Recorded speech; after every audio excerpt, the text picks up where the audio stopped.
3 years of relentless training, 1,000 days of arduous struggle, all for the chance to return to the arena. In the blood-soaked canyon, the clash of blades reverberates through the cold night as the glory of competition and the splendor of slaughter unfold upon the stage. When he dons the battle garb of Huaxia and ascends to the pinnacle of the world, gazing down upon the multitude, his sole desire is to prove to all the glorious rise of Chinese eSports.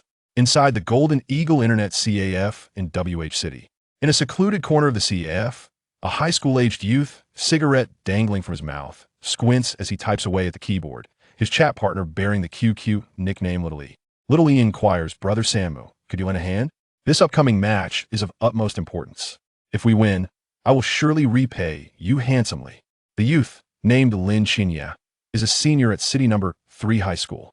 Every day after school, he occupies this same spot, accompanied by a bottle of Sprite and a pack of soft Red Tower cigarettes, departing at 4 in the morning without fail, rain or shine. Occasionally, he visits during the day. In any case, he has become a familiar face to the CAF staff. Xinya extinguishes his cigarette, nostrils flaring slightly as he says, "First, settle the bill. It's 4,000 in total, 2,000 as a deposit and 2,000 as the final payment." "All right, just a moment." Little E, uncertain whether Xinya had accepted or declined, quickly transfers 2,000 via Alipay, his heart racing with apprehension.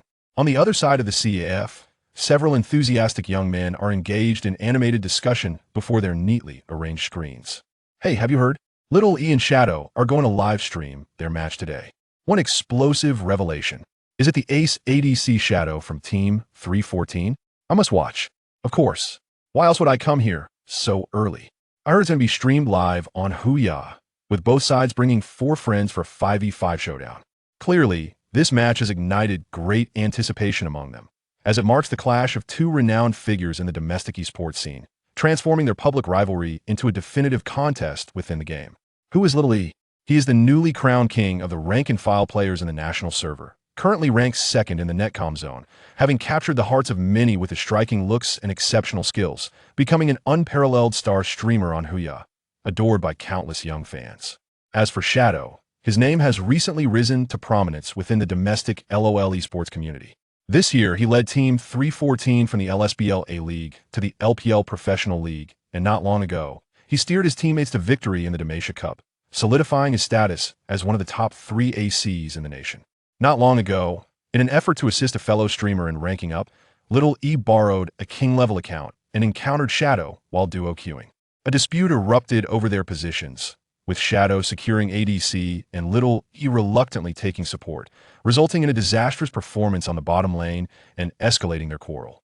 With his recent success, Shadow's ego swelled, leading to a fierce exchange where he vowed to travel to Chengdu to confront Little E. Their heated words even made headlines on various gaming forums. After some persuasion from their peers, they agreed to assemble their respective teams for a genuine showdown to determine who reigned supreme in the Summoner's Canyon. Thus, the highly publicized match was born, drawing significant attention due to the unique status of both participants in the community, as evidenced by the excited chatter of the nearby patrons. 3 months ago, Little E was merely a Gold 2 player in the Netcom zone, having attempted to climb to Platinum 7 or 8 times without success, even dropping from Gold I at 85 LP in frustration, cursing the younger players around him. By chance, during a ranked game, he encountered an exceptionally skilled jungler who seemed to win effortlessly from every angle. Intrigued, he added the jungler as a friend, hoping for a duo queue, and to his surprise, the jungler agreed. That day, Little E achieved a remarkable 14 consecutive victories, swiftly advancing to Platinum. Upon inquiry, he discovered that the jungler, known as Mu Lin's son, was Lin Xinya, a freelance booster who specialized in high-end accounts. Little E harbored dreams of becoming a streamer, wishing to leverage his good looks and witty banter. He believed that if he could improve his skills to at least diamond rank, he might carve out a niche for himself on Huaxia. However, he found himself hitting a plateau, nearly losing his temper as he struggled to reach Platinum. Your mechanics are decent, but your game sense is lacking. Platinum is likely your ceiling. If you wish to ascend to King, it will take 3 months and 4,000 yuan. As long as you don't slack off, you won't drop below Diamond Eye. Upon reading this, Little E's initial reaction was skepticism. Surely reaching King rank was not that simple. Pay 2,000 up front, and I will guide you step by step to Diamond Eye. If you fail to reach king rank after 3 months, I will refund your deposit and pay double the remaining amount. Decide whether to proceed or part ways. Seeing the opportunity to formalize an agreement and impressed by Qianya's confidence, Little E found himself wavering. Admittedly, 2,000 yuan for a shot at diamond rank felt steep, but for the sake of his streaming aspirations, he resolved to give it a try, gritting his teeth and transferring his meager savings to Qianya. Thus began Little E's ascent, as his skills improved dramatically. Just recently, he finally reached king rank and began thriving on Huaxia, quickly recouping the 4,000 yuan he had invested. He began to view Qianya as his mentor, and through his streaming influence, helped bring in numerous high-value accounts for Qianya. Ding dong. A gentle notification sounded as Qianya opened his domestic ZTE phone. Noticing another 2,000 in his Alipay account, a smile creeping onto his face as he realized that his medical expenses were finally covered. Tell me about it, I'll see if I can assist, Qianya said, lighting another cigarette and reclining casually. Little E recounted the details of his predicament, revealing that the conflict with Shadow was partly a publicity stunt. Winning the match would not only boost his popularity, but also enhance his reputation, along with a generous amount of tips. Truly a win-win situation. Don't you have many streamer friends? You don't necessarily need to recruit me. Qianya frowned slightly. He was not keen on the idea of broadcasting a match in front of tens of thousands of viewers, preferring instead to quietly work as a booster, earning some money from medical expenses. Once exposed, he anticipated a multitude of complications, and he was someone who detested trouble above all else. None of them are as skilled as you. The truth is, Shadow will likely recruit professional players. We are merely amateur streamers, and winning will be quite challenging. If you join us, I would feel considerably more at ease. Trust me, it's just a single match. If we win, you earn 2,000. Even if we lose, you still get 1,000. This is genuinely important. You can't just stand by and watch your apprentice get slaughtered, can you? Little E pleaded. Qianya scoffed, replying, I do not take on apprentices, and I'm not your mentor. Our relationship is merely mutually beneficial. Well, you're my first significant client, so I will lend a hand. Previously, Qianya had endured harsh conditions in the boosting studio, where the quality of accounts was low and the pay was meager. Since branching out on his own after being blacklisted, Little E was his first client, alleviating his immediate financial concerns. Moreover, the compensation for this match was substantial and enticing. While money may be the root of all evil, who doesn't appreciate it? Especially now, it meant he could cover a sizable portion of his medical expenses. Thank you so much. Just wait, he'll find an account from Zone I for you. The match is about to begin, Lily exclaimed excitedly. Qianya replied, no need, I have an account for Electric Eye. Perfect. He'll go find my teammates, Little E said, unable to contain his joy as he began contacting his friends to get them online. The IT is about to begin. They have entered room 9005, and both Xiao, E, and Shadow are calling their teammates. Let's just sit back and await a visual feast. First, let's take a look at their teammates. There must be quite a few celebrities among them. Isn't that obvious? Xiao E's side is bound to have many renowned streamers, while Shadow's side likely boasts several familiar faces from the professional arena. Ah, the anticipation is palpable. Not just these few bespectacled men, but many other patrons in the internet CAF were also engrossed in this live-streamed event. It seemed that this matchup attracted far more attention than one might have imagined. Such scenes were unfolding in various parts of the country as well. At the training base of Team 314 in SH City, the jungler Shixing held a freshly washed apple in his hand, taking a bite out of one half, while juice splattered at the corners of his mouth. He mumbled, Shadow, are you really going to face off against those streamers? Sometimes, not fighting won't earn respect, Shadow replied with a sneer, exuding youthful arrogance as he sat upright in his chair. Well, take your time, we'll just watch. Just don't lose. There are so many spectators. Losing would be quite embarrassing, Shixing cautioned. Shadow chuckled and remarked, how could I possibly lose? Those streamers are merely amateurs.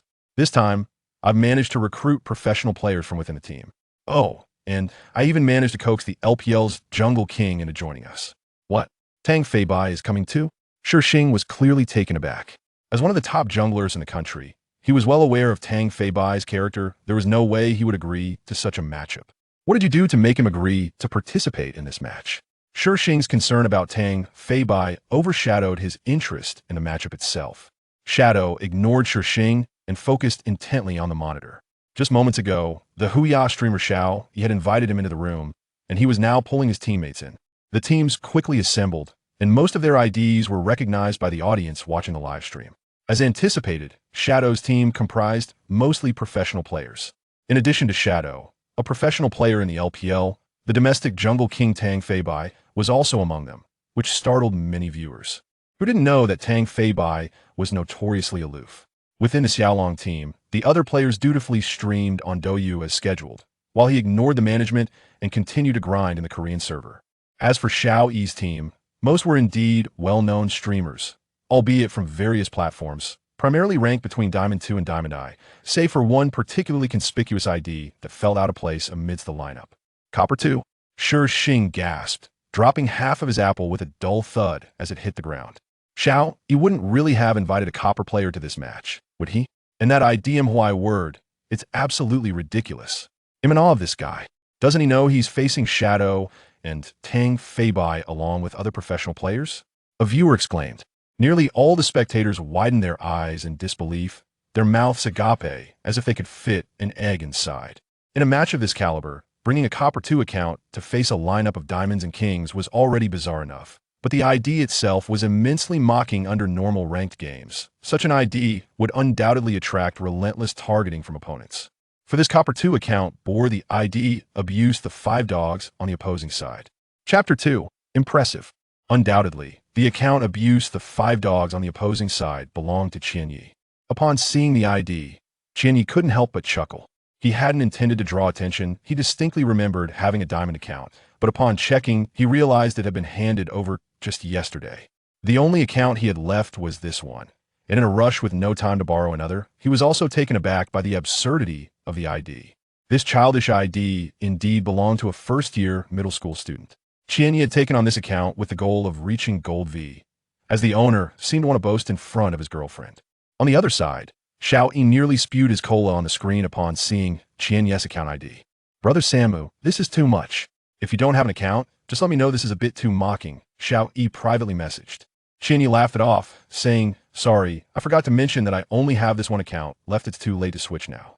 Let's just get started. The sooner we finish, the sooner I can head to class. You're a student? Xiao Yi exclaimed in surprise. He had never known what Qianyi did, and today was the first time he learned he was indeed a student. Curious, he asked, what year are you in? Qianyi did not answer, and urged them to start the match promptly. His teammates cast a helpless glance at Qianyi's account, many chuckling quietly. They had agreed to participate in this match, but facing professional players made them feel quite anxious. While losing wouldn't be a disaster, the mocking ID was too glaring. If they truly lost, abuse the 5 dogs on the opposing side would become self-mockery. Of course, they did not believe that Qianyi's actual rank was Copper 2, and neither did Shadow's team pay much heed to such a rank. They were simply provoked by Qianyi's ID. Ha, a Copper 2. Let's see if you can really abuse us. A professional player from Shadow's team coldly sneered on the public screen. Shadow took a moment to steady himself and signaled to Xiao Yi that they could commence the match. However, the spectators watching this match were utterly astounded by Qianyi's account rank and ID. To say that the room erupted would not be an exaggeration. Impressive, truly impressive. This is quite a display. I'll give it 5 stars. 66. I rate this wave of mockery a 10. Haha, a Copper 2 dares to participate in such a match. I wonder who gave him the audacity. I'm genuinely laughing my head off. I'm about to die laughing. Let's see what this Copper 2 plays. But I bet no matter what position he chooses, Shadow and the others will target him relentlessly. After all, being so mocked, the power of the 5 mad dogs should not be underestimated. As all the spectators debated amongst themselves, the match officially commenced. Since it was a friendly match, both sides created a custom room in the draft mode. Shadow's team played on the blue side, while Xiao Yi's team was on the purple side. The drafting process was swift. The blue side banned Renekton, LeBlanc, and Ziggs, selecting Ryze for top lane, Lee Sin for jungle, Orianna for mid, Lucian for ADC, and Thresh for support. The purple side banned Pantheon, Kha'Zix, and Lulu, opting for Trundle in top lane, Elise in jungle, Syndra for mid, Twitch for ADC, and Leona for support. Is this Copper 2 really planning to use Elise against Tang Feibai's Lee Sin? Shi Xing from Team 314 stared incredulously at the scene before him, swallowing hard. Who could forget that at the S3 All-Star event, the Korean jungle king Insect had played Lee Sin with such mastery that his spinning kick was dubbed the Insect Kick, earning him the title of the world's best Lee Sin player. Tang Feibai, inspired by him, practiced tirelessly and ultimately became a legendary jungler in the Chinese scene, with Lee Sin becoming his signature champion.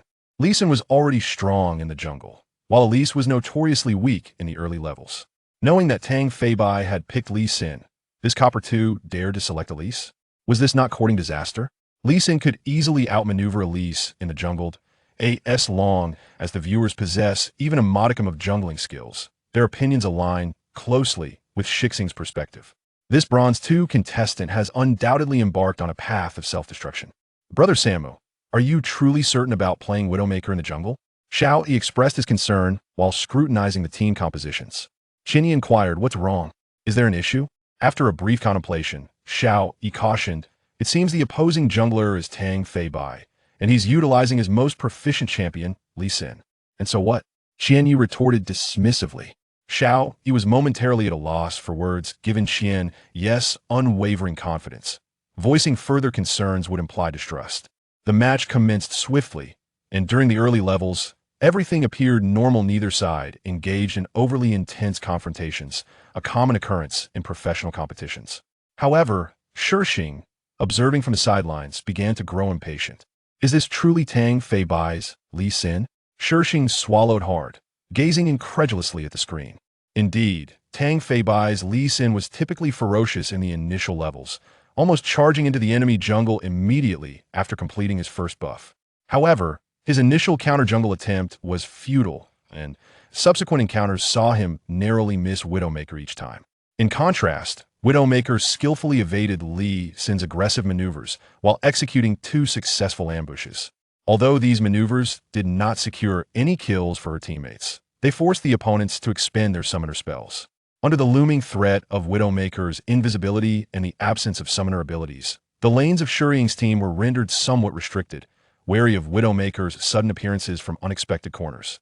It was akin to Widowmaker's presence being felt without her visibility. She instilled a sense of caution in the opposing team, who, despite gaining an advantage in their lanes, dared not play too aggressively. Before long, Tang Feibai may have realized the futility of his counter-jungle attempts, having wasted considerable time. After all, Lee Sin's peak strength lies in the early game. Aside from initiating skirmishes, his ganking opportunities are precious, and, as time progressed, Lee Sin would inevitably grow weaker in the mid to late game due to his hero's characteristics. Damn, isn't there a true sight ward? How did Widowmaker manage to sneak in? Shuriing exclaimed as numerous spikes suddenly erupted beneath Lucian, astonished. Sure enough, Widowmaker revealed herself, taking advantage of Lucian's slowed state as Diana's ultimate descended once more. With a thunderous crash, Lucian was immobilized, and the rat commenced his ultimate, unleashing a barrage of bullets. Lucian fell first, followed closely by Thresh. Widowmaker must have been lurking here beforehand. Damn it, she must have been waiting for at least a minute. Thresh, the support, exclaimed in realization as he stared at the screen, now devoid of color. Such scenarios unfolded repeatedly over the subsequent minutes. Under the elusive guidance of Widowmaker, Xiao Yi's team gradually seized control of the match, while Lee Sin's influence began to wane.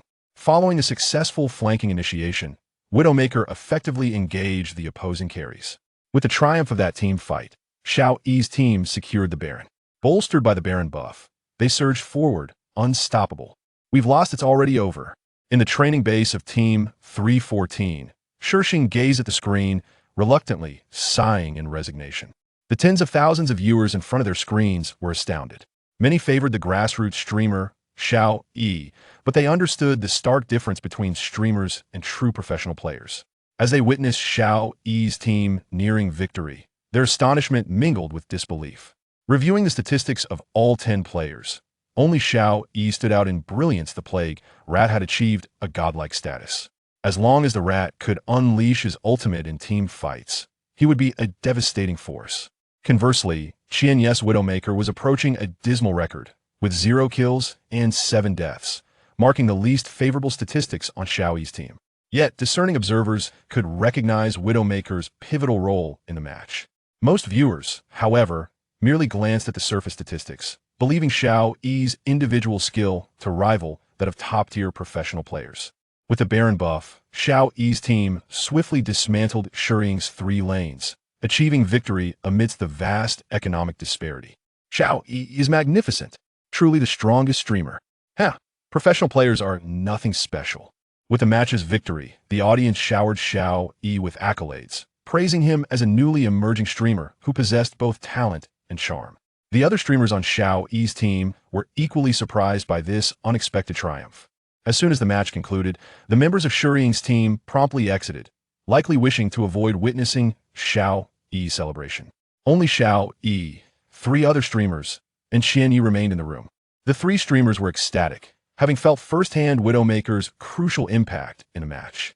Despite her less than appealing statistics, it was clear that without Widowmaker's intangible intimidation factor, they would not have managed the lane so effortlessly. Moreover, her timing in ambushes and flanking initiations was nothing short of divine. Xiao Yi, well done. You've latched onto a powerhouse. Great one. Please take me along to flaunt and soar. One of the streamers typed. Xiao Yi felt a swell of pride. This encounter would undoubtedly catapult his reputation on Huaxia Live, yielding both fame and fortune.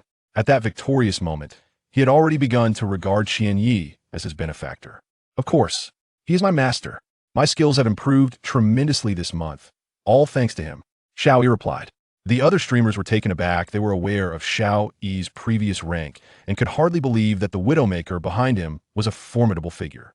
Immersed in the joy of victory, Xiao Yi and his companions engaged in lively conversation, completely oblivious to the fact that the live stream had not been turned off. Their dialogue was visible to the remaining viewers still present in the room. Is this Widowmaker really the master? How is it possible that he has the most deaths and not a single kill? He's actually Xiao Yi's master? I can't believe it. Xiao Yi seems far superior. Why do people always focus on statistics? Did you not see that final Baron steal? If it weren't for Widowmaker flashing into the Baron pit and snatching the buff from Tang Fei Bai's Lee Sin and landing a perfect ultimate on 5 enemies, do you think Xiao Yi's team could have one? They would have been overturned long ago. Among the audience, there were indeed some discerning individuals.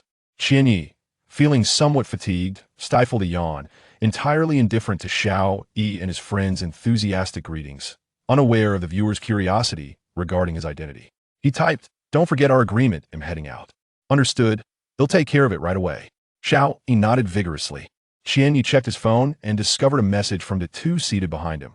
The teacher has taken attendance. It couldn't be concealed. Return promptly. Sighing, another message arrived, this time from Xiao Yi fulfilling his promise to pay for this match. Qian Yi's furrowed brow relaxed slightly as he gathered his belongings and departed for the 3rd high school. Hey, why did Crushing 5 Dogs log off? Xiao Yi, who is this person? Could he be a professional player from some team? Xiao Yi shook his head, clarifying professional players can't serve as substitutes. He seems to be a student. A student? Which university? If we can recruit him, our chances in this Huaxia live streamer competition will increase significantly. Xiao Yi chuckled softly, typing. From the sound of his voice, he doesn't seem to be a university student. If I'm not mistaken, he's likely a high school student. A high school student is already this impressive? The other streamers were left speechless, collectively typing 2 words on the public screen. Impressive. Chapter 3. Humiliation at the training base of Team 314 in SH City. Shurxing observed Ingzi lost in thought at his position and gently reassured him. It's nothing to worry about. It's merely a routine match. We've weathered storms before. Does the outcome of this one truly matter? Don't let it affect your mindset. We must put in our utmost effort for the upcoming LPL spring tournament. Ingzi shook his head and replied, I am not so fragile. I am merely contemplating the identity of that widow. Could she be a professional player from one of the LPL teams? Her awareness and skills are undoubtedly impressive. I am certain that Tang Fei Bai did not throw the match. But look at what Tang Fei Bai's Lee Sin accomplished in the early game. Everything was orchestrated by this widow. If she isn't a professional player, she must possess extraordinary talent. After a moment of contemplation, Shurxing nodded in agreement. Indeed, it is the first time I have seen Tang Fei Bai outmaneuvered by anyone other than a Syndra. I imagine he must feel more frustrated than you do right now, having been bested by a random player using Lee Sin. That may be so, Ingzi chuckled. I had a conflict with Xiao Yi this time, so I cannot pass messages easily. Next time, please find an opportunity to inquire about this widow's identity. I hope she isn't from a rival team in the LPL. After all, our goal at Team 314 is to secure the championship in this spring tournament. As per usual, Qian Yi arrived at a secluded spot outside the wall of the playground. He tossed his backpack over the wall, then stepped back 10 meters, bending down to sprint. His toes grazed the wall as he leaped, gripping the top with both hands and effortlessly hoisting himself up. It was recess, and students were scattered around the playground. Nearby, a class was preparing for physical education, with boys and girls huddled together, laughing and playing. Qian Yi jumped down from the wall, grabbed his backpack, and sprinted towards Class 5's classroom. Ding ding. As the bell rang, Qianyi finally settled into his seat, exhaling in relief. Just then, his chair was kicked a few times, and his classmate Tu leaned over inquisitively. The history teacher happened to come by and asked why you weren't here. I told him you went to the restroom. I wonder if that old man will inform the homeroom teacher. After all, this is the 8th time you've left his class for the restroom, Tu warned. No worries. Here, this is for you. Qianyi handed a bottle of cola from his backpack to Tu, who grinned broadly in response.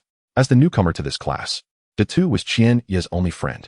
Despite Qianyi's formidable online persona, he was not a sociable person in reality, only maintaining friendships with those he got along with, while avoiding those he disliked entirely. At that moment, a long-haired girl seated in the middle of the 3rd row turned around and smiled faintly at Qianyi, who nodded in acknowledgement. When did you get involved with the class beauty? Quite impressive. You usually keep a low profile, but it seems you've been hiding your talents. Tu teased. Where do you come up with these ridiculous phrases? You sound like a cultural worker, Qianyi retorted. Uft, you're the cultural worker. Tu looked up, puzzled. It's been so long. Why hasn't Teacher Yang arrived yet? Upon hearing Yang's name, Qianyi's expression shifted slightly, though the peculiar look vanished quickly. Hey, Huaxia, did the history teacher assign homework? Qianyi nudged his desk mate.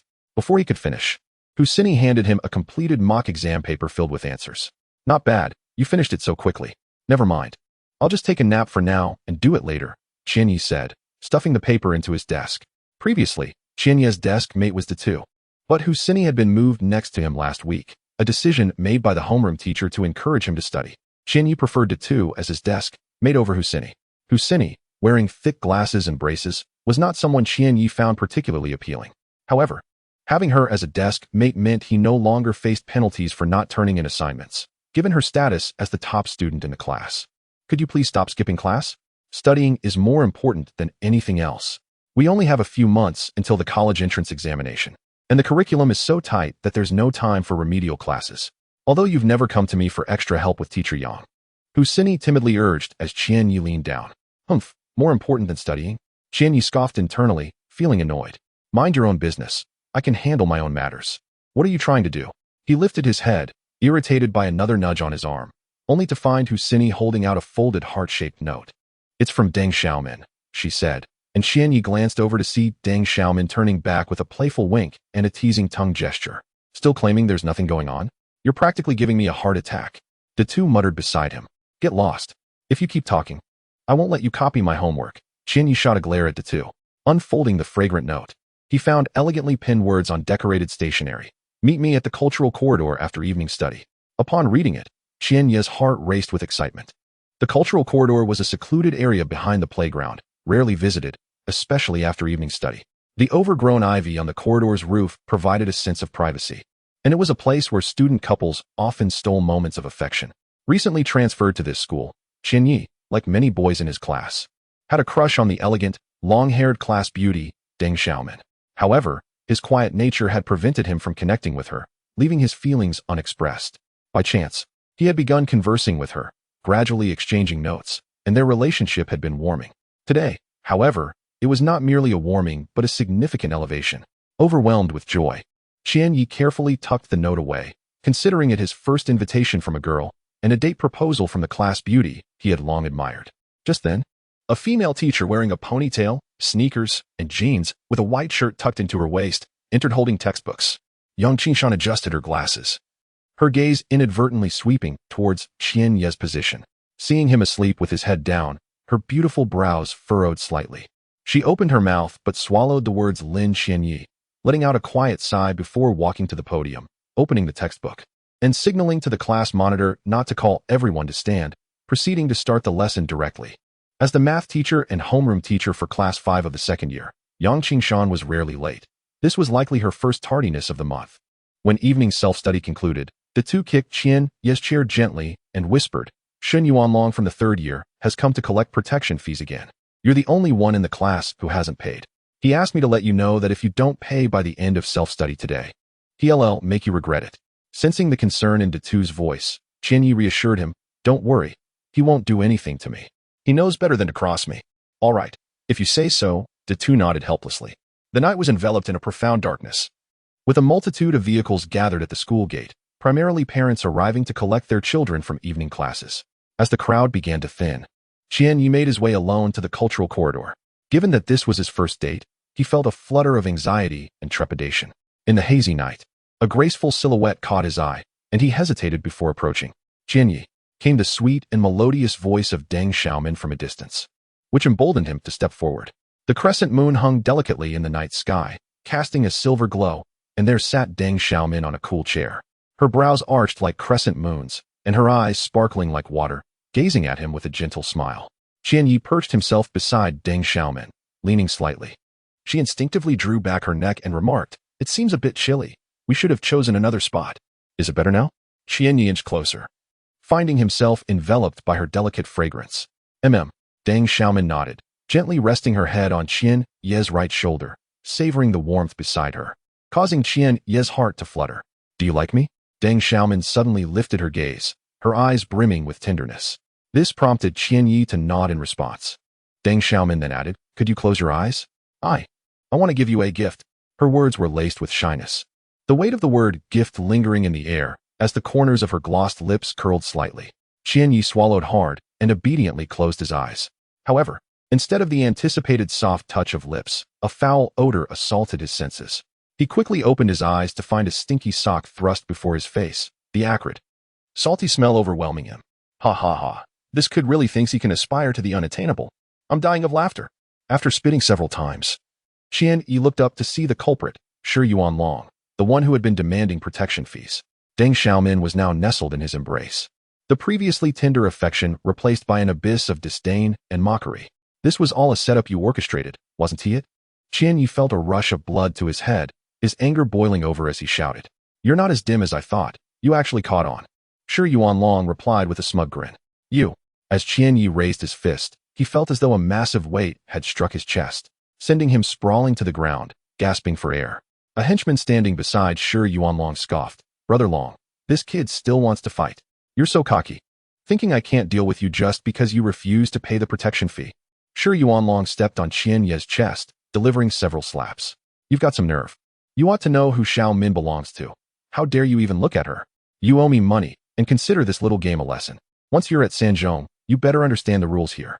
And I am the rule of Sanzhong. A bedridden old man like your father won't bear anything worthwhile. One must know their place and not covet what isn't theirs." Got it. Shi Yuanlong pressed his foot against Qian Yi's face, lowering his head to inquire. "How rude. Why treat someone like an object?" Deng Xiaomin chided playfully, giving Shi Yuanlong a light punch. You're my little treasure. With that acting, you'd surely win an Oscar. Tonight, I'll make sure to reward you well." Shi Yuanlong laughed heartily. Qian Yi remained silent, his gaze fixated on the faces of Shi Yuanlong and Deng Xiaomin, as if he were etching their expressions into his memory. Chapter 4. Unqualified though winter had evidently passed, Qian Yi still felt an unrelenting chill. Under the dim glow of the street lamp, his limping figure elongated and shortened repetitively as he trudged through the familiar secluded alley, struggling to make his way home. With a soft click, the hallway lights flickered on, and the door to his home remained unlocked as usual. Pushing the door open, he was greeted by an inky darkness. Qian Yi tiptoed without turning on the lights, too weary to tend to his wounds, and headed straight for his room. "You're back unusually early today," a woman's voice pierced through the darkness.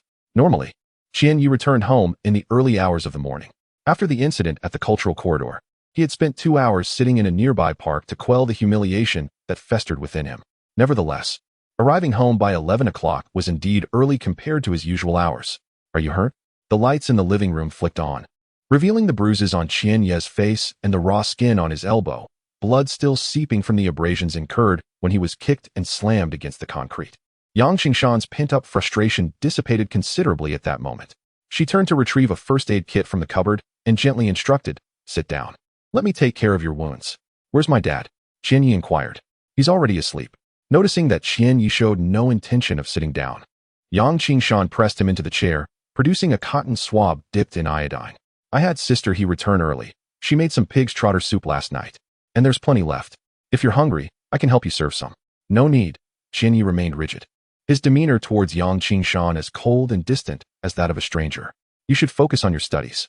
I'll take care of the medical expenses. Staying up late is detrimental to your health." Yang Qingshan hesitated, but ultimately spoke her mind. Qian Yi let out a derisive laugh, retorting, "You'll take care of it?" By borrowing money only to be ensnared by unsavory characters? I am an adult now. There are some responsibilities I can bear myself. But you're only 17. Yang Qingshan's voice rose involuntarily. After a brief pause, a suppressed cough echoed from the adjacent room, prompting both to lower their voices. But I want to make amends. No matter how much you wish to atone, the irreversible consequences of your actions remain. Heh, from now on, don't pry into my affairs. All right, you continue being your good teacher, and I'll keep playing the role of your bad student. That's how it will be. Before Yang Qingshan could finish tending to his wounds, Qianyi stood up and walked towards his room. The sound of him locking his door echoed, leaving Yang Qingshan with reddened eyes and a wave of guilt washing over her face. She quietly opened the other door, ensuring everything was in order before methodically placing the ingredients she had bought today into the refrigerator, reluctantly locking the door behind her as she left. Once inside, Qianyi habitually powered on his computer. Realizing he had no gaming commissions for the day, he opened the Duo-One box, where his match video against Xiaoyi and Ding Zi was prominently displayed. A confident smile crept onto Qianyi's lips. It was only in the virtual realm of gaming that he felt like a king in the Summoner's Rift, reveling in freedom, commanding respect, and emerging victorious in every battle. However, the scene from mere hours ago at the cultural corridor replayed in his mind, one he desperately wished to forget, but the shadows it cast lingered within him. He could never erase the image of his face being trampled by Shi Yuanlong, nor the arrogant laughter of Shi Yuanlong and his two lackeys, nor the unabashed mockery in Deng Xiaomin's eyes, each a dagger piercing his heart. Deng Xiaomin was the first girl Qianyi had ever liked. Yet the lesson of his first love was etched into his memory with painful clarity. With a bitter smile, he shook his head. Perhaps his life had never been smooth sailing. A message from Xiao Yi popped up on QQ, inviting him to Chengdu, offering to cover his travel and accommodation expenses for a gathering of Huaxia streamers. Naturally, Qianyi politely declined. After the events of the night, he had little desire to participate in any social gathering. The next day, Sister He arrived early to prepare breakfast, hinting that she intended to resign after receiving her paycheck for the month. Qianyi offered to increase her wages, but Sister He remained resolute in her decision to leave her job as a nanny, as her daughter had just given birth to a healthy baby boy, and she needed to return home to care for them both. Sister He, I'll give you your salary next week. You can handle this week's routine checkup, Qianyi said as he grabbed his backpack. Before stepping out, he glanced at the master bedroom. Ever since his father fell ill, the once diligent early riser had succumbed to lethargy and frailty. As Qianyi stepped onto the school grounds, he sensed the curious gazes of his peers fixated upon him. Clusters of students gathered, whispering amongst themselves. Why are you so late? As soon as the two spotted Qianyi, he pulled him into the boys' restroom of the first-year students. Lighting a cigarette, the two remarked, You've truly become a campus celebrity now. What do you mean? Qianyi asked, bewildered. The two chuckled. I can't believe you're unaware. Look at this. He pulled out his Huawei phone, opened a video, and said, Last night, someone uploaded this short clip to the video sharing site. You should watch it. The video displayed the events from the cultural corridor the previous night, revealing that Deng Xiaomin had not only meticulously plotted a trap, but had also arranged for someone to secretly film the incident. After some rough editing, it found its way onto the website. The footage had gone viral overnight within the school, with many claiming Qianyi had audaciously dared to touch Long Ji's woman, while others mocked him as a frog yearning for a swan's flesh, calling him a clown. Qianyi remained silent, extinguishing the cigarette butt and walking towards the classroom, with the two trailing behind, urging, Qianyi, you should just pay the protection fee. Who doesn't Tino Long Gu's influence at school? You've crossed him now. After being set up and beaten, who knows what tricks he'll pull next? If you're short on cash, I can skip breakfast tomorrow and help you out. It's fine. As for the protection fee, I will never pay it. Qianyi shook his head. Upon returning to his seat, his deskmate, the bespectacled girl Huaxia, handed him the completed assignments from the previous day, though her expression was one of hesitation. Speak your mind. Don't hold back. Qianyi glanced at Huaxia. She fished out several hundred yuan and offered it to Qianyi, saying, It's better to avoid trouble. They're bad students. You don't need to clash with them. Just give them the money to keep them off your back. Have you seen the video from yesterday? Qianyi's expression turned icy as he inquired. Huaxia sensed the chill in his tone, feeling a twinge of anxiety as she stammered. I've seen a bit. They are bad students. Does that make me a good student? I, Lin Qianyi, do not require anyone's sympathy. I can afford this amount. I merely dislike being coerced. Qianyi threw the money back at Huaxia, turning away to silence. Huaxia clutched the money tightly, tears shimmering in her eyes. She longed to express that her intentions were not rooted in pity, yet found it difficult to articulate. The two, witnessing the exchange, felt compelled to intervene. While Huaxia may not have been conventionally attractive, her character was genuinely kind, and Qianye's harsh words had been undeniably hurtful. Stop it. Qianye cast a glance at the head who had been incessantly kicking the chair, then turned to Huaxia and remarked, "The reason I assisted you last time was solely based on our shared desk. Do not overthink it. As for that minor injury back then, do not dwell on it too much. Consider it a form of compensation for the days you've been copying our homework." Initially, Huaxia managed to hold back her tears, but this time, the dam broke, and she bent over the desk, sobbing uncontrollably. "Alas, must you be so blunt? You are well aware that she has feelings for you," sighed the head. "By the way, there's a competition with Class 3 in the next few days. Would you care to participate? I recall you also play LOL." Sensing the atmosphere had turned sour, the head hastily changed the subject. "Not interested." After such an uproar, Qianye's mood worsened further. The head insisted, "This is a matter of class honor. Every bit of effort counts." Qianye chuckled lightly, replying, "I've never considered myself part of Class 5. This statement left the head momentarily speechless. The truth was evident. As a transfer student, Qianye struggled to integrate into the class. Due to familial circumstances, most classmates viewed Qianye through a biased lens, and the teachers, disheartened by Qianye's poor grades, rarely offered a kind face. After all this time in Class 5, it seemed he had but one friend. "Hey, Lin Qianye, what rank are you in LOL?" Just as Qianye was on the verge of dozing off at the desk, the voice of the class monitor, Ma Jun, broke through. Qianye lifted his head, glancing at the tall and imposing Ma Jun, and replied with slight impatience, "What does that have to do with you?" "You." Ma Jun's nose flared in indignation. "Is this a declaration of war?" "I was merely inquiring. Class 3 has challenged us, and I selected a few individuals. Their skills are lacking, making it difficult to win against Class 3. I see you skipping class to play online. LOL is all the rage now. You must be quite adept, right? Bronze 2. Qianye chuckled. "Is that the level we're working with?" Ma Jun shot a glance at Huaxia and remarked, "Didn't you say he was quite skilled? With such a low rank, bringing him in would guarantee our loss. I have no choice but to seek others." After Ma Jun departed, Huaxia hurriedly explained, "I merely hoped you would participate more in class activities, nothing more. In the future, I wish for you to refrain from meddling in my affairs, understood?" Qianye suppressed the anger boiling within, articulating each word deliberately. Huaxia dared not respond, merely nodding in acquiescence. "Are you truly Bronze 2? The head laughed. "Huh? I'm on the verge of silver, and I never imagined you would be so lacking. I've already signed up as a jungler, expecting to bring you along, but with your skills, it seems you may not meet the criteria." Chapter 5. Please call me Bronze Dregs. Regarding this tedious class activity, Qianye truly harbored no interest whatsoever. He continued to engage in his most habitual pastime at school, which was to rest his head on the desk and sleep. Today, there were no orders for leveling up. Having worked diligently recently and taken on numerous commissions, coupled with a modest reward from Xiao Yi, Qianye decided to indulge in a few days of well-deserved rest. However, fate had other plans. As soon as the break commenced, students from other classes would stealthily gather at the back door of the classroom, pointing at him and erupting into fits of laughter. Even some girls from his class surrounded Deng Xiaomin, chattering incessantly about the events of the previous night. "So, Xiaomin, you were deliberately teasing that Qianye, weren't you? Isn't that obvious? Xiaomin is the belle of our class. How could she possibly take a liking to someone like Lin Qianye? If she did, it would truly be a stroke of luck from the heavens. Yet, some people actually believe in such improbable fortunes. They deserve to be beaten."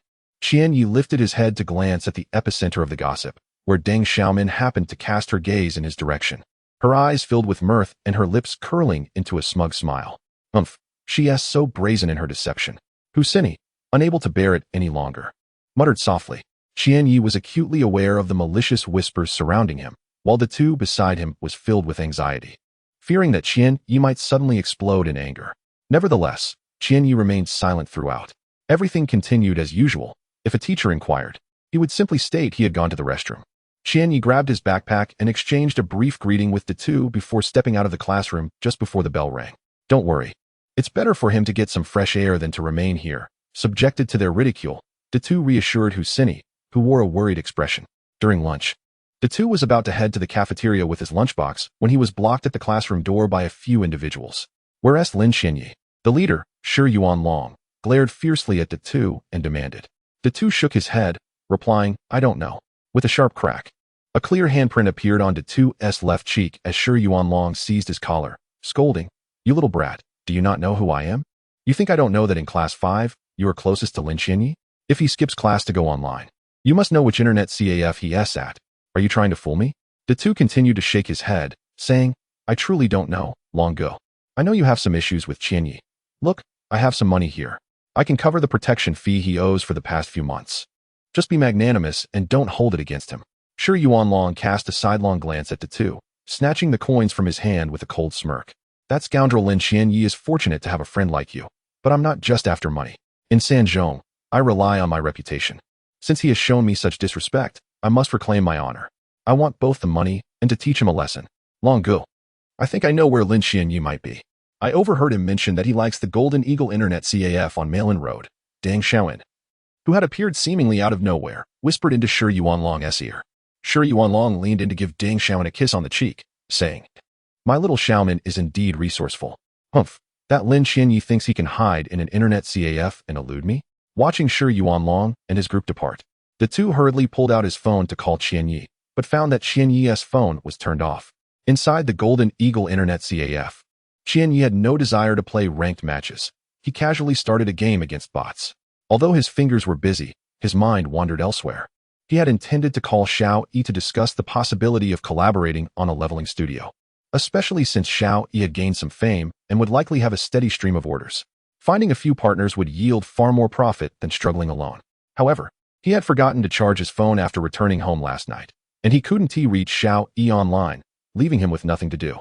At that moment, a delicate fragrance wafted by, and a petite girl with flowing hair settled beside him. After logging into the League of Legends client, her phone rang. Hello, I'm in the Mailin Road area. I traced the IP address, and it seems the jungle widow who helped Xiao Yi win the last match is nearby. Although I'm not sure which internet CAF she is in, there are only 4 in this vicinity, so I thought I'd check them all. Perhaps I'll be lucky and run into her. My decisions are unchangeable. Your words mean nothing to me. Seriously, what is the point of bringing bodyguards? The security in broad daylight can't be that bad. Don't view the world so darkly. What could possibly happen to me, a perfectly healthy person? After finishing her call, the girl glanced at Qianyi with disdain, wrinkling her nose at the cigarette but between his fingers. Noticing that he showed no intention of extinguishing it, she spoke up. Do you have no sense of public decency? Can't you see the large no smoking sign? Qianyi looked up at the sign prohibiting smoking, helplessly extinguishing the cigarette. This girl may be petite, but she certainly has a fiery temper. In a place like this internet CAF, the no smoking rule is merely a formality. One smokes when one wishes. Oh, impressive skills. You're about to lose to bots. The girl remarked, casting a glance at Qianyi's screen and chuckling softly before falling silent. Only then did Qianyi realize that 2 of his teammates had gone AFK during the game against bots, while he was daydreaming. The other 2 were likely novices, or they wouldn't be playing against bots. As a result, they were being swiftly pushed back by the 5 computer-controlled characters, and defeat loomed. To lose even against bots with 2 players AFK, I must be really having a bad streak these days, Qianyi thought to himself with a bitter smile. Hey, when did the Golden Eagle Internet CAF get such a beautiful girl? Haha, Biao Gu, your luck is incredible. It's been a while since I came here, and I immediately run into such a quality girl. Hearing the laughter, Qianyi looked up to see a group of flamboyantly dressed young men sitting beside the girl, with a muscular fellow at the forefront, presumably the Biao Gu they spoke of. Get lost, the girl frowned, clearly displeased. Oh, someone has got a bit of a temper. Seems fiery indeed, Biao Gu said, raising his eyebrows and leaning closer to the girl. I didn't know you liked playing League of Legends. How convenient. I'm quite the expert. How about I take you on an exhilarating ride? What is your rank? Left Xiaolan scoffed inwardly, having come out to find someone. She first encountered an inconsiderate loser, and now a group of ruffians. It seemed she had truly picked the wrong day to venture out, stepping right into a pile of dog feces. Not very high, just gold 3 in the first district, but I should have no trouble carrying you. Biao Gu wore a smug expression. His confidence was not unfounded. In the realm of League of Legends, the Ioria server in the first district was widely recognized as the premier area, as the first server established by the National Service. Nearly all professional players participated in ranked matches here, attracting many skilled players and thus raising the overall skill level of the server. It had been said that the gold rank in the first district was equivalent to platinum or even diamond in other districts. While this may have been an exaggeration, it nonetheless indicated the superiority complex among players in the first district. Biao Ji's confidence stemmed from this. The gold rank in the first district was enough to instill envy in ordinary players. Left Xiaolan scoffed inwardly, saying, just a gold player, and he is so arrogant? Are you looking for death, little girl? One of the subordinates behind Biao Ji's back changed his expression upon hearing the words and said fiercely. Biao Gu waved his hand to halt his subordinate's intimidation and continued to smile amiably. You call me a golden dog. It seems your skills must be quite impressive. How about this? Let's have a one-on-one match. If I win, we shall go out for drinks and singing tonight. I'll cover all expenses. And if you lose? Zhuo Xiaolan cast a sidelong glance at the punk in front of her and retorted. Is it possible for Biao Gu to lose? That's simply absurd. I could easily defeat you with one hand. Biao Ji's subordinate brimmed with confidence. Observing the dispute between the two parties, Qian Yi wished to avoid being caught in the crossfire. The girl beside him clearly lacked intellect. Well, perhaps not entirely, but her wit was considerably lacking. The punk's flirtation with her was merely an excuse for a duel. Regardless of the outcome, Biao Gu would not easily let go of the charming flower at his side. This is my boyfriend. You should defeat him first. Zhuo Xiaolan was not as foolish as Qian Yi had imagined. With a quick turn of her thoughts, she realized it would be difficult to escape the entanglement, so she decided to redirect the attention elsewhere. Qian Yi did not expect her to take such a step. He hastily gathered his belongings and explained, I'm sorry, I don't know this person. You all enjoy yourselves. I shall take my leave. Are you still a man? You promised to protect me. Qian Yi felt a sudden tug on his arm, followed by a soft sensation. Looking down, he saw Zhuo Xiaolan had unexpectedly clung to him. Appearing pitiful and evoking an involuntary desire to protect her, Biao Gu, initially skeptical, was convinced by the sight of their close proximity. He kicked a chair away and stood, casting a disdainful glance at Qian Yi, scolding, the girl is right. Are you even a man? You can abandon your girlfriend and run away? Even a rogue like me looks down on you. We disdain you. Biao Ji's two subordinates echoed with expressions of contempt. Qian Yi could only chuckle helplessly. Having been scolded by an unfamiliar girl online and subsequently looked down upon by three punks was a testament to his recent streak of misfortune. It was indeed unwise to venture out. Fine then, let us have a solo match. I shall choose my hero at random. With no other option, Qian Yi understood that he could not avoid the duel today and reluctantly turned to Zhuo Xiaolan, saying, May I borrow an account from Zone 1? You don't have an account in Zone 1? Zhuo Xiaolan scrutinized Qian Yi from head to toe. Having already faced multiple instances of disdain, Qian Yi was indifferent and replied, Zone 1 is quite impressive. I only have a good account in the suburbs.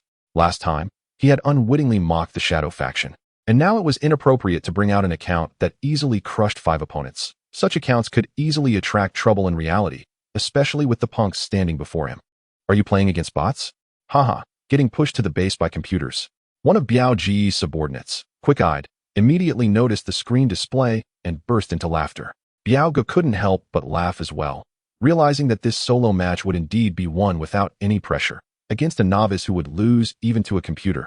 Victory was assured. Zhuo Xiaolan then observed that Qian Yi was indeed playing against bots. With a thunderous crash, the crystal shattered, and the 5 computers claimed victory.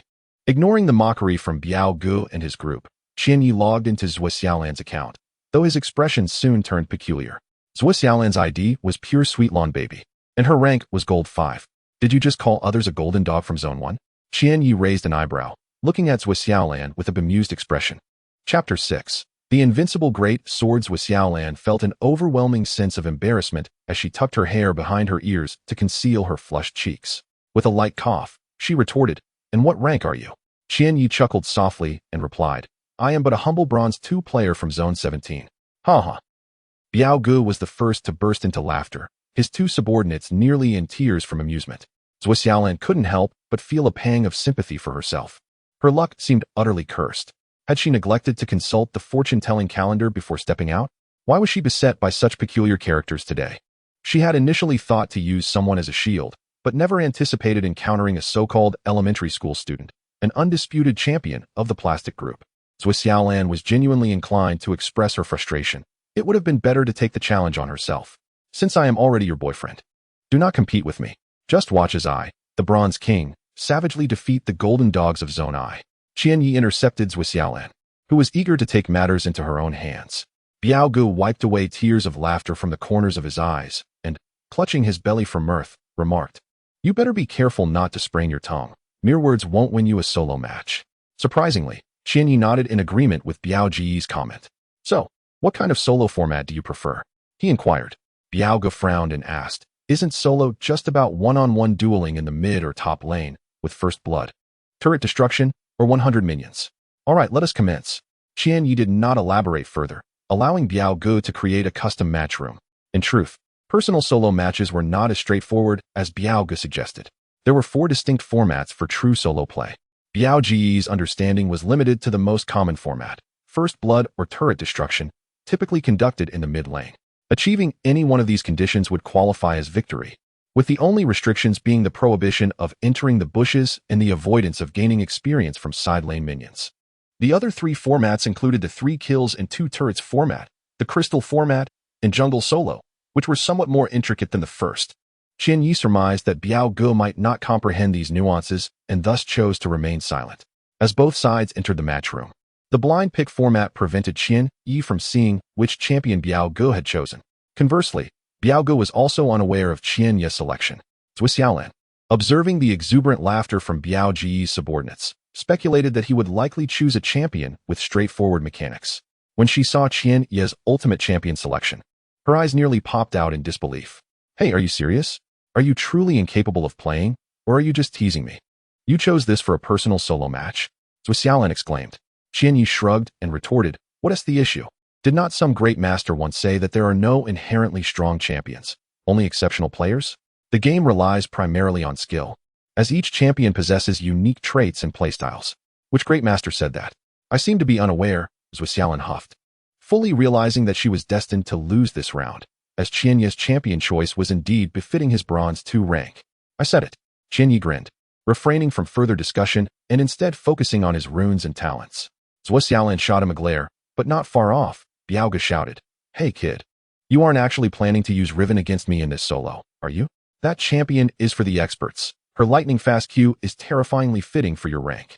Zhuo Xiaolan thought to herself that he wouldn't be using Riven, as it was a champion typically employed by novice players. For Qian Yi had indeed selected Garen, the might of Damesha. Much like many newcomers to League of Legends, they often devoted their first experiences to champions such as Ashe and Garen, given their beginner-friendly nature and permanent availability. Just as everyone recognizes the name of a certain adult film star, who among League players is unfamiliar with Garen. In addition to being free, Garen is incredibly easy to master, requiring little in the way of intricate maneuvers. Almost anyone can wield him effectively. Upon officially entering the game, Biao Gu erupted into laughter upon seeing Garen on screen. I expected you to use a champion with some skill potential for our duel, but it turns out to be Garen. I thought you might choose Riven. Clearly, I overestimated you. After saying this, Biao Ji's 2 subordinates nearly lost control from laughter. Zhuo Xiaolan felt somewhat embarrassed. After all, Qian Yi was substituting for her in this solo match. Do you understand that in a fair matchup, in personal solos, Nocturne completely outclasses Garen? Nocturne's passive grants him high burst damage early on, allowing him to secure kills by level 3, while Garen doesn't even have kill potential until he reaches level 6. I am aware of all that, Qian Yi nodded, then smiled in silence, further exasperating Zhuo Xiaolan. She found herself too tired to mock Biao Gu for using the notoriously cheap champion, Pantheon. I truly wonder where your confidence is derived from. Zhuo Xiaolan mumbled under her breath as she observed Qian Yi's unwavering self-assurance. This solo match was set for the top lane, and as 2 top lane champions. Biao Gu's Nocturne appeared on the lane just as the minion wave arrived. It was evident that Biao Gu was brimming with confidence, starting with a Doran's blade and a health potion, with a clear goal in mind, to eliminate Garen by level 3. Where's that kid? Is he too scared to show himself? As Nocturne prepared to finish off the first wave of minions, he was puzzled to see that Garen had yet to appear. He chuckled, there's no need to be this frightened. What on earth are you doing, hiding in the bushes? What's the point of that? Zhuo Xiaolan anxiously watched as Garen remained concealed in the top lane's brush, having equipped a cloth armor and 5 health potions. Given his reluctance to engage, was he planning to play defensively the entire time? Patience, my friend. I have my strategies. Qian Yi remained unperturbed, as Biao Ji's 2 subordinates continued to laugh uproariously. The second wave of minions arrived. Suddenly, a Garen leapt out of the brush. Damesha. Garen charged forth, sword in hand, catching Nocturne off guard with a swift strike to the head. By the time Nocturne realized what had occurred, Garen had already retreated behind the minion wave. In this exchange, Garen had evidently gained a significant advantage, leaving the short-legged and short-armed Nocturne at a loss. Qian Yi surmised that Biao Gu, in the midst of allocating skill points to his level 2 Nocturne, would be vulnerable to a quick Q attack. Many inexperienced players have a habit of using the mouse to assign skill points upon leveling up, while true experts utilize hotkeys for immediate allocation. Relying on the mouse can waste precious time, While an average player might take half a second, a skilled player can do it in only 3/10 of a second. Taking advantage of Biao Gu's momentary lapse, Qianyi managed to secure an upper hand in the first exchange. From her vantage point, Zhuxiaolan watched with bated breath, as Qianyi's Garen hardly made an effort to last-hit minions, resembling a timid soldier too afraid to advance. Why aren't you last-hitting? Do you not understand the rules of solo? Zhuxiaolan urged. I am fully aware of the first blood, turret destruction, and 100 minions rule. Please refrain from asking such foolish questions. Qianyi shot her a glance. Zhuxiaolan felt an urge to slap Qianyi for his dismissive attitude. She detested being regarded as foolish, and Qianyi's gaze had made no attempt to conceal this sentiment, which only fueled her irritation further. With a slight smirk, Qianyi had noticed Nocturne's last-hitting proficiency, 6 minions in the first wave, yet Nocturne had only secured 4 without any interference. This indicated that by level 6, Nocturne would certainly struggle to reach the 100 minion mark. At this moment, Biao felt an intense frustration. This Garen was particularly insufferable. He would rather refrain from farming minions than expose himself, effectively allowing Nox to inflict minimal damage. Furthermore, Garen's silence was exceedingly bothersome. After reaching level 3, Nox scarcely managed to unleash all 3 of his abilities. Each time he pulled Garen closer, a significant portion of his damage would be absorbed by Garen's shield, after which Garen would whirl into action, delivering a devastating blow with his sword, and then retreat without hesitation. Upon returning, Garen would either hide in the brush or behind the minion wave, rapidly consuming health potions and utilizing his passive regeneration alongside the potion's effects to restore his health swiftly. After all, 5 health potions. Biao Gu began to regret his choice. Had he known Garen would employ such a devious strategy, he would have opted for a health potion instead of the Doran's blade. After all, that too would provide dual regeneration. At this point, Biao Gu realized that Nox was not only losing health, but also running low on mana. If this continued, it was likely that his Nox would not even have the opportunity to unleash his ultimate ability after reaching level 6. Unbeknownst to him, Nox had also adopted a more cautious approach, no longer recklessly trading blows. However, this time it was Garen who took the initiative. Whenever Nox dared to advance, Garen would respond with silence followed by a spinning assault, retreating behind his shield if Nox dared to counterattack.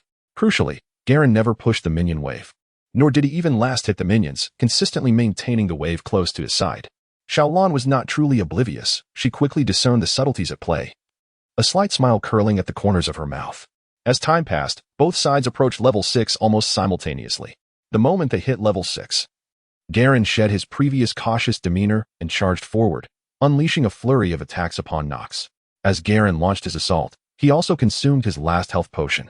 Biao Gu sensed an ominous turn of events and began to retreat towards his tower while continuing to fight. Ignite.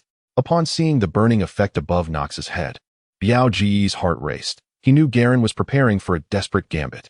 Witnessing Garen being beset by his own minions, Biao Gu gritted his teeth and resolved to take a risk. If he continued to be pursued relentlessly, he would undoubtedly suffer the consequences. Nox instantly counterattacked. Yet in the blink of an eye, his health plummeted to a perilously low level. Nox flashed into the safety of the tower, but Garen relentlessly pursued, intent on delivering the final blow. Humph, still chasing. Die. Biao Gu scoffed, pulling Garen beneath the tower while igniting him. However, Garen retaliated with a swift strike, and upon seeing the silence debuff appear above Nox's head, Biao Ji's anxiety spiked. He was utterly unable to cast any spells. As the silence dissipated, Biao Gu, unable to contain himself, prepared to unleash his executioner-esque call, but he soon realized he lacked the necessary mana. In an instant, a colossal sword descended from the heavens with a thunderous crash, striking Nox squarely on the head. As the giant sword fell and the screen erupted with effects, Biao Gu genuinely believed his monitor had been split by Garen's blow.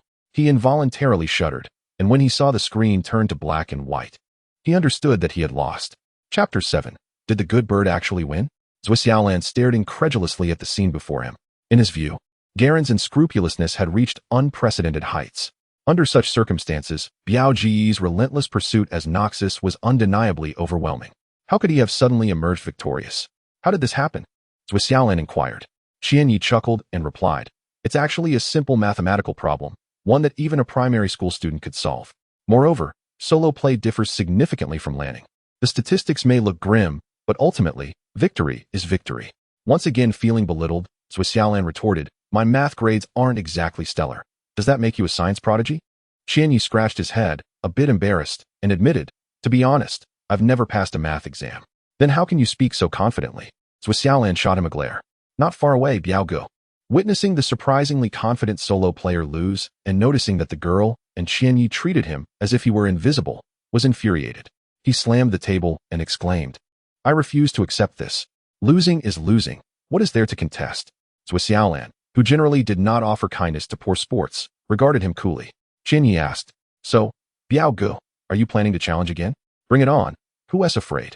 Biao Gu replied defiantly, twisting his neck. Zhou Xiaolan grew anxious. She was not there to witness others engage in solo matches, but had more pressing matters at hand. The widow player who had aided Xiao Yi in defeating the shadow had yet to be found, and time was of the essence. You all enjoy yourselves. I have matters to attend to, she stated, turning to leave, only to be blocked by Biao Ji's two lackeys.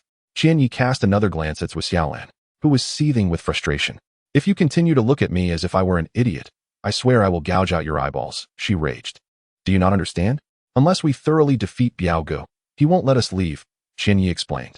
Moments later, Biao Gu created a new room, this time selecting Pantheon as his champion. Pantheon was indeed a lane bully. With a short cooldown on his Q skill, he could mindlessly harass opponents, making him a particularly vexing champion in the early game, especially in solo matches where he was often considered a de facto ban. Even if Biao Gu managed to win with such an unskilled champion, it would feel somewhat undeserved, as mindlessness lacks technical merit. However, Biao Gu was oblivious to this and chose Pantheon to redeem himself, opting to start with a health potion to wear down Qianyi in the early levels. This time, Qianyi selected Riven, despite having been mocked by Biao Gu earlier. As expected, Qianyi's Riven swiftly eliminated Pantheon upon reaching level 3, not allowing him any opportunity to retaliate. Did you just use a lightning-fast Q? Biao Gu gulped, bewildered by the rapid annihilation, realizing that Qianyi's Riven was far from the average Riven encountered in ranked games.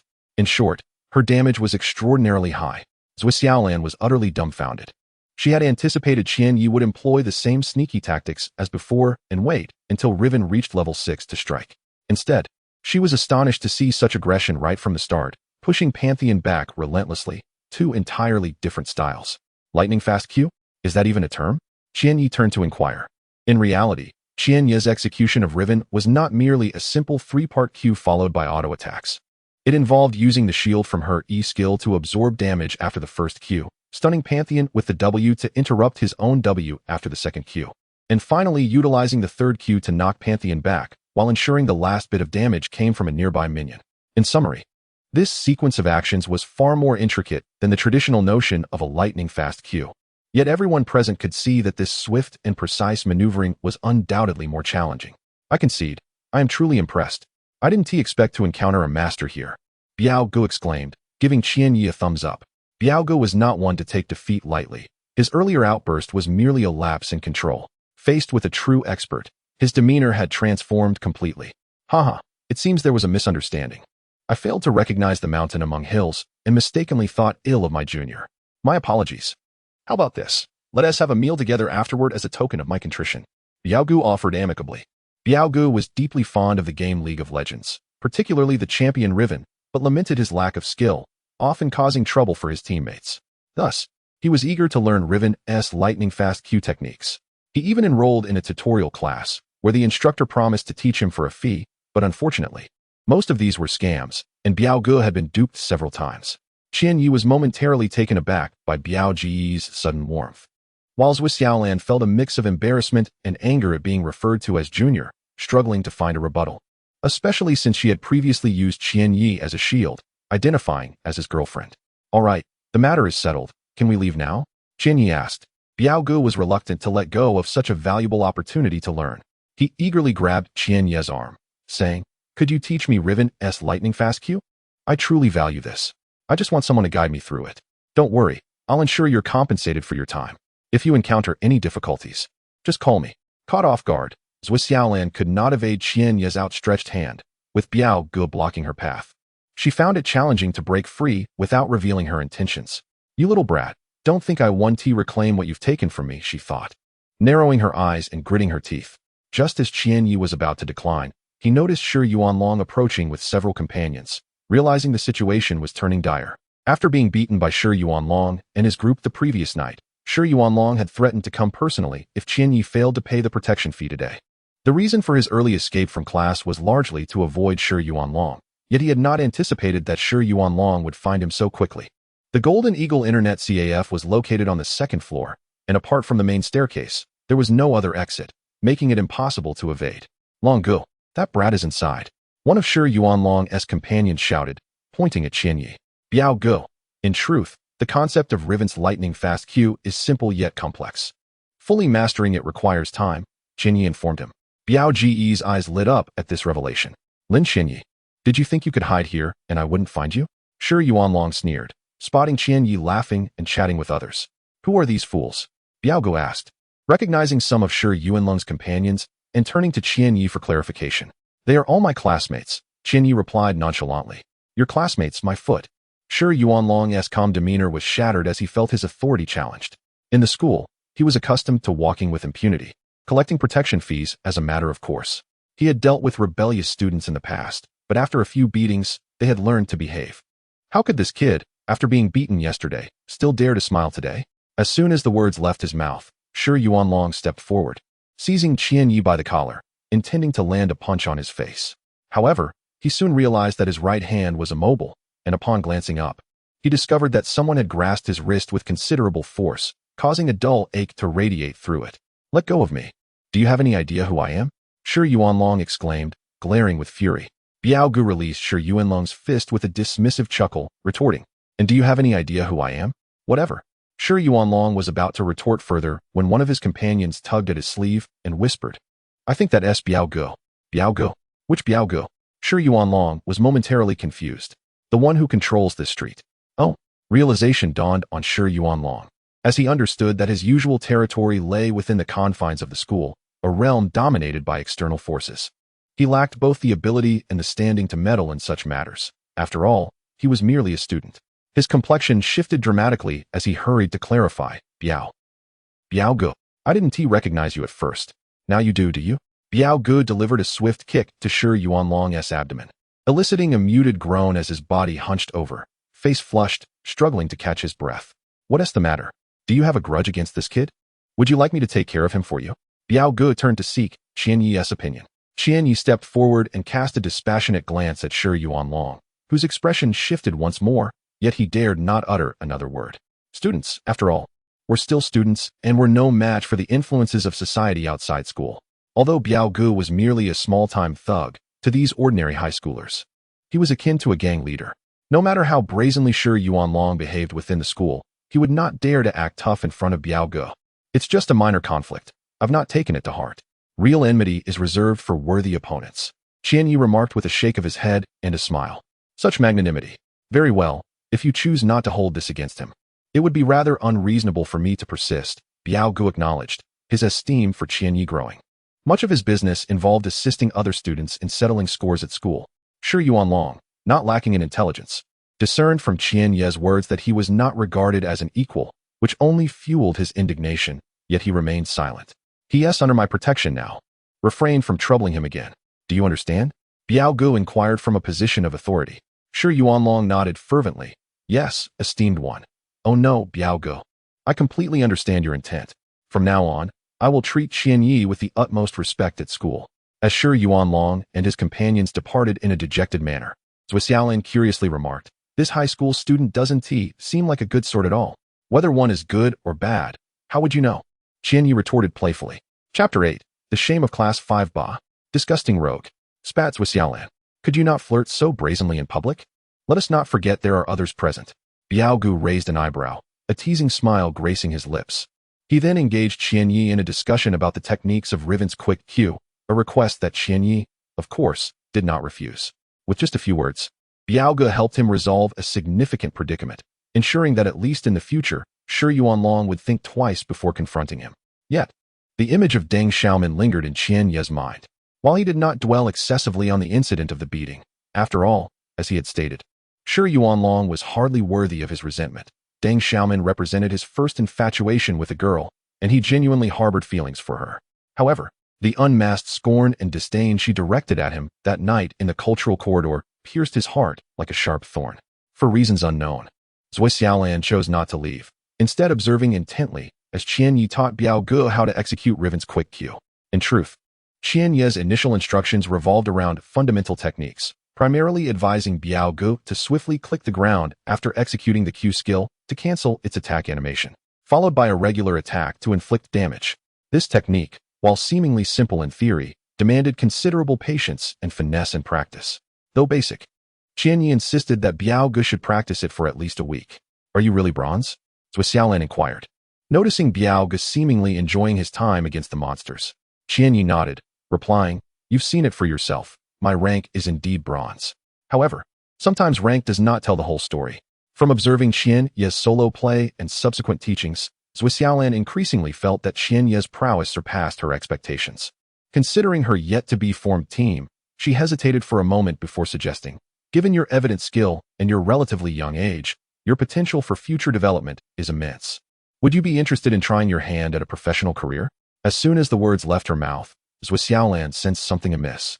For Qian Ye's previously jovial demeanor darkened abruptly. She instinctively halted her speech, daunted by his sudden shift in mood. She wished to inquire if Qian Yi knew about the rumors concerning the widow player from that day's match between Xiao Yi and Ying Zi. But upon seeing his expression, she refrained from further questioning. At that moment, Zhou Xiaolan's phone rang. Upon answering, she discovered that her family, concerned for her safety, had tracked her location and sent someone to pick her up at the street corner. Qian Yi? What a lovely name, Zhou Xiaolan mused to herself. She was indeed very curious about him, but her visit today was for a far more pressing matter, and the unfinished task left her feeling somewhat discontented. "This is my business card. Since you've assisted me today, feel free to call if you require any help." Zhou Xiaolan handed Qian Yi a card. However, it bore only a name and a phone number, lacking any other information, appearing rather meager. Yet, a connoisseur would recognize that the simplistic card was crafted from exquisite cobalt blue paper sourced from Europe. "Is it possible to arrange a meeting?" Qian Yi asked. "Get lost." Zhou Xiaolan shot him a glare before turning to leave. Quite fiery, Qian Yi chuckled, shaking his head as he casually tucked the card into his pocket. At the street corner, a black phaeton's door swung open. "Miss, you must not slip away from me unawares. Should anything happen to you, I could not bear the consequences," said a young man, resembling a driver, who was also Zhou Xiaolan's part-time bodyguard. "Taking you with me would be too ostentatious. I am merely discreetly seeking someone, not delving into perilous territory, so what is there to worry about?" The young man added, "You are aware of the chairman's temperament. She would not tolerate any mishap concerning you. After all, she cannot endure that kind of pain a second time." At his words, a flicker of sadness swept across Zhou Xiaolan's eyes. The young man, named Zheng Peng, immediately slapped himself twice in apology. "Miss, I am sorry. I did not mean to evoke painful memories." "Enough. I know you did not intend it. You and my brother grew up together. Isn't this also a sorrowful matter for you?" Zhou Xiaolan replied with a wry smile, shaking her head. With a deep sigh, she bent to enter the car's back seat. The verdant trees along the street swiftly receded, and the bustling crowd surged past, yet a sense of solitude welled within Zhou Xiaolan. "Brother, rest assured. I shall fulfill your last wish. One day, a Chinese team will stand atop the world. I promise you." She pressed the button to close the car door, the tinted window slowly rising, gradually obscuring her visage in the encroaching darkness. In the ensuing days, Qian Yi found tranquility at school. Shi Yuanlong no longer troubled him, allowing him to peacefully nap during class. After declining an invitation to a gathering from Xiao Yi, his activities at the Jining Internet CAF revolved around continuing to earn money while teaching Biao Gu the intricacies of Riven's quick cue. To be frank, while Biao Gu was lacking in comprehension, his gameplay was subpar, and his awareness even more so. Under Qian Ye's tutelage, he possessed decent lane capabilities. Yet his team fighting skills were utterly lacking. Nevertheless, after spending several days together, Qian Yi came to appreciate Biao Ji's character. Despite his delinquent nature, he was genuinely a good person, sharing a mutual understanding with Qian Yi. "Qian Yi, I have an idea," Biao Gu said one evening after a beer barbecue, slightly tipsy. His tattooed arm draped over Qian Ye's shoulder as he whispered in his ear. While Biao Gu was indeed a small-time gang leader, he had come to realize that continuing down such a path held little promise. Few succeeded in reforming their lives and ascending into high society. The vast majority languished in obscurity. Biao Gu himself had spent a year in confinement. He understood that the name Biao Gu carried weight in his circles, but once outside, it meant nothing, even less than a mere fart. Thus, he aspired to build a business, contemplating the entertainment industry, though lacking both funds and robust ideas. He had to settle for smaller ventures. By the principle of proximity, Biao Gu deemed an internet CAF a viable option. He envisioned establishing a League of Legends-themed CAF, hoping to capitalize on the game's popularity to secure his first significant earnings. With funding and location secured, he planned to open soon, but he needed a promotional gimmick. The days of good wine needs no bush were long gone. Advertising and marketing were now the keys to success. Thus, Biaogu wished to organize a CAF tournament, inviting skilled players to compete for real cash prizes to attract customers. He had a list of potential players but lacked true top-tier talent. It was then that he stumbled upon Qianyi, and under the influence of alcohol, Biaogu extended an olive branch to him. Of course, the remuneration will be considerable. If you help me anchor the strongest challenge for 3 rounds, the prize of 888 will be yours, Biaogu proclaimed, patting his round belly. Truth be told, nearly 9,000 in compensation was no trifling sum for Qianyi. It could alleviate his pressing financial concerns. However, he gently shook his head and replied, I appreciate the offer, Biaogu, but I have always preferred to remain low-key and shy away from the limelight. I must regrettably decline your invitation. Why? Biaogu asked. Perplexed. After spending several days together, he knew the sum he proposed was quite enticing to Qianyi and believed he had little reason to refuse. Isn't this far more lucrative and quicker than your normal boosting work? Biaogu pressed. Qianyi lit a cigarette and remarked, although fundamentally, there is little difference between the two matters. I had promised a brother of mine that I would not participate in guarding the arena. Biaogu, being a straightforward individual, recognized Qianyi's resolute stance and ceased to press the issue. After a moment of silence, he resumed their spirited drinking, no longer broaching the subject of the arena. In classroom 5 of grade 3, a voice pierced through the air. Damn it, that little rascal Ma Yunfei actually stood me up. It was the class monitor, Ma Jun. Indeed, what a coward. He clearly fears losing and now has the audacity to claim his grandmother is ill. Another student chimed in. Just yesterday, I saw his grandmother dancing in the square with some aunties, performing the double sticks. Ma Jun fumed. At such a crucial moment, he falters. It's infuriating. What are they arguing about? Qianyi stirred from his slumber, his bleary eyes opening. It was lunchtime, and Datu was behind him, indulging in a lunchbox prepared by his mother. With a piece of pork in his mouth, Datu mumbled, Didn't I mention that our class was set to have a friendly match against Class 3? Tonight. We were supposed to battle at the public internet CAF in a 5v5 match, but now our mid laner, Ma Yunfei, has concocted an excuse to skip, leaving our team short one player. Class 3 is already superior at League of Legends. With one less player, it's obvious we'll lose. Old Ma will surely be furious. Someone suggested, why not ask Lin Qianyi to join? Isn't he also skilled at the game? This suggestion was met with uproarious laughter. After the video incident, Qianyi had become the class's shame. His name was often invoked in jest whenever jokes or jabs were made. He's merely a bronze-ranked player, someone scoffed. Hey, Ma Jun, let Qianyi give it a shot. He might actually win. Not necessarily. Originally it was 4v5, and now it could turn into 4v6, another added. Qianyi remained unfazed, but Huaxia, rising in indignation, rebuked. Enough. Is belittling and mocking others truly amusing? Acknowledged as the model student, Huaxia was held in high regard by teachers and feared by many students, causing the raucous laughter to subside into hushed discussions. Don't mind them. They just love to joke around, Huaxia said to Qianyi. He glanced at her and replied, Why should I care? Though his tone was still somewhat frosty, it had softened considerably, for she was the first to dare speak up for him. I still think we should let Qianyi give it a try, a sweet voice unexpectedly chimed in, catching everyone off guard. Chapter 9. I can only assist. The words were spoken not by another, but by the class beauty of Class 5, Deng Xiaomin, who also starred as the female lead in the video that turned Qianyi into a laughingstock throughout the school. If Qianyi, who had always preferred to remain low-key, became a figure of notoriety, Deng Xiaomin undoubtedly played a significant role in that transformation. Qianyi felt a twinge of surprise and glanced at Deng Xiaomin, noticing that her expression did not appear feigned. This time, however, he did not easily succumb to trust, his vigilance heightened. Previously, Deng Xiaomin had worn a similarly innocuous demeanor, only to toy with him at her whim, subjecting him to humiliation. Suddenly, Qianyi recalled a line from the film The Legend of the Dragon Slayer, featuring Jet Li, where Zhang Wuji's mother, before her death, cautioned her son, in this world, the more beautiful a woman is, the more deceitful she can be. Ma Jun was aware that Deng Xiaomin was Xu Wanlong's girlfriend, yet he seemed to ingratiate himself with her, unsure whether it was to curry favor with the class beauty or to gain Xu Wanlong's approval. The others mirrored this sentiment. Upon Deng Xiaomin's statement, no one protested, and a silence fell over the group. Could it be that Deng Xiaomin is attempting to ensnare you again, Qianyi? Do not fall for her charms a second time. cautioned Datu. With a smirk, Qian Yi retorted, do I seem like that kind of person? Indeed, you do. Datu chuckled. Get lost. Qian Yi playfully kicked Datu and then inquired, what about Xiwan Long? I haven't seen him flaunting around lately. You don't know? Datu exclaimed in surprise. No what? Qian Yi asked. Datu explained, yesterday, Xiwan Long went to a restaurant with some friends and somehow offended a group of thugs, resulting in a brutal beating. Today, he is likely nursing his wounds at home. His right hand will probably take months to heal. All right, I see. Qian Yi nodded lightly, deep in thought. As class ended, Deng Xiaoman approached Qian Yi's desk. Husini glared at the class beauty with a protective demeanor. Qian Yi said little, following Deng Xiaoman outside the classroom. After a moment's hesitation, Deng Xiaoman, her face etched with remorse, said, I'm sorry.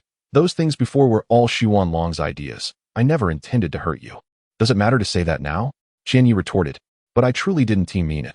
Deng Xiaoman's eyes brimmed with tears, her expression one of pitiful innocence, eliciting sympathy from onlookers. Qian Yi shook his head and replied, what is done. There is no point in dwelling on it. I want to take it to heart, but I wish to impart one piece of advice to you. What advice? Deng Xiaoman looked up with anticipation. Qian Yi smiled faintly and said, do not underestimate the impoverished youth. Deng Xiaoman felt a pang of disappointment upon hearing words that were not the answers she sought. Yet all that remained was the sight of Qian Yi turning away. In an instant, the shadow of gloom vanished from Deng Xiaoman's face, replaced by a flicker of resentment. Does she think she is so impressive just because she is involved with a thug? Deng Xiaoman clenched her teeth, her expression filled with indignation. As for the tumultuous events at school, Qian Yi swiftly cast them aside, disregarding Ma Jun's insincere invitation. The class competition seemed too trivial to warrant his attention. He had no need to prove anything to anyone.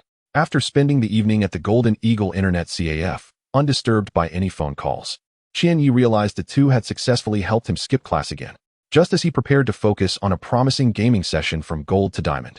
The CAF was suddenly plunged into darkness. Damn it, why is there a power outage now? Qian Yi abandoned his half-eaten instant noodles and stepped outside to contemplate which CAF to visit next when Datu rushed in, panting heavily. Hey, why are you still here? Datu caught his breath, inquiring. Where else would I be? Qian Yi replied. Have you forgotten about our match against Class 3? Everyone is waiting for you. Datu insisted. Come on, do you really think I would go? Datu grasped Qian Yi's arm, urging him. This is a dire situation. You should have seen how arrogant Zhuang Xing from Class 3 was at our classroom door after school. I felt like punching him in the face. Did you punch him? Qian Yi asked. Datu scratched his head. No way. I was just talking big. His dad is the city's enforcement chief. And my mom sells goods at the night market. What if he retaliated? Please help us out. They don't know you, and I still do. You skipping class isn't what they think. It's not about goofing off, but rather making money. You can earn your dad's medical expenses through coaching. It's obvious you're not a novice. You're just used to being low-key and avoiding the spotlight. But this concerns our class's collective honor. You have to participate. Datu continued to plead. Qian Yi, understanding Datu's intentions, tilted his head and stared deeply into his eyes, remaining silent. Feeling uneasy under Qian Yi's gaze, Datu sighed and conceded, everyone is betting on Class 3 to win. I'm the only one betting on us. That is a month's worth of living expenses. You can't expect me to go without food for a month, can you? Just this once, and never again. Qian Yi reluctantly nodded. Datu leapt with joy, exclaiming. I knew you would agree. Hurry, the match is about to start. With that, Datu eagerly pulled Qian Yi towards the public internet CAF, located on Omping Road. The public internet CAF was just 2 blocks away from the Golden Eagle Internet CAF. Under Datu's enthusiastic tugging, they soon entered the CAF. Since it was just after school, the CAF was filled with students, but the booth area in the back was relatively empty, among familiar faces. Besides Ma Jun leading Class 5, the other team consisted of students from Class 3. Ma Jun, if you're scared, just say so. Don't waste everyone's valuable time here. If you admit defeat and say Class 3 can't compare to Class 5, we can put this behind us. The leader of Class 3, Zhuang Xing, a burly figure with a haughty demeanor, declared, his chin held high and his eyes often drifting skyward as he spoke. Ma Jun felt a tinge of shame at Zhuang Xing's taunts. He had previously assured his team that everything was fine, only to have one of his comrades stand him up, leaving their team short-handed. He had hoped to bring Qian Yi in as a substitute, even if they lost. They would do so standing tall rather than as timid turtles. Yet, Qian Yi was nowhere to be found. Wait a moment, I sent someone to find him. Why the rush? It's not like you're guaranteed to win, Ma Jun retorted defiantly, despite knowing the disparity in their abilities. Ha, cowards. Is there not a single man among you in Class 5 willing to fight? Zhuang Xing laughed heartily. You're dragging your feet over a friendly match like a bunch of women. If you're not going to fight, get lost. I'm not even interested. As soon as Zhuang Xing finished speaking, the students of Class 3 erupted in laughter, hurling insults like cowards and women at Class 5. Ma Jun's ears burned with anger. Yet he found no words to counter. It was then that Deng Xiaoman spoke up. Zhuang Xing, mind your words. Don't let your tongue slip. It's just a matter of 4 against 5. What is there to be afraid of? Zhuang Xing sneered. Deng Xiaoman, don't think that just because you're with Xuan Long you can be tough in front of me. What is wrong with saying a couple of words to you? We're wasting time here just to entertain Class 5, and you act like you're in the right. Indeed, your brother Long has recently encountered a streak of misfortune. When he returns to school, feel free to voice your opinions before me. However, Deng Xiaoman's face turned pale with anger. Class monitor, let it be. If it's 4 against 5, then so be it. That rascal Qianye is absent, which is just as well, for he would likely hinder us. We had no expectations of him anyway. This was stated by Jin Wei, who held the position of jungler in this friendly match. Hey, how can you speak like that? Isn't Qianye here now? The two pushed through the crowd, standing alongside Qianye before everyone. Such arrogance. Does he require an invitation? Qianye's appearance did not bring relief to Class 5. Rather, a cold snort emanated from someone in the group. Ma Jun also wore a disapproving expression, waving his hand dismissively and saying, "All right, let us all keep it brief. Sit down and get started. Is everyone here?" Zhuang Xing cast a glance at Qianye, noting he was a stranger, and with a slight chuckle, directed his teammates to take their seats. Ma Jun provided Qianye with an account, and Jin Wei, sitting to his left, inquired, "What mid-lane champions are you proficient with?" Qianye replied, "I am more adept at playing support." Jin Wei's nostrils flared in indignation as he retorted, "What are you joking about? We are merely lacking a mid-laner." Ma Jun waved his hand again, stating, "Enough. It's best that Qianye plays support, as mentioned earlier. I will shift to mid-lane. Our original support will take top, and Qianye will cover the support position." "When did you?" Jin Wei, noticing Ma Jun's pointed glances, begrudgingly fell silent. In truth, Ma Jun had not placed much hope in Qianye's participation. He initially intended to find another student to fill in if the original mid-laner did not arrive. However, should Qianye actually show up, out of consideration for Deng Xiaoman's feelings, he would allow him to play. Yet, the mid-lane role is of paramount importance, and given Qianye's low rank, he likely could not bear the burden of carrying the team. It would be best for him to play support, as it generally requires less individual skill, merely protecting the ADC and establishing vision through wards. Qianye perceived Ma Jun's underlying calculations with clarity. He chose not to elaborate further. Opening his account, he began to adjust his runes and talents. Is support truly insignificant? Qianye silently chuckled, offering little explanation. Chapter 10. The Wrath of First Blood. According to Qianye's analysis over the years, amidst the plethora of formidable teams globally, it is indeed the mid-laner and ADC who bear the weight of carrying their respective teams, collectively accounting for over 50% of the damage output, thus serving as pivotal elements in securing victory. However, within these elite squads, it is often the support who acts as the cerebral core, orchestrating strategic maneuvers. Traditional support play generally revolves around providing assistance to the team, such as healing and warding, often relegated to the role of an adjunct to the ADC in the bot lane.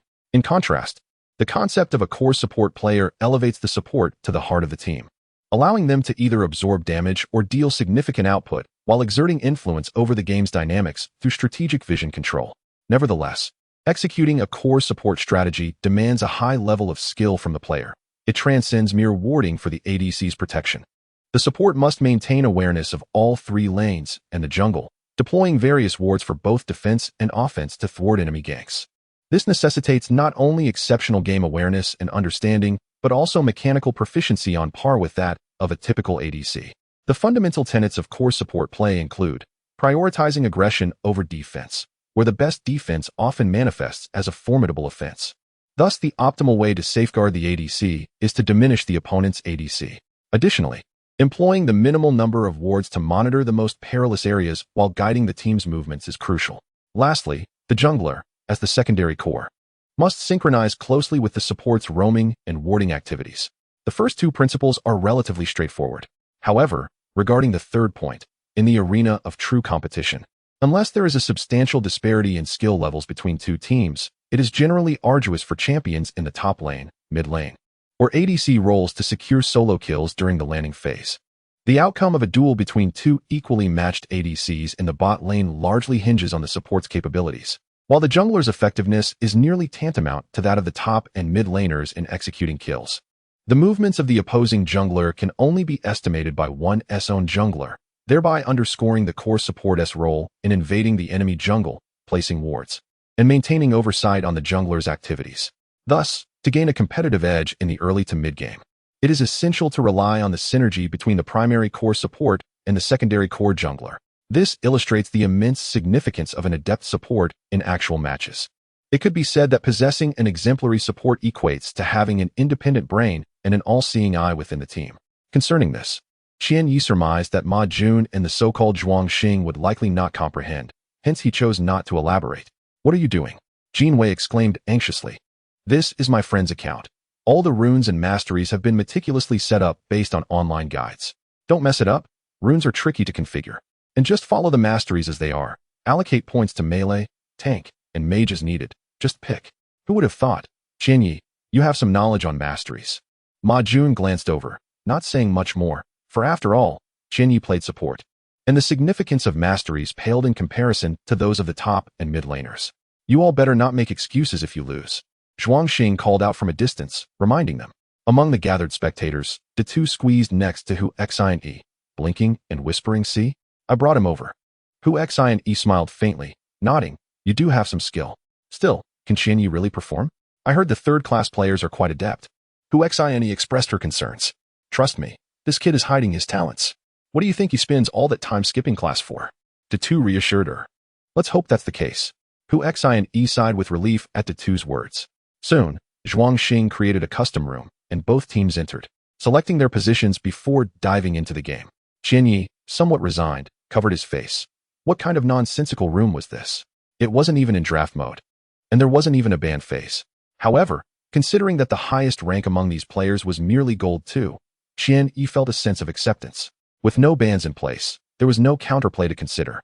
Ma Jun, Jin Wei, and the others swiftly settled on their champions. The composition for the fifth class consisted of a top lane Wukong, mid lane Annie, jungle master E, and ADC Misfortune. Qian Yi, pick a Malphite. He's tanky, and you can just hide behind during lane phase and poke with Q. In team fights, just focus on landing your ultimate, Jin Wei advised. Malphite is relatively straightforward and doesn't require excessive skill. Ma Jun concurred. This lineup is one we devised ourselves. Wukong and Malphite can ult simultaneously, while Annie and Misfortune follow up with their ultimates, allowing Master E to clean up. Just this combination alone will surely overwhelm Zhuang Xing's team. Listening to Ma Jun's confident tone, Qian Yi couldn't help but chuckle inwardly. Their confidence stemmed from concocting a combo reliant on ultimates. To be frank, this strategy could yield substantial results in low-tier matches, but its efficacy would depend heavily on the opposing team's composition. Realizing this was a blind pick mode, he would have to await the game to ascertain the enemy lineup. Qian Yi's cursor hovered between several champions, and just as it settled on Malphite, he opted for another champion instead. Since he was merely here to have some fun, what significance would picking Malphite hold? "Qian Yi, what are you doing? Didn't we say to pick Malphite?" Jin Wei was taken aback, unable to react as he saw Qian Yi confirming his choice, staring incredulously. "You actually chose Lee Sin as support?" Ma Jun scolded. "Don't you know Lee Sin is primarily a jungler? If you don't want to play, just say so. Don't drag us down." Ma Jun fumed, frustration boiling over. "What's the difference between Malphite and Lee Sin?" Qian Yi retorted. "We wanted you to select Malphite for his teamfight control and ultimate. What can Lee Sin offer? This champion isn't easy to master." "I wouldn't even dare to use him casually," Jin Wei snapped, having just ignited a glimmer of hope. Ma Jun's spirits plummeted as he realized that instead of a reliable crowd control support, they now had an unconventional Lee Sin. With the situation as it stood, no amount of discussion could alter the fact that their support was a non-traditional Lee Sin. Whatever. If we lose, Ma Jun sighed, resigning himself as he awaited the game to commence. Among the onlookers were students from both the 3rd and 5th classes, and Qian Yi's choice did not escape their notice. Being in a public internet CAF, they were naturally familiar with League of Legends, yet upon witnessing Qian Yi select Lee Sin as support, their incredulity triggered a flurry of commentary. "Lee Sin support? I've seen it before. There was this one rookie who couldn't secure a jungler position and tried to show off with support Lee Sin, only to be utterly crushed. Right? Lee Sin as support lacks crowd control and healing. I genuinely don't see what he could contribute." Qian Yi paid no heed to the murmurs behind him. As he entered the game waiting screen, he observed the third class's lineup: top lane Pantheon, mid lane Heimerdinger, jungle ADC Ezreal, and a standard support, Soraka. Wow, Zhuangxing is using Ezreal, his favorite champion. He has secured pinnacles with him 4 or 5 times. With Ezreal on board, he can essentially dominate the opponent, especially with Soraka providing consistent healing. What can the 5th class's bot lane even contend with? Ezreal's elusive nature made it challenging for the 5th class, despite their ample crowd control, to effectively pin him down. Indeed, I have observed that others playing Ezreal seldom face defeat, for his agility renders him elusive. Without a sufficiently robust form of crowd control, it is a formidable challenge to eliminate him in a single onslaught. I noticed the support, Blind Monk, from Class 3, and I ponder how he will contend with Zhuangxing's golden-haired champion. As a melee support, he is unlikely to even graze the golden-haired player or the 36D character. Amidst the murmurs of the audience, both teams swiftly entered the game. Class 5 occupied the blue side, and after procuring their equipment, they boldly advanced towards their red jungle and the entrance of the dragon's lair. Qianyi, playing Blind Monk, lagged behind, unwilling to engage in such a futile rush to the river's threshold, merely to await a level 1 skirmish. In matches below platinum rank, it is common for both teams to clash at this location during the initial engagement, which lacks technical sophistication. Qianyi chose not to accompany his teammates. Instead, he circled around to the opposite side. At the 1 minute 30-second mark, he placed a free ward in the enemy's blue jungle near the frog, aiming to observe the enemy jungler's initiation. With a stroke of luck, he could potentially secure the frog with his Q ability, which would significantly hinder Amumu's path to level 2, adversely affecting his subsequent development. After all, Amumu is a growth-oriented jungler reliant on experience. What on earth are you doing, Qianyi? Can't you see we're engaged in battle? Ma Jun scolded. Jin Wei was even more vehement in his rebuke. Damn it, don't you know we're supposed to fight at level 1? Why run so far? Just as Jin Wei concluded his tirade, his champion, Master Yi, was slain, granting the enemy ADC Ezreal first blood. The situation for the other 3 teammates was dire, leaving them with no choice but to retreat.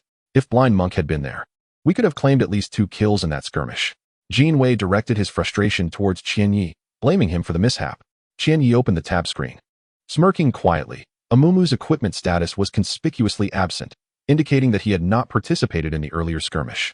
It was clearly a 4-on-4 engagement, and yet the blame fell unjustly upon him for their loss. You'd best go secure your blue buff, rather than starting with the red buff, Qianyi suggested after a moment's hesitation. Jin Wei, already in a foul mood after losing first blood and his summoner spell, retorted vehemently. What do you know? Do you even understand how to jungle? Focus on your Blind Monk support. Tend to your own bottom lane. How can I manage to take the blue buff alone? Don't you realize that early jungle requires assistance? Forget it. Let us just carry on with our lanes, interjected Shaoan, the ADC from Class 5. Qianyi, let us play cautiously and farm until level 6. Your Blind Monk doesn't have much impact early on. With Sona providing healing, we must avoid losing too much health, and then wait for Master Yi to hit level 6 and initiate a gank. Chapter 11. The fancy spinning kick. Alas, where has my blue buff gone? After Jin Wei finished with his red buff, he promptly ventured toward the blue area, only to discover a solitary little monster at the blue buff's camp. With the blue buff having long since vanished, it must have been snatched away by Amumu, Ma Jun reminded him. Damn it, the opposing jungler is indeed an Amumu. Jin Wei swallowed hard, feeling a surge of frustration. He had only heard of Amumu being counter-jungled, never imagined that Amumu would dare to invade the enemy's jungle. For everyone knew that Amumu was but a weakling in the early game, forced to avoid any jungler he encountered. Reflecting on Qian Ye's earlier warning, could it be that he had anticipated Amumu's attempt to counter the blue buff? Surely not. Jin Wei dismissed the notion, believing Qian Ye had merely guessed by chance. Without the blue buff, Jin Wei's Master Yi suffered greatly. Not only was his leveling hindered, but his jungling became painfully arduous as his mana dwindled, necessitating a return home for replenishment. Qianyi, how did your Blind Monk come to possess a blue buff? Ma Jun's Annie was laboring against the inventor in mid lane, struggling against the sheer annoyance of the champion. With 3 turrets deployed, attempting to last-hit minions was perilous, as one misstep could result in being struck by a laser, let alone trying to attack the inventor. To take down the inventor, one either needed superior range or the ability to obliterate him in a single explosive burst of damage, qualities Annie lacked before level 6. One miscalculated rotation around the turrets could lead to an excruciating experience. That was a cue that Qian Yi just snatched up, Shaoan remarked. Initially, She had thought Qian Ye's blind monk ventured to the Dragon River for vision.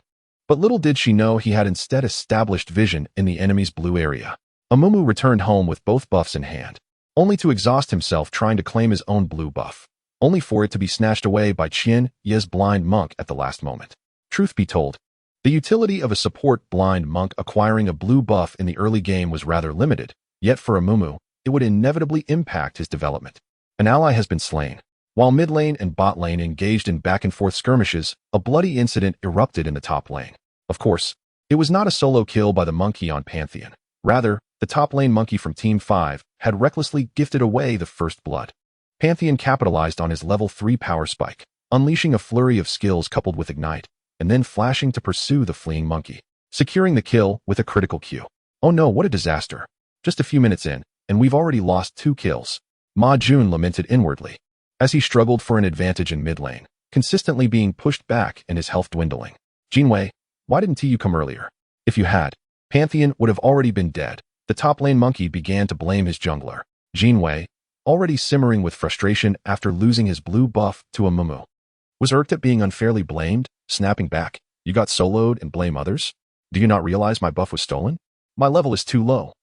Do you expect me to go to the top lane and gift away a double kill? Enough of this bickering. Let us focus. We are relying on our ultimate strategy, and we won't see its effects until we hit level 6. Ma Jun's words rang somewhat hollow. Even he doubted their efficacy, especially with the absence of the crucial Stone Man support, replaced instead by a seemingly lackluster blind monk. As Team 5's top and jungle squabbled over blame, Team 5's bot lane unexpectedly gained the upper hand, leaving onlookers incredulous. After acquiring the blue buff, the blind monk's Q became infallible, leaving Team 3's ADC, Ezreal, feeling utterly miserable, while even 36D Sona found her mana insufficient. Ezreal entertained the thought of harassing Misfortune. Yet each attempt was thwarted by the blind monk's SW shield. Not to mention, the blind monk possessed natural lifesteal, applying W to farm minions, allowing him to recover health, albeit modestly, yet enough to accumulate over time. With each exchange, both Ezreal and Sona found their health and mana dwindling. I'll signal when to unleash your ultimate. Do you understand? Qian Yi instructed. After engaging in several mutually beneficial trades, Shaoan developed a newfound respect for Qian Ye's skills, nodding in agreement to his directive. Release your ultimate. However, Shaoan hesitated momentarily before fully committing. Despite the fact that Ezreal and Sona were not entirely ensconced within the radius of Misfortune's ultimate barrage, the moment she pressed the button, they would undoubtedly escape its range, rendering it ineffective. Yet, under Qian Ye's command, Shaoan released the ultimate, Misfortune standing firm, her twin guns raised, erupting in a dazzling display of firepower. Countless bullets rained down, forming a magnificent conical barrage that engulfed Ezreal and Sona. Alas, Misfortune had unleashed her ultimate too soon. Ezreal and Sona still had ample health, insufficient to secure a kill, at best merely trading some health. Indeed, the distance between them rendered the ultimate's damage insufficient, serving little purpose beyond a minor chip of health. Observers, many of whom were adept at playing Misfortune, shook their heads upon witnessing her initiate the barrage, and many recognized the disparity between Misfortune and Ezreal during the landing phase. Had it not been for the blind monk inadvertently shielding Misfortune from a few of Ezreal's QS, it was likely she would have been forced back home before reaching level 6. At this moment, Misfortune's ultimate appeared to the onlookers as a colossal misstep. True, Misfortune and the blind monk had hit level 6 first, yet Ezreal and Sona were nearing full experience, nearly ready to retaliate once Misfortune's ultimate concluded, setting the stage for Team 3 to secure a double kill. The situation for Team 5 was becoming increasingly dire. Such was the collective sentiment of the audience. However, the very next moment, this notion was swiftly drowned out by gasps of astonishment. In fact, most were oblivious to the details, only noticing the screen displaying Misfortune's double kill. Double kill? How did the blind monk manage that? I doubted whether it was the Stone Man's ultimate, but how could the blind monk possibly use it? It was utterly astounding. Hearing the murmurs around her, Huaxia turned to Big Head and asked, "Is this the true skill of Qian Yi that you spoke of?" Big Head struggled to swallow, his eyes wide in disbelief, muttering, "I knew he was strong, but I never imagined he could be this formidable. Damn it, playing the fool to catch the wise. Even I was deceived for so long." Beside them, Deng Xiaomin was equally astonished. She had not fully grasped Qian Ye's recent maneuver, but it did not diminish the brilliance of the blind monk's recent combo. Had he truly concealed such depth all along? Deng Xiaomin turned to gaze at Qian Yi, who wore a confident yet slightly mischievous smile, captivating all in that moment. Chapter 12. The Slaughtering Blade Double Kill. When the announcement of a double kill echoed through their headsets, Ma Jun and Jin Wei were jolted back to reality. They hastily shifted their gaze to the lower lane, only to behold the lifeless forms of Ezreal and the 36D Sona nearby, while Miss Fortune and Lee Sin were retreating back to base beneath the turret. By the time the jungler from Team 3, Mumu, arrived at the scene, he could only witness the elegant departure of two figures. Xiaoan, well done. To achieve a double kill, that's impressive. Ma Jun praised enthusiastically. Jin Wei chimed in. TSK. In the past, you were always the one dragging us down with first blood. Who would have thought you'd rise to the occasion today? Xiaoan felt a bit embarrassed by the compliments and explained, actually, it was all thanks to Qian Yi. I merely used my ultimate. Is that true? Ma Jun replied, somewhat skeptical, as he had checked the lower lane earlier and saw little of Lee Sin's contribution, let alone any connection between Miss Fortune's double kill and Lee Sin. Qian Yi, with a calm demeanor, chose not to elaborate further. Instead, he addressed Xiaoan. In a moment, I will roam. Just remember not to engage recklessly. Okay, I understand. You can go without worry. Xiaoan nodded vigorously. Although he hadn't fully grasped Qian Ye's earlier maneuver, the outcome resulted in Miss Fortune's double kill. After several skirmishes, Xiaoan had come to a tentative belief in Qian Ye's abilities. Thus, he had no objections to Qian Ye's plans. However, right after this exchange, Xiaoan sensed Qian Ye's penetrating gaze. Realizing the misunderstanding, he quickly clarified, what I meant was, you can freely roam. That was not Qian Ye's intention. He questioned, your Miss Fortune lacks early game damage, and you should have enough gold to purchase a B.F. sword. What is the point of acquiring a blade of the ruined king and boots? Xiaoan glanced at his equipment, confused, and replied, in the martial arts world, speed reigns supreme. Isn't that the principle? Qian Yi sighed, fine, just get the blade of the ruined king. He rubbed his temples, unsure how to explain that even the swiftest bullets cannot surpass the impact of a cannon. In truth, that recent maneuver, though seemingly straightforward, was contingent upon three critical factors: speed, angle, and timing. At the very moment Miss Fortune unleashed her ultimate, 36D Sona and Ezreal instinctively retreated. Ezreal even hastily used his E ability, Arcane Shift, to escape the barrage of Miss Fortune's ultimate. Qian Ye's Lee Sin preemptively cast Sonic Wave, accurately predicting Ezreal's landing point, striking him from behind. He then swiftly placed a free ward and executed his W ability to dash in, following up with a perfectly timed Dragon's Rage. At this juncture, the execution of Lee Sin's ultimate required precise positioning. Otherwise, he could only eliminate Ezreal, making it challenging to secure a double kill. However, Qian Yi positioned himself behind Ezreal, adjusted his stance, and with that delicate maneuver, he unleashed Dragon's Rage, propelling Ezreal into the air while simultaneously launching 36D Sona as well. Through sheer skill, he replicated the effect of a tank's ultimate, knocking both champions back, allowing Miss Fortune to unleash her ultimate for a full 2 seconds, resulting in massive damage. Subsequently, Lee Sin used his E ability to slow the two, allowing Miss Fortune to easily follow up with her Q ability, achieving a true double kill and assisting Team 5's ADC, Xiaoan, in claiming victory. While Qian Ye's Lee Sin's actions appeared uncomplicated, the successful and precise execution of skills required meticulous control over speed, awareness, and timing, akin to the intricate art of needlework.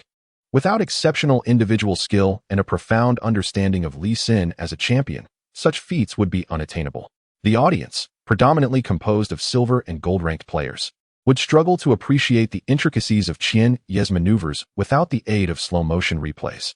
In fact, Lee Sin is heralded as one of the most agile and skill-expressive champions in League of Legends, and mastering him is no trivial task. One cannot become proficient without extensive practice. A well-known commentator once stated that if one could master Lee Sin, they could likely excel with nearly every other champion as well. In Qian Ye's perspective, the mastery of Lee Sin can be categorized into several tiers. Simply executing his Dragon's Rage as a finishing move falls under the bronze level. If one can use Tempest to kick back the enemy carry among a crowd, that would be classified as silver or gold level. However, if one can understand the importance of protecting their backline during team fights while utilizing Dragon's Rage as a crowd control ability, they might reach platinum level. Yet, if a player understands how to utilize warding with W and are to kick back the enemy carry or to initiate team fights with a well-placed ultimate, while also being able to strike from afar and evade numerous foes in the jungle, then they truly embody the essence of a Master Lee Sin. reaching diamond level and beyond. This was merely Qian Ye's brief overview. Li Sin's combo is extensive, including techniques like warding followed by a tempest kick, or flashing QRQ sequences, interspersed with passive auto attacks to achieve 5 strikes in 1 second, and various evasive maneuvers to dodge control abilities, all of which necessitate considerable practice to comprehend their subtleties. After assisting Miss Fortune in placing wards, Qian Ye's Li Sin began to roam, not towards the mid lane, but rather to establish vision in the jungle to monitor Mumu's movements. This is a crucial responsibility for any competent support. The reason for not ganking mid was the concern that it could lead to a double kill, despite Team 3's mid laner. The Inventor, keeping Annie pinned beneath her turret, the health of the mid lane turret had significantly diminished. Ma Jun's Annie was hesitant even to farm, fearful of being struck by the turret and forced to retreat home. Without sufficient equipment, even if Annie's ultimate connected, the combined efforts of her and Li Sin would struggle to instantly eliminate the Inventor.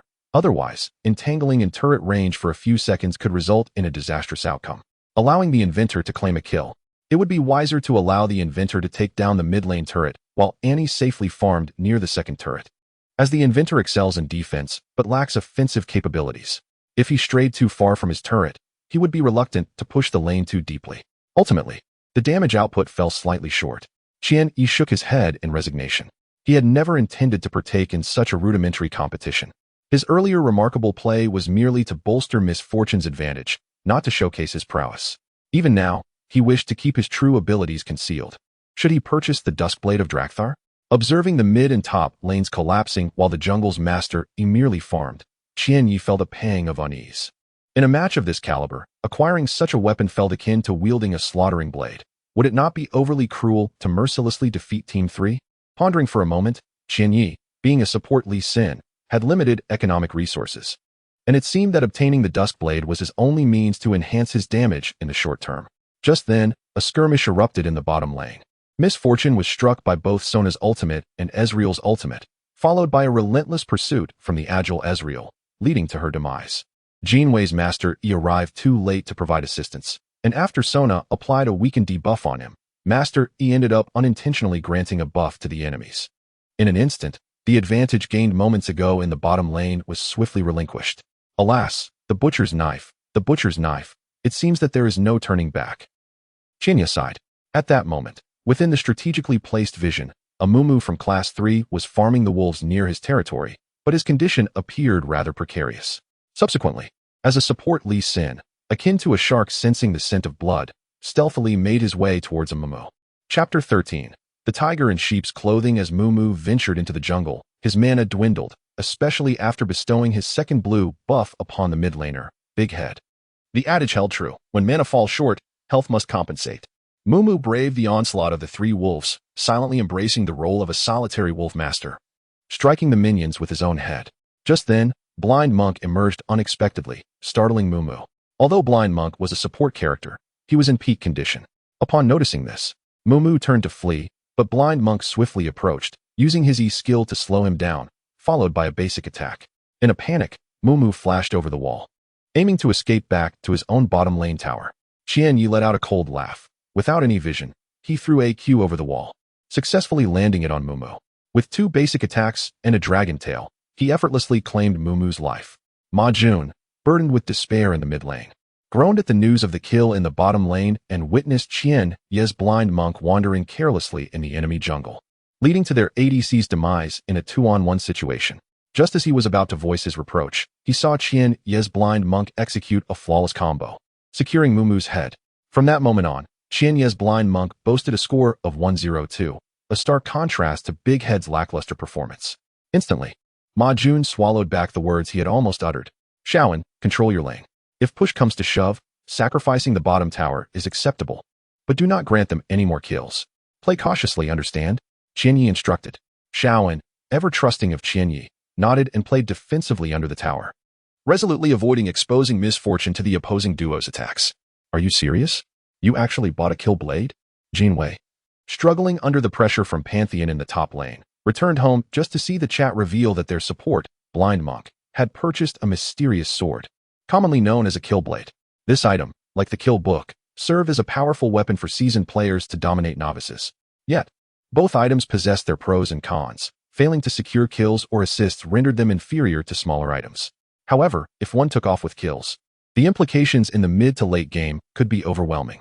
Thus, acquiring a kill blade early not only signified a substantial advantage in the game, but also required a player to possess exceptional confidence in their skills. At this juncture, from the perspective of both teams, the 5th class seemed to hold no upper hand and even faced significant disadvantages.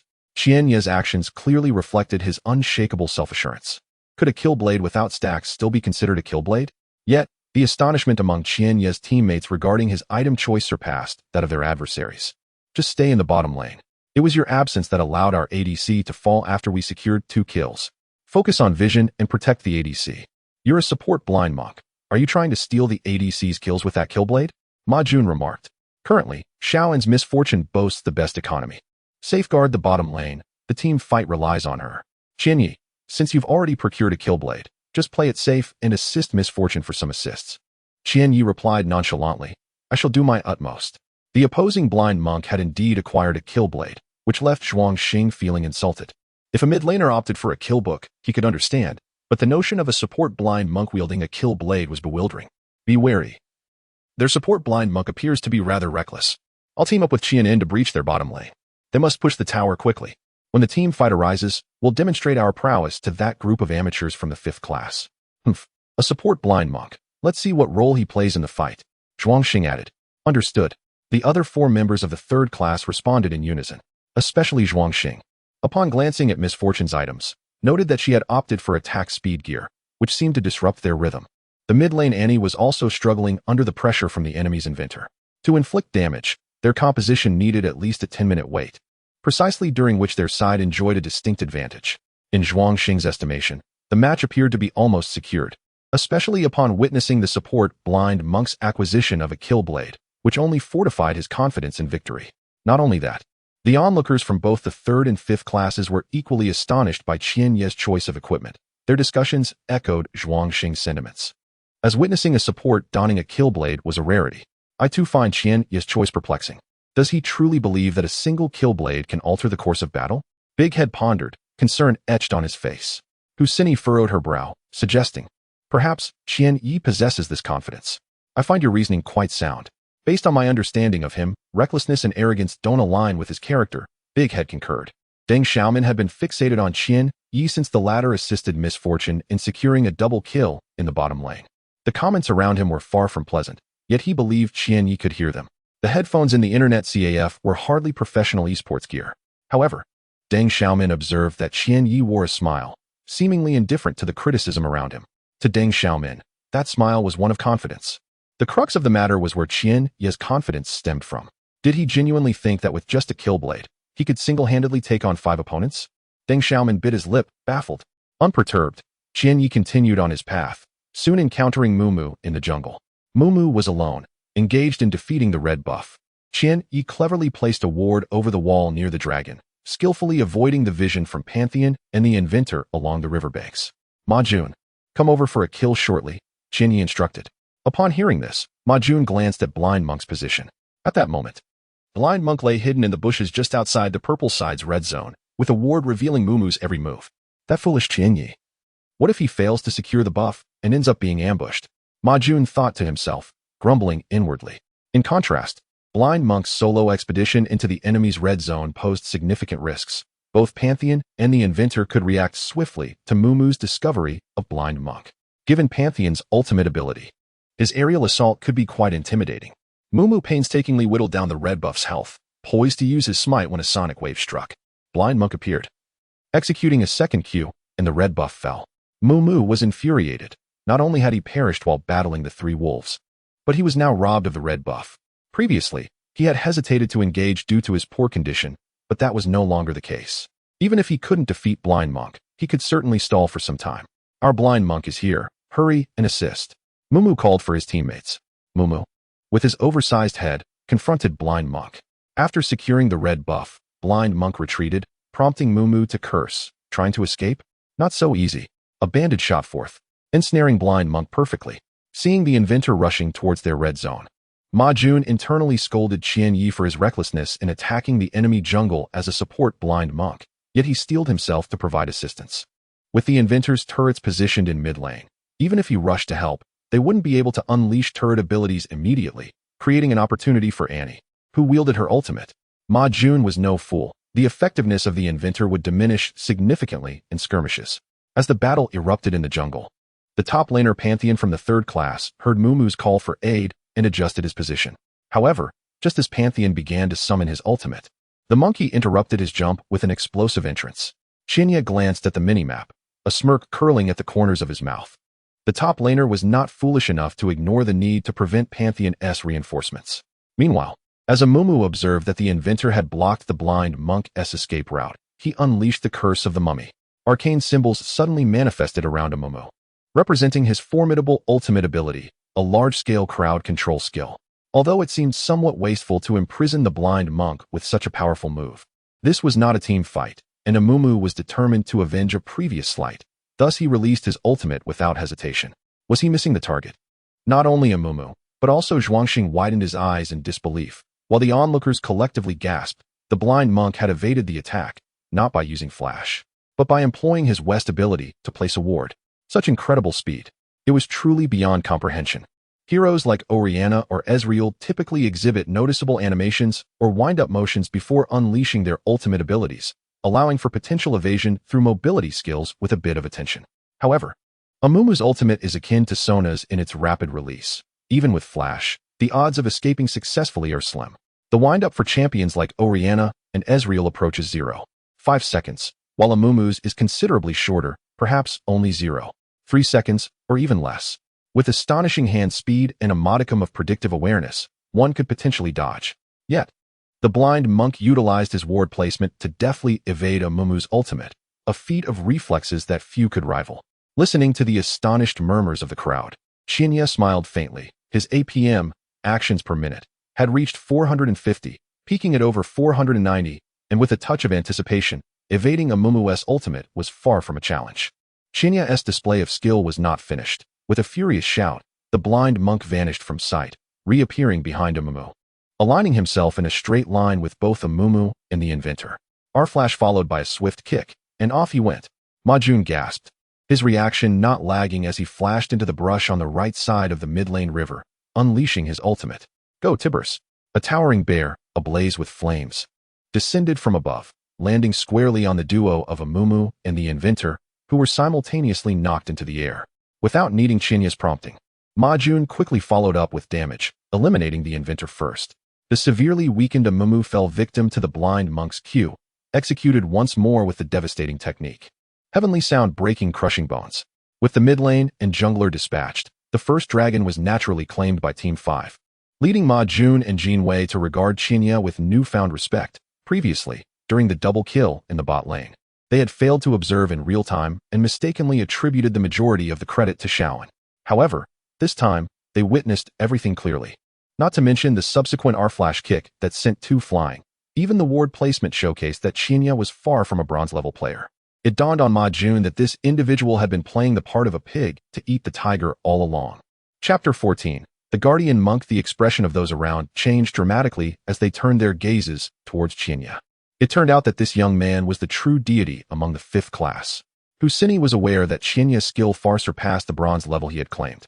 Yet she was utterly unprepared for the extent of his prowess. Datu, astonished yet somewhat smug, remarked to Huaxia, "See? I knew Qianya had been concealing his true abilities, but I never imagined he would be this formidable." The blind monk's kill potential surged dramatically, and the members of the 3rd class finally came to a realization. This supportive blind monk was indeed the core of their opposition. At all costs, we must eliminate the blind monk. We cannot allow him to stack his kill potential any further. Zhuangxing gritted his teeth, his eyes nearly sparking with intensity. Monkey, stop building damage items. Your output has fallen behind Pantheon significantly. If you continue down this path, you will surely fall victim to him, Qianya advised. As for Annie, once you complete your zonias, it would be wise to enchant your boots with distortion. As for the Sword Saint, after procuring jungle equipment, build some tank items.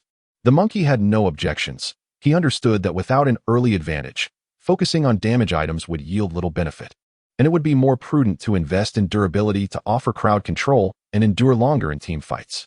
Ma Jun nodded, acutely aware of the mounting pressure from the 3rd class. Once their outer tower fell, small skirmishes and even full-scale team battles would become inevitable. Annie excelled in team fights, but struggled due to her lack of mobility and vulnerability to being focused down, making it challenging to initiate engagements without flash.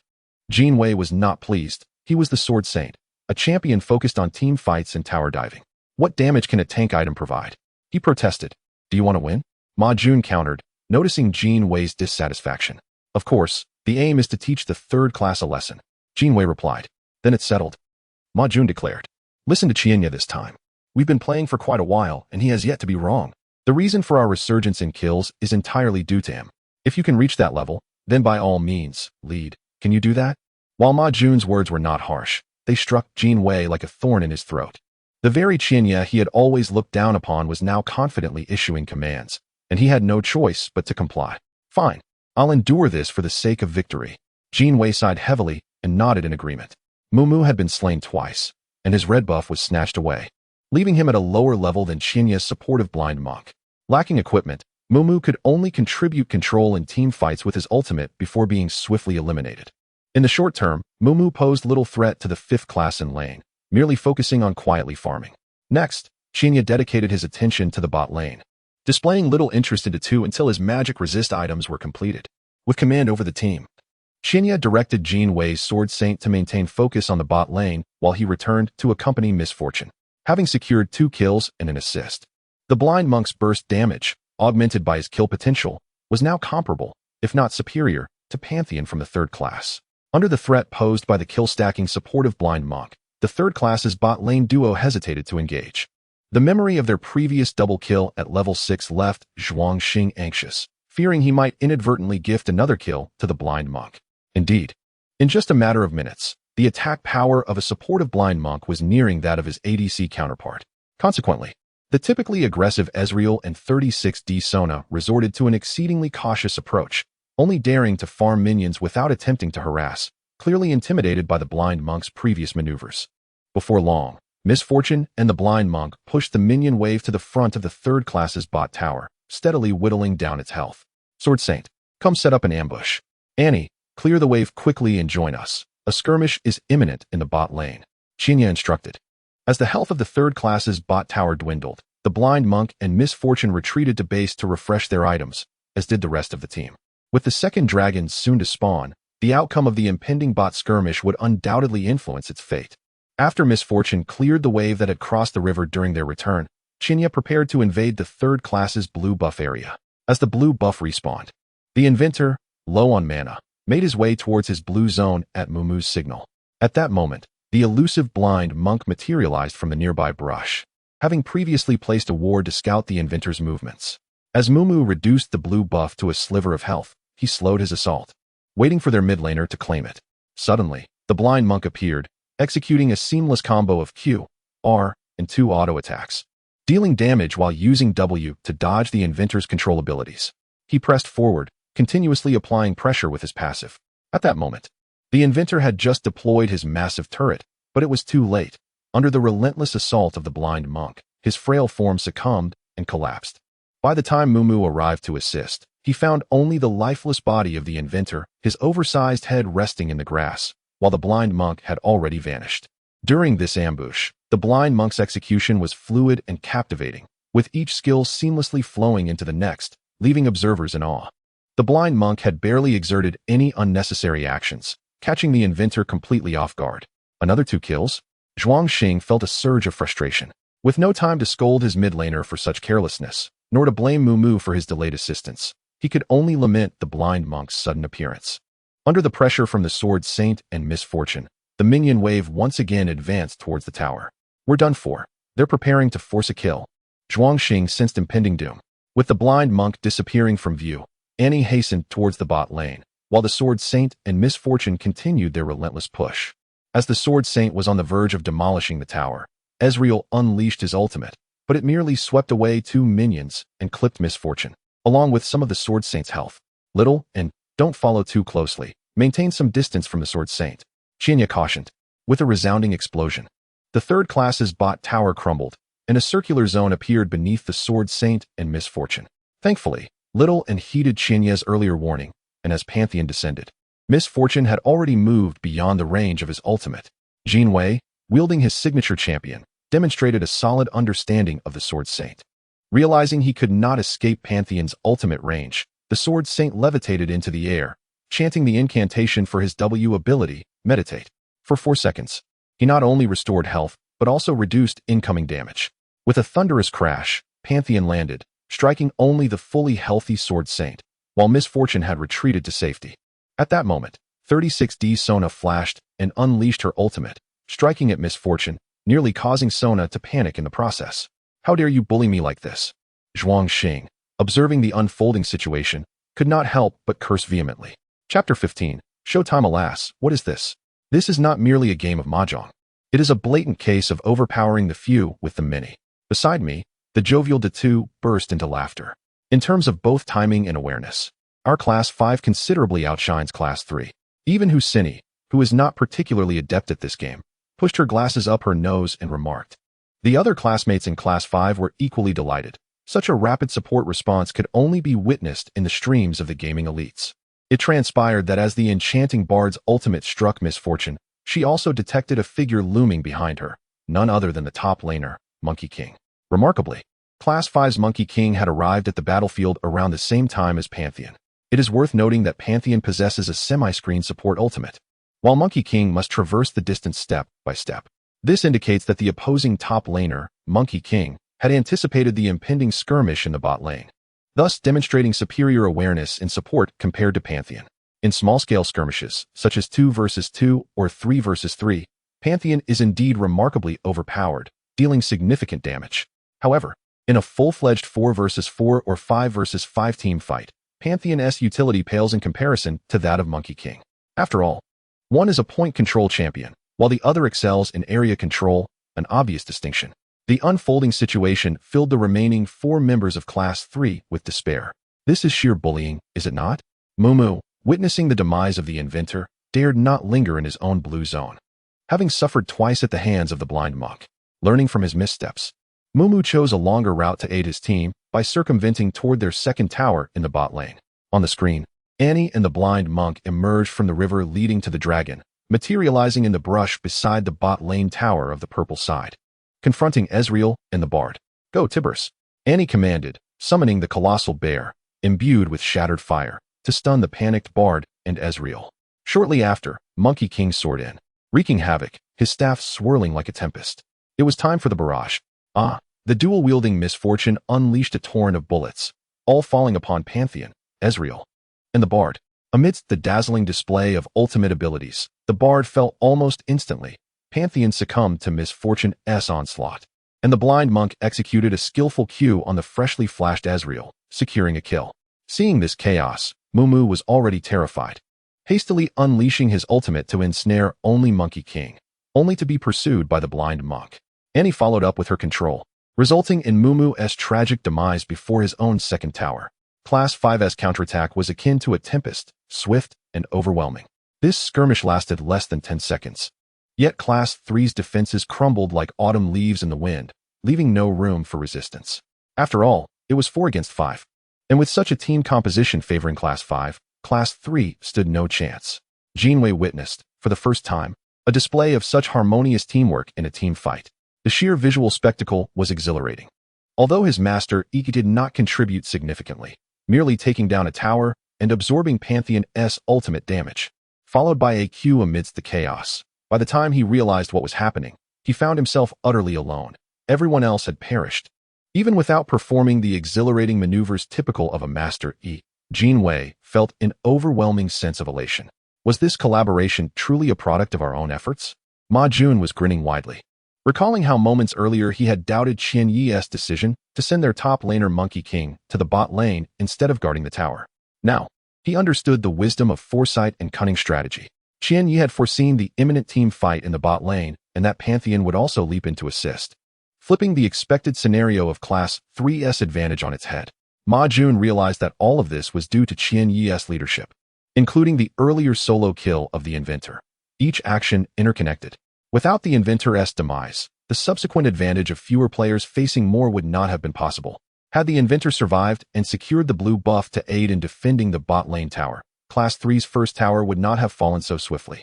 Even if they had attempted to push, The combination of the Inventor-S turrets, Pantheon, the Bard, and Mumu-S ultimate would have made the outcome of the team fight uncertain.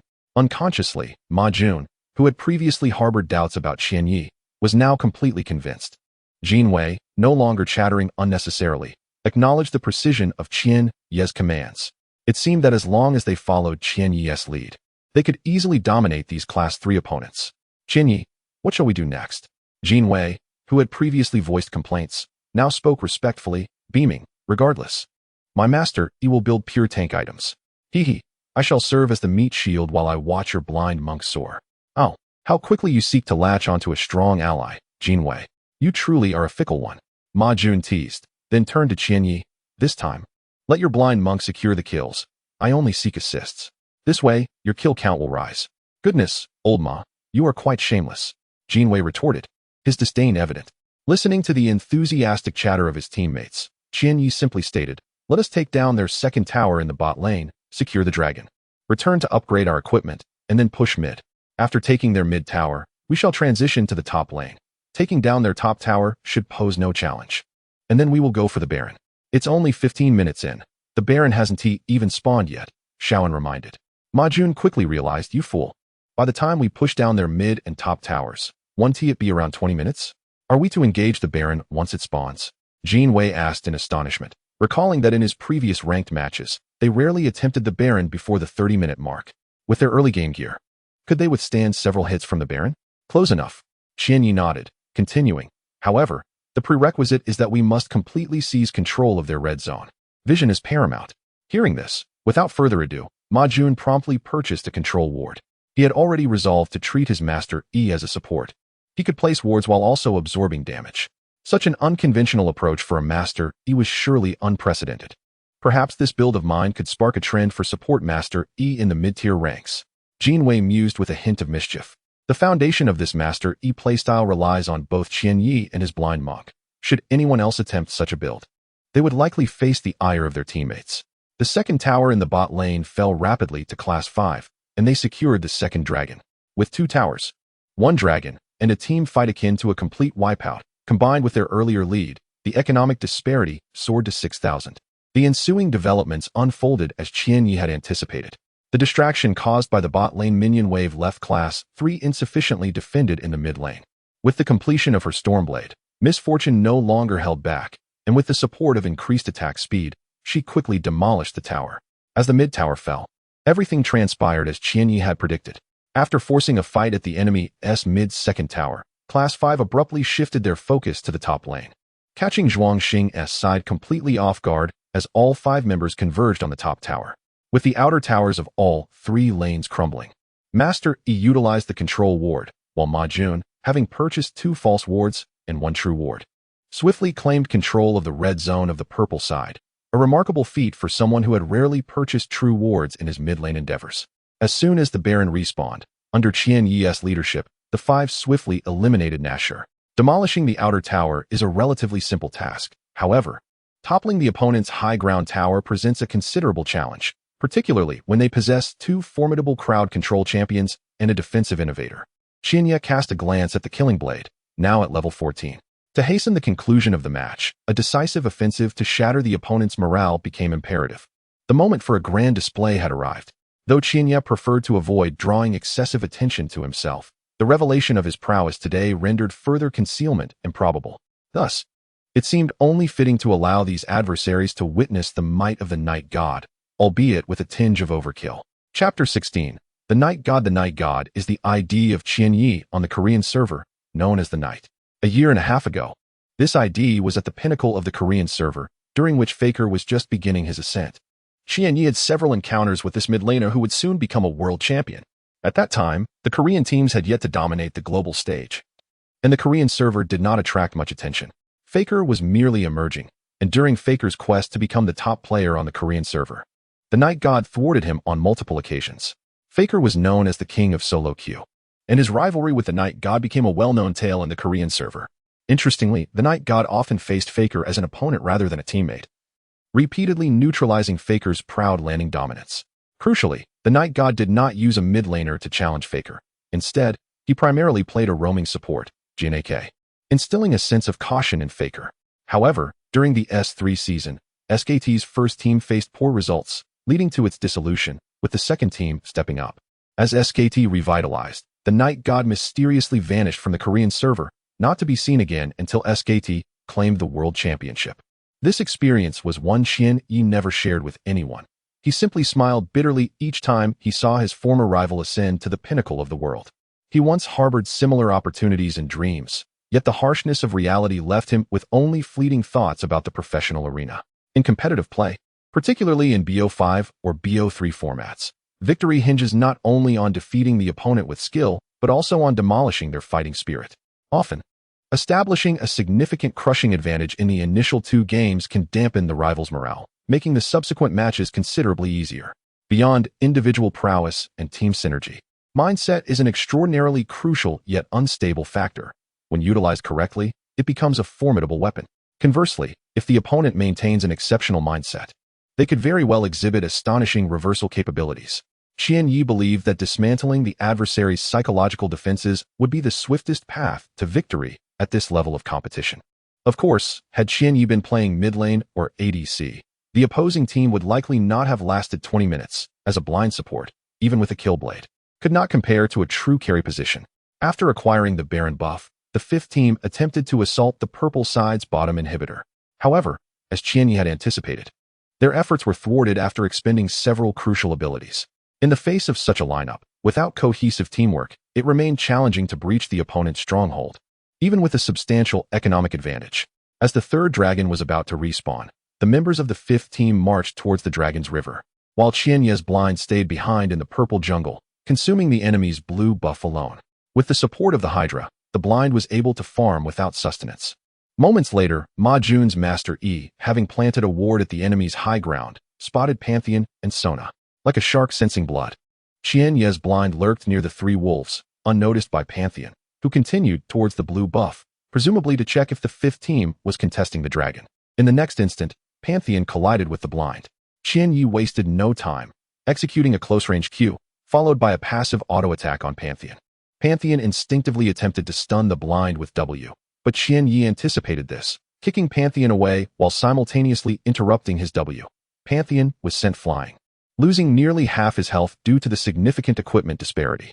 Sona, positioned behind Pantheon, suffered a similar fate, hoping to reclaim some vision in the blue area, only to find herself losing most of her health to Pantheon's body. Following this, the blind executed a second Q, deftly chaining in an auto-attack and the Hydra's active, delivering a rapid 5 strikes. Pantheon was instantly eliminated, and as Sona attempted to retreat, the blind's E-skill slowed her down, leading to her demise after 3 swift auto-attacks. In the recent assault on the high ground, the purple team's 5th squad had exhausted all their ultimates to preserve the bottom inhibitor tower, which now stood with only half health. Without any critical abilities remaining, Sona became an easy target for the blind, who had reached 16 stacks on his killblade. However, Pantheon and Sona's deaths were not entirely in vain. At least they bought precious time. Amumu arrived first, followed closely by Ezreal and Big Head. Amumu's bandage toss from behind the wall caught Qian Yi off guard, and the blind was ensnared beside Sona's corpse, while Big Head and Ezreal rushed to the high ground steps. Fortunately, the blind had already purchased Mercury's treads, and Amumu's control merely caused a brief pause. Qian Yi remained composed, maneuvering the blind to escape. Ezreal utilized Arcane Shift to close the distance, landing a Q on the blind. Thankfully, Qian Yi had refrained from attacking the 3 wolves earlier. Now, surrounded by 3 opponents, the blind expertly landed his Q on the big wolf, enabling a seamless escape. Despite the kill blade reaching 18 stacks, Qian Yi did not become arrogant. Facing 2 carries and a jungler without terrain assistance was an impossible challenge, a fact he was acutely aware of. The audience, however, was oblivious to these nuances, only recognizing the blind's recent double kill as remarkably slick. Many began to criticize Pantheon, mocking him as a fool for being so intimidated by the blind that he did not retaliate. If the player controlling Pantheon had heard such insults, he would likely have refuted with a mournful expression, "How could I not resist? I've never encountered a situation where I was kicked down from midair while playing Pantheon." The blind's figure soon vanished from Zhuang Xing's view. Knowing the enemy was contesting the dragon, how could the remaining 3 make a move? Moreover, a blind was lurking in the jungle. Even if they spotted the blind fleeing, Zhuang Xing lacked the motivation to pursue. In the 5th team's composition, the blind had become akin to a demon, having just faced 2 foes without losing even a third of his health. Zhuangxing doubted whether he and his companions could force the blind back. It seemed that 5 players would be necessary to contend with him, and whether they could secure a kill was uncertain. This blind was like a rabbit in the jungle, darting to and fro like the wind, impossible to kill and capable of turning the tables. Zhuangxing felt a sense of despair. Instead of pursuing the dragon, he contemplated collecting the minion waves that had pushed to the second tower in mid-lane. Since the outer towers had fallen, opportunities to farm were dwindling, and Zhuangxing wished to complete his Trinity Force. His beloved champion, Ezreal, had yet to acquire a significant item beyond his Berserker's Greaves. Possessing only 2 components of the Trinity Force after over 20 minutes, he was utterly impoverished. Amumu and Big Head turned back to defend the bottom high ground tower as yet another wave of minions surged forth like a tide. However, they had not anticipated that the blind had not retreated, hiding in the brush outside the 3 wolves, waiting for an opportunity. Without his ultimate, and aware of the enemy's trio, the blind still sought to claim more lives. This blind had lost his mind. Could Qianyi truly be attempting to 1v5? There are still 3 individuals on the opposite side. The large-headed man smacked his lips in disbelief. The people nearby gasped collectively, exclaiming in astonishment, "Is this blind man truly intending to engage in a 1v5 confrontation and stack his killing blade to 20 layers? Goodness! Can this even be referred to as a killing blade? It is nothing short of a butcher's knife." Chapter 17. 7 in and 7 out at last. The blind champion awaited the arrival of Ezreal, who intended to retreat before his team's second tower. Confronted by the relentless assassin, the yellow-haired ADC found himself utterly defenseless. A swift Q ability brought him within reach of the blind one, who unleashed a barrage of blows augmented by the Hydra and his passive. Following a previous engagement where he claimed a kill while guarding the tower, the blind champion seized the opportunity to snatch a red buff, amplifying his damage to a level that far surpassed that of Ezreal. Within moments, the ADC was left severely weakened. Fortunately, the ingenious inventor and Amumu had not strayed too far. Upon witnessing their ADC under siege, they swiftly divided their forces, one to aid and the other to encircle. A 3-on-1 ambush unfolded at the purple side's 3-wolf camp. With both buffs in hand, the blind champion aimed to eliminate Ezreal on the spot, yet the elusive ADC, embodying a fluid style, executed a skillful escape just beyond the reach of the blind one's grasp. He bolted away, intent on reuniting with Amumu, who had already made his way to the intersection near the blue buff. In a desperate attempt to assist his ADC, Amumu hurled a Q ability from afar, hoping to slow the blind champion's advance. Having already been traumatized by previous encounters with the blind one, Amumu did not expect this control to connect. Indeed, apart from a fortunate moment earlier in the game when he managed to hit the blind champion while he was out of vision, Amumu had failed to land any crowd control on him in the jungle. Even his ultimate had been evaded. Once again, fortune evaded him. As the blind champion placed a ward, he effortlessly dodged Amumu's bandage toss while closing in on Ezreal. Trapped by the red buff, Ezreal found himself ensnared and met his demise, falling victim to the blind champion's lethal strike. Ironically, Amumu's damage paled in comparison to the blind champion's lifesteal. Triple kill. Was a pentakill truly within reach? Someone shouted, "Pentakill! Pentakill! Pentakill!" The chorus grew, led by the exuberant voice of Big Head, while Huaxia bit her lip, fixated on the screen. Nearby, Deng Xiaomin clenched her fists, her eyes sparkling with excitement. Deng Xiaomin held a deep affection for League of Legends. Often, she would carry a whimsical ID, Silk Stocking Queen, hoping for a boost in rank from players who fancied themselves Diamond Tier. While she acknowledged their skill, they lacked the flair and agility displayed by Qian Ye's blind champion. What did it mean to achieve a 1v5? It was not the mid laner or ADC, nor the top laner, but rather a support blind champion, fearlessly challenging 5 opponents in the enemy jungle, leaving them utterly bewildered.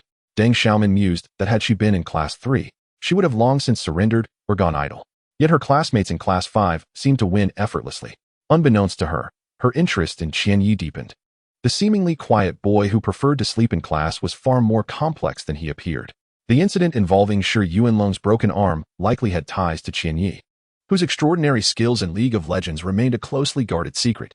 Prior to the match, many had labeled Qianyi a novice, and his silence was a testament to his perception of them as the true novices. As these thoughts swirled, Deng Xiaomin's fascination with Qianyi intensified. Regarding the earlier incident in the cultural corridor, she hoped that a gentle explanation would absolve her of blame. She sensed that Qianyi genuinely liked her, and with that realization, her earlier grievances began to dissipate. "Qianyi," she murmured, glancing at her reflection in the polished wall, where her exquisite features and flowing hair shone. In Class 5, she was not merely a pretty face. She possessed the potential to be the belle of the school. Faced with such a girl, Deng Xiaomin could not believe that her advances would leave Qianyi indifferent. Most were oblivious to the subtle shift in her demeanor, captivated as they were by the breathtaking spectacle of a single champion taking on 5. Even patrons in the internet CAF, initially absorbed in their own activities, diverted their gazes toward the thrilling contest unfolding in the VIP area. The cries for a pinnacle surged. For achieving such a feat was a rare honor in the Summoner's Rift, often eluding countless players even after multiple seasons of play. At last, the ingenious inventor arrived. But Amumu found himself below half health. As the inventor approached, Qianyi decisively abandoned Amumu, with the blind champion sprinting toward the blue area. Just then, the inventor tossed a grenade, which failed to stun the blind champion, but succeeded in slowing him down. Amumu, seeing this, hastily retreated to the brush beside the mid-lane's first tower, where a turret had been preemptively deployed. While he did not expect to slay the blind champion with a mere turret, he sought refuge from the blind champion's Q ability. With his current health, any hit would be fatal. However, the blind champion did not escape through the blue area. Rather, he pursued Amumu relentlessly, seemingly intent on trading lives. Thus unfolded a chase, with the ingenious inventor trailing the blind champion, who was hot on Amumu's heels, closing in on the brush protected by the turret. The two champions engaged in a thrilling pursuit. With Amumu and Oppo's vision, the ingenious inventor, having just rounded the corner from the three-wolf camp, unleashed a fully upgraded Hextech micromissile, striking the blind champion and severing half of his health in an instant. Amumu, overjoyed, yearned to confront the blind champion. Should he cooperate with the inventor to eliminate him? Sacrificing himself would be worthwhile, as it could break the blind champion's flawless record and diminish his kill streak. Such a life-for-a-life exchange would surely be advantageous. Yet, just as Amumu turned to engage, the blind champion vanished into thin air, having escaped through the wall between them. The ingenious inventor swung back, but to his astonishment, the blind champion landed a Q ability on Amumu, following up with a second Q that resulted in Amumu's swift demise. The sequence was executed with such finesse that it left no room for reaction. Quadra-kill. With Amumu fallen, only the ingenious inventor remained. Though Amumu had perished, the blind champion found himself ensnared within the turret's range, facing a barrage of fire. His health dwindled to a third. Just when the ingenious inventor believed the blind champion was doomed, he executed a flash, narrowly escaping into the three-wolf camp. These agile maneuvers mirrored the legendary Zhao Zilong, who famously penetrated enemy lines and emerged victorious. The mid-laner from Class 3, along with many players, succumbed to the same error, the belief that revenge was within reach. As the ingenious inventor, driven by vengeance, abandoned his turret's safety, Qianyi's blind champion, with merely a third of his health remaining, struck down the nearly full health yet skill-less inventor. In the end, the blind champion survived, though likely with less than 100 health remaining. Pentakill. The vibrant crimson letters illuminated the screen, igniting an eruption of excitement. 5 kills. Good heavens, truly a pinnacle. The brilliance of the support blind champion dazzled the audience. Was this truly a feat achievable by mere mortals? Chapter 18. An eye for an eye. Ma Jun and Jin Wei locked eyes, momentarily oblivious to Qianyi's actions, as the remaining 4 engaged in slaying the dragon. Just as the dragon fell, the system notified them that the blind champion achieved a pinnacle. Shaoan and their top laner paused for a brief moment before erupting in jubilant cheers, their excitement surpassing even the thrill of securing a pentakill themselves. The atmosphere was electric, reminiscent of professional players executing masterful plays in the LPL, causing thousands of spectators to applaud in admiration. Ma Jun and Jin Wei couldn't help but smile. Truth be told, Ma Jun had reluctantly accepted the challenge for today's match, who was unaware that within the senior class, Class 3 boasted the finest League of Legends skills, reputed for dominating all competitors in Class 3. The reason for challenging Class 5 stemmed from a previous altercation during a basketball match at the school sports meet. Following the second semester of their senior year, the school had ceased all physical activities for that grade, and Class 3, aware that they could not guarantee victory against Class 5 in public sporting events, sought to regain their honor through eSports. Zhuangxing's earlier confidence was not unfounded. He had conducted a thorough investigation into Class 5's overall League of Legends prowess and concluded that Class 3 could easily trounce them. Little did he anticipate, however, that Lin Qianyi, seemingly inconspicuous, would prove to be a formidable opponent.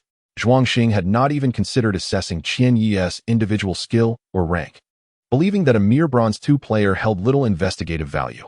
Yet, he was utterly unprepared for the revelation that this individual possessed a masterful talent for deception, executing a stunning performance as a support champion, achieving a pinnacle with a 20-stack kill blade, and securing both dragons. Reflecting on his earlier bravado at the match's commencement, Zhuang Xing, despite his thick skin, felt a stinging embarrassment, as if he had been slapped. "Let us hold on a little longer. The opposing team only has a Fed support," murmured their top laner, Pantheon weakly. "Hold on. Just a support? Your support can take on 5 opponents. If the others aren't equipped well, why don't you try killing them? If the blind champion survives, he'll reap all the rewards." The bravado turned hollow as they realized their full health was being whittled away one by one, their previous boasts now meaningless. They might as well return home to play Contra. With the blind champion single-handedly dominating the jungle, wielding a 20-stack kill blade, the morale of Zhuang Xing's team plummeted, and they readily agreed to surrender. As Class 3 unanimously accepted defeat, Ma Jun's Annie playfully cast her ultimate on the opposing mid-lane tower, while Misfortune emulated her actions. Under the dazzling display of a spinning monkey wielding a golden staff, a barrage of bullets from Misfortune, and the playful antics of Annie with her bear, the purple team's crystal burst into a magnificent explosion. Victory! When the word victory emblazoned the screen for Class 5, their supporters erupted in a chorus of cheers. Ma Jun and Jin Wei, overwhelmed with joy, tossed aside their headsets and exchanged high-fives, laughter resonating through the air. In stark contrast, Class 3 fell silent, their previous arrogance extinguished. Zhuang Xing, feeling utterly humiliated, wished he could vanish into the ground, nearly brought to tears by the relentless defeat. Ma Jun and Jin Wei delighted in the moment, exchanging a few jabs at their rivals before Zhuang Xing and his team slinked away in shame. Ma Jun felt a surge of satisfaction, recognizing the wisdom in his decision to invite Qian Yi as a substitute. It turned out Qian Yi was the true master. He had previously failed to recognize his potential, and today was a revelation. He truly owed Qian Yi a debt of gratitude. But where was Qian Yi? As Husini looked around, puzzled by Qian Yi's absence, the two remarked, "That guy was just here, and now he has vanished. Doesn't he realize he is today's hero? He probably wishes to avoid the spotlight." Husini sighed, reflecting on the peculiar circumstances that shaped Qian Yi's behavior, which seemed far beyond his years. "What do you mean?" the two asked, confused. If Qian Yi had overheard Husini's musings, he might have reconsidered his perception of his classmate, as she could glean insights from the slightest gestures, insights that even the two remained oblivious to. In the past, Qian Yi would have welcomed applause and cheers as validation, but now, such recognition only stirred painful memories. No matter how fervently the applause resounded, it could not warm a heart long since turned cold. As Qian Yi discreetly slipped out through the back door of the internet CAF, he unexpectedly encountered someone who had left an indelible mark on his memory. "They've been looking for you," Deng Xiaomin said softly. Qian Yi glanced up at her, but intended to brush past her. Deng Xiaomin continued, "What happened before was coerced by Shi Yuanlong. It wasn't my intention. I wanted to apologize." "No need," Qian Yi replied, shaking his head. Deng Xiaomin pressed on. "You know how domineering Shi Yuanlong is. Some things were truly beyond my control. Had he not ended up in the hospital due to your friend, I might not have the courage to speak to you." Seeing Deng Xiaomin's pitiable expression, Qian Yi only felt a cold disdain in his heart. One should not fall into the same pit twice. "What exactly do you wish to say?" he asked with a smile. After a brief pause, Deng Xiaomin hesitantly suggested, "Can we be friends again like before?" "Friends?" Qian Yi chuckled softly, and at her surprised exclamation, he abruptly pulled her closer. "Is this what you mean by being friends?" Deng Xiaomin gazed at him in disbelief, their faces nearly touching, as Qian Yi's hand encircled her waist, causing her to feel an astonishing pressure against her chest. "Do you truly only wish to be friends?" Qian Yi inquired, his gaze piercing into Deng Xiaomin's eyes. The distance between them had dwindled to mere inches, and Deng Xiaomin feigned a semblance of panic, her eyelashes fluttering and lips enticingly red. If any boys from Class 5 had witnessed Deng Xiaomin in such a vulnerable state, they would undoubtedly be rendered speechless, captivated by the rare display of the class beauty. As Qian Yi's hand subtly drifted towards the alluring curve of her figure, Deng Xiaomin involuntarily closed her eyes, feeling her breath quicken. However, moments later, she felt no anticipated warmth. Instead, she opened her eyes in confusion to find Qian Yi shoving a fried chicken leg into her mouth. "This is a KFC drumstick I just bought, meant for dinner. Since you seem so famished, here you go. Oh, by the way, it's perfectly shaped and quite resilient." Deng Xiaomin spat out the chicken leg, glaring at Qian Yi, who was retreating with a wave. "Lin Qian Yi, you will regret treating me like this today," she shouted, her eyes unexpectedly brimming with tears, humiliated by the unexpected turn of events. "Is this your idea of revenge?" She laughed bitterly, feeling utterly ridiculed.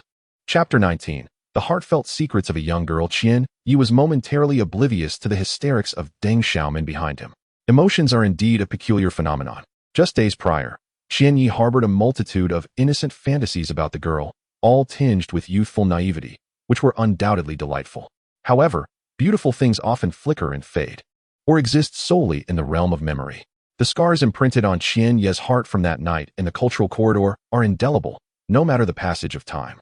In that fleeting moment, with her delicate form nestled in his embrace and a fragrant aura enveloping him, Qian Yi felt an impulsive desire to cherish her. Yet, the image of Deng Xiaomin's gaze as he was beaten and left on the ground flashed before him, prompting him to retreat, awakening him to the reality of their situation. Thus, he chose to savor the moment only briefly, all the while not forgetting to tease her. At merely 17, Qian Yi demonstrated remarkable resilience and restraint in the face of such temptation, leaving one to ponder whether this was a blessing or a curse. This minor episode did little to alter Qian Yi and Appo's resolve. In a few months, he would be liberated from the confines of student life. Had he not promised his father to participate in the college entrance examination, he might have abandoned school to venture into the world. He was reluctant to burden his already struggling family further, and he aspired to support his household, feeling ashamed that a woman, Yang Qingshan, had to bear the weight alone. Approaching adulthood, yet still reliant on a woman for sustenance, filled him with a sense of humiliation. This also elucidated Qian Yi's daily escapades of skipping classes to earn money. University life would likely impose even greater burdens.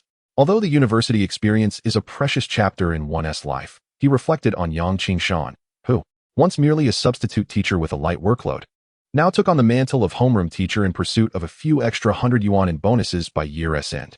Balancing the roles of teacher and caretaker, her struggles multiplied manifold. Qian Yi's relationship with Yang Qingshan was strained, partly due to their divergent aspirations. She envisioned him attending Peking University or Tsinghua University, believing it would secure a promising future. Yet, Qian Yi often countered with the fact that despite Yang Qingshan being an alumna of these prestigious institutions, she remained teaching in a secondary school in a small county. He knew she had once relinquished an opportunity to study in Australia for the sake of him and their father. In his heart, he vowed, "I will not allow you and Dad to suffer, sister." In WH City, within a certain villa district, it was rare for Zhualangyue to take a proper rest on a weekend.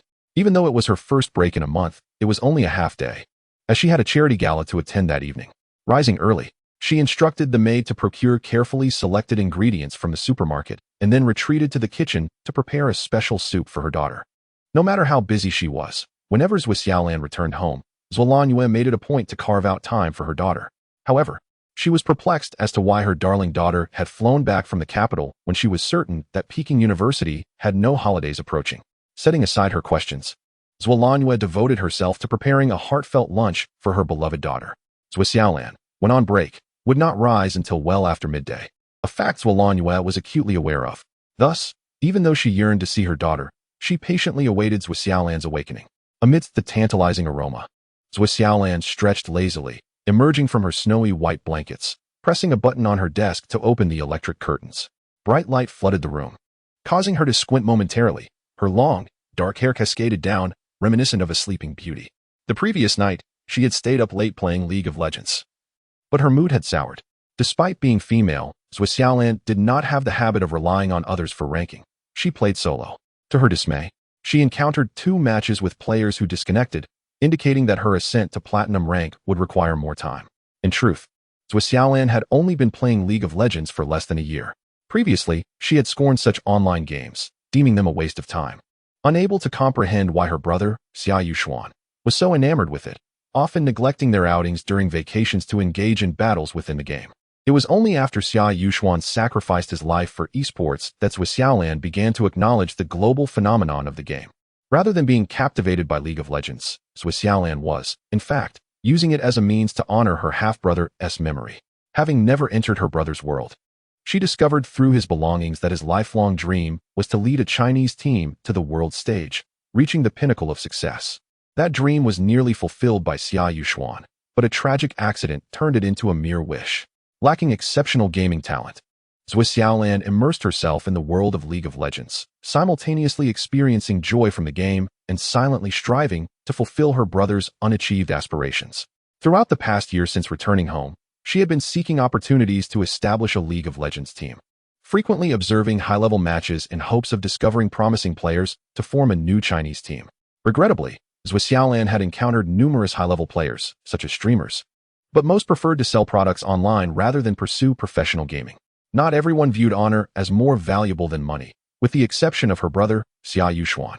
As for the domestic high-level players, she had made attempts, but few believed in her, a nameless girl. The second-tier teams were equally disheartening. Clubs either demanded exorbitant transfer fees or the players themselves sought unreasonably high salaries, leaving few with genuine talent. Despite the challenges, Zhui Xiaolan remained undeterred. By chance, she witnessed a match between Xiao Yi and Ying Zi on YY Live, where one mysterious player caught her attention through their exceptional Widowmaker gameplay, sparking her desire to recruit them. After considerable effort, including reaching out to the popular YY streamer Xiao Yi, she still could not uncover the identity of the Widowmaker player. And even hacking methods only allowed her to narrow it down to a broad range. Thus, the incident of Zhui Xiaolan visiting an internet CAF and encountering Qian Yi unfolded, along with the amusing episode of Qian Yi and Biao Ji's duel. Sitting up, Zhui Xiaolan ruffled her tousled hair, and for some reason, the image of Qian Yi suddenly flashed in her mind. Now, she regretted giving him her business card, though his skills seemed commendable. His character was questionable. He even dared to tease her. It was fortunate that Zheng Peng, a retired Special Forces soldier, had not broken his legs. Oh dear, why is it so hard to find someone? Is establishing a team truly this challenging? Zhui Xiaolan pouted, vigorously tousling her hair, her expression one of distress. Chapter 20. The arena's Zhuo entered the room and found her beloved daughter, Zhui Xiaolan, sitting on the bed with a forlorn expression. A wave of concern washed over her, prompting her to approach quickly and inquire, "Oh, my little Lan, why do you look so downcast upon waking? Have you encountered some troubling matter at school? Please, share it with your mother." "Mom, I'm fine. There's no need to worry so much," Zhui Xiaolan replied, regaining her composure as she embraced her mother's arm, playfully swaying and saying, "It's been so long since I've seen you. I truly miss your scent." Zhuo felt a warmth in her heart and gently tidied her daughter's tousled hair, surveying her with a smile. "My dear Xiaolan, you've grown even more beautiful. Have you found a romantic interest at school? Are your studies overwhelming?" In truth, Zhuo had immense faith in her daughter. Zhui Xiaolan had always been diligent in her studies, exhibiting none of the spoiled traits often seen in children of affluent families. At the tender age of 12, she graduated with top honors, completing her junior high school curriculum in just a year and a half. By 15, she had become an exchange student, spending a year in New Zealand. Had Zhui Xiaolan wished, she could have easily gained admission to the prestigious University of Cambridge. However, after the unfortunate incident involving Xia Yuxian, she resolutely chose to return home and seamlessly gained entry into Beijing University. The thought of Xia Yuxian, who was even more brilliant than Zhuo herself, cast a shadow over her heart. With his talents, he could have easily succeeded her as the leader of the family business after a few years of experience post-graduation. Yet, fate had other plans. The obedient Xia Yuxian had inexplicably become enamored with online gaming, which ultimately led to his tragic accident. A promising young man had strayed from the right path, leaving Zhuo to mourn the loss of her son. This was also the reason Zhui Xiaolan never spoke of games at home. Her mother held a deep-seated aversion to online gaming, fearing it would stir painful memories. Even after so long since her brother's passing, Zhuo seemed yet to fully emerge from her sorrow. Noticing the pained expression in her mother's eyes, Zhui Xiaolan understood that the memories of her brother had resurfaced. With a gentle embrace around Zhuo's neck, she reassured, "I'm not in a relationship. I haven't even graduated from university yet. My studies are not too demanding. With my cleverness, no course can hinder me. By the way, Mom, what soup did you make? I've been smelling its delicious aroma, and if it weren't for my hunger, I would have stayed in bed a bit longer." "Pig-s trotter and mung bean soup, your favorite," Zhuo playfully scolded, giving her daughter a light smack on her well-formed backside. "You little lazy pig, still in bed. Get up quickly, it's already late morning. Are you not afraid of becoming a fool? Hurry and wash up. I'll be waiting for you in the dining room. This afternoon, let us go shopping together." Zhui Xiaolan stuck out her tongue and made a silly face. Zhuo placed the toothpaste and toiletries on the bedside table and quietly closed the door as she headed downstairs. As soon as Zhuo left, Zhui Xiaolan sprang up like a rabbit, running barefoot to her computer desk. She quickly hit the shutdown button having forgotten to close the League of Legends client before going to bed. Thankfully, the power-saving mode had kept the screen dark. Otherwise, if Xuelanhua had seen her playing that game, it would have likely brought her to tears once more. Yang Qingshan had been feeling quite troubled lately. With only a few months left before the college entrance examination, her younger brother, Qianyi, remained unperturbed, showing no regard for the impending test. After a particular incident, the once obedient boy had distanced himself from her, and despite the time that had passed, he had yet to show her any kindness. All Yang Qingshan could do was fret. She knew her anxiousness might only exacerbate the situation, yet she couldn't help but worry. Perhaps it was time to let Qian Yi make his own choices. In the cramped confines of Qian Yi's modest home, a frail man lay in bed, ravaged by illness.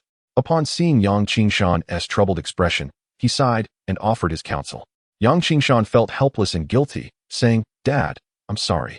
I haven't guided Qian Yi well. Now he is completely consumed by gaming, and I feel utterly powerless." Lin Quan, noticing her distress, comforted her gently. Having lain in bed for so long, one comes to understand many things that were once perplexing. Though you are not biologically related, you know Qian Yi's temperament well. Despite his seemingly indifferent exterior, he possesses a stubborn nature. Once he makes a decision, it is challenging to alter it. Rather than intervening, it may be wiser to allow him to pursue his own path. Whether he soars high and far depends on his own resolve. Perhaps if I had initially agreed to let him pursue eSports, we wouldn't be facing so many heartaches now. Lin Quan's last few remarks were more like musings. Yang Qingshan nodded in understanding, recognizing the truth in his analysis of Qian Yi's character. Had Qian Yi not been so resolute, their sibling relationship would not have become so strained. "Dad, I understand," she replied softly. Lin Quan suggested, "What if you moved back here?" Yang Qingshan appeared despondent as she responded, "He still speaks to me occasionally. If I move back, wouldn't it feel as though we are at odds with each other every day?" Lin Quan offered a resigned smile, recognizing the futility of the situation.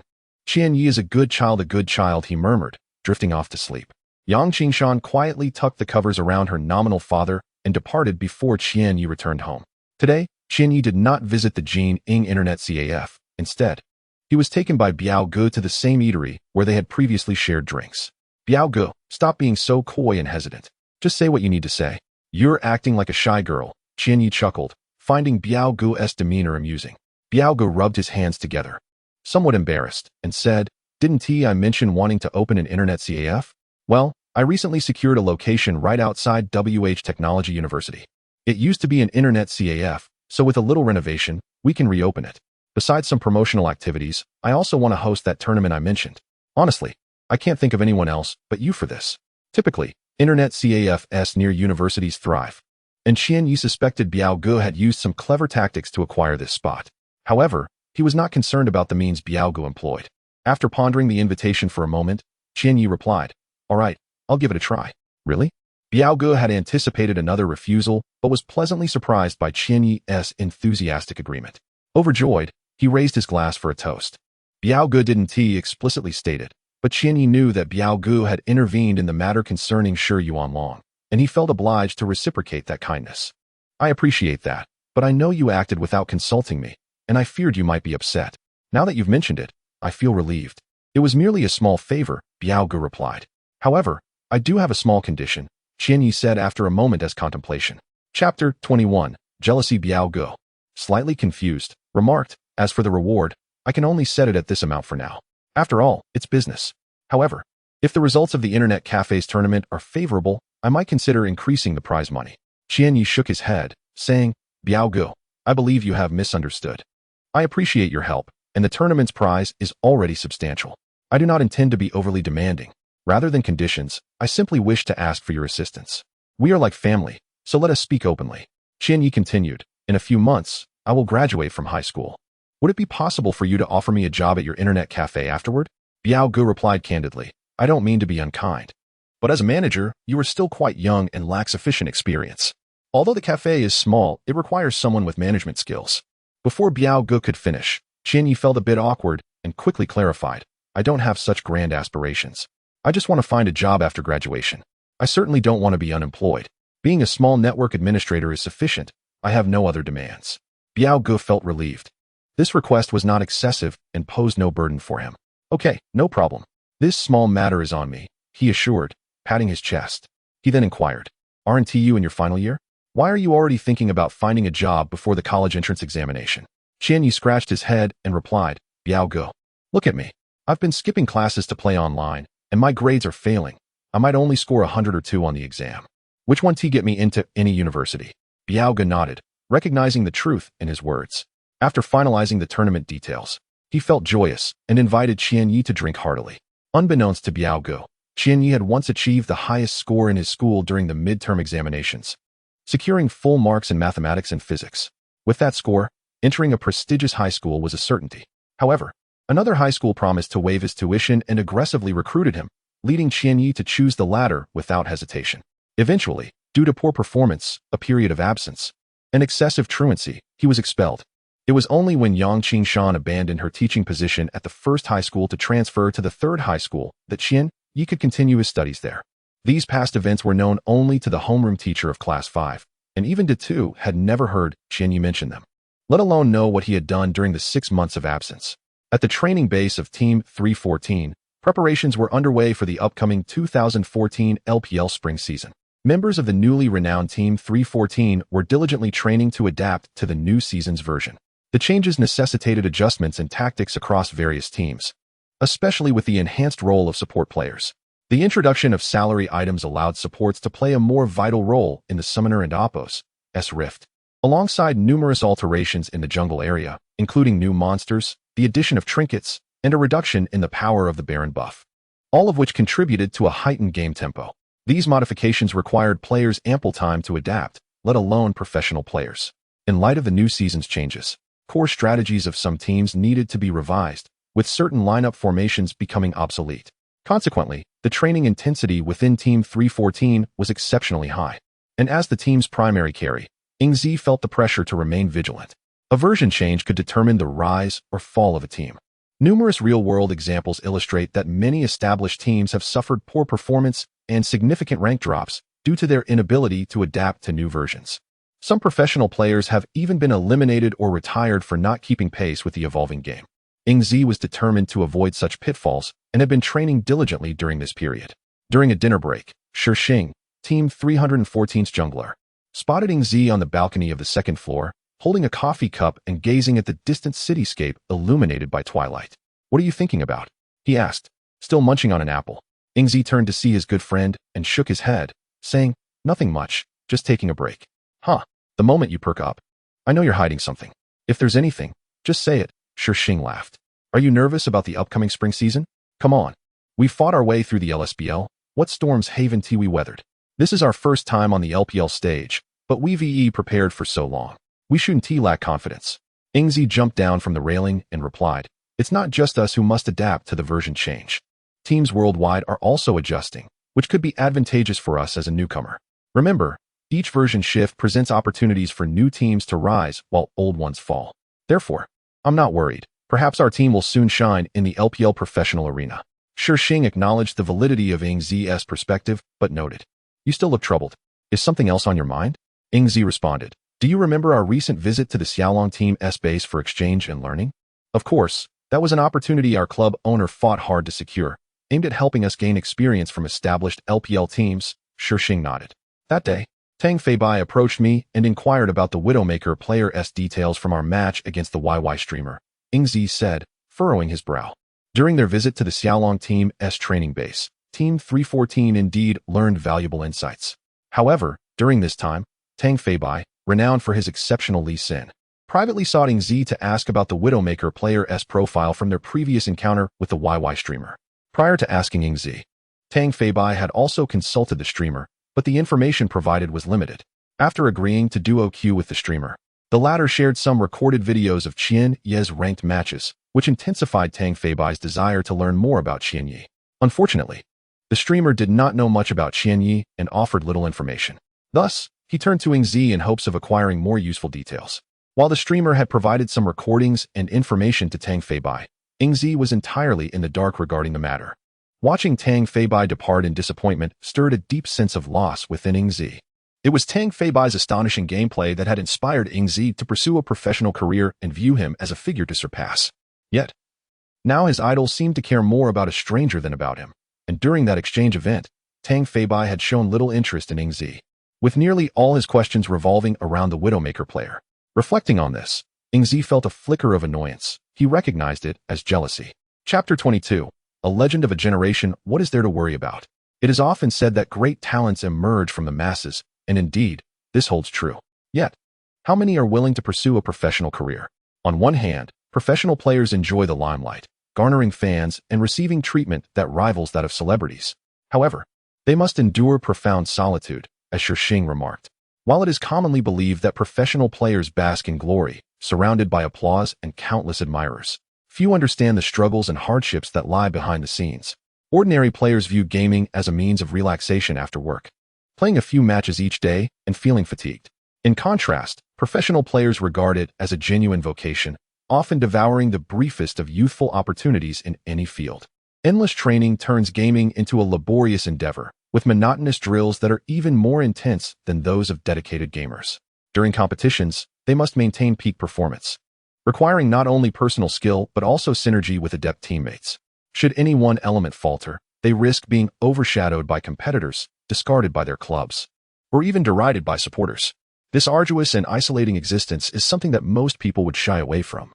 So it is no wonder that even those fortunate enough to join a professional team often find the struggle unbearable, retiring before they even grace the stage. Furthermore, with the proliferation of live streaming platforms, the allure of lucrative offers has led many to prefer becoming broadcasters rather than competing professionally.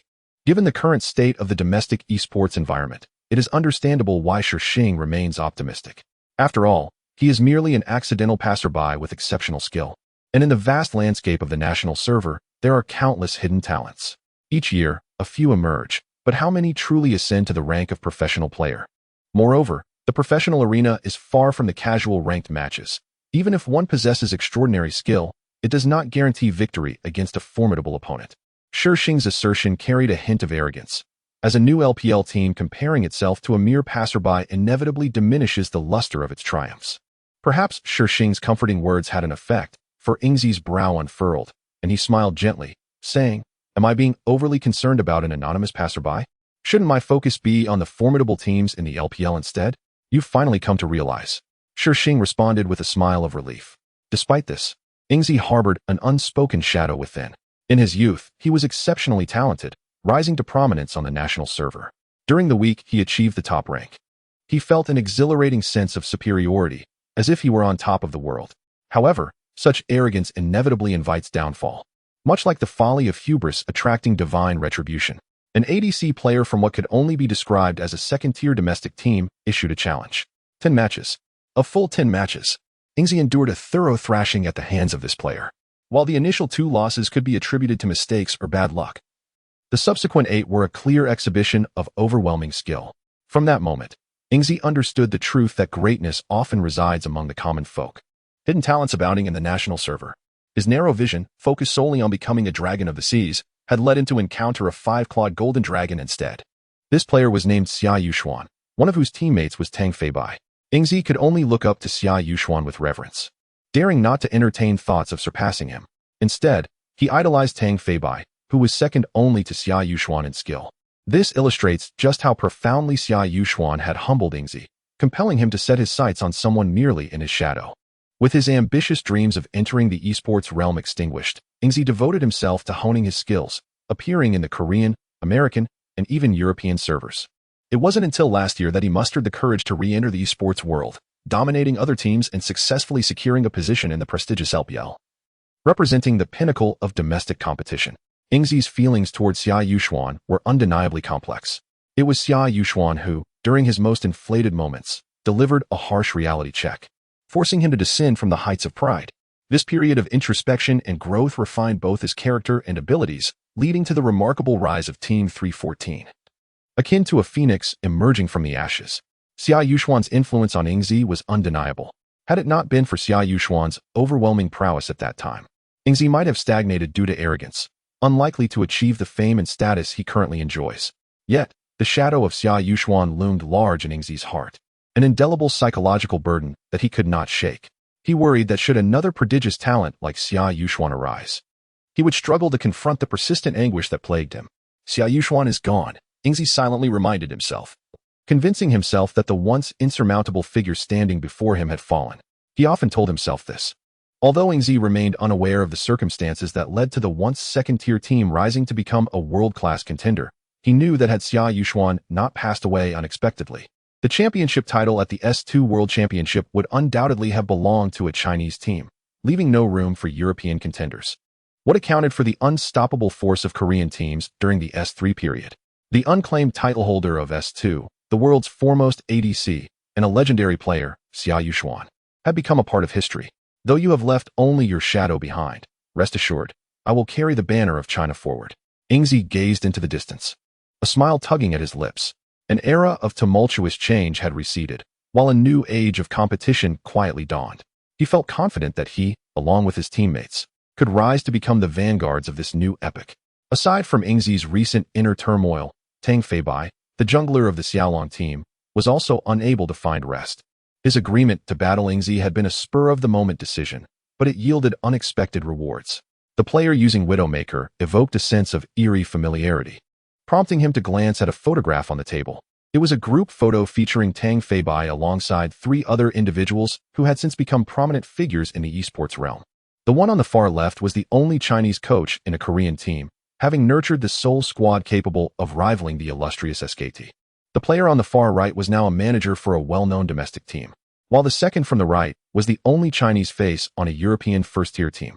In the center stood Xia Yuxuan, the captain of a fleeting team, revered by European and American players as the king of eSports, the world's preeminent ADC. Chapter 23. Disputes upon closer examination. One might be astonished to discover a striking resemblance between the eyes of Xia Yuxuan, a Chinese professional player whose fame is modest domestically yet lauded abroad as a legendary figure, and Xian Yi. An unexpected duel stirred Tang Feibai's heart, particularly in light of the current unfavorable circumstances in the domestic arena, where Chinese teams suffered defeat after defeat on the international stage, while Korean teams boldly ascended. Tang Feibai felt an immense sense of gratitude for having accepted Shadow's challenge, as he unearthed a promising talent in Xian Yi. Although their encounter was fleeting, Tang Feibai possessed an astute eye for talent. After personally clashing with Xian Yi, he discerned echoes of Xia Yuxuan's style, who was once the world's top ADC.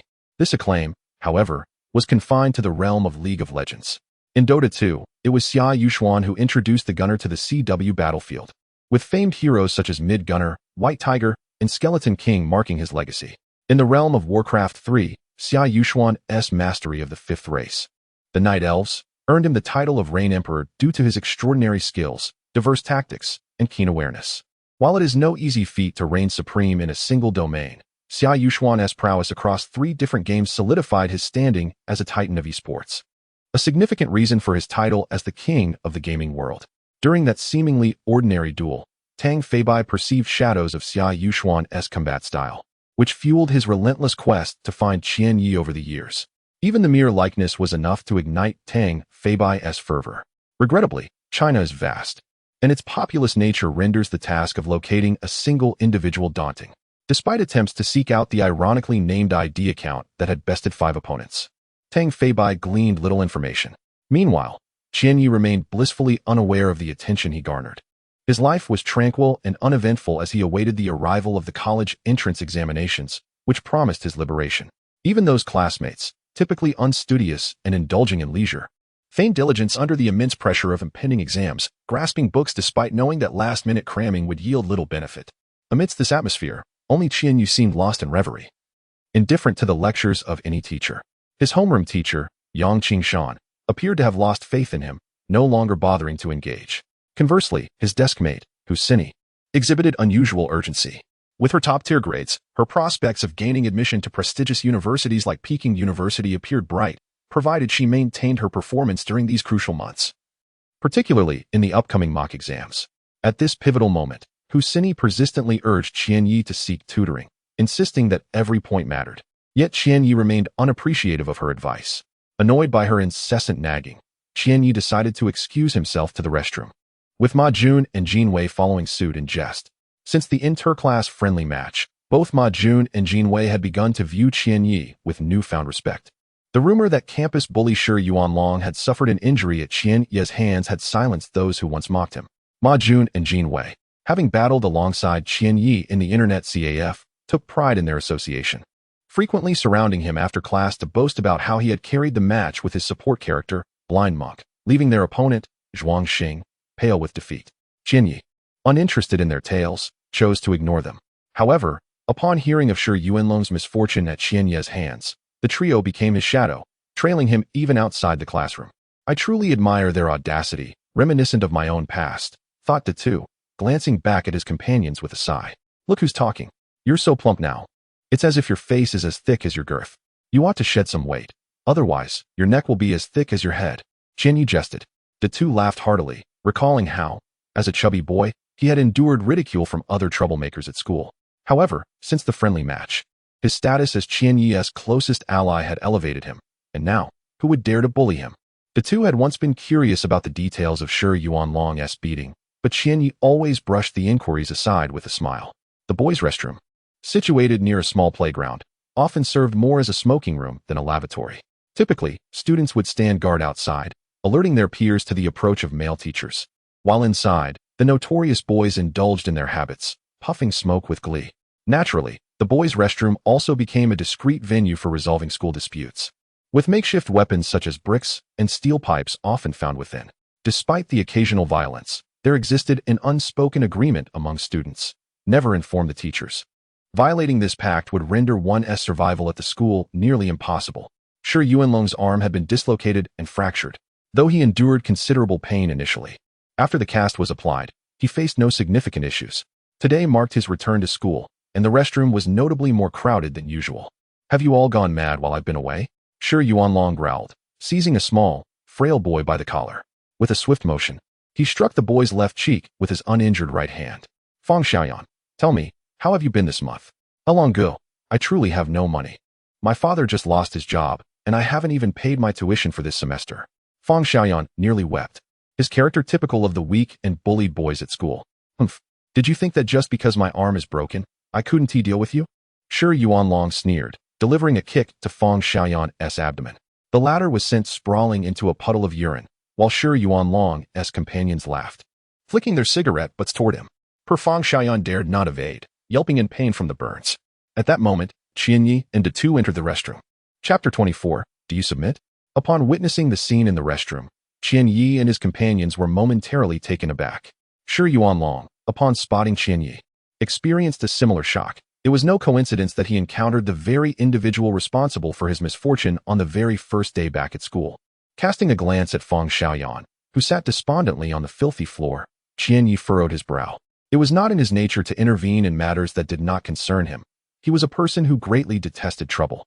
As long as his principles and boundaries remained unchallenged, he preferred to act as though he had not witnessed the events unfolding before him. The humiliation he had suffered from the prior incident in the cultural corridor had already been avenged by Biao Ge, and Qianyi did not believe that merely allying himself with Biao Ge would grant him the freedom to act without restraint within the campus. De Tu subtly gestured to Qianyi, but he simply shook his head gently.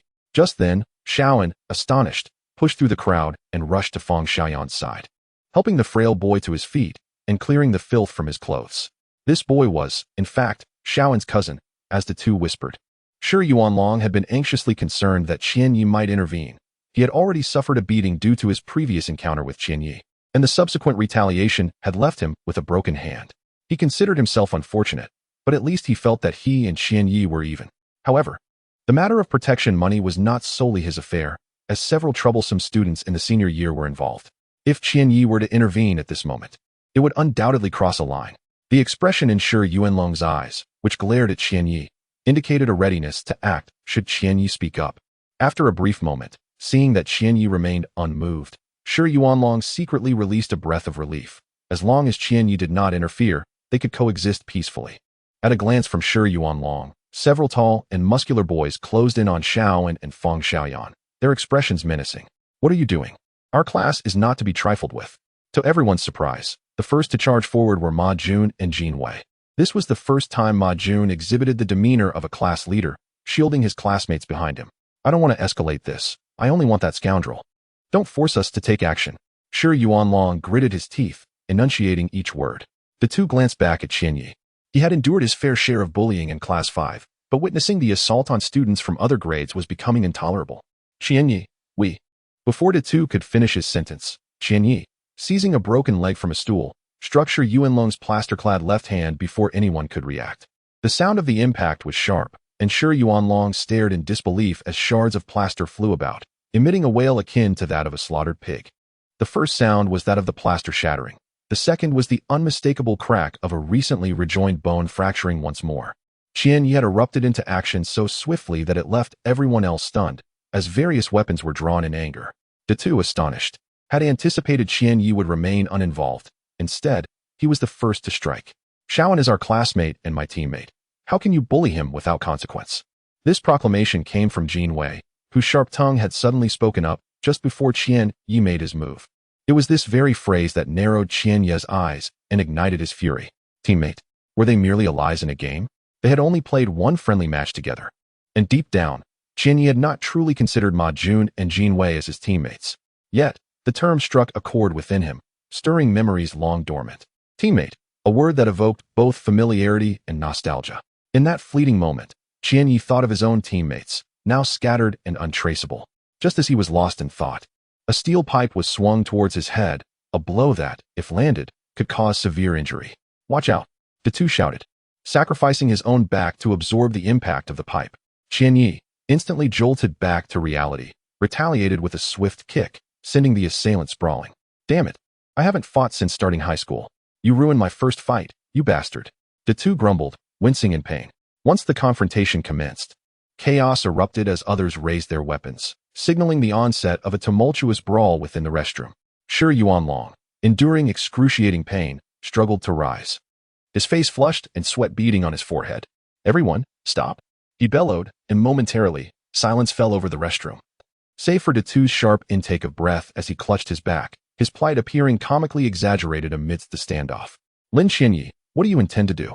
Shi Yuanlong glared at Qianyi, his voice strained. Qianyi set down the broken stool leg, dusted off his hands, and approached, delivering a forceful kick to Shi Yuanlong's abdomen. The latter toppled once more, this time landing in a rather unfortunate spot, creating an unpleasant odor that filled the restroom. With Shi Yuanlong silenced, the rest dared not move, mostly intimidated by Qian Yi's formidable display. To date, no one had dared to strike Shi Yuanlong a second time, and he found himself powerless to retaliate. Qian Yi extracted a cigarette, lit it, and took a deep drag, enshrouded in smoke as he remarked, I actually quite enjoy this.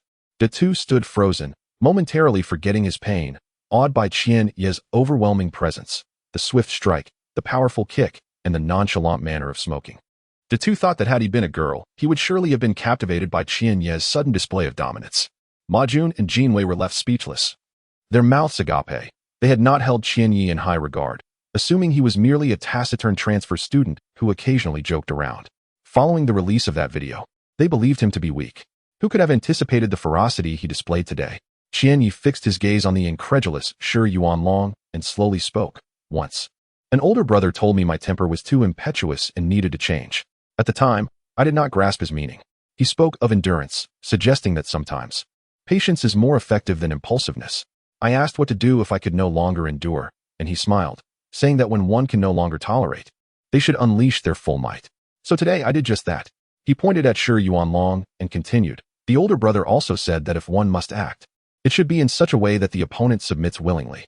Previously, I did not understand what it meant to submit willingly. Now, I ask you, do you submit? Chapter 25. Being remembered, Shi Yuanlong slowly rose to his feet, his expression fluctuating between anger and despair, particularly stirred by Qian Yi's last words that left him trembling with rage. Qian Yi is my brother. From now on, if you see him at the third high school, you must steer clear of him. Do you understand? This was the threat uttered by Biao Gu a few days prior, as he and several others had pinned Shi's arm to the ground. After a brief moment of hesitation, Shi had felt Biao Ji's resolve harden, forcing his arm into dislocation. Gritting his teeth, Shi muttered, Lin Qianyi, you are ruthless. I concede. With that, he departed with his entourage, leaving behind only De and Ma Jun in the expansive restroom. As Qian Yi approached the urinal, he unzipped his trousers to relieve himself, followed by De and Ma Jun, forming a rather imposing line. De remarked, Qian Yi, your demeanor was truly impressive just now. It's the first time I've truly recognized you after knowing you for so long. With so many people around, weren't you afraid? What if they had attacked? Amidst the gentle sound of running water, Qian Yi let out a wry smile and replied, "Afraid? How could I not be?" Fortunately, they didn't act. Had they done so, I would have certainly discarded my stool leg and fled. Is that for real? The two questioned in disbelief, recalling Qian Ye's formidable presence, which hardly seemed like that of someone who would flee in the face of danger. Qian Yi continued, "My older brother once told me, if you can fight, fight to the bitter end. If not, run." At that moment, De Tu, forgetting he was still relieving himself, inadvertently sprayed water onto Qian Ye's shoes, causing Qian Yi to jump in surprise and inadvertently splash Ma Jun. Ma Jun cursed loudly, and nearby Jin Wei became a casualty of the commotion, resulting in a cacophony of laughter and insults within the restroom. Stepping out, Qian Yi remarked, "Sure, Yuanlong's crew is at least twice our number. I am no Stallone. If I cannot win, I must flee. However, since Biao Ge has done me a favor, I shall make a show of strength while I can." Thankfully, I managed to intimidate Shi Yuanlong. Otherwise, today could have turned precarious. Shaoan led Feng Xiaoyan to express their gratitude to Qian Yi.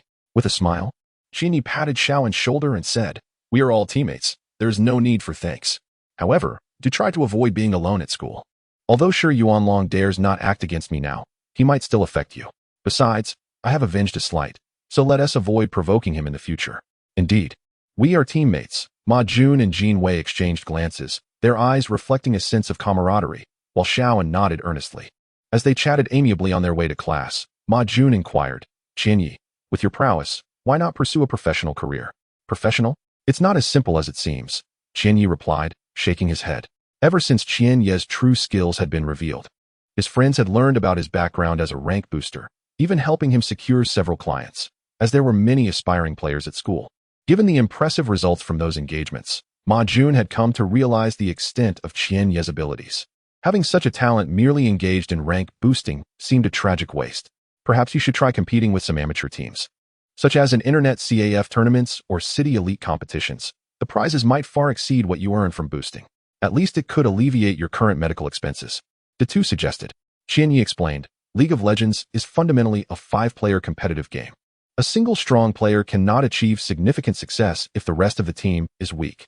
The capacity of a vessel is determined by its shortest plank, not the longest. In lower-tier matches, one might sway the game's rhythm, but against teams that have undergone systematic training and possess strong coordination, the outcome is clear. Ma Jun fell silent, acknowledging that at his current gold rank, he could only compete in matches of a similar level, and even those internet CAF tournaments might be beyond his reach. Ultimately, Qian Yi lacked competent teammates, and they could not offer much assistance. As Qian Yi and his companions entered the classroom, Shi Yuanlong, sullied and seething with resentment, emerged from a corner of the playground, glaring at Qian Ye's retreating figure. With gritted teeth, he spat, "Lin Qian Yi, you merely rely on Biao Ge, don't you? Huh. Once I graduate from the college entrance examination, do you really think a local thug like Biao Ge can pursue me to another province? Your pride rests on your league skills, but today you've taken one of my hands. By the time I leave WH City, I shall ensure you lose both of yours. Let us see how you manage a keyboard and mouse then. Are you truly going to go through with that?" Deng Xiaomin, having appeared behind Shi Yuanlong, maintained a cautious distance, seemingly deterred by Shi's odor. Covering her nose, she remarked, "He doesn't seem as simple as you might think." "Huh. I've investigated. This kid has no background. His father is nearly lifeless, and he seems to have some distant relation with their class teacher, Yang Qingshan. As for Biao Ge, I'm not sure how they know each other, but this kid rarely interacts with outsiders. I doubt Biao Ji's ties are particularly close. Once I graduate, I'll gather a few people to teach Qian Yi a lesson. I can't believe Biao Ge would chase after him out of state," Shi Yuanlong sneered. "A gentleman takes his revenge. It is never too late," Shi told himself. "Don't forget to call me when the time comes. I do enjoy a good show." Deng Xiaomin chuckled, her eyes flickering with hidden malice, recalling the humiliation Qian Yi had inflicted upon her in the alley behind the public internet CAF. Unbeknownst to Qian Yi, he was being plotted against. Meanwhile, as Biao Ji's internet CAF was nearing its grand opening, Qian Yi had accepted the challenge and needed to prepare accordingly. He was not arrogant, well aware that there were many skilled players among the masses. However, he also recognized the necessity of leaving a lasting impression during the challenge. If he was to earn his fee, he must put forth the effort. Therefore, he decided to practice using some unconventional champions. Simultaneously, Zhuang Xing, who had suffered a setback in the recent friendly match, now stood outside the boys' dormitory on the 5th floor of WH City Technology University. As he pushed the door open, the chaotic environment inside made him frown slightly. Inside the dormitory, several college students were either scratching their feet or shirtless, yelling in excitement. Hurry, they're taking the dragon. We must stop them. The top lane is likely to be ganked. The mid laner and jungler must come help. The opposing ADC has no flash. The jungler can make a move. On several computer screens, the most common ranked matches were unfolding in the Summoner's Rift. Zhuangxing approached a rather handsome young man and softly called out, "Brother." "Oh, you're here. Just a moment. I'm helping a classmate rank up to Diamond. I'll find you once I'm done," Zhuangmu replied, glancing up and waving his hand before diving back into the fray. Chapter 26. Undercover confrontation. Approximately 20 minutes later, the opposing crystal base erupted in a spectacular explosion. Zhuangmu's roommate leapt from his chair in exhilaration, exchanged a high five with him, and exclaimed, "Zhuangmu, you truly are impressive. I've been striving to rank up for a month without success. Thankfully, I could rely on your formidable skills. I've not lost a single match in the promotion tournament." Zhuangmu adjusted his attire, offering a slight nod and a smile, relishing his roommate's flattery. A moment later, he recalled that his younger brother had seemingly been waiting for quite some time. "You rarely visit me, fearing I might ask for pocket money. What brings you here today?" Zhuangmu inquired. Zhuangxing, somewhat reluctant, yet fully aware of his obligations, produced several hundred yuan and handed it to his brother. "Could you perhaps lessen the number of girlfriends you're juggling at university? How many have you gone through? You're always claiming your allowance is insufficient. At this rate, no amount will suffice given your rapid turnover." Zhuangxing was loath to visit the technology university unless absolutely necessary, as each trip inevitably resulted in Zhuangmu extorting him. Back in high school, Zhuangmu managed to save a considerable amount each week, but since entering university, despite an increase in living expenses, his financial situation had never appeared more comfortable. Zhuangmu chuckled, "You fool. If one doesn't pursue romance in university, what is the point of being there? It's all part of youth. Now, what assistance do you require?" The recent friendly match had left Zhuangxing humiliated, unable to hold his head high in Class 3. He was determined to reclaim his honor. While he lacked the necessary skills, his brother was a genuine master, boasting the highest rank of king and serving as a vital member of the Technology University eSports Club, having even represented the university in national collegiate competitions with commendable results. Although it seemed somewhat imbalanced to have a non-professional campus team member compete against high school students, Zhuangxing could not afford to dwell on such concerns. That day at the internet CAF, amidst the wave of mocking laughter, he had felt a deep urge to disappear into the ground. "You want me to overshadow you after being utterly defeated?" Zhuangmu gazed at his disappointing brother, who enjoyed gaming but excelled at none. Zhuangmu had previously advised Zhuangxing to focus solely on League of Legends, at least to ensure he wouldn't suffer such humiliating defeats at the hands of high schoolers. "Brother, if I were beaten by those losers from Class 5, I would accept it. But they enlisted one of their class as hidden talents, rumored to be a professional booster. If it weren't for your strategies, I would have fared much better." Zhuangxing protested indignantly. "A high school booster?" Zhuangmu chuckled, somewhat dismissive upon learning that the individual was a senior. He could not take the situation seriously. High school courses were already demanding, and how proficient could a high school student truly be? While talent in League of Legends was essential, without extensive training, one's skills could hardly reach impressive heights. Zhuangxing, feeling desperate, retorted, "Don't laugh. That guy, Jinyi, is incredibly skilled. He plays a blind champion with such finesse that he transformed the support into a godlike master, slaughtering opponents effortlessly. I cannot allow myself to stoop so low. I'm a key player on our university esports team. What will others think of me if I bully a high school student?" Zhuangmu laughed heartily. Zhuangxing, feeling somewhat defeated, conceded, "All right. As long as you agree to help me, I'll split my monthly allowance with you and give you half of my red envelope for the new year."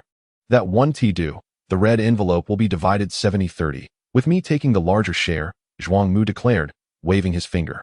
Zhuangxing gritted his teeth, hesitating briefly before exclaiming, "You're taking advantage of me. As my brother, how can you say such things?" Seeing Zhuangmu turn to leave, Zhuangxing quickly grasped his arm, conceding, "Fine, you win. If it's 70%, then so be it. Just make sure you don't back out when the time comes. Otherwise, people will say you're too timid to face a challenge." "Nonsense. I'm the strongest king in Zone 4. I fear no mere booster," Zhuangmu declared, glaring, as he detested being doubted, especially by his boastful younger brother. "Then it's settled. Remember to await my call." Finally securing his brother's assistance, Zhuangxing felt a wave of relief wash over him as he stepped out of the Technology University gates. Though he couldn't shake the sting of having been extorted, the coming months would require him to tighten his belt. Yet, the prospect of avenging his humiliation made the cost seem worthwhile. It's just Lin Qianyi, a mere booster. Let us see how he fares against the strongest king in Zone 4. Biao Gu had always been decisive. After taking over the internet CAF, he promptly began renovations. In less than a month, the establishment had undergone a complete transformation and was officially renamed Longting Internet CAF. Biao Gu felt a surge of pride in the name he had chosen, exuding both grandeur and depth. When Qian Yi arrived at the CAF, he glanced at the name and smirked, relieved that Biao Gu had not noticed his reaction. Otherwise, he would surely have questioned Qian Yi's naming abilities. Haha. Take a look. What do you think? Biao Gu beckoned Qian Yi toward the entrance, where a League of Legends-themed poster greeted them. Prominently displayed was the champion Riven, surrounded by posters of curvaceous female champions like Sona, Miss Fortune, and Janna. The Longting Internet CAF was set to open in 3 days, a date personally chosen by Biao Gu. Hence, the CAF was largely empty, featuring uniform white all-in-one machines paired with vibrant mechanical keyboards, brown leather sofas, a small water bar, and a stylish lounge area, all contributing to an ambience far superior to that of an ordinary internet CAF. Noticing Qian Yi nodding in approval, Biao Ji's spirits soared. Come, let me show you our high-end gaming area, equipped with Apple monitors and Napa Black Switch mechanical keyboards. In the premium gaming section, several young individuals were engrossed in a ranked match. Allow me to introduce you. This is Wen Guangyuan, the captain of our Longting Internet CAF team. Biao Gu gestured toward a young man with long hair, his face obscured. Wen Guangyuan merely lifted his head momentarily, returning to his focus on the battles unfolding in Summoner's Rift. Once the match concluded, he finally stood up and appraised Qian Yi from head to toe. You must be Qian Yi, the helper Biao Gu recruited? He extended his right hand in greeting. Qian Yi had closely observed Wen Guangyuan's gameplay. His skills were decent, and his awareness acceptable. Had he not been duo queuing with another young man, the outcome of that match could have been quite uncertain. Qian Yi felt uneasy under Wen Guangyuan's gaze, sensing a hint of disdain and hostility, though he could not recall having offended him. However, he adhered to the adage of not striking a smiling face. Thus, when the hand was extended, Qian Yi had no choice but to reciprocate. As he reached out, he furrowed his brow, discreetly increasing his grip to avoid being overpowered. In this subtle contest of strength, Biao Gu, astute as ever, noticed the tension and swiftly intervened to diffuse the situation. Nice grip, but I wonder how skilled you are, Wen Guangyuan inquired with a smile. Chapter 27. The Dragon Rising team. Upon graduating from junior high, Wen Guangyuan ventured into the workforce, initially securing a position at the Foxconn factory.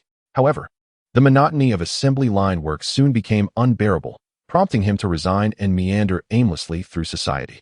During his tenure at Foxconn, he developed a penchant for Dota, albeit his skills remained subpar due to his inherent limitations. It was not until he transitioned to League of Legends that he became enamored with the game. Unfortunately, his excessive obsession led him to lose a bartender job, which had been secured through a friend's introduction. Nevertheless, his dedication to League of Legends paid off, as he achieved a Diamond 3 rank in online play. Through a friend's referral, Wen Guangyuan received his first coaching assignment, and the thrill of earning money through gaming captured his full attention. Initially, prospects were promising, with earnings nearing 10,000 yuan per month. However, as time passed, competition intensified, making it increasingly difficult to secure coaching jobs. In search of alternative avenues, Wen Guangyuan rallied a few friends to form an amateur team, participating in local internet CAF competitions and engaging in online challenges with stakes involved, allowing for a modest yet sustainable lifestyle. Through further connections, Wen Guangyuan met Biao Gu, and upon his invitation, he and his teammates transitioned to the Longting Internet CAF. Yet, not all were inclined to follow. Only the jungler Zhao Ling, Idiciju E, and support Yin Xian made the shift, while their top laner was poached by another CAF. One of Wen Guangyuan's conditions for joining the Longting Internet CAF was that Biao Gu would assist in finding a competent top laner. Biao Gu confidently promised to deliver a top-tier player. Trusting Biao Ji's straightforward nature, Wen Guangyuan arrived early with his teammates, harboring hopes for their new ally, only to be met with a seemingly juvenile high school student. Wen Guangyuan, unable to voice his grievances towards Biao Gu, redirected his frustration towards Qian Yi, the new recruit. It was essential to note that Wen Guangyuan's previous top laner was exceptionally skilled, which was why he had been lured away with a lucrative offer. He dreaded the thought of seeing his team's south top lane become a liability, weakening their overall performance. Qian Yi, subjected to this unforeseen misfortune, scrutinized the defiant long-haired youth before him and remarked, "His skills are merely mediocre." Unbeknownst to Qian Yi, Biao Gu had altered his plans. The scale and impact of the individual solo competitions were too limited. Instead, He aimed to amplify the promotional efforts and raise the prize pool, transforming the format into a team challenge among internet CAF squads. Individual competitions could only attract a fraction of potential customers, while a multi-team event promised to draw in a larger audience, potentially enticing other CAFs and amateur teams, thus significantly enhancing the overall impact and promotional effect. Biao Gu outlined the new strategy to Qian Yi, keenly observing his reaction. He had not previously consulted Qian Yi on these changes, effectively deceiving him.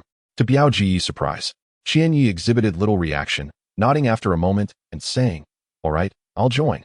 Biao Gu was elated, but he failed to notice the tension in Qian Yi's clenched fists and the veins protruding on his hands.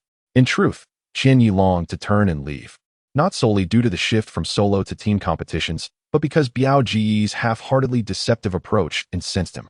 Qian Yi had endured a similar experience before, resulting in his expulsion from a club, leading to the dissolution of his team while he returned to his studies, unlike his teammates who scattered without luck. A moment of reckless impulse had cost Qian Yi dearly. Maturity had taught him the importance of adaptation rather than relentless resistance. With the transition to team competitions, the time commitment would undeniably increase, leading to a corresponding rise in compensation. This was not entirely unfavorable for Qian Yi. However, his reluctance to confront the situation stemmed primarily from his still being a student, wishing to avoid unnecessary trouble on campus. Having already dealt a harsh blow to Shi Yuanlong, he feared that without the protection of the powerful figure, he might face retaliation, potentially affecting his friends from class. Seeing Qian Yi's willingness, Biao Gu felt a weight lift from his shoulders. Over time, he had learned that Qian Yi responded better to gentler persuasion than to forceful demands. When provoked, he could be insurmountable. "Wait," spoke Zhao Ling, a slender figure beside Wen Guanyuan, the team's jungler. "Our team doesn't accept just anyone. I heard you're still a high school student. While we trust Biao Gu, we need to assess your capabilities." Biao Gu reassured. Qian Yi's skills are undoubtedly impressive. Otherwise, I wouldn't have brought him here. Wen Guanyuan added, "Biao Gu, we have unconditional trust in you, but team competitions differ from standard ranked matches. Beyond individual prowess, one must possess strong teamwork and a willingness to follow orders. If any of these elements falter, I'm afraid, even if you join us, it may hinder our progress." "Surely, Biao Gu, you wouldn't want to see your team suffer at the hands of others in the first round?" Zhao Ling countered. "Indeed, they're not showing Biao Gu any respect." Observing Biao Gu's fluctuating demeanor, Qian Yi smiled and stepped forward, saying, "All right, I'm on board. What do we need to do first?" "First, you'll need to play a few ranked matches with us to assess your suitability for the top laner position. Only through play will we truly understand," Wen Guanyuan explained. Biao Gu turned his gaze to Qian Yi, who simply nodded, affirming, "No problem."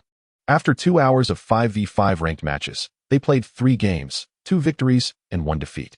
The loss was not solely Qian Yi's fault, and in the 2 victories, his performance was satisfactory. Though he did not match the caliber of their previous top laner, for a high school student, his skills were commendable.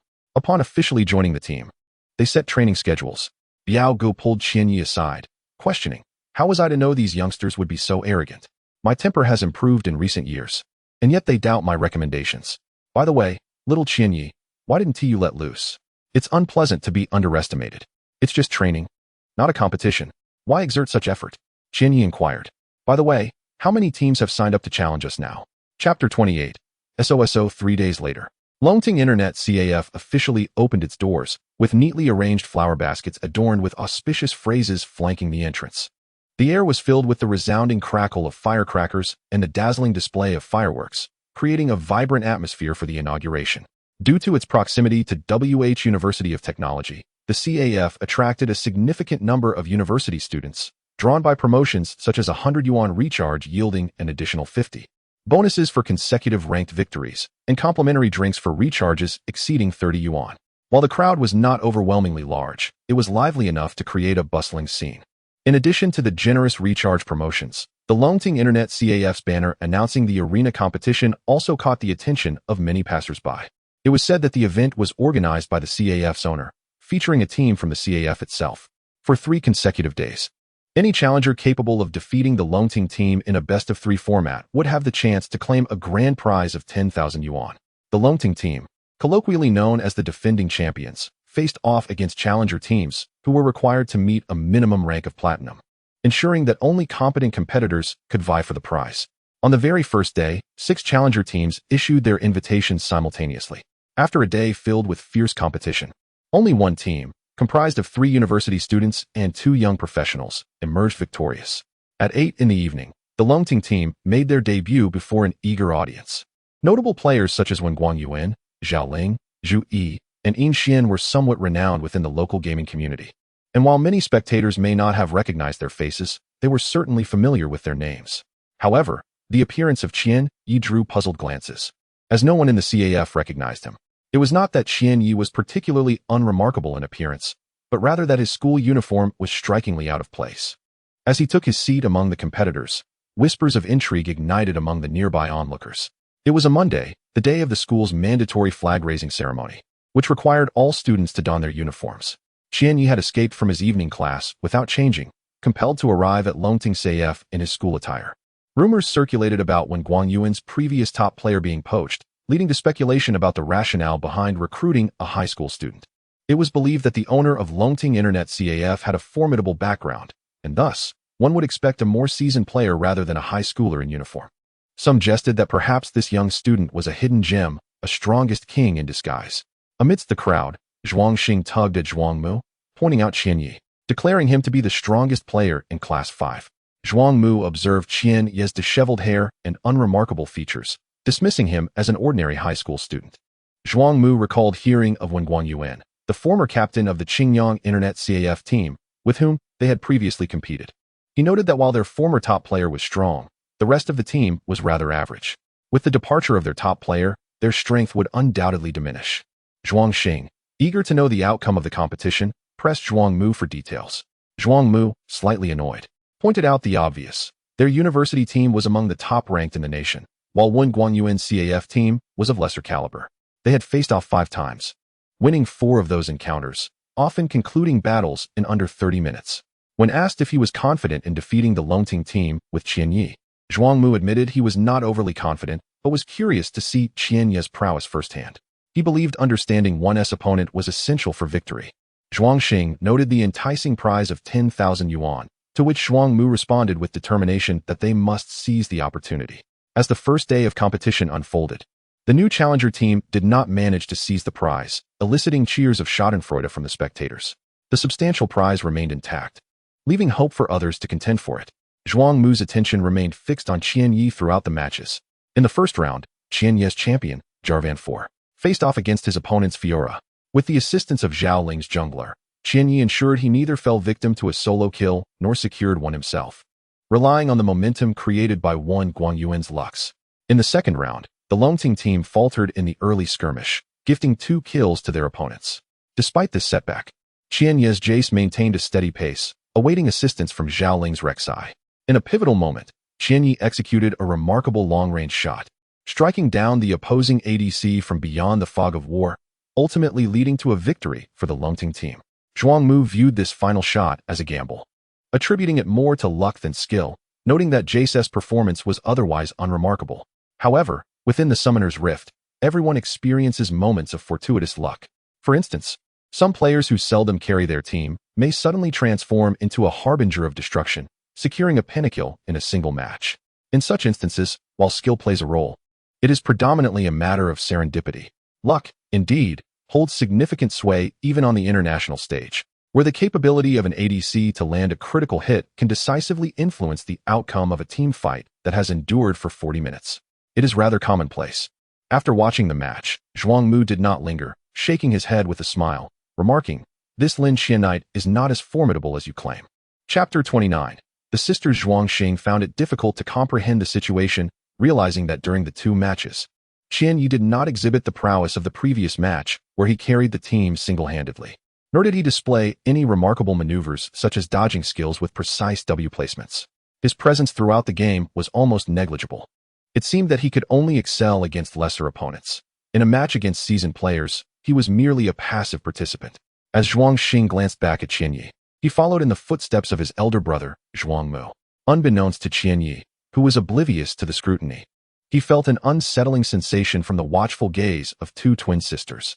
In a conspicuous corner of the spectator crowd, 2 girls clad in blue denim shorts and white low-cut t-shirts captured attention, their heights surpassing 1.7 meters even while wearing white canvas shoes. Their figures rivaled those of models on a runway. The striking similarity between the two was remarkable. Their attire and hairstyles were almost indistinguishable, making them appear as though they were mirroring each other. Such exquisite twins were indeed a rare sight. The sisters, named Xiaomei and Huaxia, were second-year students at a normal university, passionate gamers of League of Legends. They had formed a women's campus team, which, contrary to the stereotype that women were inferior players, was more formidable than many male teams at their university. Both sisters held ranks of Diamond 2 in Black Rose, having climbed the ranks through their own efforts without relying on others for assistance. Perhaps due to their twin synergy, one played mid and the other jungle, frequently coordinating to establish advantages for their team and secure victories. On this day, while out shopping near the Science and Technology University, they stumbled upon the lively scene outside Longting Internet CAF. The excitement escalated upon witnessing a match between Longting team and another squad, igniting a desire within them to participate. Initially, most spectators were engrossed in the screen, but as the match concluded, many turned their attention to the vivacious and youthful twins. Wen Guangyuan, upon noticing the twins, felt an ominous sense of dread. Xiaomei, more spirited than her slightly shy sister, noticed his gaze and smiled brightly, approaching him with a cheerful greeting. "Hello, Wen Guangyuan." "Hello, Xiaomei," he replied, his demeanor somewhat awkward and his facial muscles tense. Xiaomei cast a glance at the screen and asked, "Are you all competing? It looks quite entertaining." Zhao Ling chimed in, grinning, "Indeed, we're just playing for fun. We came to support the newly opened CAF." Xiaomei clapped her hands, exclaiming, "I love lively atmospheres. I want to support you too. I just read the competition rules. It seems teams with ranks above Platinum 2 can participate, correct?" Wen Guangyuan grimaced, but nodded resignedly. Besides agreeing to defend the title for Biaoge, if no one managed to defeat Longting team in 3 days, Biaoge would draw a substantial prize from the pool. Faced with the seemingly harmless twin sisters, he felt disheartened about the prize money. With her hands clasped behind her back, Xiaomei wandered between the monitors and turned to Zhao Ling, saying, "My sister Xiaoya mentioned she had a thrilling encounter with you last time and wishes to duel again in the jungle. As for me, perhaps we could have a rematch?" Her gaze returned to Wen Guangyuan, accompanied by a playful smile. Clearing his throat, Wen Guangyuan, not wanting to lose face in front of others, acquiesced, "Since Xiaomei suggests it, I suppose I shall oblige." To be frank, the presence of such beautiful women piqued Qian Ye's interest. He overheard their conversation and sensed that Wen Guangyuan and the twins shared a history in League of Legends. What was this all about? Unable to contain his curiosity, he inquired of his ADC, Zhu Yi. Zhu Yi adjusted his glasses and explained, "These twins are students from the normal university. They formed a women's team a few months ago, and their skills are impressive, earning them quite a reputation at the university. We encountered their team during a CAF League tournament, and it was quite unexpected." Support player Yin Xin interjected, "Guess what? In the semifinals of the BO5, we faced off against the sisters' team, and the outcome was unfortunate. Initially, Wen Guangyuan's team had a strong top laner, performing well against typical CAF teams, winning more often than losing. However, during their match against the sisters, both Wen Guangyuan and his teammates underestimated them. In the first game, Wen Guangyuan was caught off guard, resulting in being solo killed twice and unable to leave the tower due to pressure from the opponent's jungle and mid coordination, leading to a loss. In the second game, despite his newfound seriousness, the enemy team's coordination overwhelmed their bot lane, leaving them with no opportunity to secure dragons, resulting in another defeat due to a significant economic deficit. In the third game, Wen Guangyuan instructed Zhao Ling to target Xiaomei and Oppo's mid-champion, Fishman. Although they started strong, they ultimately succumbed to Xiaomei's roaming and snowballing, leading to a dismal 20 deaths. Yin Xian continued, "Don't let their sweet appearances fool you. Once Xiaomei gets her hands on her favorite champion, Syndra, and Xiaoya on the blind monk, their gameplay becomes merciless." Wen Guangyuan had previously resolved to avoid the sisters' team in future encounters, realizing they were formidable opponents. Are they truly that powerful? Qian Ye's interest was piqued. Female players constituted only about 10% of the total player base. A women's team of this caliber was indeed a rarity, and to be renowned was even more exceptional. "Do you want to give it a try? I'd prefer not to face them. Winning would be commendable, but losing would be utterly humiliating." Zhu Yi sighed deeply. It seemed that even if they did not seek out the sisters, the Flower Sisters team would inevitably approach them. Isn't it a bit too late for Biaoge to amend the rules to exclude women's teams? Qian Yi countered. Except for Qian Yi, the others bore expressions of concern. Having already lost once to the sisters, a second defeat would be quite embarrassing. Perhaps Qian Ye's unruffled demeanor caught Xiaomei's attention. As she approached him, inspecting him closely, and playfully asked, "Little brother, how old are you?" Are you still in school? Chapter 30. Obeying Orders. Striking unexpectedly faced with such enticing provocation, Qianyi merely responded with a polite, faint smile. It was the younger sister of the duo, Huaxia, who tugged at Xiao Mei's sleeve and whispered, "Don't scare him."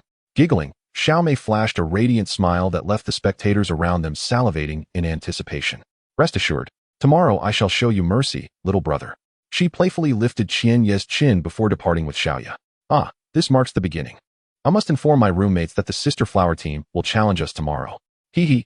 Even if the match itself is uninteresting, merely witnessing these exquisite sisters will be worthwhile.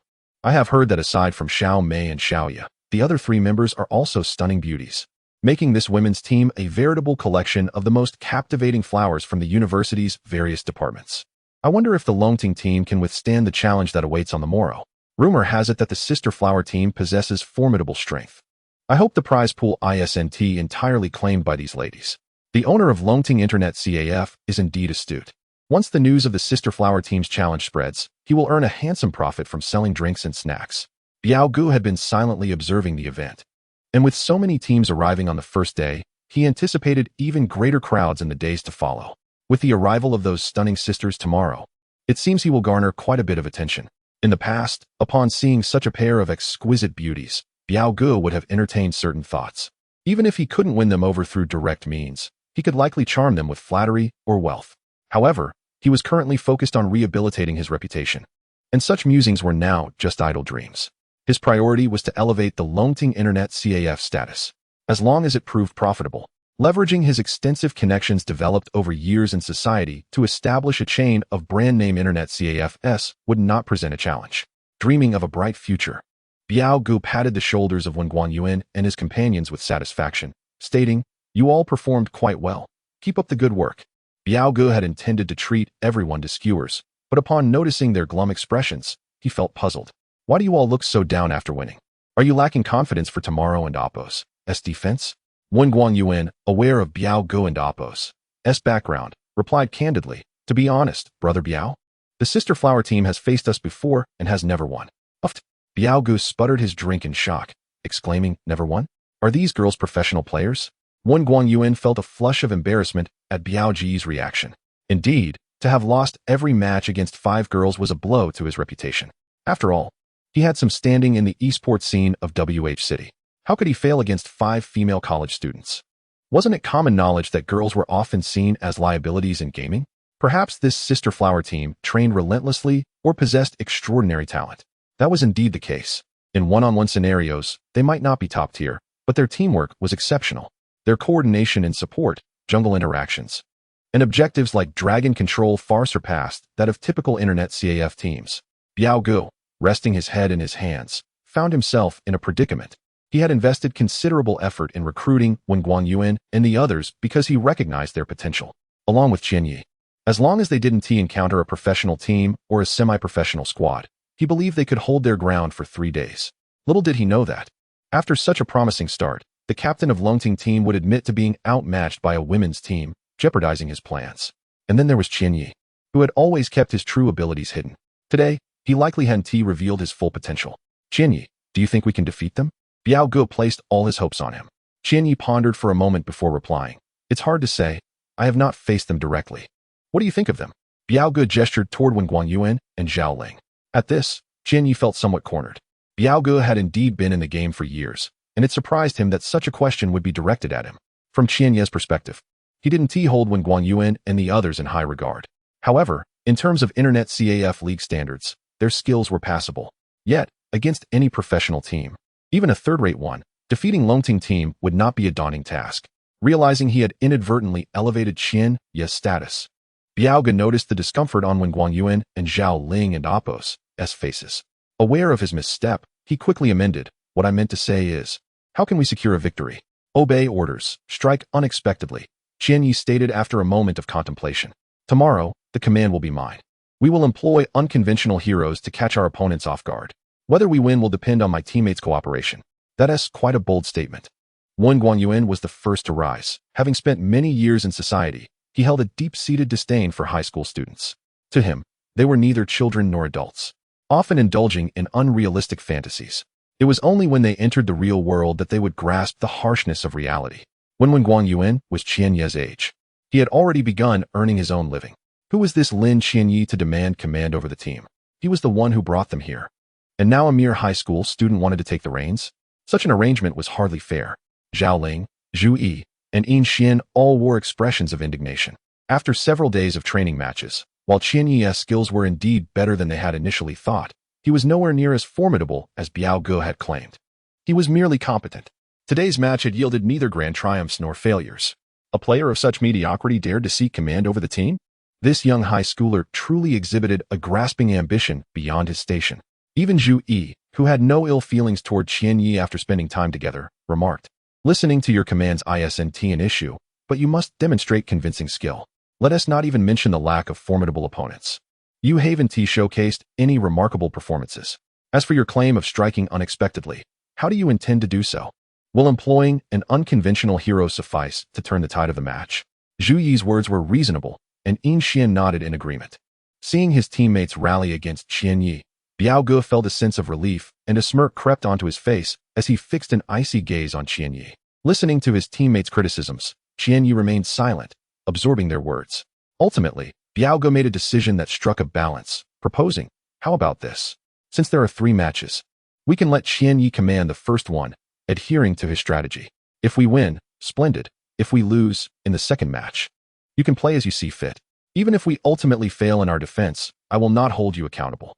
What do you think?" Wen Guangyuan furrowed his brow in contemplation, while Zhao Ling and Zhu Yi nodded slightly, with Qian Yi helping to shoulder half the responsibility for a potential loss. Wen Guangyuan was pleased with the arrangement. Despite harboring numerous reservations, he acquiesced to Qian Yi's guiding principle: obey orders, strike unexpectedly. Chapter 31. Analysis. Upon returning to the girls' dormitory at the normal university, Xiaomei transformed from her previous playful demeanor at Longting Internet Cafe.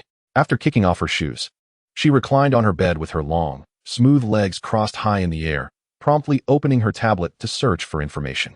Her younger sister, Huaxia, witnessing her sister's newfound seriousness for the first time, remarked, "Sister, I've gathered our sisterhood team to be on time at Longting Internet Cafe for the competition tomorrow, so there shouldn't be any issues. What are you worried about?" Xiaomei's flawless legs appeared as white as snow, especially when crossed, leaving onlookers feeling parched and somewhat uncomfortable. Turning over, she lay on her stomach, her perfectly curved form slightly elevated, as she muttered, "Why can't I find any information?" "What information are you looking for?" Xiaoya inquired, puzzled. "I'm searching for details on the Longting team," Xiaomei replied.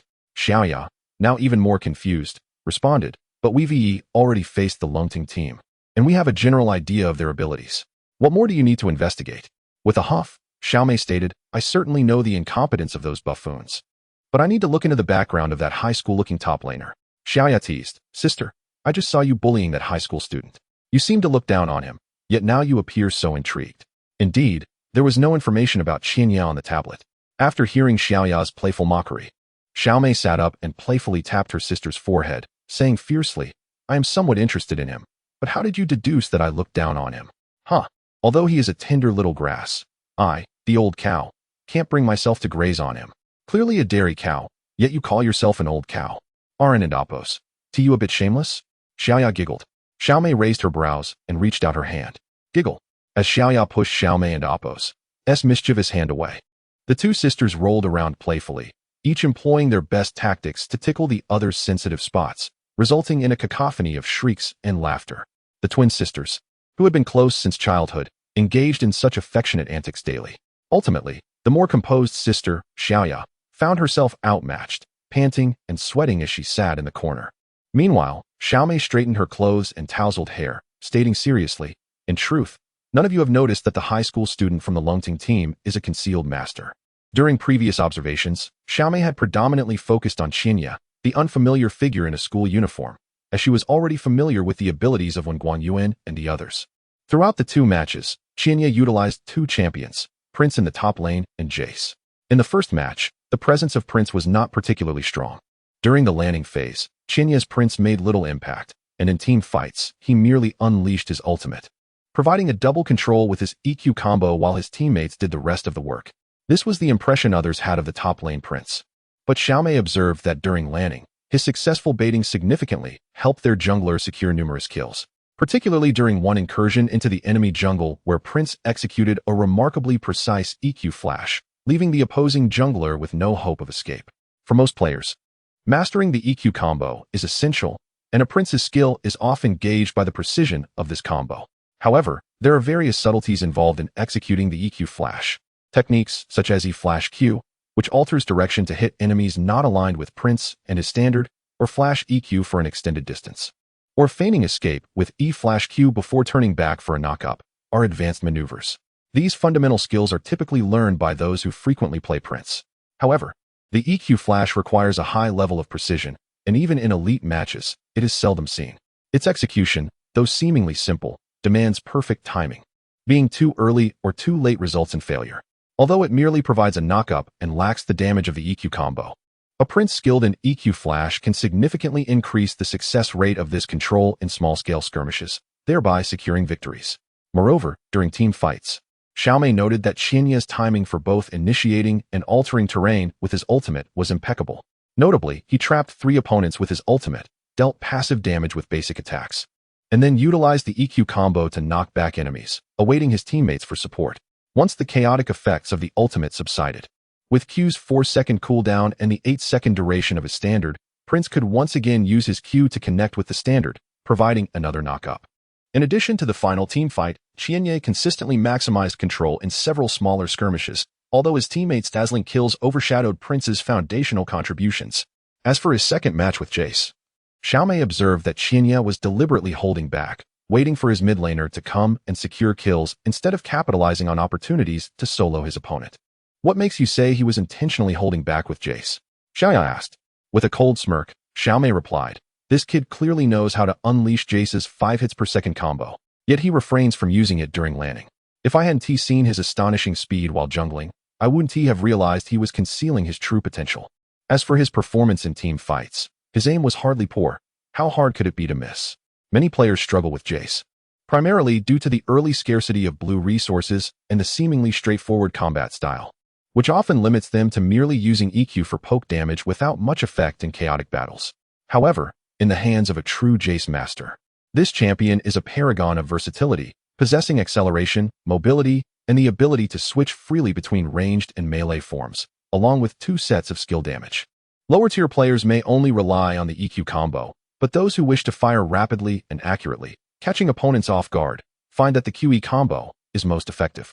The 5 hits per second combo guarantees Jace's high burst potential.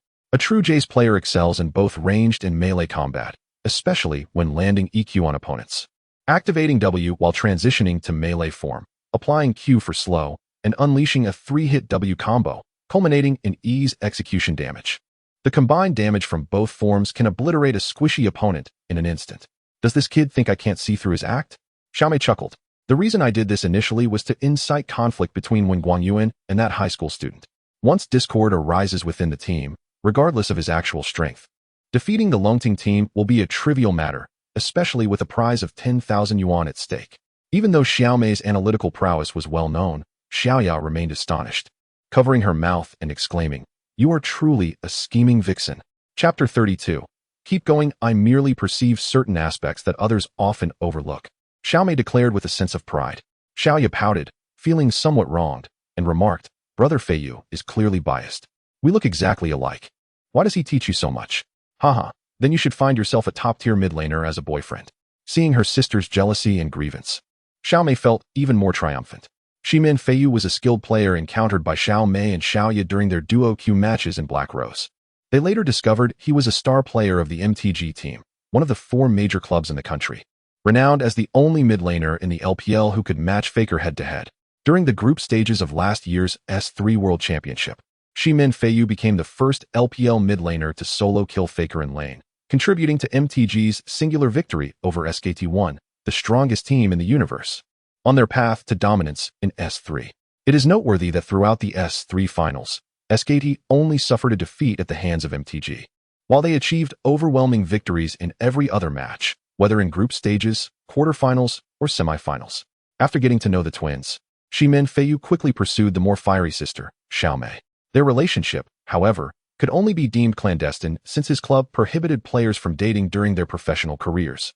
Moreover, Upon learning of Xiao Mei and Xiao Yu establishing a female team named Sisters, Ximin Feiyu provided ample guidance, significantly enhancing the team's capabilities. Thanks to the commendable skills of the team members, the Sisters team has been performing exceptionally well in amateur competitions with the invaluable coaching from a professional team. Beyond his unparalleled individual skill within the LPL, Ximin Feiyu's strategic acumen is also second to none, earning him the titles of Rhythm Master and Team Brain among fans. This handsome and talented player, often likened to the Chinese Faker, treats Xiaoya with great tenderness, frequently surprising her with small gifts and checking in with warm phone calls, leaving Xiaoya feeling quite envious. Though Xiaoya has numerous admirers, none have captured her heart, and thus she remains single. Just as she finished speaking, Ximin Feiyu's call came through, and Xiaomei proudly displayed her phone, sweet-talking him with affectionate words. Xiaomei mentioned they would be participating in a tournament tomorrow.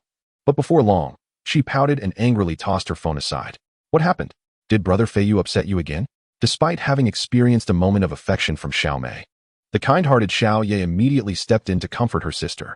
I asked him to come watch us win tomorrow, but he declined, Xiaomei fumed. He is clearly afraid of exposing our relationship and hurting his female fans. But has he ever considered my feelings in this clandestine affair? Xiaomei seemed to take her frustrations out on a pillow, punching it repeatedly, as if she wished to obliterate Ximin Feiyu. Xiaoya, defending him, said, Sister, you know very well that his club forbids dating. It's already quite considerate of him to be so thoughtful. He is at a crucial point in his career. And with the club's expansion plans, revealing a relationship now could jeopardize everything. Perhaps Xiaoya's reasoning struck a chord, for after a moment, Xiao Mei's anger subsided somewhat.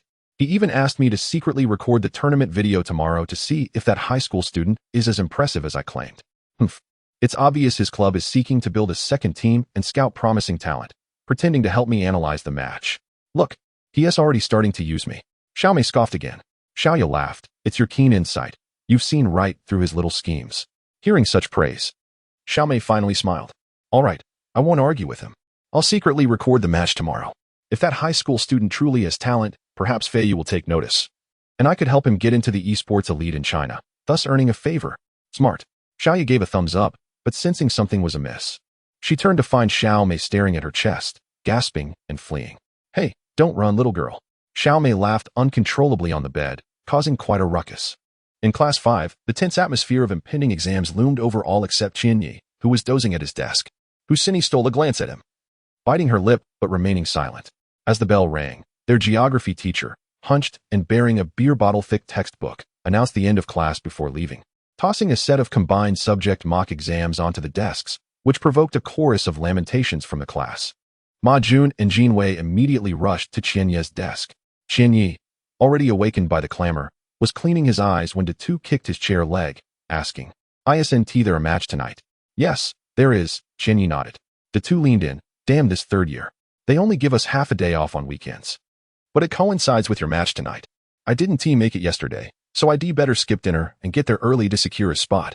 Otherwise, I might not even find a place to stand. You just want to see those twin beauties from the sisters team. Jin Wei exposed Datu's pretense, causing Datu to blush and lower his head in embarrassment. By the way, Qianyi, do you think you can beat that sisters team? I've heard they're exceptionally strong, dominating other amateur teams, Ma Jun inquired. Qianyi smiled. It's uncertain. We've never practiced against each other. Only through battle will we know who is stronger. You better give it your all. If you can hold the fort and defeat the sisters team, you'll be a legend at our school. Haha, I'll be counting on you.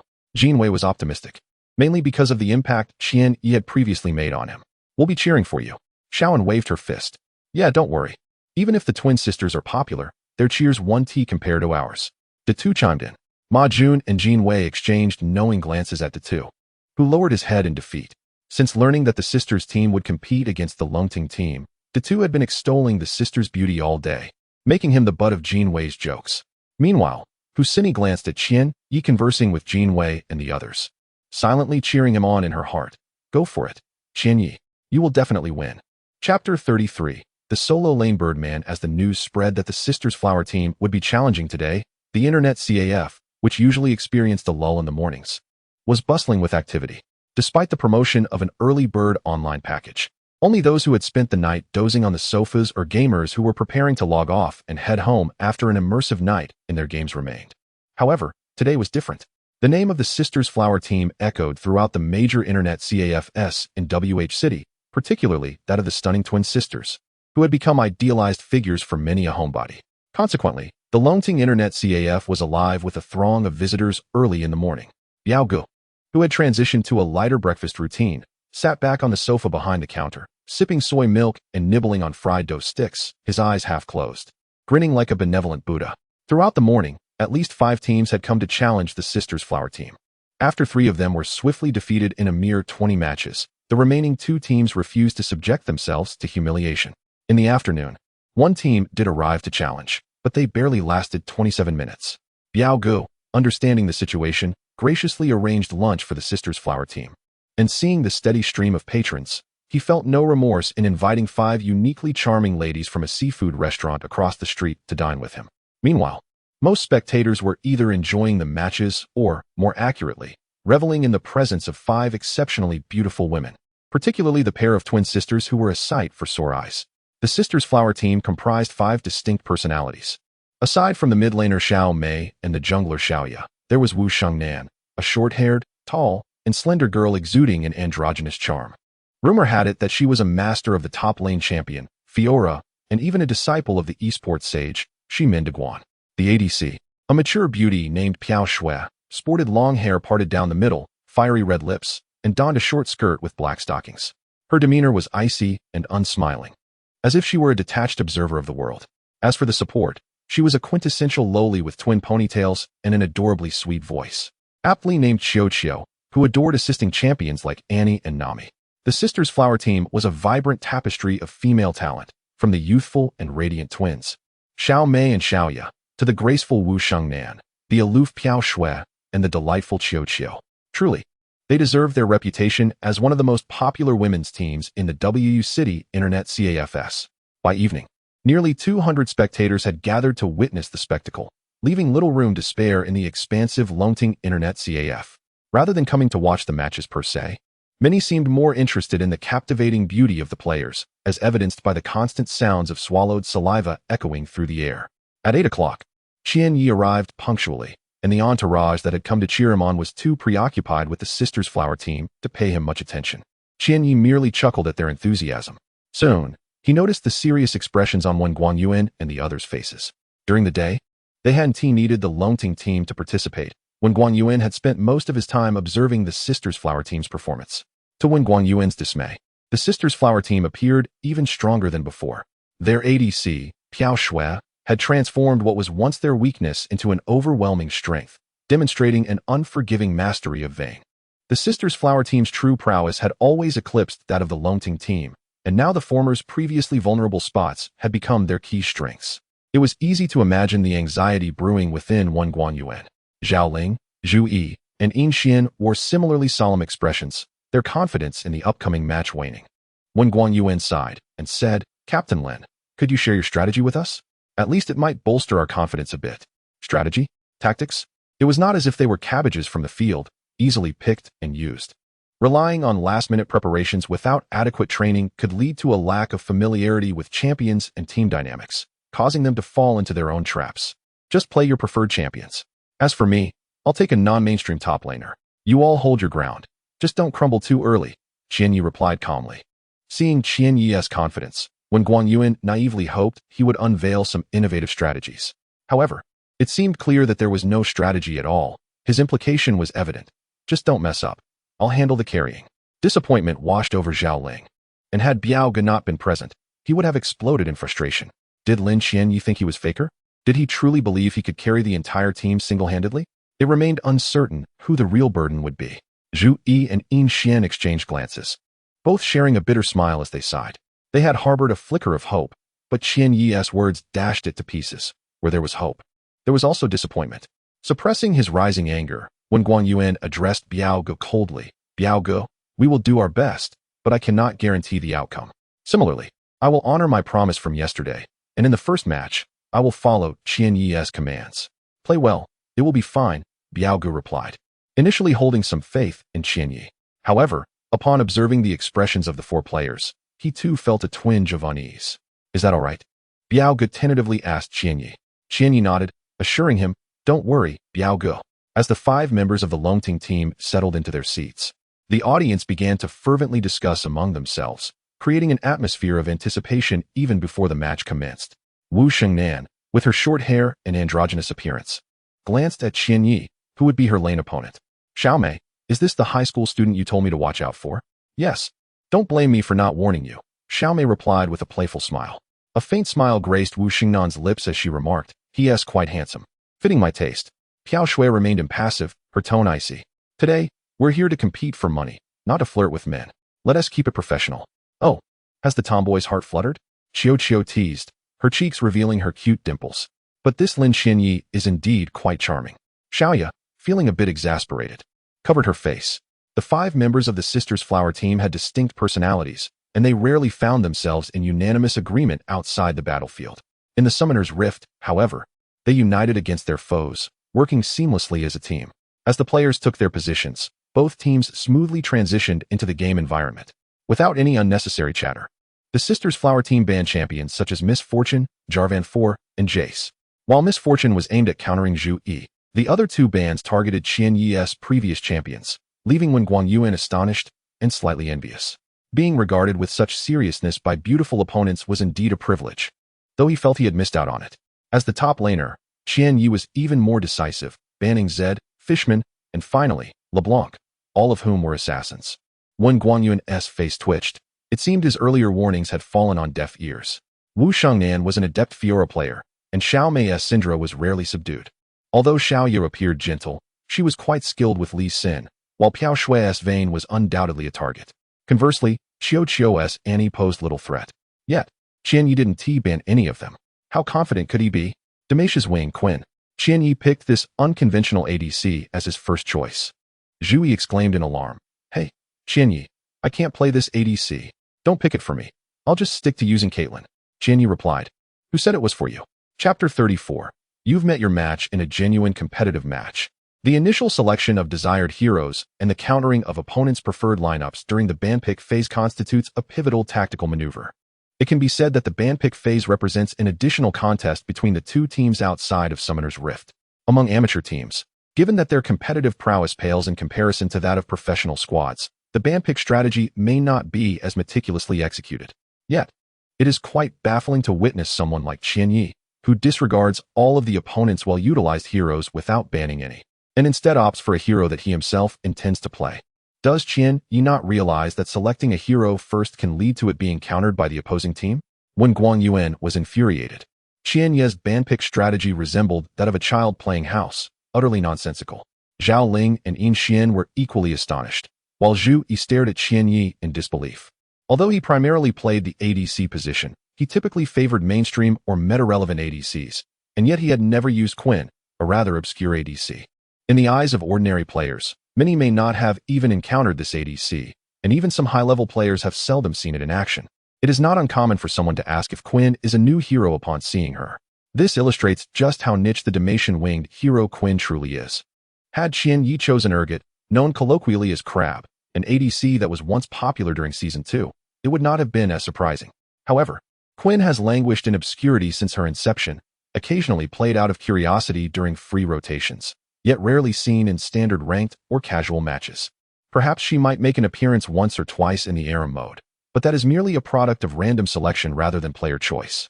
The primary reason for Quinn's rarity is her fragility and short range, making her of limited utility in team fights. Her burst damage pales in comparison to champions like Graves and Lucian, and during landing, she is easily suppressed. It is astonishing that an ADC who has seldom graced the bot lane is being used by Qian Yi in the top lane. Regardless of his teammates' astonishment, Qian Yi resolutely selected the Damasian-winged hero Quinn. However, this choice left the sisters' team somewhat bewildered. Xiaomei frowned and questioned, are they planning to use Quinn as ADC? I am not very familiar with her abilities. Piaoxia, can you handle it? Piaoxia, maintaining her composure, replied, as long as I can secure Vayne. I am not afraid of this Quinn. Given that the opposing team neither banned nor contested another ADC, acquiring Vayne was almost a certainty. However, Xiaomei chose not to secure Vayne immediately, opting to wait and see, thus the sisters' team settled on Annie. Following this, the Longting team confirmed their lineup, top lane Quinn, jungle Pantheon, mid lane the versatile Orianna, ADC Caitlyn, and support Thresh. It was only when the Longting team finalized their composition that the sisters' team realized that the first pick Quinn was designated for the top lane. Meanwhile, The sisters' team established their own composition: top lane Fiora, mid lane Cassiopeia, jungle Lee Sin, ADC Vayne, and support Annie. Aside from Vayne being somewhat countered by Caitlyn in the early game, this lineup was precisely what the sisters' team desired. Even though the mid laner Xiao Mei did not select the anticipated Syndra, the overall balance of their composition was commendable in terms of team fights, physical, and magical damage. Even players of lesser skill could discern the strengths and weaknesses of both lineups. Lee Sin and Fiora were strong in the early game, while Annie was an exceptionally fearsome presence during mid-game skirmishes. Once the late game arrived, Cassiopeia would create a favorable output environment for Vayne, making the sisters' team's lineup exceedingly formidable. Conversely, while Caitlyn and Pantheon posed challenges, both heroes tended to falter in the mid to late game. Orianna, a late-game teamfight mage, would find herself easily targeted by Annie's ultimate or Fiora's engage, rendering her the first to fall. What damage would remain for Longting at that point? Shengnan, you haven't faced Quinn before, have you? Xiaoya inquired. Wu Shengnan turned her head, flashing a charming smile. My dear Xiaoya, do not worry. Their failure to ban my Fiora is their greatest blunder. Remember, I am one of my master's prized disciples. Once I secure Fiora, I assure you that I will not be outmatched. Wu Xingnan's mentor was the renowned top Fiora player, known as the Confucius of eSports, who claimed to have thousands of disciples. For a mere 200 yuan, it was rumored that one could learn the techniques of Fiora. As Wu Shengnan noted, the sisters' top lane had never disappointed when Fiora was in their hands. Xiaoya, you aren't actually taken by this high school student, are you? Are you afraid he might embarrass you? Wu Shengnan teased with a sly smile. Xiaoya's cheeks flushed with embarrassment as she retorted, Sister Nan, please do not jest. You might find yourself outmatched by him. Wu Shengnan burst into laughter. Xiaoya, you underestimate me far too much. All right, enough joking around. We are in the midst of a match. Such a frivolous attitude won't earn you any rewards. Moreover, Longting is our old rival. We must show them some respect. Xiao Mei admonished. Though her words were scolding, the other 4 members of the sisters' team shared knowing smiles, acknowledging that Longting was indeed an old adversary, albeit one that had been soundly defeated in the past. As the waiting period concluded, both teams officially entered Summoner's Rift, with Longting spawning on the blue side and the sisters' team on the purple side. After equipping their items, both teams made their way to the jungle entrances, unanimously opting to utilize the newly introduced trinkets to guard the river entrances of their respective red and blue jungles, preventing any incursions from the opposing team. The anticipated level 1 skirmish did not materialize, eliciting sighs of disappointment from the onlookers. The Vayne and Annie duo of the sisters' team chose not to swap lanes, directly facing Caitlyn and Thresh in the bot lane. It was evident that Caitlyn had a significant advantage over Vayne in the early game, yet Piaoxue and Xiaoxiu, the duo in the sisters' bot lane, displayed great confidence in their individual skills. All of this unfolded precisely as Qianyi had anticipated. If the opponents had truly opted for a lane swap, the outcome of this match would have been uncertain. Fiora, is it? Qianyi mused. Glancing at the opposing team's item build, Doran's blade and a health potion, a rather conventional start. I apologize, but today, I have you in my sights. He silently affirmed to himself. Similarly, Wu Shengnan examined the item build of Qianyi's Quinn, noting that it was identical to her own. A smile crept onto her lips. You are quite confident, my young friend. Unfortunately for you, I have you in my sights today. Chapter 35. Confident retaliation. Qianyi cast a glance at the unparalleled duelist opposing him. At level 1, the duelist, having allocated points to the veteran and defensive talents, saw her health rise from 525 to 560. In this narrative set during the early days of S4, the duelist had yet to be reworked. Thus, the statistics and abilities referenced pertain to her original form. In stark contrast, Quinn began with a mere 390 health, and even with a few defensive talents, her health barely surpassed 400. Compared to the duelist, she was inherently at a disadvantage, as the duelist sought to close the gap and inflict damage using her Q ability. Quinn maintained a safe distance, utilizing her E ability learned at level 1 to create space.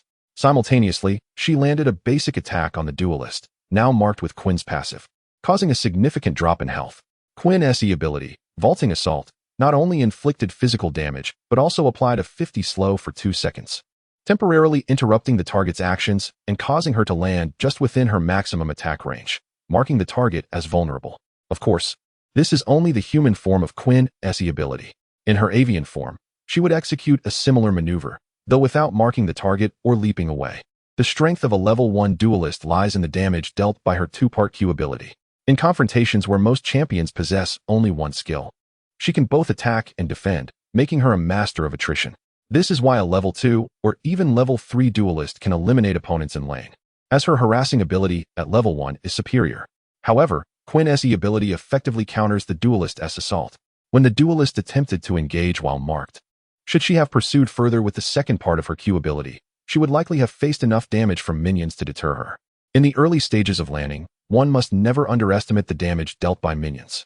Consequently, the duelist hesitated to chase, having suffered an unexpected setback, and opted to retreat momentarily, watching as Quinn safely farmed minions. Qian Yi smiled, knowing that had the opponent's duelist chosen to learn W for a parry at level 1, the outcome of their skirmish would have favored her. Unfortunately for Wu Shengnan, the top laner of the sister team, her eagerness to secure a kill before level 3 led her to select the Q ability instead. Wu Shengnan grimaced, acknowledging her miscalculation, while simultaneously beginning to regard the high school student across from her with newfound respect. As the duelist steadily farmed, she maintained a peaceful pace, refraining from attacking Quinn. Wu Shengnan understood that Quinn would undoubtedly learn her Q ability at level 2. Regardless of whether she learned W or not upon reaching level 3, the specifics became inconsequential. At level 3, Quinn would possess only Q and E for damage output, while the duelist, in addition to her Q's two-part damage, could block one instance of damage with W and utilize E to gain attack speed and movement speed, making it feasible to catch up to Quinn. Wu Shengnan had calculated this perfectly, aiming to dispatch Quinn with a full combo at level 3, eager to see if this younger competitor would maintain his audacity. Qian Yi's Quinn held a slight advantage at level 1, leading the duelist in experience. As she approached level 3, Qian Yi opted against engaging, knowing the duelist would surely retreat when faced with a level 3 opponent. What he sought most was for the duelist to initiate combat, presenting him with an opportunity for a kill. As expected, when the duelist shimmered with silver light upon leveling up, she chose to advance. Initiating with the first part of her Q ability, her blade poised to strike Quinn. Wu Shengnan positioned her finger over the W key, prepared to block Quinn's Q damage. If she could withstand the 1.5 seconds of blinding duration, the second part of Q combined with ES chase would either secure a kill or severely weaken Quinn. Some assert that Garen counters champions like Riven and the duelist. And though this claim may not be universally accurate, it underscores the annoyance of Garen's silence ability. Quinn's Q ability functions similarly, and its dazzling assault blinds nearby enemies, qualifying it as a minor area of effect blinding skill. In small skirmishes, Quinn's AoE blind proves exceptionally useful compared to Teemo and Garen. Wu Shengnan's strategy was sound. Even if she could not secure a kill at level 3, forcing Quinn to return home would suffice. After all, how could she claim to be a disciple of the esteemed Shimen Dogwan if she, as a duelist, could not eliminate a short-range ADC in a solo lane? Wu Shengnan was indeed well prepared, yet perhaps she was not sufficiently familiar with Quinn's capabilities, underestimating the precise effects of her skills. After successfully blinding the duelist with her Q ability, Quinn fearlessly engaged in close combat. Under the blinding effect, the duelist could not inflict any tangible damage, while Quinn landed arrow after arrow on her. Additionally, the duelist's advance beyond the minion line exposed her to attacks from the blue side minions. Quinn executed her Q ability with finesse, effectively blinding all 4 melee minions of the purple side, leaving them incapable of inflicting harm. As the duelist's health fell further below Quinn's, the 1.5 seconds of blindness finally concluded. The duelist's blade shone as she activated her E ability, signaling her advance. Observing Quinn's movements, Wu Shengnan confidently pressed the W key to block Quinn's E ability damage, convinced that with her own E ability S enhancements, this exchange would favor her. What? Wu Shengnan furrowed her brow, incredulous. Quinn had not unleashed any skills. She merely repositioned herself, attacking the duelist from the opposite side of the minions. As the block concluded without any skills being negated, Wu Shengnan sensed danger and contemplated retreat. Thinking she could escape after a fierce exchange, Qian Ye's smirk revealed itself. At that moment, he deployed his E ability to slow the duelist, swiftly landing a hit that triggered passive bonus damage. Wu Shengnan, undeterred, continued to trade blows with the close quarters Quinn, hoping to leverage her E ability's stacking movement speed to create distance. Yet, upon noticing the ignite effect over the duelist's head, she cursed under her breath. What a cunning little brat. Qian Yu was intent on securing a kill. Wu Shengnan would not allow him that opportunity. Without hesitation, she activated her flash ability, hastily retreating toward her tower. However, Quinn was relentless, following up with ignite, her arrows striking true against the duelist. Perhaps Wu Shengnan truly underestimated Quinn, while it seemed that Quinn SW ability lacked damage, particularly as its active effect merely provided vision. She overlooked the passive effect of Quinn SW, which at level 1 grants a 20 increase in attack speed and 20 bonus movement speed when attacking a vulnerable target. During the confrontation, Quinn blinded the duelist while simultaneously blinding the purple side minions, allowing her own minions to inflict damage. With expert precision, she baited out the duelist SW ability, slowed her with E, activated her passive, and combined the effects of her W's passive speed and attack speed enhancements with Ignite S damage. This entire sequence of actions was a well-timed and calculated maneuver, requiring flawless execution in both timing and damage estimation. Just as the final arrow struck the duelist, Quinn turned to flee. In that fleeting moment of confidence, the duelist fell. Chapter 36. The girl was battered to tears. The entire confrontation seemed to stretch on for an eternity, yet it lasted scarcely 8 seconds. Quinn's resolute expression as she turned back betrayed no signs of hesitation. This indicated that her final basic attack was indeed a desperate blow, showcasing Qian Ye's precise grasp of damage calculation. Wu Shengnan seethed with frustration, realizing her carelessness had cost her dearly, handing over the first blood. Both summoner spells were expended, yet she gained nothing in return. The crowd of onlookers erupted in gasps, despite both being level 3. The top laner from the Dragon Rising team effortlessly eliminated the top laner from the Sister Flower team. Earlier that day, the latter had triumphed over 3 opposing top laners, with 2 of her Fiora matches culminating in a swift advance to the enemy's top lane inhibitor turret within mere minutes. It was indisputable that the top disciple of the nation's premier Fiora player, Shimin de Guanren, possessed formidable prowess. The crux of the matter was that Fiora was not slain by an early-game powerhouse, but rather by a short-range ADC. It is well known that ADCs, lacking equipment in the early game, have pitiable combat power, easily bullied by any hero. Yet, it was this exceptionally niche ADC, Damascus Quinn, who claimed the life of an invulnerable swordsman, renowned for her strength in the initial levels. Goodness, I knew it, the two exclaimed, stretching his neck, prouder than if he had personally slain the opposing top laner. Ma Jun and Jin Wei exchanged glances, realizing that Qian Yi was not merely adept at support. He could also wield an ADC in the top lane with such commanding presence. Truly, a master among masters. Hey, you're not actually developing feelings for that high schooler, are you? Must you go all out? This is the first time you've been solo killed today, Qiao remarked incredulously. Upon hearing the first blood notification through her headset, she initially assumed it was Fiora who had slain Quinn, only to discover the contrary upon looking up. Xiaoya inquired, Nanjia, are you alright? Wu Shengnan felt flustered at her teammates' inquiries, having inadvertently suffered a solo kill. This was undeniably a disgraceful moment for her, especially since she had boasted to her teammates before the match about dismantling the enemy top lane. Xiaomei smirked, see? I told you not to underestimate a high schooler. They may be a hidden expert. Were you careful enough? Looks like you've bitten the dust. Wu Shengnan pouted, huffing, I was just a bit careless. It's just one solo kill. Who isn't he faced one? Just wait and see. I'll reclaim my dignity. Alright, just don't let me down. Xiaomei nodded in agreement. In less than 5 minutes, the opposing top laner had fallen once, a record that was not particularly stellar. However, for those like Wen Guanyuan and Zhao Ling, who had faced the Sister Flower team multiple times, it was a different story. The previous top laner had never managed to gain the upper hand against the Sister Flower team, nor had he ever secured a solo kill. The formidable pressure exerted by the opposing top laner had hindered his performance, revealing that Wu Shengnan was not simply a decorative vase devoid of skill. This solo kill was a significant morale booster for the Dragon Rising team. Zhao Ling pondered aloud. Do you need me to assist you in the top lane?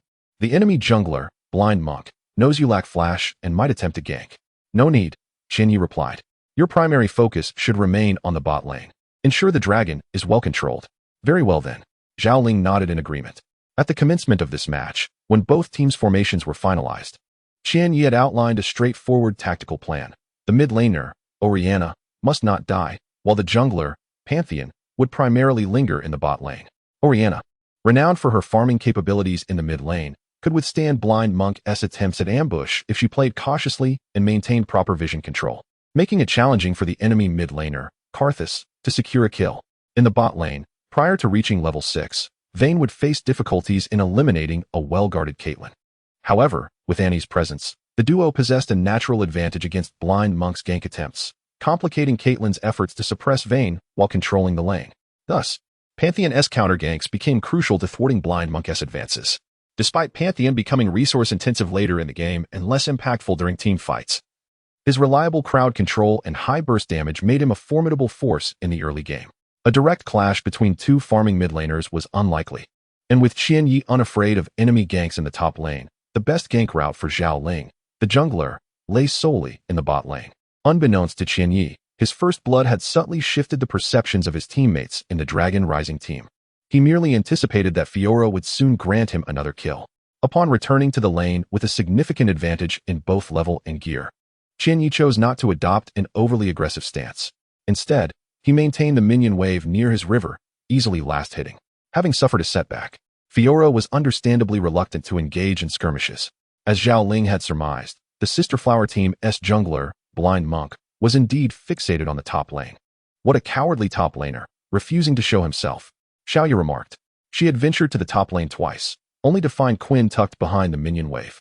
Once, she attempted to gank from the river, and another time from the brush, but Quinn's positioning thwarted her efforts entirely. Wu Shengnan found herself increasingly exasperated. She had begun to intentionally push the minion wave toward the enemy tower, yet Quinn preferred to let a few minions go rather than cross the river. On one occasion, she had almost lured him out, but as soon as Blind Monk appeared in the river, Quinn vanished from sight, exhibiting a keen sense of danger that rendered Blind Monk's efforts futile. Due to the early first blood, Fiora lagged behind in experience, allowing Quinn to reach level 6 ahead of her. This time, as Fiora made a positioning error while attempting to secure a minion, she was marked by Quinn's passive ability. Seizing the opportunity, Qianyi unleashed an auto attack, triggering the additional damage from her passive, which swiftly depleted Fiora's health. Realizing her predicament, Wu Shengnan hastily retreated, knowing that just 2 more minions would grant her level 6. Qianyi would not allow her to reach safety. He pressed the attack, executing a combo with his Q and E abilities, forcing Fiora to flee. However, 2 legs could never outpace 2 wings. In an instant, Quinn transformed into her avian form, gaining a remarkable speed boost that allowed her to deal significant damage with basic attacks, reducing Fiora's health to a third. Wu Shengnan cursed her luck as Fiora swiftly attained level 6. Before she could utilize her ultimate ability, Quinn let out a sharp cry, transforming back into her human form. Accompanying this transformation, a shower of lethal feathered arrows rained down in a 700-unit radius, delivering devastating damage. Without fail, Fiora succumbed once more, eliciting an uproar from the audience. As she listened to the cheers surrounding her, Wu Shengnan forcefully tossed aside her mouse, pouting as her eyes glistened with unshed tears. Chapter 37. A brawl in the bottom lane. Who could have known that beneath the boyish exterior and androgynous beauty of Wu Shengnan lay a frail girl who could scarcely endure any injustice, often shedding little tears, so different from her spring brother persona? What a pity. They're taking advantage of my unfamiliarity with Quinn's skills. I'm only level 6 and have already been soloed twice. Can't a girl enjoy her game in peace? Wu Shengnan pouted, her face a picture of grievance. Nevertheless, Wu Shengnan had earned her place in the Diamond 3 rank within the Black Rose region through her own efforts. Unlike those girls who merely rode on the coattails of their supports to gain ranks, she possessed genuine skill, yet in the face of Qianyi's Quinn, she resembled a helpless elementary school student, utterly powerless. In the past, when she played Fiora, it was common for her to solo opponents twice before reaching level 6, a time when she reveled in her victories. Now, having been soloed twice herself before hitting level 6, she truly understood the meaning of being at a loss for tears. All right. If the top lane is crumbling, let it crumble. Didn't you often say we would carry you to victory? Today, let us carry you to victory just once. Xiao Mei comforted her, unfazed. In terms of composition, the Sister Flower team held a significant advantage. In the mid lane, Xiao Mei's Karthus, with the assistance of Blind Monk, had pushed back the Clockwork, and even if Clockwork hadn't returned home, Karthus was steadily out-farming him. Not to mention the equipment advantage he held at this moment. Turning to the bottom lane, while the early game Caitlyn had a range advantage over Vayne, personal skill remained paramount during the landing phase. The combination of Vayne and Annie had already surpassed Caitlyn and Thresh in terms of farm, and not long ago. Caitlyn had been forced to use both summoner spells in a skirmish. It was almost predictable that once both junglers reached level 6, if Blind Monk ganked at the right moment, with Annie's crowd control and support from mid lane's full-screen ultimate, Caitlyn would have little chance of survival. A slight collapse in the top lane was inconsequential, as long as they could secure a massive advantage in the bottom lane and allow Vayne to develop. There was little to fear about winning this match. The root of the issue lay in the overall weakness of the Lungting team. In terms of individual skill, the Sister Flower team completely outclassed them. Quinn was formidable in one-on-one skirmishes and exhibited decent output in small team fights. But once it came to a full 5v5 engagement, how much impact could Quinn truly have given her range disadvantage? In any case, Xiaomei was unconcerned that their top laner's mistakes would significantly affect the overall battle. Huaxia, you'll wait for me to ambush the top lane a few times. Let us suppress that arrogant high schooler who dares to bully my Xingnan, Xiaomei declared. Huaxia glanced at the bottom lane, hesitating. With the top lane in such disarray, was she really going to the top lane just to feed buffs? Qian Yi had soloed Fiora twice, and as he rapidly pushed the last wave of minions to the enemy's top turret, he glanced at his items and smiled slightly. Quinn was already level 8, while Fiora was still only level 6. Panth, go make a play. Also, Zhui, before Panth arrives. Unleash your ultimate, Qian Yi instructed. Sure, I'll hit level 6 after finishing this F4, Zhaoling nodded. Following Qian Yi's prior arrangements, his Pantheon had remained in the lower jungle. Had it not been for Pantheon's 2 assists, perhaps Clockwork would have already fallen prey to the joint gank from Karthus and Blind Monk.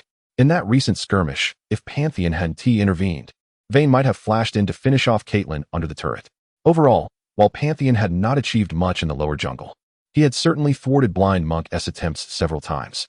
After soloing Fiora twice, Quinn had secured 2 kills and successfully predicted Blind Monk's movements, allowing the Longting team to narrowly evade 2 ganks. Zhao Ling began to respect Qian Yi, who had previously performed mediocrely in training matches and yesterday's game. Upon hearing Qian Yi's plan, Zhao Ling sent Pantheon straight to the bottom lane after returning home. Once I hit level 6, I'll target the enemy ADC. Piao Xue's tone was icy as she glanced at Vayne's small dagger, scoffing softly. Returning home at level 6 meant she was intent on purchasing a fighting item. Piao Xue was acutely aware that given Caitlyn's minion count upon returning home, she wouldn't have enough gold to buy a Stormblade, at most only affording a pickaxe and boots. With such equipment, how could Caitlyn compete against her Vayne at level 6? Moreover, with a support like Annie who possessed strong crowd control, it was certain that Annie's ultimate would be a game-changer even in 5v5 fights. Don't worry, Sister Piao Xue. I've played enough games with Annie to know when to strike. Xiao made a playful face. Once I use my ultimate to support, just fight with confidence. Even if I exhaust my mana, I won't let Clockwork get past. Xiaomei provided her teammates with a layer of assurance and then inquired, by the way, Xiao, have you recorded today's match video? How could I forget? This is for Brother Feiyu. Xiao stuck out her tongue. Xiaomei nodded. Recalling how Shimin Feiyu often remarked that among the Sister Flower team, only Wu Xingnan's top Fiora was worth watching. Now, a high schooler had managed to solo Wu Xingnan's Fiora twice with an ADC. Shimin Feiyu would likely investigate whether this high schooler had potential for a professional career. My Blind Monk will be in the lower jungle. Give me a heads up before the fight begins. I'm concerned that their jungler Pantheon might engage, especially since he has been particularly attentive to the bottom lane, Xiaoyu reminded. As both bottom lanes reached level 6, Zhui realized that both champions had nearly simultaneously hit level 6, marking a power spike for Vayne and Annie, especially given that his Caitlyn lacked summoner spells. Annie's ultimate would undoubtedly pose a lethal threat in this scenario. As the minion waves collided, Caitlyn maneuvered cautiously, yet Vayne intentionally controlled the minion wave. Unbeknownst to her, the blue side's minion wave had crossed the river, forcing Caitlyn to advance closer in an attempt to narrow the gap. Feeling emboldened as he saw Pantheon stealthily position himself in the first bush against the wall, Zhu Yi gained confidence. In Xian, try to hook Annie with Thresh and force out her ultimate, Qian Yi instructed. Got it. In Xian smirked, observing the intentionally exposed Annie. If you want to bait me, let us see you succeed. With a swift motion, Thresh's death sentence flew out, accurately landing on Annie, who had foolishly hidden in the bush despite knowing there were wards. Caitlyn and Pantheon immediately followed Qian Yi's orders, creating some distance and focusing fire on Annie. Wow, an ambush! Sister Xiaoya, Sister Piao Xue, help me! Xiao exclaimed in panic, calling for assistance. Use your ultimate. I've got your back, Xiaoya shouted, as Blind Monk appeared behind Vayne at the turret. Caught between Caitlyn, Thresh, and Pantheon's combined assault, Annie had no choice but to unleash her ultimate, regrettably only hitting Pantheon and Thresh, as Caitlyn stood far enough to avoid Tibur's devastating landing. Damn, Blind Monk is counter-ganking, Zhao Ling exclaimed, sensing the urgency. Don't worry, I'm here too. Qian Yi's Quinn emerged beside the bottom turret. Chapter 38. Where did Pantheon go? All eyes were focused on the skirmish in the bottom lane, as they anticipated the confrontation between Quinn and the now level 6 Fiora, who had grown cautious about engaging. However, due to a lack of gold, Quinn made an unexpected return to base to purchase items, only to head straight to the bottom lane. explaining Pantheon's recent ambush there. Upon witnessing Quinn joining the fray, Zhao Ling's courage surged, prompting him to launch an aggressive assault. Yet, the sight of Vane's support, Lee Sin, lurking behind her sent him retreating in fear. Pantheon was swiftly stunned by Annie, only to be struck by Vane's triple hit, causing a significant drop in his health, compelling him to withdraw and call for Thresh's assistance. Meanwhile, Caitlyn was diligently outputting damage from the sidelines. Quinn, embodying the form of Harrow, soared onto the battlefield with remarkable speed, deftly navigating above the two opposing minion waves. Wow, Sister Huaxia, that bird person has arrived. Qiuqiu shouted in excitement. Just as Annie blinked into action, Thresh utilized his death sentence to fling her away. How did the top laner end up in the bottom lane? Xiaoya wondered aloud. As Lee Sin aimed to shield his ally, Vayne had previously pinned Pantheon against the wall with her E ability, leaving her vulnerable to Quinn's rapid approach. Lee Sin was a moment too late. Even if he had managed to shield Annie, her low health would have still made her an easy target for Quinn. Transforming back to human form, Quinn unleashed a barrage of arrows within a 700-yard radius, causing Annie to scream in agony before collapsing. Having played over 1,000 games with Lee Sin, Xiaoya understood the champion well. Unfortunately, he couldn't save Annie. Instead, he kicked Thresh away, sending him crashing into Pantheon. Zhao Ling was taken aback. Lee Sin's kick was incredibly precise. Had it not been for the shield that had just refreshed, that kick could have potentially slain Pantheon. Lee Sin's intentions became clear as he sought to secure Pantheon's life with his Q ability. Thank you, Zhao Ling exclaimed, resigned to his fate. He noticed Quinn fortuitously blocking Lee Sin's lethal Q aimed at Pantheon. Simultaneously, Quinn's 5-second blind struck Vayne, who, caught in Caitlyn's crosshairs, was left with nearly no health. She had no choice but to flash away from the impending attacks of Caitlyn and Quinn. In the next moment, Caitlyn readied her sniper rifle, her reticle precisely targeting Vayne. With Vayne's meager health, that shot would undoubtedly claim her life. Huaxia was visibly irritated, a flicker of displeasure crossing her typically stoic visage. Had it not been for Quinn's sudden arrival, the bottom lane skirmish, with its planned ambush, would have resulted in at least 2 enemy deaths, making it easy for Vayne to secure a kill. However, Quinn's unexpected appearance rendered their meticulously crafted plan futile. Moreover, with Annie's demise, Vayne was unlikely to escape Caitlyn's aim. We need to get out of here, Xiaoya urged. Huaxia suddenly realized that Vayne might not be as doomed as she thought, as she had teammates nearby. In a swift motion, Lee Sin flashed in to intercept the fatal bullet aimed at Vayne. Both players were left with minimal health beneath the tower, confronted by 4 opponents who remained unscathed, leaving them no choice but to flee. Sister, what are you waiting for? The bottom lane is swarming with low-health enemies. Xiaoya called out. Xiaomei shrugged, responding, I know. You all are putting up quite a fight. Although we lost one, it's not a total loss. Hehe, my ultimate can at least secure 2 kills. In the mid lane, the Requiem was all that was needed. As long as he farmed comfortably in the mid lane, he could unleash a full-screen ultimate to support his allies when the side lanes were weakened, ensuring he would claim his share of assists. For many, witnessing the Requiem being cast often filled them with despair, as they were left to witness their own demise. Zhao Ling felt this despair acutely, with Pantheon's health dwindling. Not only would a single ultimate from the Requiem be enough, but even a casual spell from Annie could easily finish him off. Just as Zhao Ling resigned himself to Pantheon's fate, Qianya called out, Jump now. Jump? Where to? Zhao Ling asked in surprise. Qianya replied, Jump wherever you wish. Without hesitation, Zhao Ling crouched momentarily, gathering the power to leap. Just as the Requiem descended, Pantheon vanished from sight. Thresh fell, while Caitlyn and Quinn were left with 1/3 of their health. Use your ultimate to push the Requiem back, Qianya commanded again. Prior to unleashing his ultimate, the Requiem would switch perspectives to observe the side lanes for any low-health enemies suitable for securing kills. At that moment, his focus was undoubtedly diverted from the mid lane. Previously, hitting the evasive Requiem with a spell was not an easy task, and Xiaomei was left bewildered about why she hadn't secured Pantheon's life. After all, Pantheon had been left with barely 100 health. Surely, the Requiem's ultimate would have claimed 2 kills. Yet, the anticipated double kill notification did not sound in her ears. Instead, she noticed her Requiem's health rapidly declining on her screen.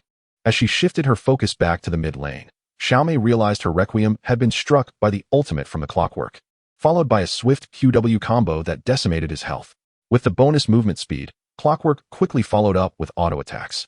The passive ability of Clockwork meant that her attacks grew increasingly potent, and after landing a couple of hits, the Requiem was left with no choice but to flash away to safety beneath the tower.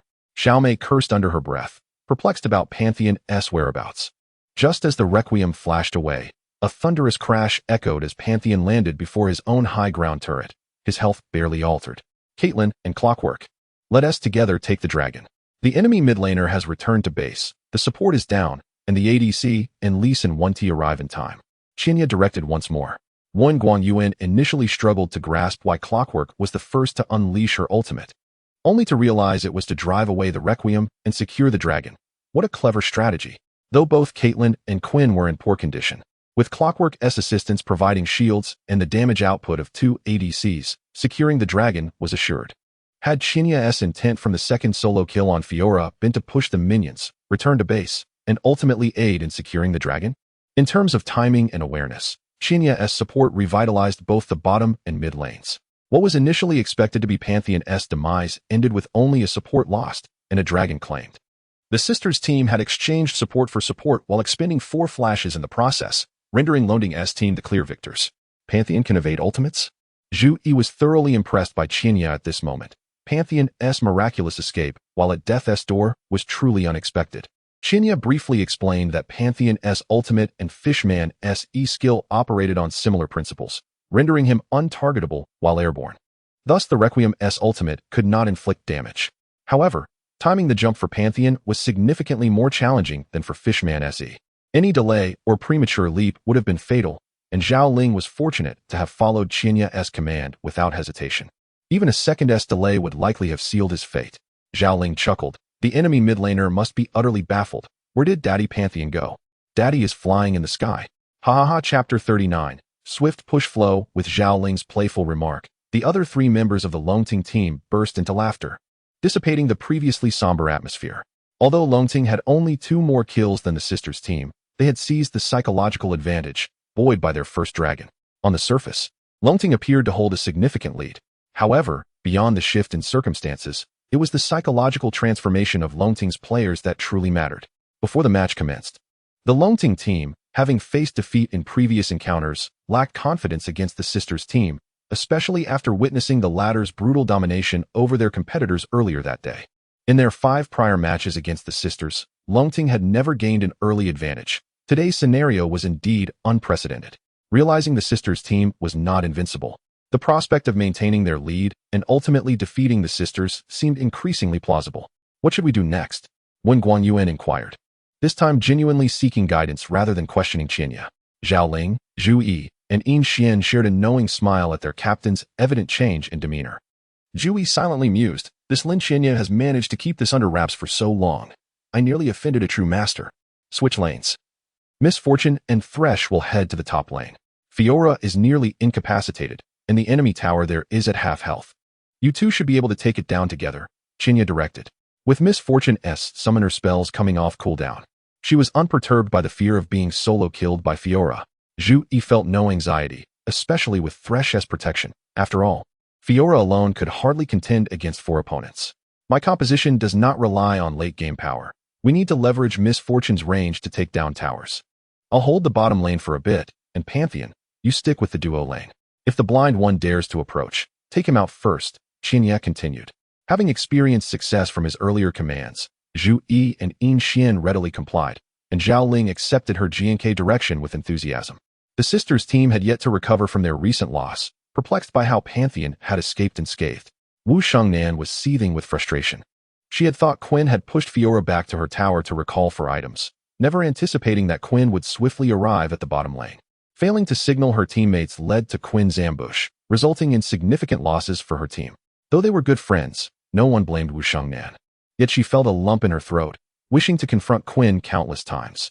Xiaoyao had already indicated she would soon head to the top lane to assist with the GNK, alleviating some of Fiora's pressure. At level 6, the blind one's combat potential would soar, and with Fiora and him working in tandem, there was little doubt Quinn would perish. However, as Wu Shengnan pushed the minion wave to the enemy tower, Misfortune and Thresh appeared. Meanwhile, Quinn successfully managed the minion wave in the bottom lane, having soloed 2 waves, which nearly drove Wu Shengnan to exclaim in anger. Is this even fair? Wu Shengnan nearly broke down. During the landing phase, melee champions were already at a disadvantage against ranged ones. Even if only Misfortune were present, Fiora would remain unfazed and could still secure kills. However, With Thresh's presence, a mere misstep could lead to her demise, as Fiora was particularly susceptible to crowd control. Little Mei, who had hitherto underestimated Longting, finally furrowed her elegant brows. Setting aside the 2 solo kills in the top lane, the synergy displayed in the bottom lane, where the clockwork forced the Requiem to retreat and the 4 secured the dragon, was simply flawless. In previous encounters, Mei had relied on her mastery of the game's tempo to defeat the individually capable Longting team. As Shimin Feiyu had stated, this was a game of 5-player cooperation. As long as individual skills did not falter and lanes did not collapse, a team could gradually dismantle their opponent through collaboration and rhythm. While treating this game as a competitive endeavor, one must never forget the importance of strategy. If the Longting team appeared to Mei as a disjointed group before, they were now transformed, demonstrating remarkable control over the game's pace. Unbeknownst to them, the sisters' team had unwittingly fallen into Longting's rhythm.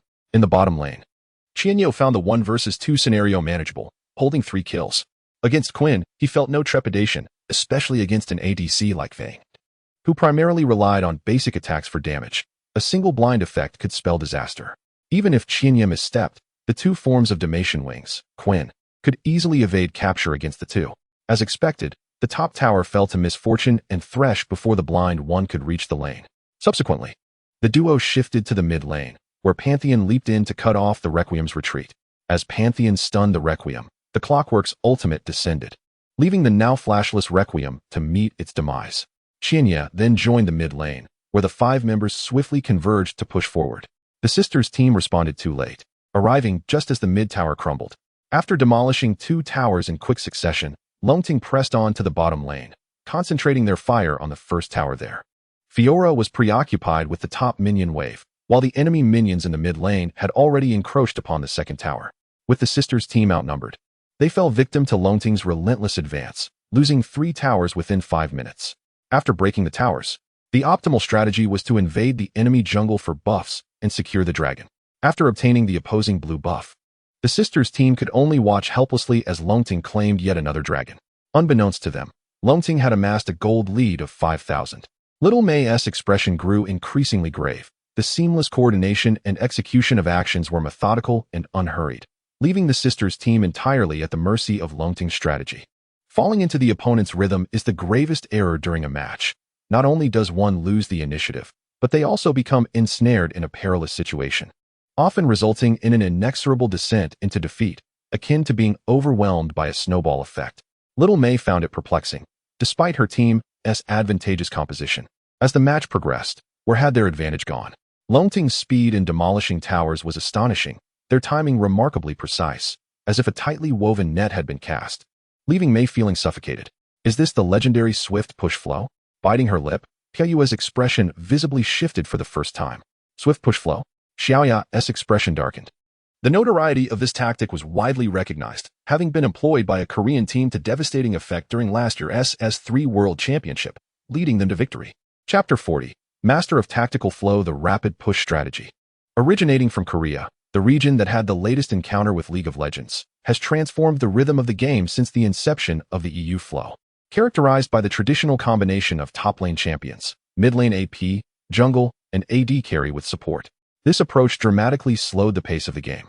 The initial archetype in the North American server was the roam strategy, which involved assisting teammates in securing kills and invading the jungle, allowing carries to farm in solo lanes while tanks or semi-tanks partnered with supports for development.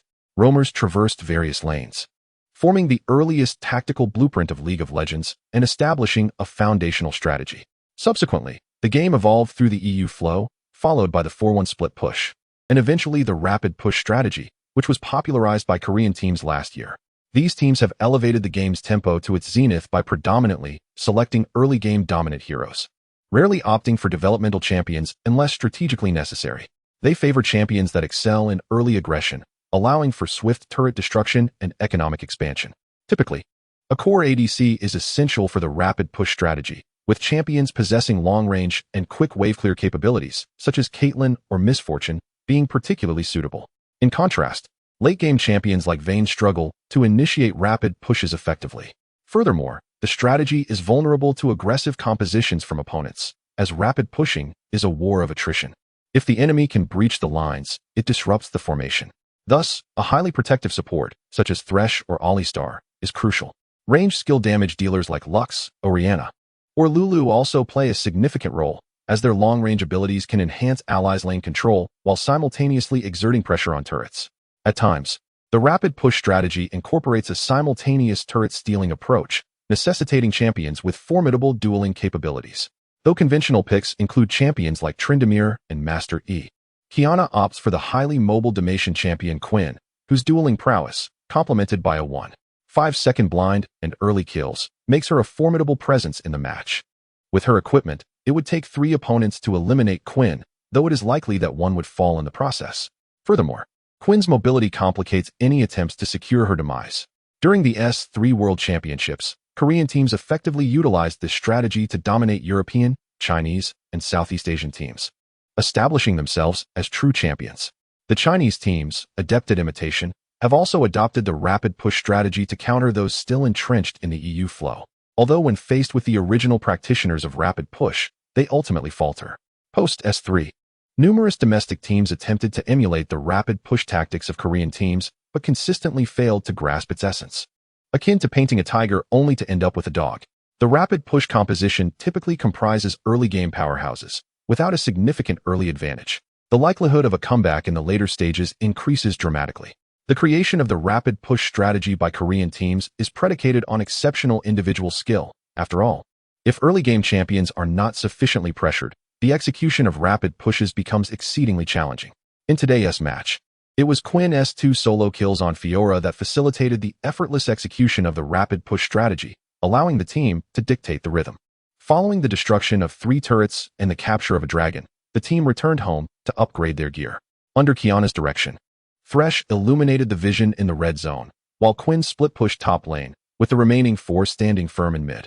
Thus, the 4-1 split push, under Qiyana's command, left the Sister Flower team in despair. Fiora was unable to hold her ground alone. Should another ally arrive for assistance, the remaining 4 from Longting would aggressively pressure mid. In this relentless push-in tower siege, Vayne found no opportunity to split push. Although she attempted once, she was slain by Quinn, who was roaming in the blue zone. The 1.5 seconds of blindness was sufficient for Quinn to dispatch her swiftly, especially considering the vast disparity in their equipment. In a matter of moments, the underdeveloped Fiora was forced to transition into a tank role, while Annie hesitated to initiate a team fight, aware that her team's damage output was insufficient. Reckless engagement would only lead to her demise. Consequently, under Quinn's split pushing, the Sister Flower team's top outer turret fell, leading to Fiora's demise beneath it. Having lost all outer turrets, the Sister Flower team found their jungle economy ravaged, with the blue buff stolen and vision completely controlled by their opponents. Vayne and Karthus struggled to find opportunities to develop, and the 3rd dragon was effortlessly claimed by Longting. As time wore on, the Sister Flower team felt increasingly overwhelmed in team fights against Longting. Quinn pushed the bottom lane, aiming to destroy the purple side's 2nd turret. At this juncture, both Xiaomei and Piaoxue displayed signs of mental instability. In the absence of vision, Lee Sin, Vayne, and Karthus ventured towards the bottom 2nd turret to ambush Quinn, only to be ensnared by a 4-man ambush from Longting lurking in the blue bush, resulting in the immediate demise of Karthus and Vayne, who narrowly escaped with low health. Haha, Qiyana, your calculations are indeed precise. Zhu Yi chuckled heartily as Caitlyn secured 2 more kills, now boasting an equipment advantage over Vayne with a full Stormblade. Let us take the Baron, pressure mid, and then pivot to the top lane. If we can breach the top lane inhibitor, we shall do so. If not, we'll return for the 4th dragon. Qiyana stated calmly, after securing the dragon. I'll head to the bottom lane while you all continue in the mid. Under Qiyana's guidance, Longting successfully defeated the Baron. Lee Sin attempted to steal it, but was eliminated by Quinn's flanking maneuver. Following this, events unfolded precisely as Qiyana had predicted. The Sister Flower team, unable to defend both fronts, succumbed to Longting's assault bolstered by the Baron buff, leading to the destruction of the top lane inhibitor. As the top inhibitor fell, the Sister Flower team contemplated initiating a team fight, yet with an economic deficit exceeding 13,000 and a crushing equipment advantage, they found themselves unable to withstand Longting's onslaught in direct confrontations. Predictably, at the 35-minute mark, Longting dismantled the purple side's top and mid inhibitors, subsequently obliterating the opponent's nexus with the aid of super minions. At the moment of victory, when Guan Yuan wore a smile, Zhao Ling excitedly pounded the table. while Zhu Yi and Yin Xian exchanged high-fives in exuberance. After 6 encounters, this was Longting's inaugural victory, and it had come with remarkable ease.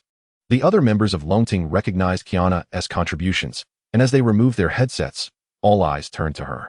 This time, the Sister Flower Team's top laner, Wu Shangnan, genuinely cried, as her once mighty Fiora, known for securing triple and quadra kills, ended the match without a single kill to her name, marked by a resounding 0.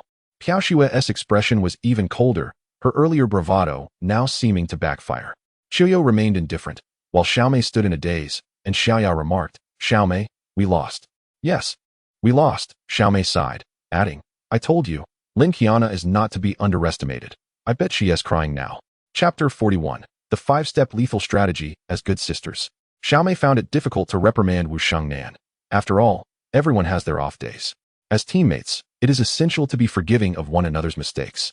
The reason the sisterhood team suffered such a devastating defeat this time was largely due to the top lane Quinn becoming overwhelmingly powerful, allowing her to dictate the rhythm of the entire match. Wu Shangnan, who usually bore the burden of carrying the team, would undoubtedly feel more remorse than anyone else after this rare failure. During the break, Qiuyo quietly handed Wu Shangnan a tissue, softly comforting her as she noticed the redness around her eyes. Huaxia, with her arms crossed, coldly observed the 4 members of the Longting team, who were joyfully huddled around Qianya. Seeing Wu Shangnan genuinely distressed, Xiaoya quickly approached to offer her encouragement. "Qiuyo, have you finished recording the video?" Xiaomei asked as she pulled Qiuyo closer. "Yes, I've recorded it. It's on the USB drive." Qiuyo replied obediently. "Should I send it to Brother Feiyu now?" "Let us record the second game," Xiaomei said, gritting her teeth. Xiaoya expressed her displeasure. "Sister, we just lost a match, and you're still thinking about Brother Feiyu? We need to come up with a plan. We absolutely cannot lose the next game." Xiaomei understood her sister's frustration and gently patted Xiaoya's head, explaining, "Don't you see? Our sisterhood team has been on a winning streak lately, and it's natural for the members to develop a bit of arrogance. I just reminded Wu Shangnan not to underestimate the opposing top lane, yet she still seemed to overlook it. And you?"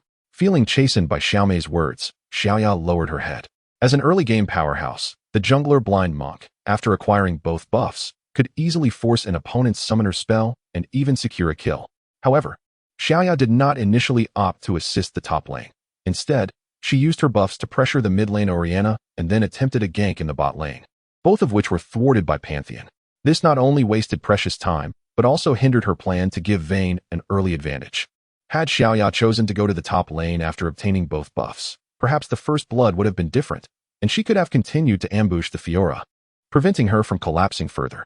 Xiaoya recognized the validity of Xiaomei's critique. Her intention was indeed to assist the bot lane. A successful jungler must possess a clear strategy and the ability to adapt to the evolving dynamics of the match.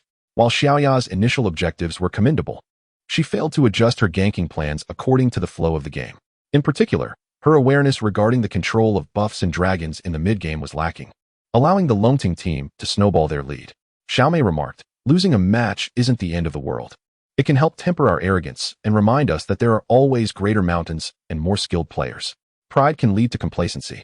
Turning to look back, Xiaoya noticed that despite Wu Xingnan's red-rimmed eyes, there remained a spark of determination within her gaze. The saying "a setback teaches wisdom" seemed apt. Surely in the second game, Wu Shangnan would take Qianya more seriously and would give her all, if not unleash her hidden prowess. Though Qiuyo had been comforting Wu Shangnan, she was biting her lower lip, suggesting that she too was not entirely reconciled to the previous defeat. Huaxia maintained her usual aloof demeanor. However, the cold glint in her eyes betrayed a murderous intent, indicating her determination to redeem herself in the second match. "Xiaomei, I suddenly understand. It seems our sisterhood team is indeed different from before," Xiaoya mused, though still harbored some concern. "But Lin Qianya from the opposing team is certainly stronger than Shangnan. Should we still focus on the top lane?" "Not necessary." Xiaomei shook her head. "Remember the domineering strategy Brother Feiyu taught us? Although we haven't trained it for long, it has rarely met with defeat in our team practices. Now is the perfect moment to employ it. Don't you think it will catch them off guard?" The 5-step lethal strategy. Xiaoya was taken aback. This strategy, personally guided by Shimin Feiyu, had only been trained for about a week, so they weren't entirely proficient. Yet, its effectiveness had been proven in practice. Originally, the sisterhood team had planned to unveil this strategy in the upcoming National College League for a chance at glory, but it seemed Xiaomei intended to use it today. After discussing Xiaomei's suggestion with her teammates, Wu Xingnan's eyes widened in surprise. Her tears forgotten as a smile began to bloom. Qiuyo joyfully pumped her fist and exclaimed, "Yes, let's use this strategy and make them lose their way." Piao Xue's stern expression shifted slightly as she asked, "Are you sure? Do you think I'm joking?" Xiaomei retorted. Suddenly, Piao Xue smiled, her crescent-shaped brows softening, revealing a unique dimple on her left cheek. This rare smile from the ice-cold beauty drew gasps from the audience in the internet CF, their eyes wide with admiration. The atmosphere shifted dramatically as this unexpected charm added a layer of allure to her usually frosty demeanor. The change in Piao Xue's demeanor caught the attention of others. Ma Jun kicked Dado, cursing, "What a show-off." Dado wiped the drool from his mouth, chuckling. Ma Jun then kicked Jin Wei, scolding, "You're even more of a show-off." Jin Wei snapped out of his daze, grinning sheepishly. "I was just trying to figure out what strategy they're discussing. It seems they're quite confident about the upcoming match." Dado dismissed it, saying, "Confidence means nothing. Didn't everyone say the sisterhood team was strong before the match began? And yet, they were still utterly defeated by Qianya." Ma Jun frowned, stating, "It's not that I doubt Qianya. The sisterhood team was clearly caught off guard in the first match. Anyone could see that. Now they seem ready to take this seriously. Don't forget, their reputation was earned through numerous victories. How long has Qianya even been competing in team matches? Nonsense. Don't just boost others' morale while diminishing your own. Since Qianya was able to beat them once, she can do it again." Dado remained confident in Qianya. The surrounding chatter could not overshadow the exuberant spirit of the Longting team, who were riding high after their victory. Wen Guangyuan showed newfound respect for Qianya, humbly seeking her guidance during the break. The sisterhood team, having been complacent in the first match, was expected to reveal their true power in the second. As for the next game, it was evident that it would not unfold like the first. Qianya exhaled heavily, causing the previously vibrant atmosphere to dampen significantly. Chapter 42. Quite interesting. Are you suggesting that the Sisters Flower team merely tested the waters in the first match? Zhao Ling inhaled sharply, realizing this implied that the Sisters Flower team had not yet revealed their true strength. In the early game of the first match, aside from Qianya's performance in the top lane, the other lanes were essentially at a disadvantage. Had it not been for Qianya's decisive intervention, support in the bottom lane, and subsequent precise commands, the outcome of the match would have been predictable. Even so, Wen Guangyuan believed the Sisters Flower team demonstrated commendable skill. Yet having just heard from Qianyi that this was not their true strength raised concerns. Was there still a possibility of winning another match? With Wen Guangyuan's question hanging in the air, Zhao Ling, Zhu Yi, and Yin Xian turned their gazes toward Qianyi. After a moment's contemplation, Qianyi replied, "That remains uncertain. It depends on the composition the opponents will choose." Wen Guangyuan felt a twinge of unease, yet Qianyi's next words relaxed his brow. "We 5 gentlemen cannot be intimidated by 5 women. We must play as we always have. You have all been through enough hardship. It is time to reclaim our dignity. Whatever you say, we will follow your lead." Zhao Ling grinned, finding Qian Yi increasingly agreeable. Zhu Yi and Yin Xian nodded in agreement, exclaiming in unison, "It is indeed time to reclaim our honor." Meanwhile, the record of the first match had been sent by Qiu Qiu to Shi Min Feiyu's email. Fresh from an interview with Duo on Box, Shi Min Feiyu was contemplating how to console Xiaomei, who had a match today and was unable to attend in person. He mused that no matter how headstrong a woman might be, a timely bit of consolation often yields unexpected results.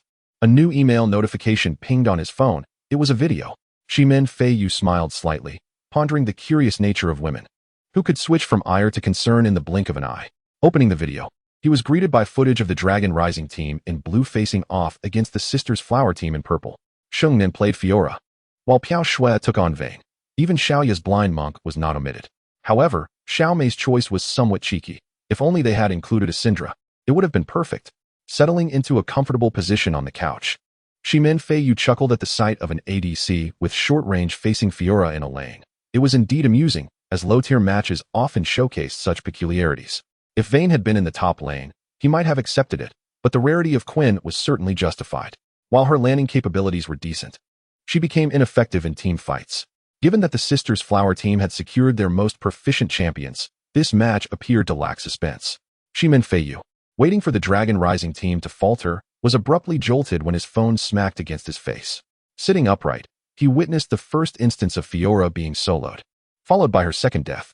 Shi Min Feiyu refrained from fast-forwarding, observing as the space for the Sisters Flower team dwindled while the Dragon Rising team operated like a finely tuned machine, executing precise maneuvers, securing dragons, pushing towers, ambushing opponents, and luring enemies into traps. Everything flowed seamlessly. Now this was intriguing. After watching the entire video, Shimin Feiyu squinted thoughtfully, his mind racing with possibilities. Huaxia purchased 2 high-speed train tickets to WH City. He dialed his team manager, explaining his need for leave. As expected, the manager readily agreed, grabbing only a jacket. Shimin Feiyu hopped into a taxi with his good friend Huaxia, heading straight for the train station. Meanwhile, Zhuo Xiaolan's flight was delayed. She could have landed at Baiyun Airport in WH City an hour earlier. This time, Zhuo Xiaolan had secretly returned to WH City. Having locked onto the general location of the high-caliber mysterious player known for using Widowmaker through Xiao Yi's connections. This player was believed to be somewhere near the food street adjacent to WH City Technology University. In this bustling commercial street, primarily catering to students, there were not only numerous affordable eateries and stalls, but also 3 internet cafes. Zhuo Xiaolan was nearly certain that the mysterious expert was among one of these cafes. Upon exiting the taxi, Zhuo Xiaolan was captivated by the lively scene at a newly opened internet CAF named Dragon Rising. The entrance was thronged with people, a testament to the CAF's booming business. The giant banner hanging at the door caught her eye. An arena competition? She squinted, taking a leisurely stroll inside. However, upon entering, Zhuo Xiaolan was taken aback by the sheer volume of people. The CAF's popularity was truly extraordinary. Go Dragon Rising Team! Go Dragon Rising Team! Sisters Flower Team, rise up! The cheers for the latter team were notably louder, and Zhuo Xiaolan quickly deduced the reason behind the crowd's enthusiasm. 2 teams from the CAF were competing, one of which featured an array of beautiful female players, a rarity in the country, thus attracting considerable attention. Suddenly halting, she spotted a familiar silhouette among the players. Interesting. This bronze-ranked player had come to compete in the CAF's tournament as well. A smile crept upon her lips, recalling the scene when Qian Yi had heroically rescued her. Though Qian Yi had taken advantage of her a little, deep down, Zhuo Xiaolan didn't truly dislike this high school boy with a charming smile and perfectly aligned teeth. She thought this, unaware that she was actually younger than Qian Yi, yet these mature sentiments surfaced nonetheless. Sister, you're here to watch the match too? It's been a while. I thought you and Qian Yi had broken up. As Zhuo Xiaolan entered the CAF, Biao Gu, busy counting money at the counter, noticed the stunning beauty. Zhuo Xiaolan shot him a glare, and he quickly shifted his stance, his expression changing. Biao Gu chuckled awkwardly. Qian Yi is doing quite well. I wasn't wrong about him. Take your time looking around. By the way, would you like something to drink? No need. Zhuo Xiaolan huffed, dismissing Biao Ji's advances. The 2 cleared his throat and grumbled. Aren't these people here to support Dragon Rising? Why is everyone cheering for the Sisters Flower Team? Jinwei, speak louder, will you? You sound like a girl. Who can even hear you? What did you say? Jinwei leaned over to inquire. He said, screw your grandpa. Ma Jun shouted. Oh.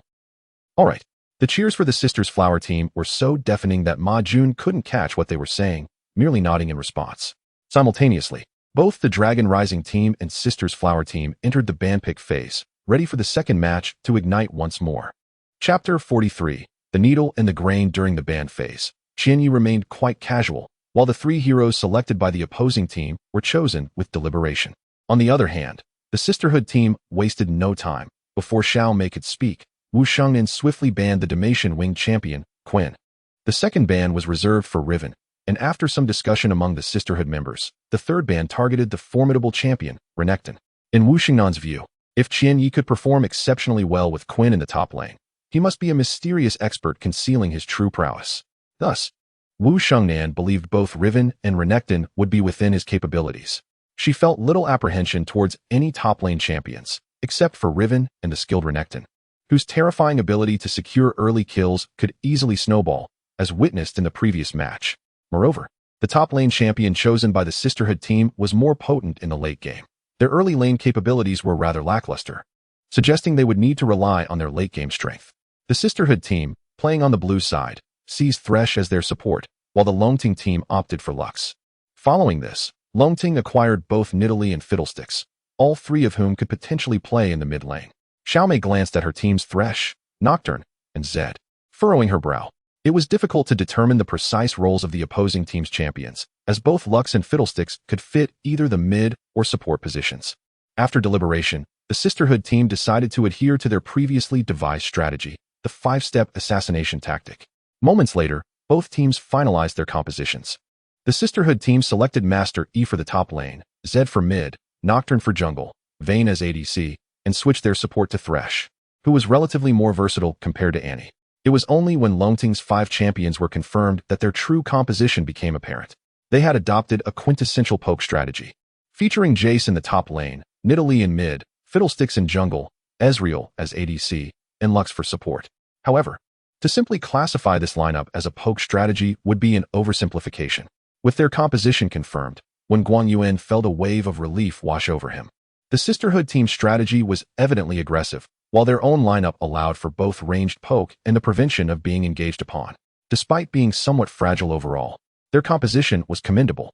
"You've successfully compelled us to reveal our hidden trump card," Wu Shengnan remarked, glancing at Qian Ye's Jace. The Sisterhood team's secret weapon bore an impressive name, the 5-step assassination tactic, which essentially referred to an aggressive composition characterized by strong initiation capabilities.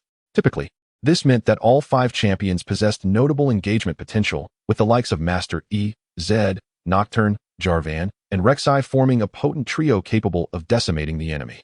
In the late game, Master E could effortlessly dispatch 2 enemies, while Zed's ability to eliminate foes in an instant was equally formidable. Nocturne was versatile, able to absorb damage while also dealing it, and he could smoothly approach the enemy backline to control them, facilitating his allies' advances. Thresh excelled in both landing and team fights.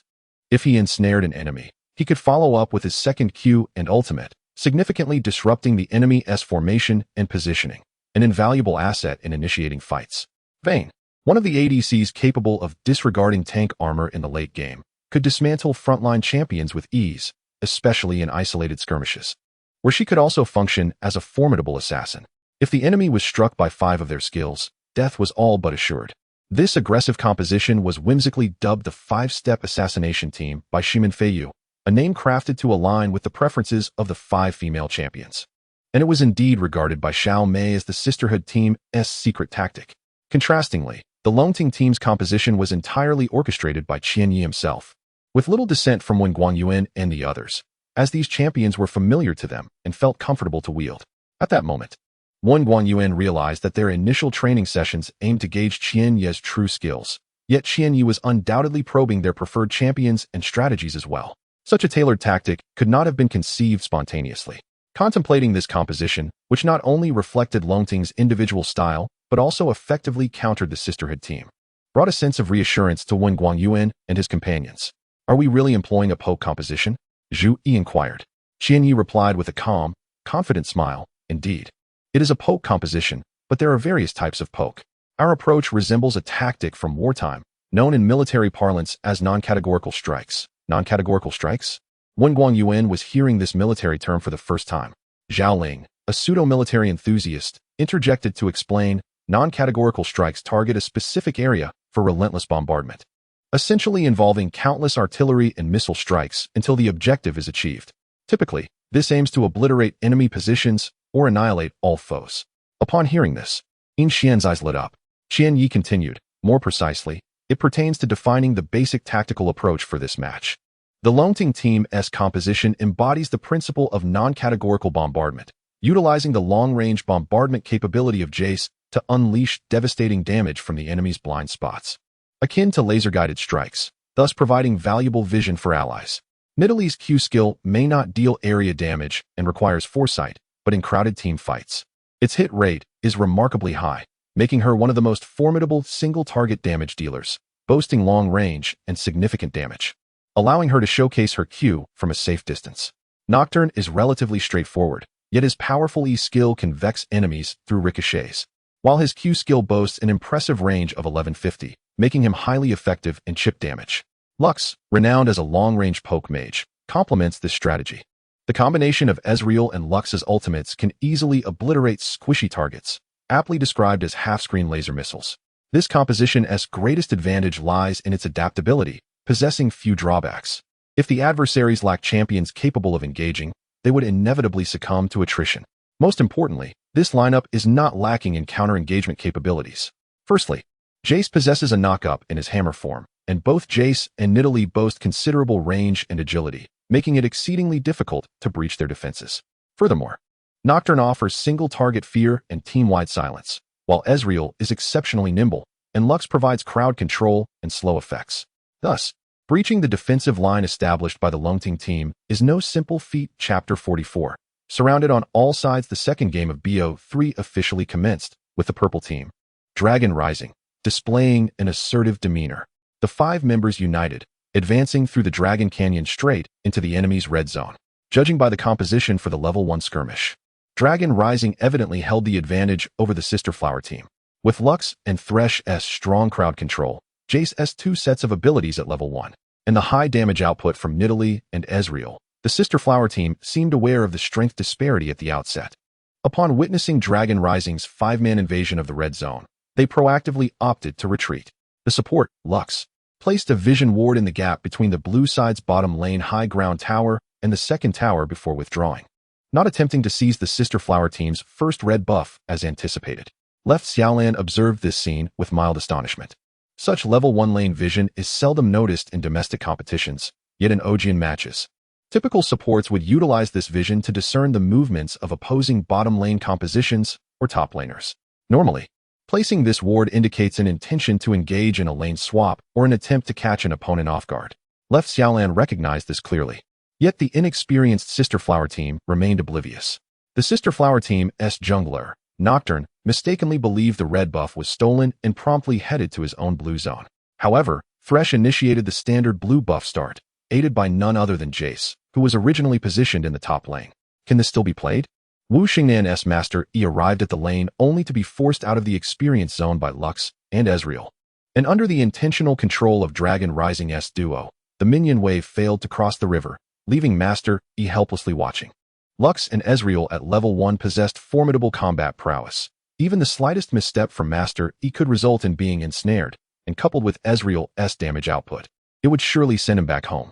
Wu Xingnan, proficient in the art of Fiora, held a deep affection for Master Yi, particularly relishing the rhythmic sound of tower destruction. Initially prepared to withstand the pressure against Jace, Wu Xingnan believed that enduring the early game would ultimately lead to victory in the late game.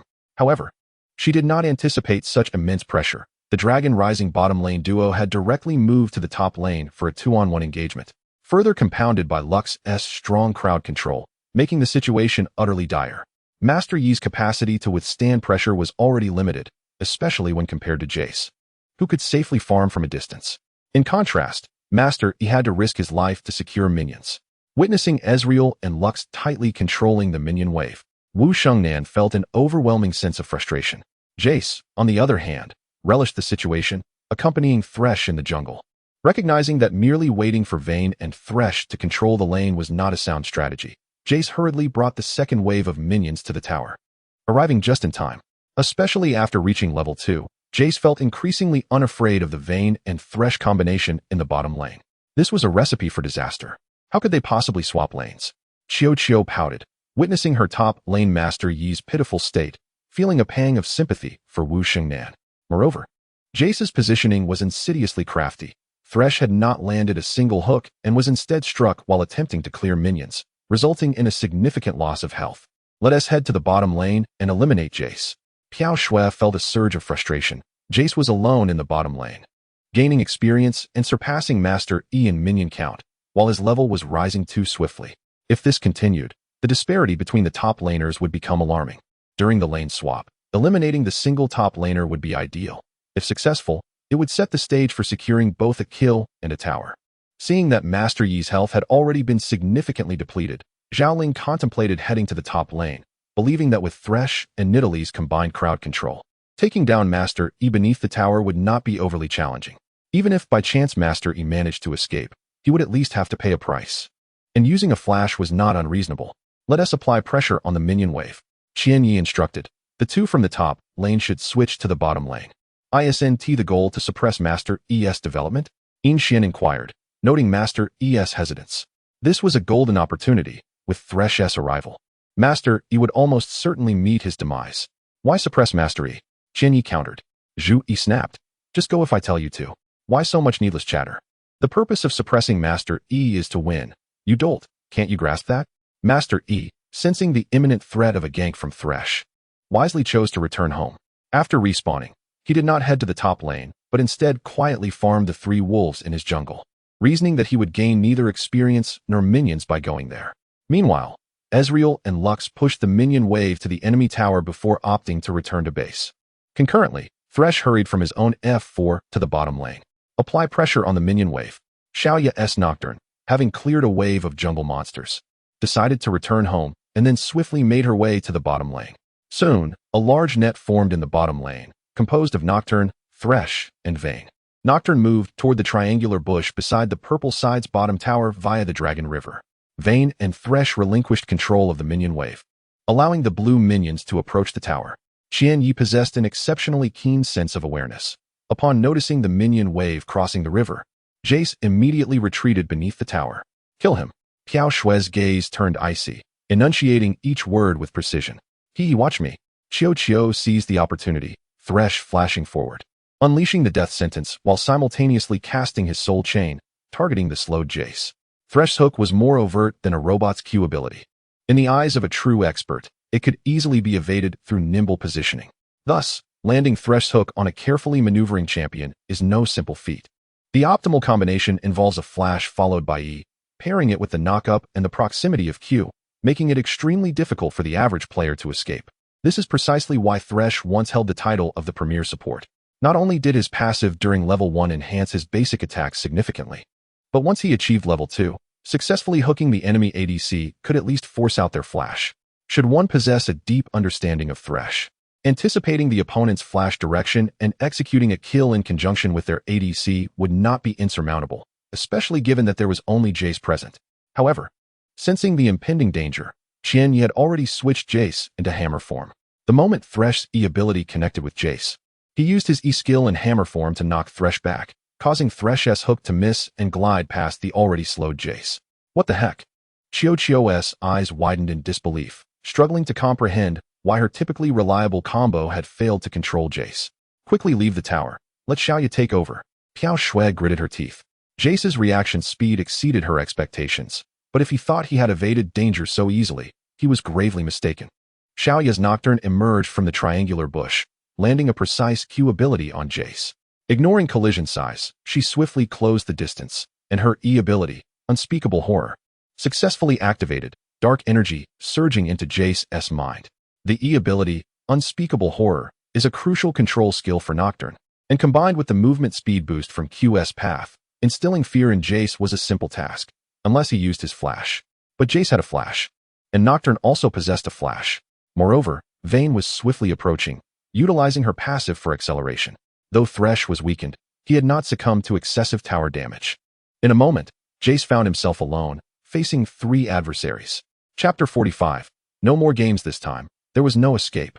Huaxia bit her lip, determined to claim the head of Jace. Huaxia fixed her gaze on Jace's movements. Once the fear from Wu Yin dissipated, Jace would be doomed. All present held their breath, focusing intently on the trio assault from the Sister Flower team. It seemed they had learned from the fundamental reasons for their previous defeat, this time not targeting Qinya's top lane. They were prepared to unleash their fury upon Jace. It was all over. He was surely finished, 3 against 1. With so many skills at play, Big Head was already sweating, more nervous than the players in the match. Left Xiaolan scoffed. Are you really waiting until the last moment to use flash? If fear grips you for even a moment, you might not even be able to use it. Just when everyone thought Jace was in dire straits, he placed a ward at the Great Wraith, then leapt over the wall with his skyward leap. Though still under the effect of fear, he managed to distance himself from the trio of the Sister Flower team. All this transpired in a fleeting moment. Many spectators blinked and missed what had occurred. Wasn't Jace's flash still available? The ward placement, the Q hitting a minion through the wall. Could such finesse truly be executed within a second? Before the audience could voice their astonishment, they saw the swift arrival of Nidalee and Jace at the blue area. Thresh, upon seeing Nidalee, recognized that reinforcements had arrived. He tossed a lantern to Nocturne, preparing to assist him in retreating. As Nidalee rushed to the blue area, Xiaomei's mid lane Zed had also reached the Dragon River for support. Calculating every possible scenario, Qiao had not anticipated that Thresh's lantern would simultaneously reveal his position. Nidalee, with a spear thrown from an extreme distance, accurately struck Thresh hiding in the brush. Already having suffered significant damage from Jace, Thresh was left with a mere fraction of health, having barely survived the tower's onslaught. But Nidalee's spear was akin to a death arrow, striking true, and Thresh fell.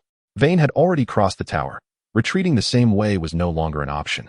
With the blue minions before the tower decimated, Vayne had no choice but to take refuge in the tribrush, awaiting Zed's arrival. Jace swiftly transformed into cannon form and executed a precise QE combo, hitting both Vayne and Nocturne, bolstered by a speed boost. Nidalee and Jace pursued closely, and as Zed arrived, Vayne and Nocturne quickly turned to retaliate. Zed's shadow clone and his true form unleashed shurikens that hit Nidalee, who was left with only half her health. Huaxia rejoiced at this turn of events. Vayne rolled sideways, landing an arrow on Nidalee, while Zed, using his shadow to reposition, flashed through the wall to join the fray, striking Nidalee with enhanced basic attacks and igniting her. Xiaomei believed Nidalee was surely doomed, but to her astonishment, Nidalee healed herself, enveloped in a shield of radiant energy that negated the ignite's damage. In an instant, Nidalee flashed away, vanishing from sight. Upon witnessing this luminous shield, Xiaomei felt a chill run down her spine and cast a glance at the minimap, realizing that the opposing duo had vanished from the top lane. This is bad. We need to retreat, Xiaomei urged. Before she could finish her warning, a luminous orb floated over the wall, descending upon Zed and ensnaring him within a radiant pillar. The orb then split, trapping Vayne as well. It was Lux's SQ ability, Light Binding. In the next moment, Ezreal arrived beside the Great Wraith, delivering a close-range Q that struck Zed. With their targets aligned, Jace and Ezreal unleashed a barrage of attacks, severely wounding Zed, who fell to Jace's finishing blow. Vayne attempted to flee but felt as if she were mired in quicksand, her movement slowed by Lux's third skill, Lucent Singularity. Vayne was immediately besieged by both Ezreal and Jace, with Lux flanking from the side of the tribrush.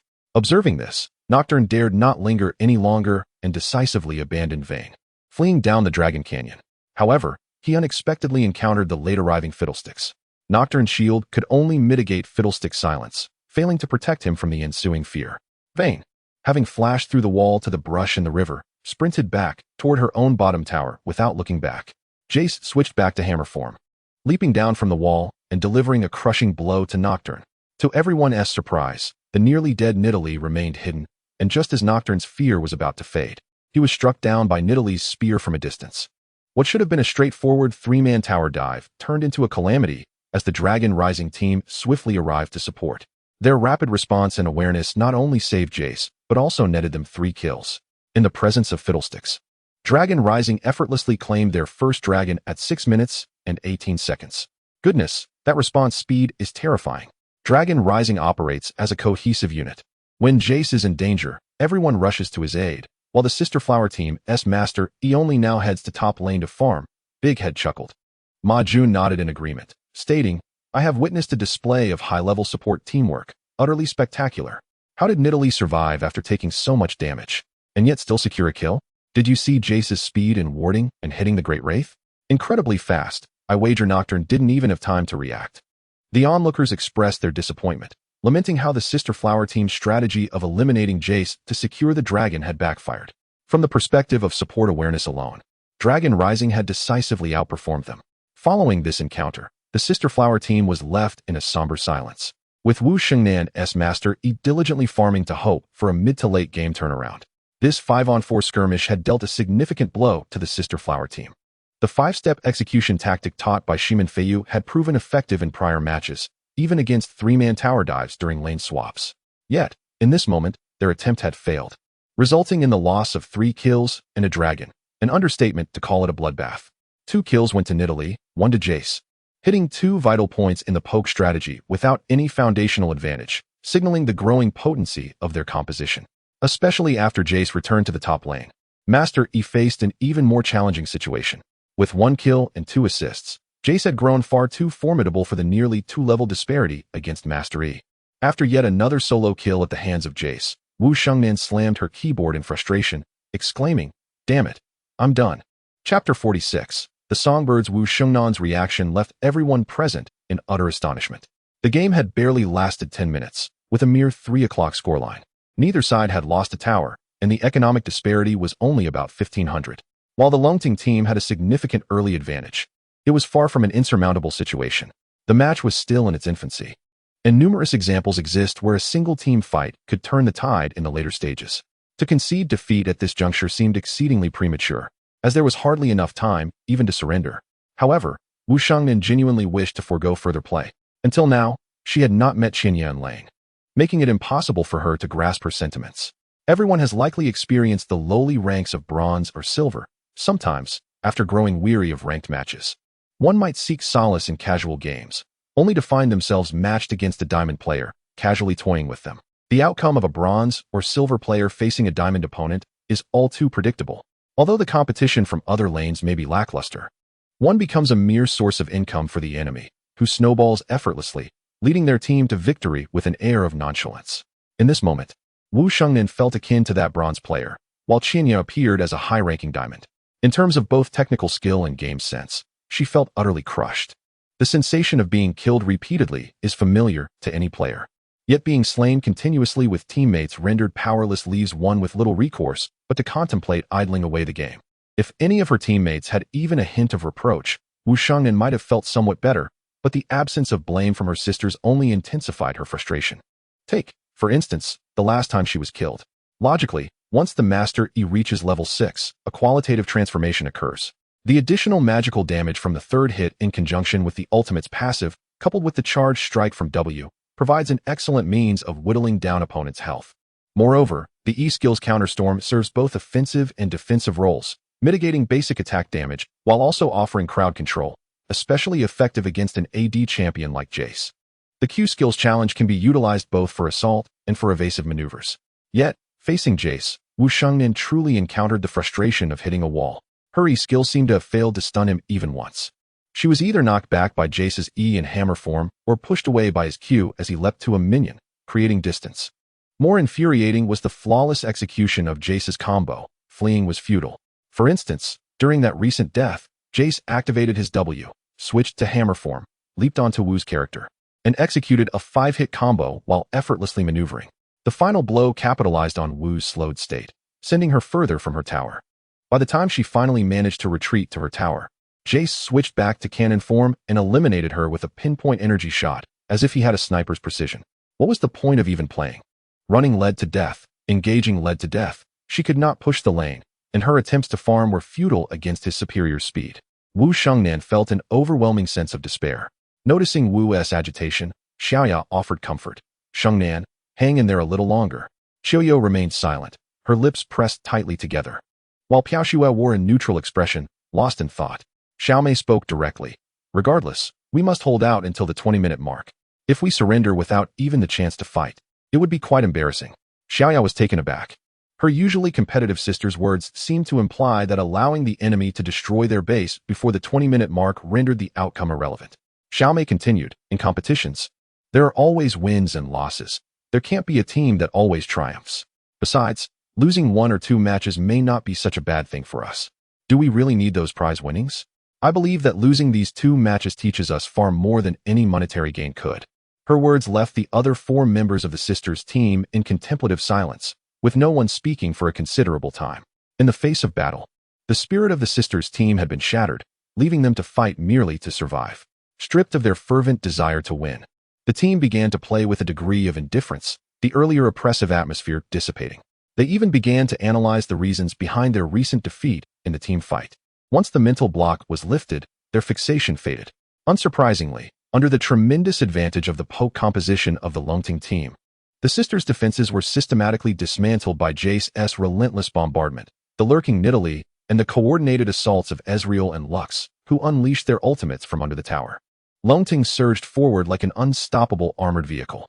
As the match reached the 20-minute mark, the sisters' bottom lane high ground tower fell, and they chose to surrender, marking the end of this BO3 series with Longting securing 2 victories and officially defeating the sisters' team.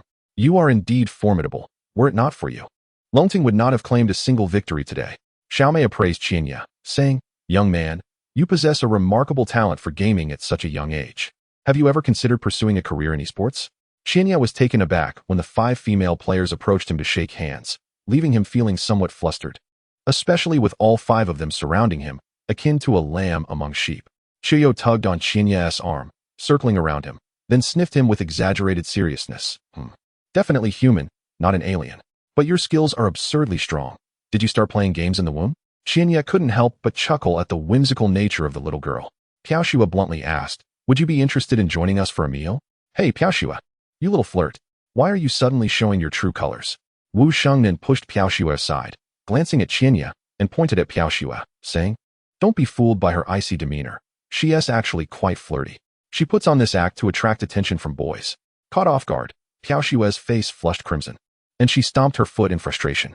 Xiaomei consoled her. Don't mind Shengnan. She yes like this all the time. Who knows? She might want to apprentice herself again. Last time she wanted to learn from Feiyu, and now she yes already on as someone new. Who was it that cried after losing to someone else? Xiaomei. Wu Shengnan shot her a glare. Xiaoya sighed in exasperation at her teammates' exuberance. Moments ago, they had been gritting their teeth, wishing to eliminate Lin Qianye. And now the mood had completely shifted. What happened to their sense of shame? Having just declined Wu Shengnan's request for mentorship, Huaxia soon found herself in an argument with Wu Shengnan.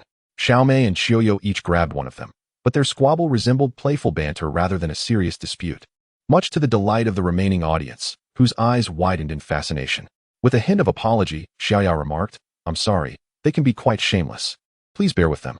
Surrounded by the lively chatter of the songbirds, Qianye managed a smile, shaking his head. It's quite all right. I initially thought you would all come to beat me up after the match. Though a bit overwhelming, it's far better than I anticipated. Xiaoya chuckled at Qianye's words. We wouldn't go that far. However, we might just cling to you a bit more, considering how incredible you are. We have a shared passion for this game. And the dynamics on and off the battlefield are quite different. Honestly, your skills and game sense are genuinely impressive, if given the chance. I hope you can offer some guidance, Xiaoya stated candidly after a moment's hesitation. Qianye found Xiaoya's straightforwardness refreshing. He was more than willing to assist. But he hoped his elder sister's Wu Ti make such a grand show of it next time, as he was rather timid. Xiaoya was once again charmed into a radiant smile by Qianye's playful antics. The group of Xiaomei had yet to satiate their amusement and eagerly pulled Xiaoya to restart the gaming machine. This was largely influenced by the recent announcement from Biao, who had graciously arranged for the 5 members of the sister team to receive a super VIP card, granting them perpetual free access to the internet, along with complimentary cold beverages and snacks. Qianye discreetly admired Biao's astute business acumen, but as he turned around, he nearly collided with Zhou Xiaolan. What a stroke of fortune, merely turning around and encountering this exquisite blossom. Zhou Xiaolan crossed her arms, casting a frosty gaze upon Qianye. Chapter 47. Colluding in misfortune. How long it has been. Are you implying that I am akin to Deng? Qianye's eyes lit up as he recognized the imposter girlfriend, Zhou Xiaolan, who had once sought to use him as a scapegoat. Zhou Xiaolan, wearing a look of disdain, remarked, Isn't that a bit too flattering? Deng, you say? Yet being surrounded by a throng of girls must be quite delightful, with a variety of flavors to choose from. For reasons unknown, ever since their first encounter, Qianye felt an inexplicable sense of familiarity with this girl. Even when faced with her incessant jibes, he merely smiled in response. He had intended to engage in further conversation, but the 4 members of the Longting team soon surrounded Biao, who approached with a beaming expression, clearly pleased with the day's match. You are the great benefactor. Tomorrow is the final match. Give it your all, Biao exclaimed, giving Qianye's shoulder a hearty pat. The attitudes of Wen Guangyuan and others had transformed drastically from the day before. Their respect for Qianye was palpable, as though they wished to erect a shrine in his honor. The 2 matches against the Sister Flower team had unveiled a different Qianye. His personal skills and commanding abilities were utterly flawless. Moments later, Qiu assisted Wu Shengnan in drawing Qianye over. Biao, witnessing this, merely clapped his hands in delight. If the Sister Flower team could establish a presence here, it would undoubtedly bring considerable business to the Longting Internet CAF. Observing the enthusiasm of the Sister Flower team towards Qianye, Biao felt confident that this endeavor would be easily accomplished. Is there something you wish to discuss here? Biao was led by Wen Guangyuan to a corridor near the restroom. Noticing Wen Guangyuan's cautious demeanor, Biao furrowed his brow in confusion. Wen Guangyuan glanced at the somewhat overwhelmed Qianye, who was managing the 5 members of the Sister Flower team, and chuckled. Biao, you've truly struck gold. It's fortunate that you unconditionally trust Qianye. Otherwise, we might not have won this match. I'll get straight to the point. Having a star player in a team can exponentially enhance its combat effectiveness. You are aware of our previous 5 encounters with the Sister Flower team, in which we lost 4 times. To be honest, the gap between our original team and the Sister Flower team is not as vast as one might think. What we lacked was experience and a steadfast leader, strategic command. Aside from his tactical prowess, Qianye's individual skills are commendable. His addition has immediately elevated the combat power of our new team several notches, turning our matches against the Sister Flower team into a mere display. In the past, our Longting team held a mid-tier position in WH City, but with Qianye's involvement, I firmly believe we can compete with the top Internet CAF teams. The annual Internet CAF Union competition in WH City is approaching. Previously, we lacked the confidence to sign up, fearing to become mere fodder for experience. Now, with Qianyi, I believe our loaning team should give it a shot. Who knows? We might even clinch the championship. The prize is a substantial 50,000 yuan. I suspect Biao Ge might dismiss 50,000 as trivial. But for those Internet CAFs in WH City, this reputation means everything, boosting business significantly. I know Biao Ge aims to expand Longting Internet CAF and establish a chain. It's merely a matter of time. In today's business world, what matters most? Promotion, advertising. Even if we don't win the championship this time, reaching the top 4 would certainly enhance Longting Internet CAF standing, wouldn't it? After listening to Wen Guangyuan's detailed exposition, Biao Ge pondered for a moment and replied, "The cost of maintaining an Internet CAF team is a bit high." Wen Guangyuan, having realized his inner thoughts were exposed, continued, "Now, all the well-known Internet CAFs in WH City have their own teams, frequently participating in smaller competitions. Maintaining a team is always beneficial, as time spent is never wasted." Since their original top player was poached by another Internet CAF, Wen Guangyuan's team had been in a semi-dissolved state due to the lack of one member, which is why Biao Ge had hired them at a low cost to defend their position. Biao Ge could empathize with Wen Guangyuan's desire for a stable source of income, particularly as his reasoning held some merit.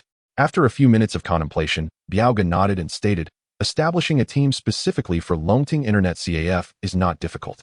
The key is Qianye's attitude. I've noticed that he responds better to gentle persuasion than force.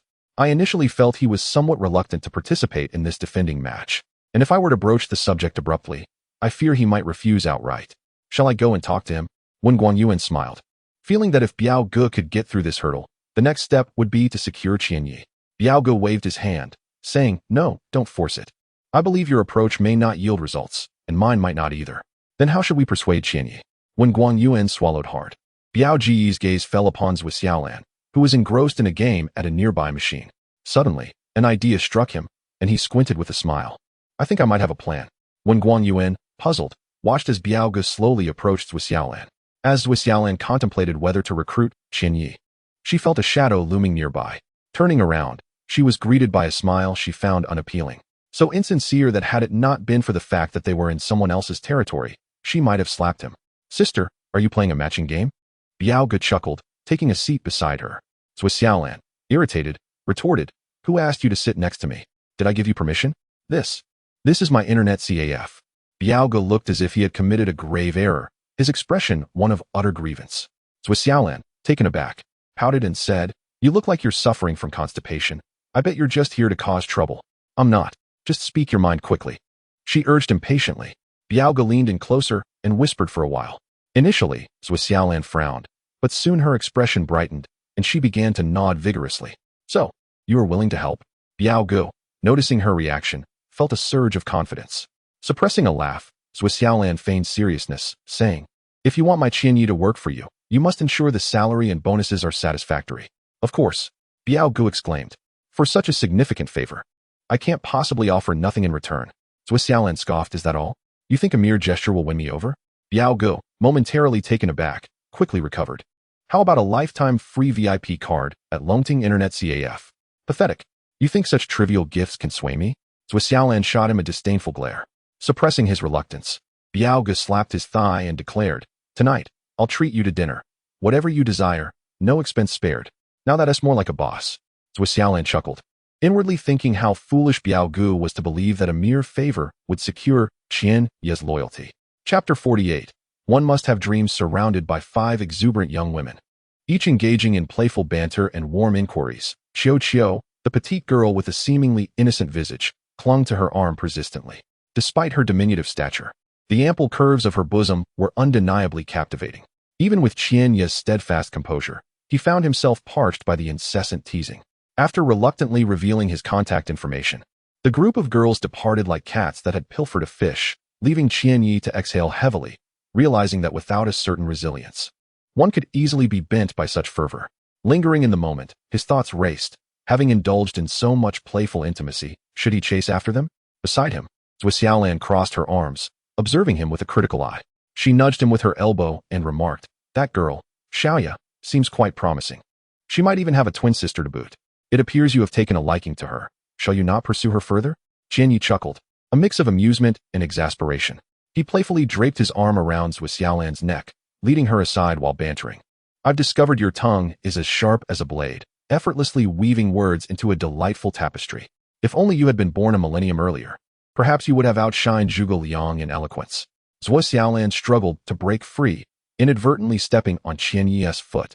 His expression shifted, and he gasped in pain. Hopping away. What do you think you are doing? Aren't you aware of the decorum between the sexes? Pulling and tugging like this is quite inappropriate. Qian Yi glanced at Zhuo Xiaolan's chest, sighed, and shook his head.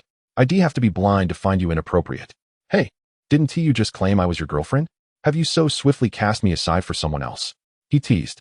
Zhuo Xiaolan shook her fist at him, baring her teeth in mock fury. Speak another word, and I shall silence you. After their playful exchange, a sudden silence enveloped them, the atmosphere shifting from joviality to awkwardness.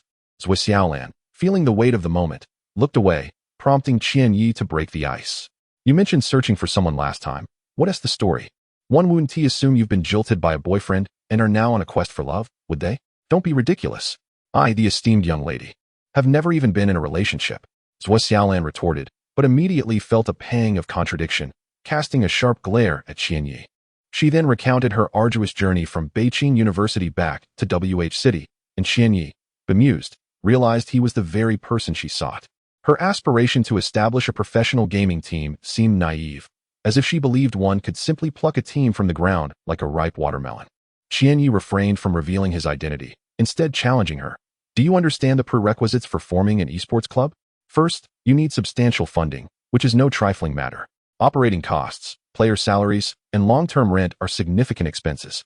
Moreover, you must register with the ACE Alliance and obtain a business license. And then what? Forming a team alone is not sufficient. You must qualify for competitions, starting with the City Elite Tournament, advancing to the LSBL League, and ultimately reaching the LPL Professional League. This progression is fraught with challenges. Otherwise, there would be far more well-known clubs in the country.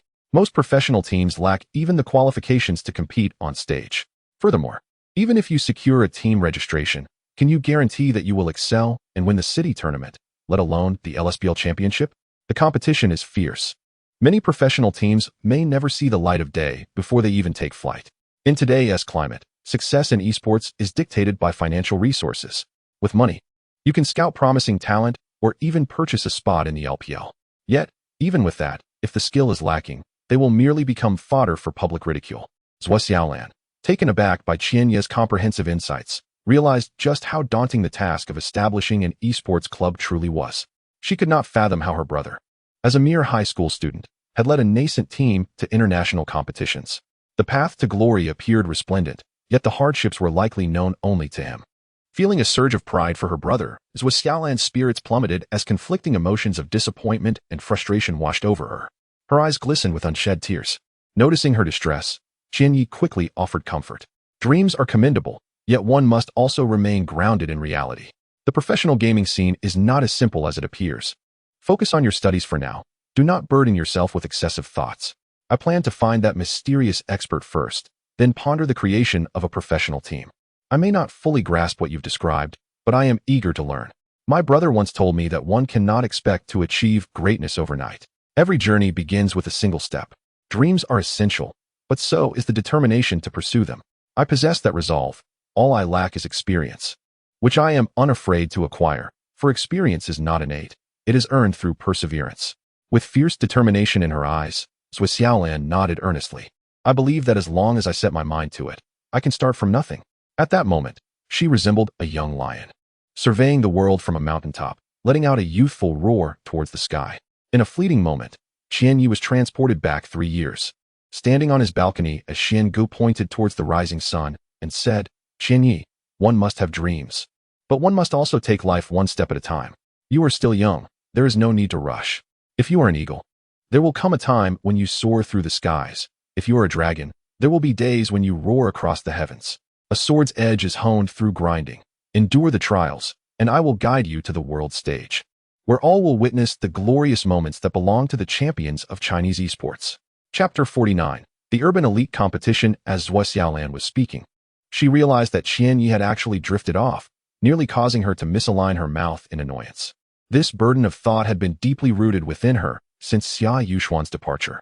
Not only had she never mentioned it to her mother, Zhualanhua, but she had also refrained from confiding in any close friends. This was a dream Zhuo Xiaolan wished to fulfill for Xia Yuxuan, something she had always kept to herself. Yet today, for some inexplicable reason, she found herself sharing these thoughts with Qianyi. If Qianyi had been cooperative, it might have been bearable. But after a harsh blow, he was now lost in thought, which only fueled Zhuo Xiaolan's irritation. Just as she was about to pinch Qian Ye's waist to vent her frustrations, she noticed his carefree expression, as if he were reminiscing about a sorrowful past. Zhuo Xiaolan's hand hovered in midair. It was the first time she had seen such an emotion on his face. As if he had endured countless trials and was now filled with melancholy upon looking back. She could not fathom why she felt this way, only that at that moment, Qianyi appeared particularly pitiable. Bah, he is not someone significant to me. Why should I feel sorry for him? Zhuo Xiaolan vigorously shook her head. When she looked up again, Qianyi had returned to his usual warm smile, albeit with a hint of mischief. Me? Of course, I have dreams. Qianyi proclaimed. I want to make a fortune, marry a wife, and have a chubby little boy. And then? Zhuo Xiaolan pressed. Is that all? Then, Qianyi replied, resting his chin on his hand. I want my son to continue making a fortune, marry a wife, and have a chubby little boy.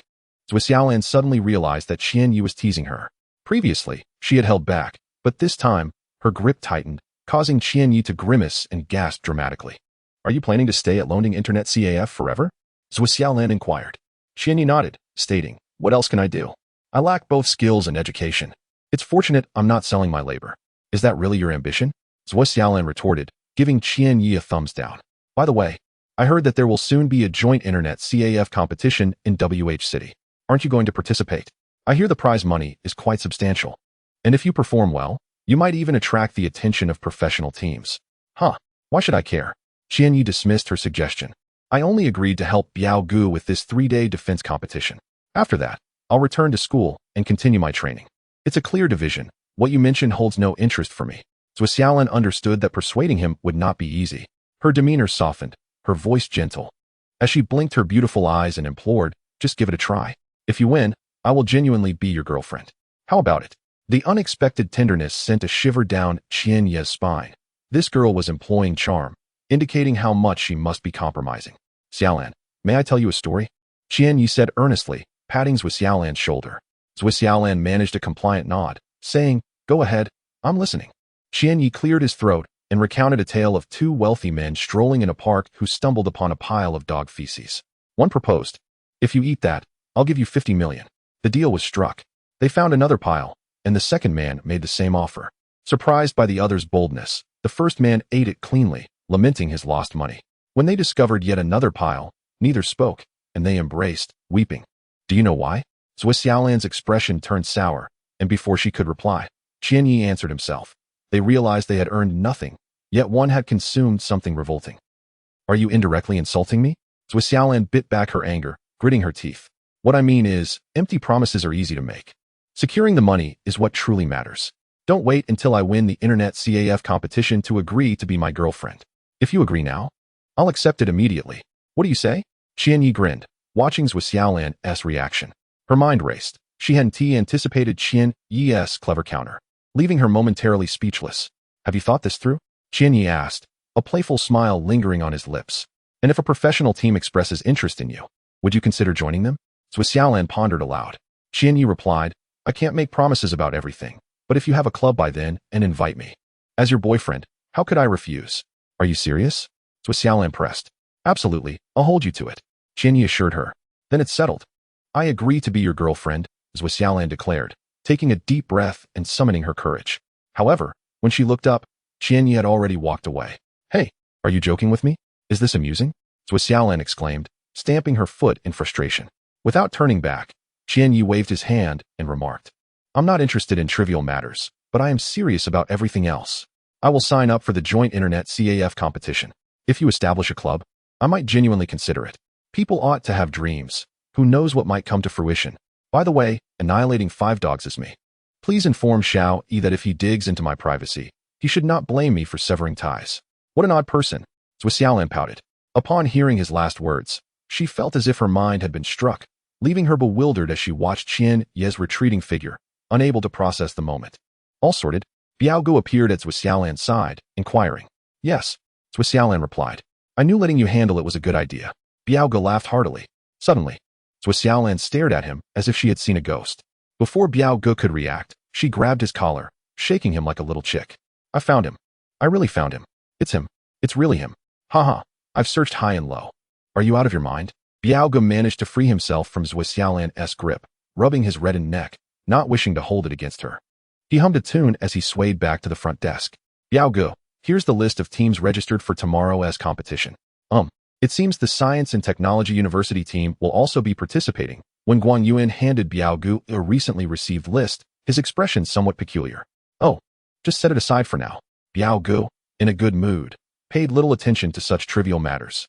Biao Ge, the Science and Technology University team doesn't seem to meet the criteria for our Longting Internet CAF tournament.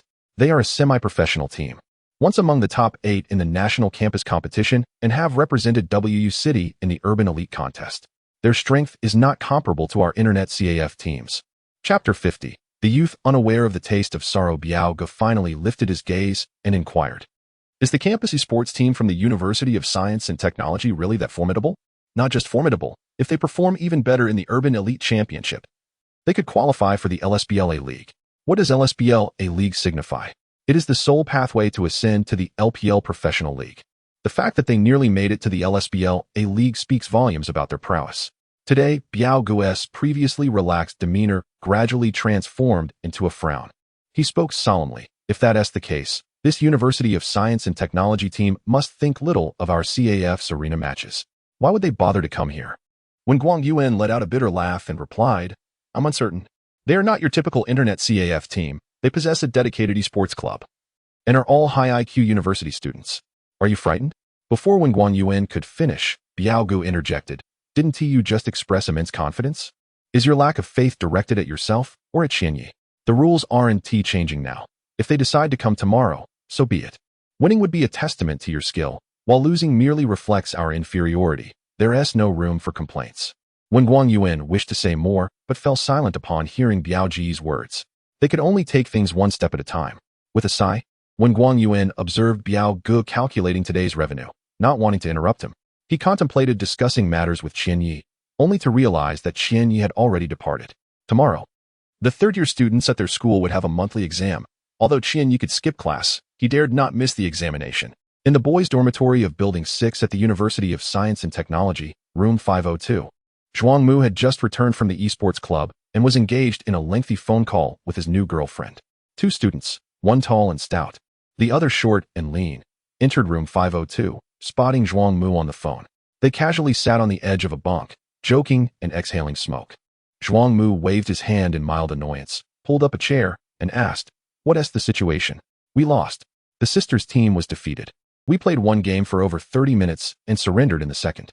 Sun Tai, a tall student with a slightly plump figure, remarked, "Well, it's hardly surprising. What real skill do those girls possess? It would be a walk in the park for us to dominate them." Han Guang scoffed, nonchalantly swinging his legs. Han Guang's confidence was understandable. Back when he was in the diamond tier, Zhuang Mu was still in gold. After Han Guang helped Zhuang Mu reach diamond, they duo queued their way to the king tier. As the ADC of the University of Science and Technology team, Han Guang achieved the king tier solely with the champion misfortune, earning the reputation of being the best misfortune in the region. Known for annihilating opponents within 10 minutes, Sun Tai, who served as Han Guang's dedicated support, had always aided him since Zhuang Mu focused on the mid lane. Sun Tai's exceptional skill with the champion Blitzcrank often left the opposing duo in agony, frequently forcing them to expend their summoner spells within the first 2 levels. Within the campus team, the synergy among Zhuang Mu, Sun Tai, and Han Guang had earned them the title of the Golden Triangle. Their collaboration propelled the team to the top 8 in the last National College League. Had it not been for the jungle position being a consistent weakness for their team, they might have very well reached the top 4 in the Urban Elite Championship. Han Guang had little regard for the Internet CAF teams in WH City, considering them a disorganized mob, only capable of bullying weaker opponents. They're merely a group of amateur players. What is there to be apprehensive about? He remarked, noticing Zhuang Mu's silence. Zhuang Mu inhaled deeply and replied, "I'm not worried. I'm merely contemplating where to indulge ourselves once we claim the prize money." Sun Tai burst into laughter. "Zhuang Mu, you always think ahead. I heard you want to teach Lin Xinyi a lesson for embarrassing your younger brother?" Zhuang Mu grinned wickedly. "It's merely an incidental matter.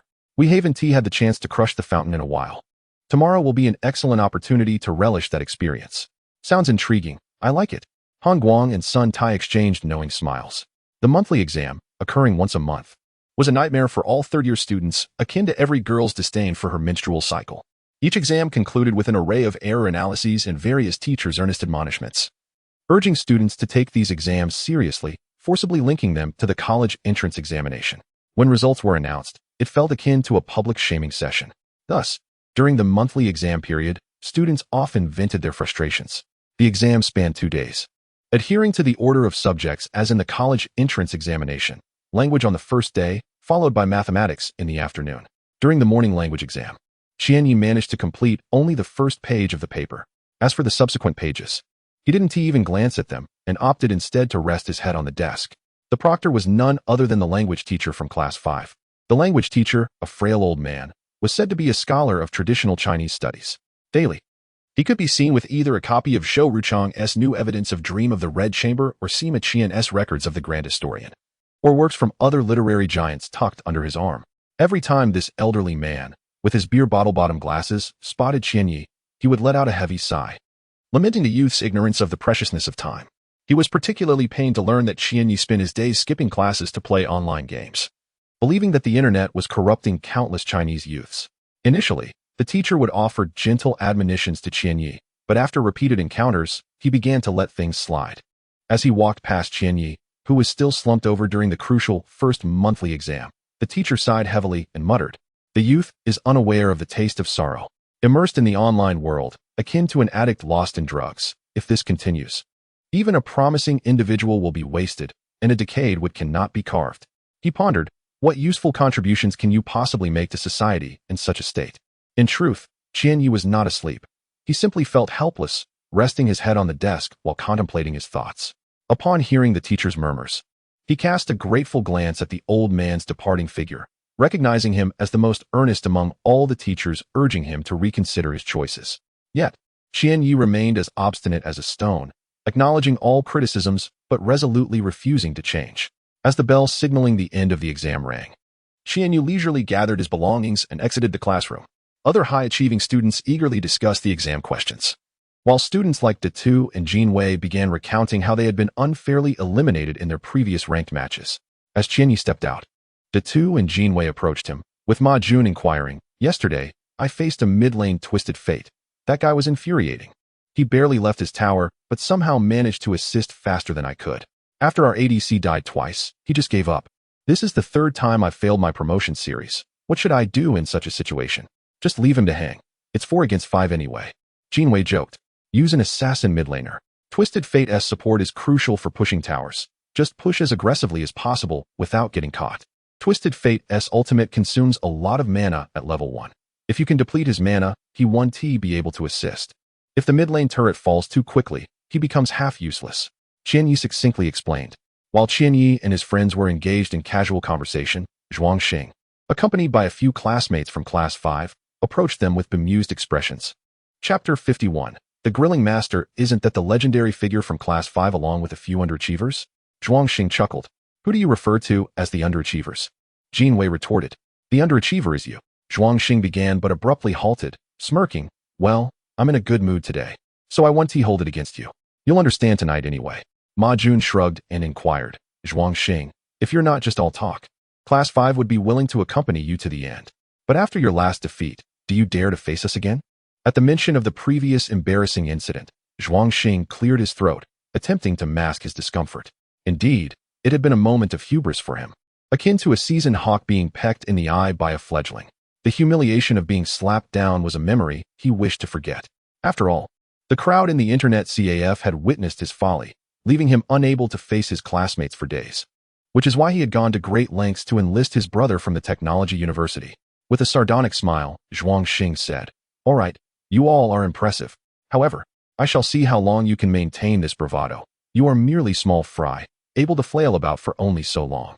As for you," Zhuang Xing pointed at Qianyi, stating, "Lin Qianyi, I recognize your talent for pretense. You've concealed it quite effectively. I didn't see through you earlier. I concede. However, pretense requires capital, and tonight we shall see if you possess that capital." Zhuang Mu is your brother, correct? Qianyi inquired, unfazed by Zhuang Xing's arrogance.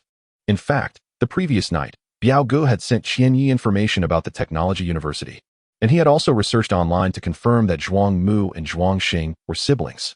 Zhuang Xing, with an air of pride, nodded and declared, "Indeed, my brother is Zhuang Mu. He is a key member of the eSports club at the technology university, a star player recognized as a champion of WH City's campus teams, holding a King S rank in the Bandel City of District 4, and has organized numerous competitions for the university team. I acknowledge your prowess, but can you rally a bunch of amateurs to defeat my brother?"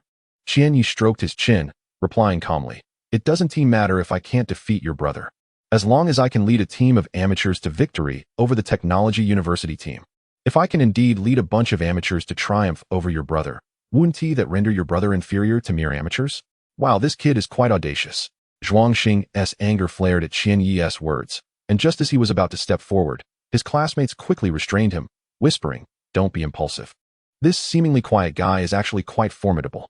I heard he once knocked Shi Yuanlong out in the restroom during a match. Come on, he stepped in it while being beaten, not that he knocked someone out. Nonetheless, this kid had taken on Shi Yuanlong in a restroom brawl, defeating a group of 4 or 5 against 20. Isn't that impressive?" Listening to his classmates' quiet warnings, Zhuang Xing unclenched his fists, forced a smile, and the group walked away with their chests puffed out. Ma Jun gave a thumbs up, praising, "Qianyi, I've noticed you're becoming increasingly formidable." The two chuckled. "Qianyi has always been formidable, you've only just realized it."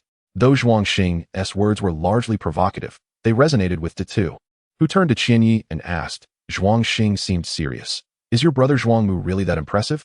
"About that," Qianyi replied succinctly. Ma Jun and Jin Wei simultaneously gasped. They had always regarded those at the platinum and diamond ranks as skilled, but upon encountering the internet CAF teams, they realized those players were truly elite. As for professional players, they were seen as idols. The technology university team could be considered a semi-professional team. Their strength was evident, especially with the honors they bore, indicating that their prowess was not merely hot air. "Are you really going to play tonight?" the two asked. The Sister Flower team, no matter how impressive, merely belonged to the realm of internet CAF teams, while the technology university team was a tier above, nearing professional status. How could they compete under such a vast disparity in skill? They're merely trying to attract attention with this event at the newly opened Longting Internet CAF. Jinwei scoffed. A quasi-professional team participating in an Internet CAF competition. How undignified. Let them come. They can summon help, but can I recruit outside assistance? Qianyi grinned. Is there a master coming? The two's eyes widened in surprise. Qianyi waved his hand. Let us go to the cafeteria for a meal. We'll have a math exam as usual in the afternoon. After submitting his paper, the two was still contemplating joining Qianyi at the Longting Internet CAF, while Huaxia led many classmates to cheer for him. However, upon inquiring at the examination hall's entrance, they discovered that Qianyi had left half an hour early. A taxi pulled up at the intersection of Pingyang Road, and Qianyi alighted, glancing up with a complex expression. This was an intersection within WH City's urban village, located near the Third Ring Road, flanked by several universities, and it boasted a famous food street within a few kilometers, catering predominantly to students, thus offering affordable yet delicious options. The state of the environment is often linked to price. While the quality may be uncertain, the affordability is guaranteed. Yet, low prices are frequently associated with untidiness. Thus, Pingyang Road is notorious for its disarray, littered with food waste and disposable plastic containers. Even before stepping onto the street, the aroma of various barbecued meats and spicy hot pot wafted through the air. Although it was a sunny day, the ground remained damp. Not yet at peak hours. The street was dotted with small groups of university students scavenging for food. In a small barbecue joint named Fat Brother Barbecue, compared to the bustling atmosphere of other establishments, this place seemed rather desolate. A middle-aged man sat behind the counter smoking, engrossed in a game of chess on his computer. At the grill outside, a young barbecue master with messy hair, akin to a bird's nest, held a cigarette in his mouth, eyes half closed, tapping his foot, while singing an indecent song. I didn't understand the film's content yesterday, but I'm determined to comprehend. Never thought of it, never tried. Only at the moment of the first night did I truly understand. As if the bed were a beast threatening me, clenching my hands tightly does no good. I take off my clothes, and you kiss my tightly closed lips. Don't touch the inner side of my thighs. Your tenderness exceeds my imagination. I'm afraid you will continue to touch me slowly. Can you relax me first? I just want to hold on to my pink underwear. Don't take it off, or you will see all of me. You said you can't run away halfway. You want me to kiss your little brother. And my beloved pink kitty underwear. Can't hold back. Today it was stripped away due to a moment of impulse. Qianyi, feeling somewhat exasperated, covered his face. Damn it, this kid has been singing this song for 3 years, and he hasn't even changed the off-key parts. What do you want to eat? Lamb skewers, beef skewers, grilled fish, chicken legs, chicken wings, grilled kidney. The barbecue master, without raising his head, asked nonchalantly. Qianyi chuckled and replied, "It's great, but could you refrain from singing that song next time? It's too vulgar." Chapter 52. A tune of Blow the Trumpet. The barbecue vendor, named Huaxia, looked up in astonishment. When he recognized Qianyi, his expression turned dazed, and he stood frozen for a full 30 seconds. Then, without uttering a word, he picked up a seasoning bottle and sprinkled cumin and pepper on the skewered chicken wings over the charcoal grill. Huaxia, your singing hasn't improved much, but your barbecue skills have certainly become more refined. Qianyi chuckled softly. Huaxia wiped his grease-stained hands on his apron, gestured toward a nearby table, and said, "Have a seat. Order anything, it's on me." Qianyi nodded and pulled out a chair to sit down. After serving the other customers, Huaxia approached Qianyi, one hand holding a skewer and the other wielding tongs to adjust the charcoal fire. Qianyi had always been familiar with Huaxia's temperament. In an instant, he swiftly turned and ducked, propping the chair atop his head. A sharp clang rang out as the tongs struck the stainless steel leg of the chair he held, narrowly avoiding a cut from the sharp skewer. "Damn it, Lin Qianyi, you shameless bastard. How dare you show your face here? I swear, I could chop you into pieces and grill you." Huaxia cursed vehemently, spitting as he spoke. In the corner of the shop, a chubby middle-aged man noticed the startled expressions of a few customers and reassured them, "Ignore these two, they're just fooling around." He then returned to his computer. Calm down. Just put down the weapons, let us talk it out. Recently, a few friends sent me some uncensored clips of your goddess, Asaka Nozomi. I thought I'd come to share them with you," Qianyi said, forcing a smile and trying to placate him. Huaxia snorted, asking, "You have Asaka Nozomi?" "Absolutely. Trust me," Qianyi replied, nodding vigorously. Only then did Huaxia reluctantly set down his items, pull up a chair, and call out, "Old uncle, grill something for us. I haven't eaten all evening." "You little rascal, eating my food and expecting me to serve you? You don't want your paycheck this month?" Old uncle retorted, but stood up nonetheless, his round belly squeezing past the counter. He retrieved some fresh skewers from the freezer and skillfully approached the grill. As juices dripped onto the glowing coals, fragrant smoke wafted through the air, and soon, the delightful aroma of grilled meat filled the room. "Speak quickly, or let it out." Huaxia lit a cigarette, and when Qianyi reached for it, Huaxia shoved the cigarette behind his ear. Qianyi chuckled awkwardly and withdrew his hand. "Do you still play League of Legends?" Qianyi inquired. "I uninstalled it ages ago. What a waste of youth." "My youth wasn't devoured by dogs. It was squandered by these terrible games," Huaxia replied irritably. Qianyi understood Huaxia's personality well. He was one to speak contrary to his true feelings. "To be frank, I recently landed a big deal, helping a newly opened internet CAF with a tournament. The prize isn't much, just a little over 10,000. A campus team is coming tonight. They were one of the top 8 teams in last year's National College League. I'm feeling a bit overwhelmed and would like to ask for your assistance." Huaxia slapped his thigh, picking at his teeth with a toothpick. "You've really fallen. Haven't you? A mere campus team has you rattled? If this were back in the day, we wouldn't have even blinked at such minnows. The gap between teammates is too vast. I'm carrying 4 on my own. Honestly, I can handle typical internet CAF teams. But facing a team that has undergone systematic training is a bit daunting. That's why I'm seeking your help," Qianyi explained. "Do you still remember our old team?" Huaxia asked, taking a swig from a beer bottle and laughing self-deprecatingly. Old Uncle S' voice interrupted. "Drinking on the job? You don't want your paycheck for next month? Enough. Are the skewers ready?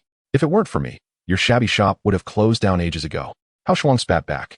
Qianyi lowered his head, reminiscing about their former team, much like Huaxia. "This is just the beginning, if you still believe in me. For 3 years, I have not forgotten my words from the start," Qianyi spoke quietly.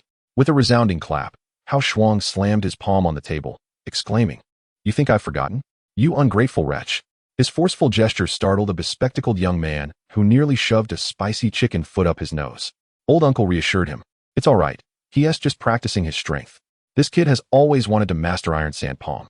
The young man glanced at the bright knife in Old Uncle's hand, recalling rumors about certain individuals from Xinjiang, and shuddered, tossing a 100 yuan bill on the table before fleeing the authentic Xinjiang barbecue shop. "Look at my uncle's fierce robber's face, combined with his obvious Xinjiang features. Who knows how many customers he has scared off," Huaxia murmured. "Here, enjoy." Old Uncle tossed a plate of beautifully grilled lamb over and returned to his work. Observing Hao Shuang, who bore no resemblance to old uncle, Qian Yi apologized. Uncle my matey, don't mind this kid's nonsense. Not everyone from Xinjiang is like that. Only a few have tarnished the image. Qian Yi tasted the skewer and immediately gave a thumbs up, exclaiming, this is the authentic flavor. Old uncle, rarely turning back, smiled, revealing his smoky yellow teeth. Are you serious about what you just said? Hao Shuang asked. You truly plan to return to the eSports scene, unafraid of being scammed again? Sighing, Qian Yi replied, one learns from failure. One can't keep eating the same pile of dog feces. Hao Shuang's expression shifted slightly as he handed the cigarette he had behind his ear to Qian Yi, taking a deep drag himself and exhaling a cloud of smoke. I think if Xian Ge knew, he would be delighted. Is it possible to find others? Qian Yi inquired tentatively. Hardly. Besides me, stuck at this half-dead shop. Everyone else has gone their separate ways. We haven't been in touch. Who knows where they are now? Hao Shuang shook his head. Qian Yi clenched his teeth. I will find them eventually. Hey, don't you have a match tonight? Will you make it in time? Hao Shuang asked, unable to suppress his eagerness. Checking his phone, Qian Yi replied, we should still have time. No rush. It's better to be well-fed before unleashing chaos. Still as cunning as ever, Hao Shuang chuckled, sharing in the mischief. Suddenly, he felt an urge to torment Qian Yi playfully. How about a song to liven things up? Forget it. There aren't many customers as it is. Singing might scare a few away. Which song do you want to hear? The one you just sang, The Girl's First Night. So risku. I'm not good at that one. I just learned Blow the Trumpet. Want to hear it? Old uncle slapped Hao Shuang on the head, scolding, blow your mother. Finish eating and scram. Don't delay my business. Chapter 53. The mighty Kuan Internet CAF, the high-speed rail station in WH City, serves as a bustling hub for travelers in southeastern China. Stepping out from the throngs of people in the waiting hall, Shimin Feiyu wrinkled his nose in distaste. As someone with a mild case of obsessive cleanliness, he was not particularly fond of long journeys. Xiao Qiu, carrying Shimin Feiyu's luggage, inquired, Feiyu go? Are we heading straight to the Internet CAF that sister mentioned? Shimin Feiyu glanced at his Longines watch and replied, it's still early. Let us grab a cup of coffee first. The passenger hall lacked a Starbucks, offering only McDonald's and KFC. They settled into a quiet spot by the glass window. This was Xiao Qiu's first visit to WH City, and he was filled with curiosity about his surroundings. Feiyu Ge, why are you so eager to find high-ranking players domestically? Isn't the formation of our MTG team's second squad still some time away? He asked. With a faint smile, Shimin Feiyu responded, talent acquisition is never too hasty. The LPL stage has always been dominated by familiar faces. It's time to inject some fresh blood. Without a few catfish stirring the waters, those old-timers might just hog the limelight indefinitely. Moreover, some talents are serendipitous. Just like Liu Bei had his 3 maternal uncles. Unbeknownst to Xiao Qiu, Shimin Feiyu was not only the captain of the MTG team, but also one of the shareholders of the MTG club. His sister was the largest investor in the MTG team, and with the club bearing the Shimin surname. Shimin Feiyu felt compelled to work for the success of his family's enterprise. Furthermore, his ambitions extended beyond this. He aspired to elevate the MTG team into a world-class contender and, upon retirement, transform the MTG club into a globally recognized establishment encompassing all the prominent competitive gaming projects of the day. Naturally, such aspirations were not something he readily shared with his teammates. To the outside world, he remained merely a professional player. Is that Tang Fei Bai? Xiao Qiu suddenly pointed at a solitary figure amidst the crowd, puzzled. Given that it was the off-season, various clubs were busy recruiting, and professional players were either training for the upcoming LPL spring season or dealing with transfer matters. It was peculiar for Tang Fei Bai, a core player of the Xiaolong team, to be alone in WH City. Shimin Feiyu focused his gaze, confirming it was indeed Tang Fei Bai. Even from a side profile, as an old adversary in the LPL, he could not mistake him. What is he doing here? Shimin Feiyu furrowed his brow. After a moment, he signaled Xiao Qiu to gather their luggage, order a taxi, book the nearest hotel, and head directly to Longting Internet CAF. I can hardly wait to see the true visage of that enigmatic master. At the entrance of an authentic Xinjiang barbecue restaurant, Hao Shuang wiped the grease from his mouth. Meeting his old friend Qian Yi, he refrained from overindulging and only sipped a few beers. After greeting his uncle, Hao Shuang ushered Qian Yi into a taxi. Today marked his first match since his return, and he felt it imperative to demonstrate his flair as an underappreciated player, lest he let down Qian Yi, who had personally invited him back. Are you still at the same level? Qian Yi inquired.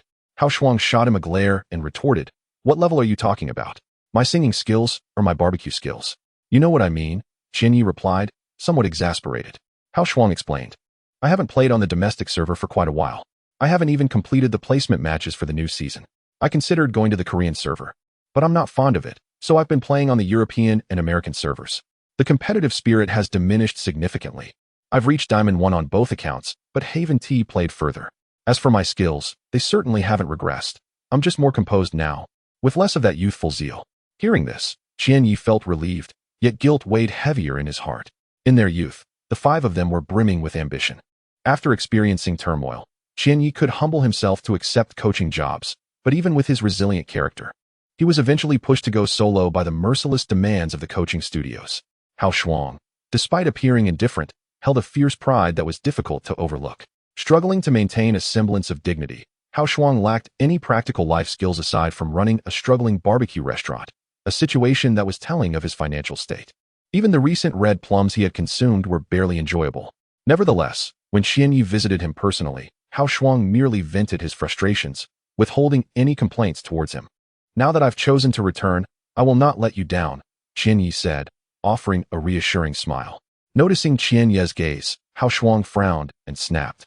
Are you getting the wrong idea? Why are you looking at me like that? I may be a bit lewd, but I still have my preferences. Would your uncle approve? Qianyi asked. Previously, Hao Shuang's uncle had vehemently opposed his pursuit of eSports. A solitary elder who had settled here from Xinjiang. He had taken in a neglected child from the streets. Although they lacked blood ties, their relationship appeared strained. It was merely the unique way two men expressed their affection. For instance, Hao Shuang felt discomfort if his uncle didn't give him a few playful slaps on the forehead in a day, while his uncle would likely find it unfulfilling unless Hao Shuang berated him a few times. Despite the peculiar dynamic, their shared passion for barbecue was unparalleled. They had once come to blows over Hao Shuang's eSports ambitions, even brandishing knives at one another. Though they never seriously harmed each other, they left the encounter with bruised faces and eventually supported each other to the hospital. He's getting old, Hao Shuang sighed, uttering just 3 words.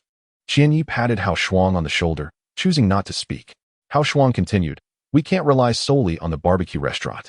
I want my uncle to live well. It would be ideal to find him a companion so he stops using my computer, which always ends up with viruses. How much would it cost to find a girl from the roadside? To hell with that. My wife wants me to save up. I should prioritize my own future. Qianyi had grown accustomed to such jests. Both were the kind of individuals who, despite having knives plunged into their palms, would feign indifference while silently shedding tears. They never spoke directly about their pain or love. With a sudden screech of brakes, the taxi came to a halt. Hao Shuang looked up at the sign of Longting Internet CAF, grinning widely as he mockingly remarked, Longting Internet CAF? What a tacky name. It would sound much more powerful as Mighty Kuan Internet CAF. Chapter 54. The Poetry of Excellence. Initially, Biao Gu sat confidently at the front desk of Longting Internet CAF, observing the contests of the Technology University and other challenger teams with a benign smile akin to a Mithriya Buddha. However, as the matches progressed, his brow furrowed deeper with concern. The first challenger team, a well-known Internet CAF squad in WH City, performed better than the previous team led by Wen Guanyuan. Yet they could only withstand the onslaught for a mere 25 minutes before the Technology University team dismantled their defenses and pushed towards victory. The remaining challenger teams fared even worse, with few lasting beyond 20 minutes.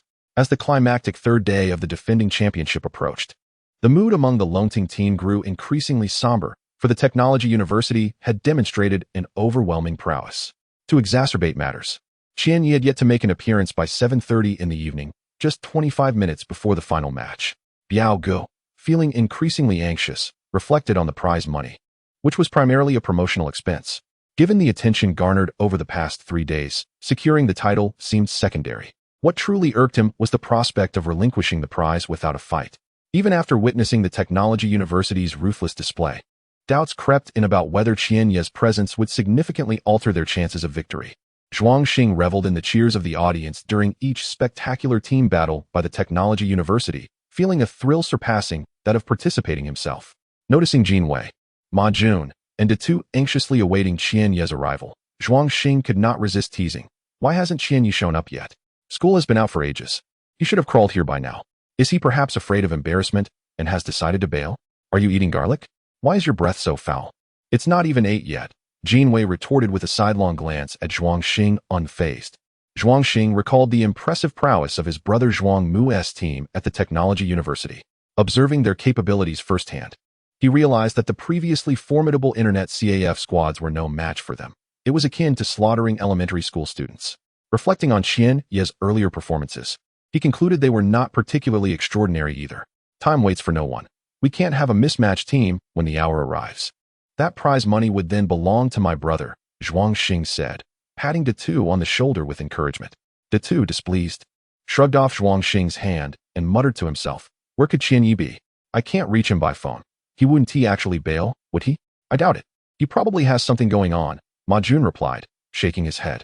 I refuse to believe Qian Yi is the type to abandon us at the last moment. De Tu nodded in agreement. True. Damn it. Zhuang Xing's words are getting to me. As shadows danced at the staircase, De Tu initially thought Qian Yi had finally arrived. However, upon closer inspection, he saw 4 individuals approaching, one strikingly handsome with fair skin, followed by a shorter, more agile companion. Trailing behind were the highly coveted twin sisters from the Sister Flower team, Xiao Mei and Xiaoya. Ximin Fei Yu surveyed the bustling CAF and remarked, it seems quite lively here. Recognizing the LPL star player, someone exclaimed, oh, it's Ximin Fei Yu. Others quickly gathered, eager for photos and autographs. Ximin Fei Yu was approachable, graciously accommodating requests that were not too excessive. Jin Wei and Ma Jun seized the opportunity for a group photo. Zhuang Mu and his fellow teammates from the Technology University exchanged glances, their eyes shining with astonishment at the unexpected presence of a renowned professional player in their modest CAF. After a brief moment, Zhuang Mu and his teammates shared a knowing smile, a spark of ambition igniting within them. The MTG eSports Club, a titan in the domestic eSports scene, had achieved remarkable success across various titles, particularly in the booming League of Legends, where the MTG team was currently flourishing in the LPL Professional League. Rumors of MTG forming a second team had drawn many aspiring young players eager to join. Due to stringent selection criteria, only a handful succeeded, yet countless others vied for a chance. Zhuang Mu was among them, having previously lacked connections or opportunities. Now, with the captain of MTG visiting, it seemed likely he was here to witness the final showdown of the day. The thought of impressing Ximin Fei Yu ignited a fervent desire within Zhuang Mu and his teammates. Performing well could be their ticket to recognition and a brighter future. In an era where the status of star players rivaled that of film celebrities, the prospect of such an opportunity was irresistible. Thus, even before the match officially commenced, the members of the Technology University team, originally intending to conserve their strength, resolved to give their all in front of Ximin Fei Yu. Biao Gu, unlike the frenzied fans, maintained a cheerful demeanor. The small-scale competition had attracted the Sister Flower team, and now even a star like Ximin Fei Yu to show support. The event was proving immensely worthwhile. In high spirits, Biao Gu turned to Wen Guangyuan and said, feel free to play your game. Winning is not a necessity. Just buy me some time. Wen Guangyuan understood Biao Ji's sentiment, nodding in agreement and shaking off the weight of expectation. Xiao Mei, brother Fei Yu is so popular. Just like a celebrity. Look at how enthusiastic the fans are. Xiaoya remarked, covering her mouth in laughter. Xiao Mei smiled, her vanity thoroughly gratified. Who wouldn't be pleased with such an impressive boyfriend? As Hao Shuang ascended the stairs, he playfully recited, the wind and water are cool, my shoes are wet. I have 2 heads, do not panic, mistress. Qian Yi, this is a poem I suddenly penned after a late-night encounter with inspiration. What do you think? How risky? Qian Yi replied with a hint of exasperation before quickly amending. I mean, how damp? Ah, the twin lotus blossoms. I see, this must be the elder sister. Her development surpassing that of her younger sibling. Hao Shuang exclaimed upon entering and spotting the 2 stunning beauties, his true nature surfacing with a silly grin. Xiaoya blushed, glancing down at her chest, wondering how he could possibly notice. Xiao Mei, quick-tempered, was about to retaliate when Xiao Qiu, who had always regarded her as an older sister, interjected angrily, who left their zipper down, exposing your basket? Hao Shuang remained unfazed, calmly retorting, mind your language, let us keep it civil, we are all decent people here. Chapter 55, Pre-match little Q was incensed. After all, Xiao Mei was his sister-in-law, and the lanky youth before him had the audacity to speak disrespectfully. Ximin Fei Yu had long been aware of the commotion and placed a hand on little Q's shoulder, shaking his head in disapproval, signaling him to refrain from rashness. Qian Yi hastily offered a smile, saying, my apologies, this lad tends to speak without thinking. Please do not take his words to heart. I will deal with him properly later. Xiao Mei, initially seething with anger, had a decent impression of Qian Yi. Moreover, her primary purpose in accompanying Ximin Fei Yu was to assess Qian Yi's capabilities. Hearing his words tempered her fury considerably. It's probably a misunderstanding. My sister shouldn't be too upset, right? Xiaoyu exchanged a glance with Xiao Mei, who nodded in acknowledgement of the situation's gravity. Qianyi returned a grateful smile to Xiaoyu before casting a glare at Hao Shuang. I need to have a word with Biao Gu. You all continue your conversation. Fearing Hao Shuang might speak out of turn again, Qianyi quickly led him away to find Biao Gu. Is he the one you mentioned? Shimin Feiyu inquired.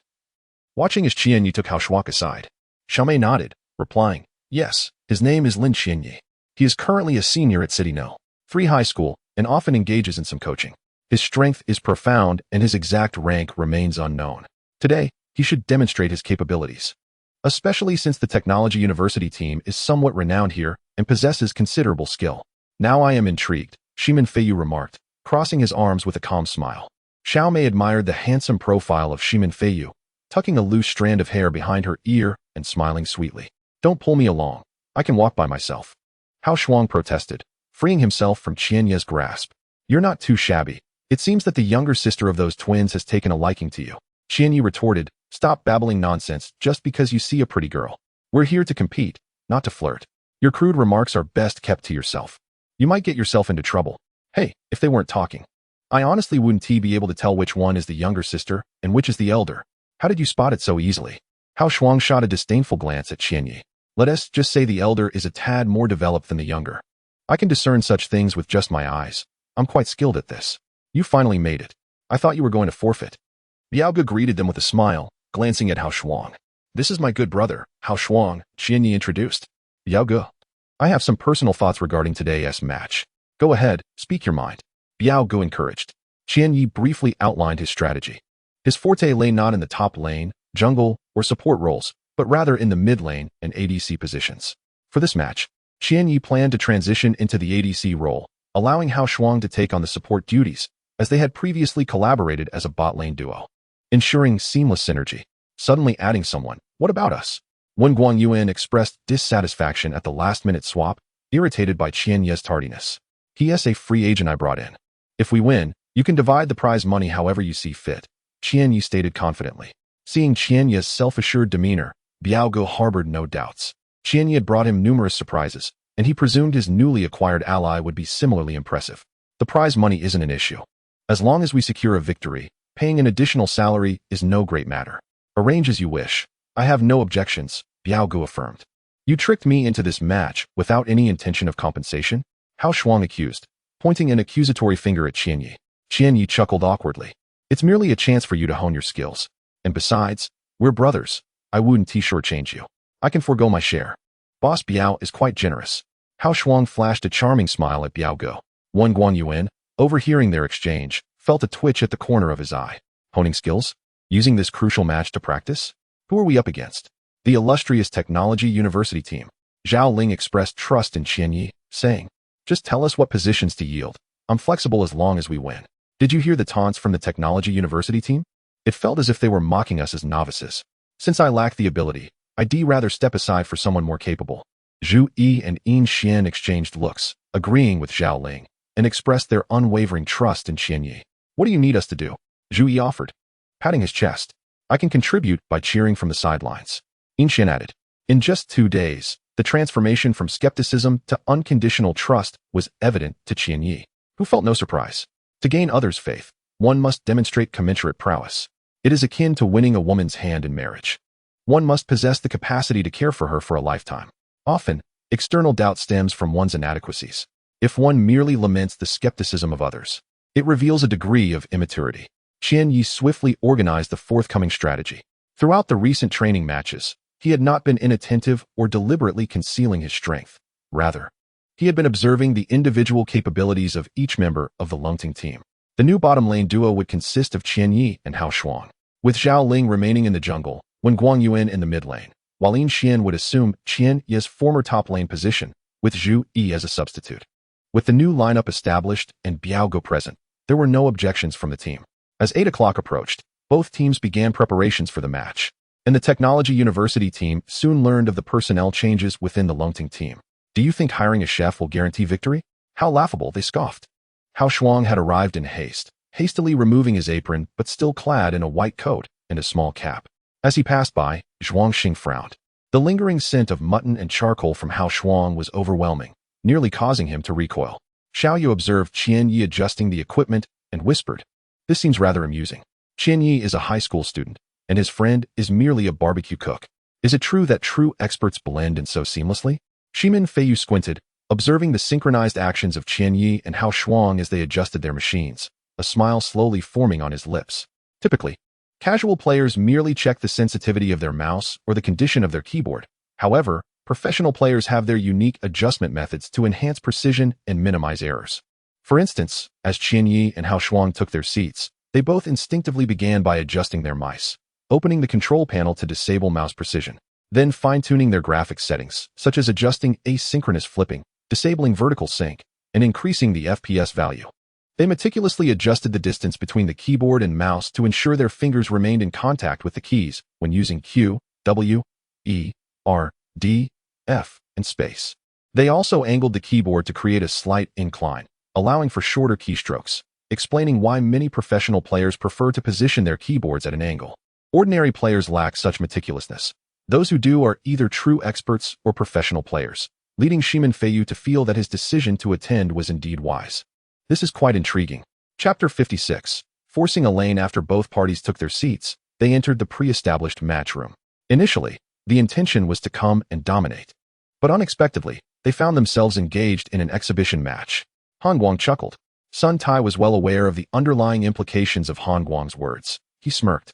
And what had initially seemed like a lackluster match now sparked a newfound interest and seriousness.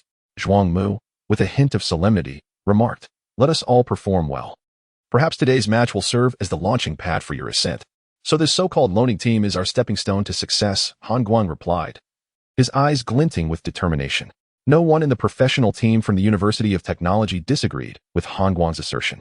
The loaning team proceeded to ban Annie, Thresh, and Lulu, while the University of Technology eliminated Cassidon, Rise, and Lucian. Shimin Feiyu expressed astonishment at the loaning team's strategy, as all three bans targeted support champions. In contrast, the University of Technology's bans included a strong champion from each of the middle and top lanes. Feiyu Go, please analyze the lineups of both teams. I would love to hear your insights. Xiaomei eagerly implored. Xiaoya chimed in. Yes, we can learn something from it. Feiyu Go. As both teams quickly confirmed their lineups, Shimin Feiyu could not resist the twins' pleas. Dismissing such trivial displays of knowledge, he still obliged, recognizing the interest. As they awaited the game to commence, he began to elaborate. The loaning team secured Alistar as their first pick, clearly aiming to synergize with their ADC. Alistar is seldom seen in lower-tier matches. When utilized effectively, he becomes a guardian, but when misused, he becomes a mere liability, much like a certain blind footballer who often fails to deliver. The University of Technology then snagged LeBlanc. A clever choice that at least momentarily befuddled the opposition. The loaning team likely did not anticipate the University of Technology opting for LeBlanc in a support role. They reserved the final counter pick for Lin Xianyi, envisioning a potential synergy with Vayne and Alistar that could yield surprising results, provided their coordination was impeccable. However, knowing that the opposing team's fourth pick was Caitlyn, the decision to select Vayne was audacious indeed. Vayne is renowned for her late-game prowess, yet she is notoriously vulnerable during the early stages, particularly against a long-range ADC like Caitlyn. Under equal circumstances, Caitlyn would dominate Vayne in the early game, severely restricting her farming potential, especially with the high poke from LeBlanc. Maintaining a healthy health pool during the early game would prove challenging, and a stray jungler could easily lead to a double kill in the bot lane. As for the other selections from both teams, there was little of note. The loaning team S. Oriana and the University of Technology S. Ziggs were of similar stature, both infamous for their farming capabilities, leading to a rather monotonous mid-lane phase, where farming would reign supreme. In team fights, one focuses on crowd control while the other emphasizes poke. The outcome would hinge on player execution. Moreover, the junglers, Blind Monk for loaning and Kha'Zix for the University of Technology, would see Blind Monk dominate early ganks. However, in the later stages, Kha'Zix would emerge as a potent assassin capable of eliminating low-health targets. Thus, if Blind Monk failed to establish a significant early advantage, Kha'Zix would surely take control. With a top lane of Dragon Knight against Troll, the matchup promised little excitement. While Troll is effective against tanky champions like Dragon Knight, it would require considerable caution on Dragon Knight's part to avoid falling prey to Troll's aggression. In summary, the lineups for team fights were relatively balanced, with the most pivotal factor in determining the match's outcome resting squarely on the bot lane pairings. Caitlyn epitomizes early aggression, while Vayne represents late-game power. If I were on the Longting team, I would opt to let Dragon Knight absorb pressure, while Vayne and Alistar should ideally swap lanes, as Vayne only becomes capable of contesting Caitlyn after reaching level 6.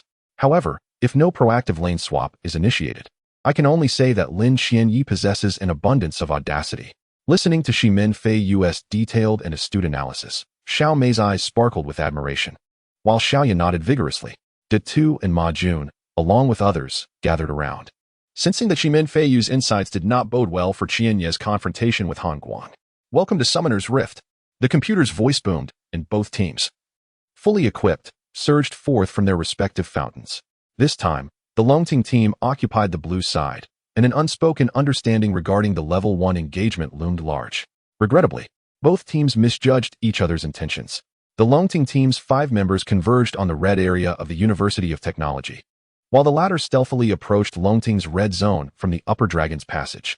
In a mirror-like maneuver, Longting's support Alistar placed a ward in the blind spot between the opponent's first turret and their inhibitor, as did the University of Technology. Both teams remarkably mirrored each other in establishing wards for lane control and counterplay. After lurking in each other's jungle until approximately 1 minute and 20 seconds, both teams opted to return to base. Typically, a recall takes 8 seconds, and with the enhanced recall mastery, it reduces to 7 seconds. The journey from the fountain to the mid lane first turret consumes around 20 seconds, while the side lanes take a bit longer, approximately 25 seconds. The most significant divide between seasoned players and novices often lies not in individual mechanics, but in the finer details. Few players calculate their recall times or recognize the optimal moments to return when their minions are pushing, as this minimizes losses and prevents the enemy from pushing too early.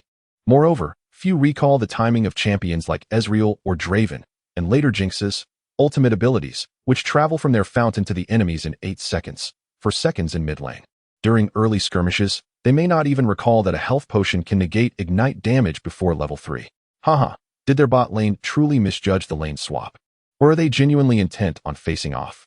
Han Guang observed as Vayne and Alistar appeared at the enemy high ground turret, leisurely making their way down.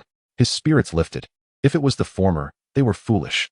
If the latter, then the player controlling Vayne was unreasonably audacious. Sun Tai scrutinized the location of the first ward's disappearance, bluntly stating, "Does this kid not realize that you, Han Guang, are the premier Caitlyn of Bandle City, having achieved the rank of king based solely on this ADC?" Zhuang Mu interjected with a laugh. "Let us not just talk. Let us teach him a lesson. Playing Vayne before your Caitlyn is akin to brandishing a sword before Guangong." Zhuang Mu felt little pressure, having secured one of his favored champions. He genuinely wondered whether the Longting team had conducted any research or simply underestimated the University of Technology. 3 positions among their 5 had been filled with champions that the opposing team excelled at. Chapter 57. The unyielding. The first level skirmish between the 2 ADCs did not materialize, as Vayne and Alistar, eager to return to the lane, chose not to assist Zhao Ling's blind pick in securing the red buff, opting instead to head directly into the fray. Was he planning to contest for level 2? Vayne held no significant advantage over Caitlyn in this regard. Shimin Fei Yu found it perplexing to understand Qian Ye's intentions. Clearly, during the initial phase, Caitlyn, with her superior range, could effortlessly reach level 2 before Vayne. Xiaoya inquired, "Fei Yu, isn't it advantageous for Vayne to secure level 2 early?" Shimin Fei Yu shook his head and replied, "It's not that it's disadvantageous. But facing Caitlyn, who possesses such a considerable range advantage, the cost of contesting level 2 is rather steep. It hardly seems worth the effort." Han Guang, the ADC of the Science and Technology University team, chuckled upon witnessing Vayne's appearance, and his support, Sun Tai, joined in the amusement. Sensing the arrogance from the opposing team, Hao Jin asked, "Qianyi, you haven't forgotten your Vayne techniques, have you? We're not even in lane yet, and I can already sense a palpable air of bravado from the enemy. You know what I intend to do, right?" Qianyi responded with a smile. Hao Shuang retorted, "The moment you lift your rear, I can predict your every move. Our bottom lane duo specializes in subduing the arrogant." Qianyi harbored a unique affection for the champion Vayne. She was undeniably one of his favorites. Much like many players admired Ezreal for his agile dodges and wall jumps, Qianyi found himself captivated by Vayne's grace, akin to a ballet dancer twirling on the edge of a precipice. Though inherently fragile, her damage output was astonishingly high, posing a lethal threat to both her adversaries and herself. Mastery of an ADC largely hinges on positional play. The longevity of an ADC in team fights directly correlates to their sustained damage output. In this context, Vayne's kiting became even more pivotal than that of other ADCs. Kiting, colloquially known as hit and run, encompasses three primary techniques. The first involves pressing the A key and clicking the left mouse button on a target while moving, which offers high accuracy. The second entails right-clicking the target while moving, and the third consists of pressing the A key, clicking the ground, and moving, which, while convenient, often leads to misfires against minions or other targets. Qian Yi had devised his own distinct build and rune setup for Vayne: 9 red attack power runes, 3 attack speed quintessences to enhance the procs of her W, maximizing her early game potential, 6 blue attack speed runes, 3 magic resistance runes, and 9 yellow armor runes. Given Vayne's subpar early game sustain, it was imperative to select the kill minion healing talent. The additional attack power talent offered little value to Vayne, who was heavily reliant on attack speed. As for the dangerous game talent, it was a crucial skill for Vayne during team fights, enabling her to support kills, pursue, and counterattack. How could Qian Yi possibly forego it? As the first wave of minions arrived, both ADCs advanced to farm, only for hostilities to escalate unexpectedly. Vayne boldly exchanged blows with Caitlyn right from level 1. Vayne's bolts flew forth, while Caitlyn's bullets rained down upon her. 1 circle, 2 circles, 3 circles. Bang! Han Guang was taken aback by Vayne's audacity to engage at level 1 and was shocked to discover that she had opted for her W skill. 3 bolts, 3 circles. While Caitlyn's passive triggered extra damage on her subsequent attack after every 7 basic attacks, standing in the brush, she could trigger her passive after 2 attacks, allowing her to ignore 50 of the target's bonus armor. But would Qian Yi allow Han Guang's Caitlyn the opportunity to land 8 hits? The answer was a resounding no. Once the 3 bolts hit, Vayne retreated immediately. Sun Tai, the support of the Science and Technology University team, gaped at the unfolding scene. They had only just entered the lane, and both ADCs were level 1. How had they already clashed? Sun Tai had never anticipated such fiery tempers from both ADCs at this early stage. His LeBlanc had merely acquired her Q skill. In the early game, without the Q skill to mark a target, W's damage was minimal. Moreover, with Alistar standing guard, Sun Tai had never considered starting with W to harass. After all, LeBlanc was particularly vulnerable to crowd control, especially from Alistar's knockback and knock-up abilities. LeBlanc's W differed from Fizz's E or Makai's W. While airborne, she was untargetable, capable of dodging skills, but her W could be interrupted mid-cast. Had she opted for W at level 1, engaging in a skirmish could lead to being knocked away by Alistar or suffering damage from Vayne, resulting in a significant loss. Sun Tai originally intended to level his Q first. If he successfully reached level 2, a QW combo would surely deal considerable damage to Vayne. Furthermore, at the onset, LeBlanc had been lurking in the brush, and by the time he realized the ADCs were locked in battle, it was already too late. Han Guang had lost a significant amount of health for no reason and, feeling disgruntled, saw LeBlanc arriving to assist. He immediately turned to pursue Vayne, hoping to exploit his range advantage to chip away at her health, ensuring he wouldn't emerge too disadvantaged after the initial exchange. "Wait, don't chase, I leveled my Q," Sun Tai exclaimed, but his words barely left his lips before Alistar vanished from Vayne's side. Seeing Caitlyn take the bait, Hao Shuang burst into laughter. "Behold the might of my Alistar." Alistar flashed behind Caitlyn, thrusting his horns into her waist, and propelled her right into Vayne's face, crashing her into the pile of blue minions. The moment he attempted to chase her, the remaining 4 minions from the first wave became aggroed. And being caught in the minion wave, Caitlyn naturally found herself under siege. In the early game, one must never underestimate minion damage. One might think they could secure a kill, only to be retaliated against and lose first blood, an invaluable lesson from a certain 12-year-old bronze player turned king. At this moment, Vayne, empowered by her 3 attack speed quintessences, unleashed another volley of bolts. Bang! The third bolt's true damage drained Caitlyn's health. Caitlyn retreated towards her minions, attempting to evade the minion damage, while Alistar, on his way back, took a couple of shots at Caitlyn. With Vayne's 2 passive procs and 3 hits, combined with the minion aggro and Alistar's harassment, Caitlyn's health dwindled rapidly.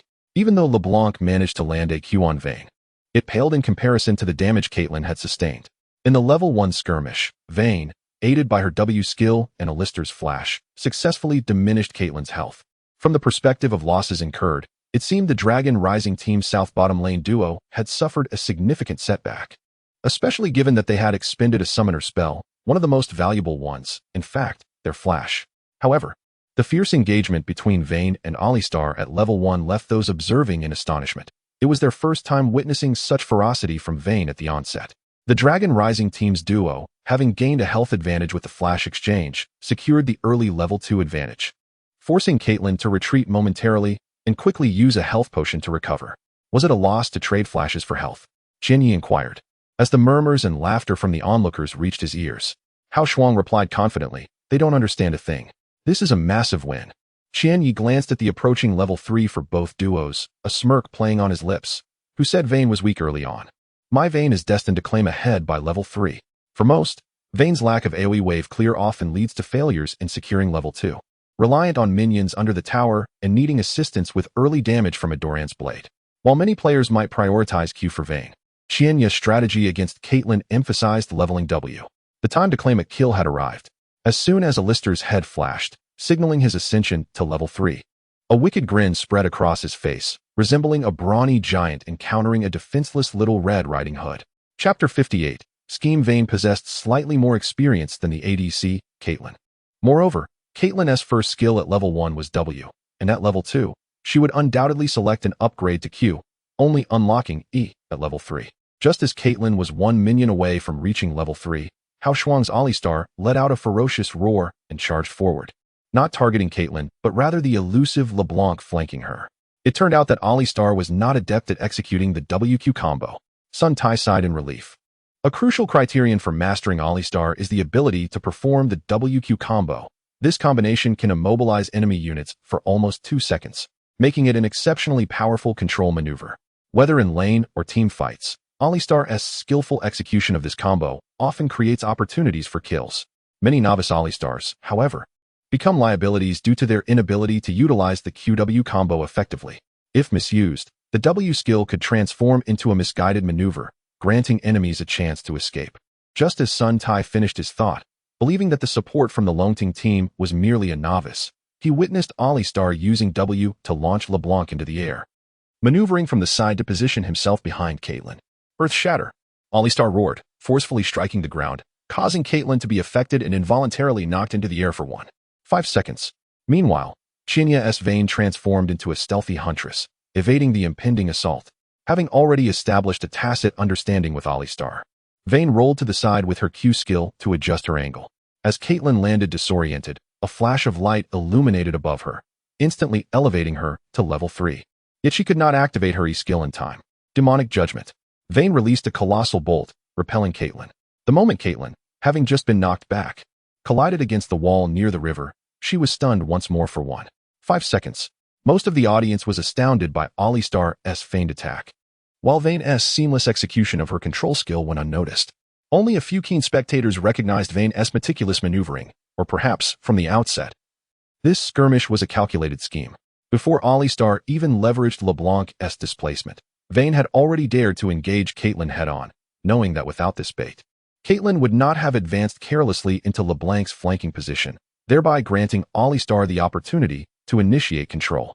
Not to mention, Vayne utilized the 5 seconds during which Alistar immobilized Caitlyn to subtly reposition herself, striking with precision to pin Caitlyn against the wall. She then reset her auto-attack with her Q skill, instantly dealing damage from her passive. For a full 3 seconds, Caitlyn was jointly controlled by Alistar and Vayne, utterly immobilized and unable to retaliate, suffering damage without being able to act. Meanwhile, the support LeBlanc from the Keida University team returned to the fray, landing a QW combo on Vayne. Vayne disregarded the attack. After all, a support LeBlanc was still a support, and despite receiving a full combo, she was not in mortal peril. Sun Tai recognized the danger facing their ADC and understood that the QW combo could not deter Vayne's assault. He promptly cast a chain of illusions, only for it to be intercepted by Alistar, who absorbed this sole control skill meant for Vayne. In times of panic, mistakes are often made, and Han Guang was no exception. He had not anticipated a level 1 Vayne would confront his level 1 Caitlyn, nor did he foresee their cooperation being so flawless. After quickly reaching level 3, Han Guang pressed the E key, attempting to escape Vayne's attack range. Just like many novice Caitlyns facing a barrage of assaults, he inadvertently miscalculated, and instead of successfully fleeing, he found himself in the line of fire. Han Guang was not entirely inept, yet in a moment of urgency, he failed to angle his E skill correctly, only managing a slight lateral movement that did not retreat to the safety of his tower. Even after consuming a health potion and using his Doran's blade to regain some health, Caitlyn's health was still quite low. emerging from her stunned state. She could not evade Vayne's onslaught, and just as Vayne's second bolt descended, Han Guang noticed the two rings appearing on Caitlyn. He no longer hesitated and activated his flash, successfully retreating to the tower. Before he could even activate his heal, Vayne pursued with her own flash, unleashing a second passive-triggered attack, while LeBlanc hastily applied a weakness, yet it still could not prevent Caitlyn's demise. The level 3, nearly depleted Vayne was struck by the turret once, and everyone anticipated that she would be trading her life for Caitlyn's.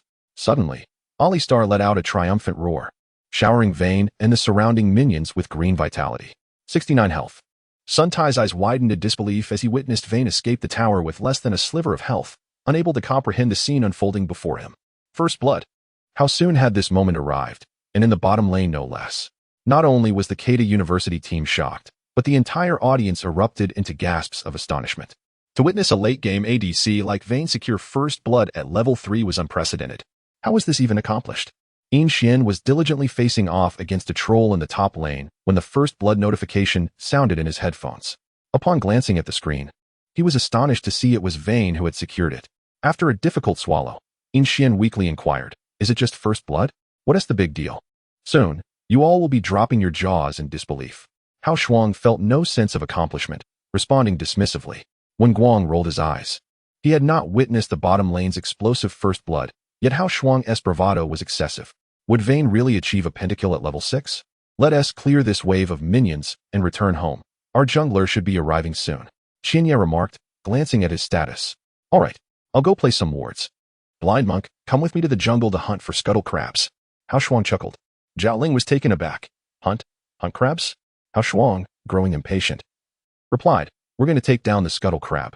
Isn't it formidable in one-on-one scenarios? We'll just team up against it. Zhao Ling's mouth twitched, internally scoffing. Is this what you call a one-on-one? Are you joking with me? Regarding the first blood, as Hao Shuang asserted, Xianye did not feel particularly accomplished. He had not executed any extraordinary maneuvers. It was merely a matter of timing and attention to detail. In the early stages of the lane, understanding level advantages allowed one to capitalize on having an extra skill for a brief period. For instance, in solo lanes, the top and mid lanes could reach level 2 after securing the first minion of the second wave, while the duo lane at the bottom would reach level 2 after the second minion of the third wave. To achieve level 3, one must remember to finish the third wave and kill the second melee minion of the fourth wave, all while ensuring no experience is missed. A slight advantage in the early game often sets the tone for the entire laning phase. Xinye's first blood in the bottom lane stemmed from his understanding of the Vayne champion, leveraging a level disparity to gain the upper hand. In stark contrast to Xinye's calm demeanor, chaos erupted on the side of the Keida University team. How could you play so poorly? Isn't Caitlyn supposed to be the top ADC from Bandle City? How did she get first blood at level 3? Zhuang Mu berated. Chapter 59. Lurking in the grass to catch bugs, Han Guang felt an overwhelming sense of humiliation, wishing he could find a crevice in the earth to hide himself. He had always boasted about being the foremost female officer in Bandle City. In truth, he was well acquainted with the hero of the female officer and had faced Vayne countless times in rank matches. Many high-tier players in Bandle City, full of confidence, often challenged the female officer with Vayne, only to find themselves rendered helpless in the early game by his adept play. It could be said that Han Guang possessed ample experience in countering Vayne with the female officer, losing only when his support was inadequate or the opposing jungler too formidable. However, he seldom encountered a Vayne daring enough to engage the female officer head-on at level 1 and even managed to gain an advantage, let alone being killed by the opponent before reaching level 3. Suddenly, Han Guang had the unsettling impression that the ADC opposite him was not Vayne at all. The coordination from the opposing team was simply too impeccable, catching him off guard and allowing Alistar and Vayne to seize the moment. Han Guang explained, if you had just held on for 10 more seconds, I could have arrived in time. Given their overextension, we could have secured 1 or 2 kills along with all their summoner spells. Yet, the opposing team wouldn't grant them that 30 seconds. The level 1 Vayne was behaving like a level 6 Vayne, her temperament exceedingly aggressive, something Han Guang had never witnessed before. Sun Tai was furiously frustrated. His support, LeBlanc, had made virtually no impact in the bot lane, especially when compared to Alistar, who had performed miracles twice in a row. Don't rush, next time. Avoid engaging Vayne too readily, especially after she secured first blood, particularly once she hits level 6, advised the top laner of the Tech University team, the Troll. The audience buzzed with chatter regarding the recent bot lane kill, praising the synergy between Vayne and Alistar. Xiaomei wore a beaming smile, as Qianyi had indeed not disappointed him. Just by observing Shimin Feiyu's expression, one could tell. From the moment Vayne engaged at level 1, Shimin Feiyu's gaze was fixated on Qianyi's screen, utterly captivated. Few players in the country could command such seriousness from Shimin Feiyu. Xiaomei was aware that Shimin Feiyu had been secretly scouting for candidates for the MTG Team's second squad, often personally assessing the applicants. To date, none had impressed him as much as the performance he had just witnessed. As long as Shimin Feiyu could find suitable players and fulfill his ambition of forming a second team, Xiaomei would find unparalleled joy in that accomplishment. Qianyi's exceptional display truly astonished Xiaoya, who had initially thought that the performances of the top laners, Quinn and Jace, had already showcased Qianyi's prowess. However, today's intricate maneuvers led Xiaoya to realize that she had underestimated Qianyi's true capabilities. Hearing the discussions around her, particularly the comments from the Tech University jungler, Xiaoya merely scoffed in silence. In the recent mini-map, Xiaoya had clearly observed that the blind monk had arrived early at the tri-brush. Although the top laner troll from Tech University had teleport available, he chose not to use it due to the female officer's swift demise. However, the Tech University team lacked vision in the bot lane, implying that even if the troll teleported, he would struggle to find a suitable position, ultimately only able to teleport to the bot lane turret. Conversely, on the side of the Dragon Rising team, Qianyi's Vayne had placed a ward in the river to deter ganks. As the battle commenced, Alistar launched LeBlanc into the air as a displacement maneuver, and a ward conveniently fell into the brush, preemptively marking a suitable landing spot for the Dragon Lady's teleport. Once the troll teleported, the Dragon Lady would follow, and her landing position was evidently far superior, allowing for both offensive and defensive maneuvers. Therefore, whether the Mantis arrived or the troll came to assist, the top and jungle from Dragon Rising would promptly join the fray. At that moment, the bot lane 2v2 could very well escalate to a 4v4.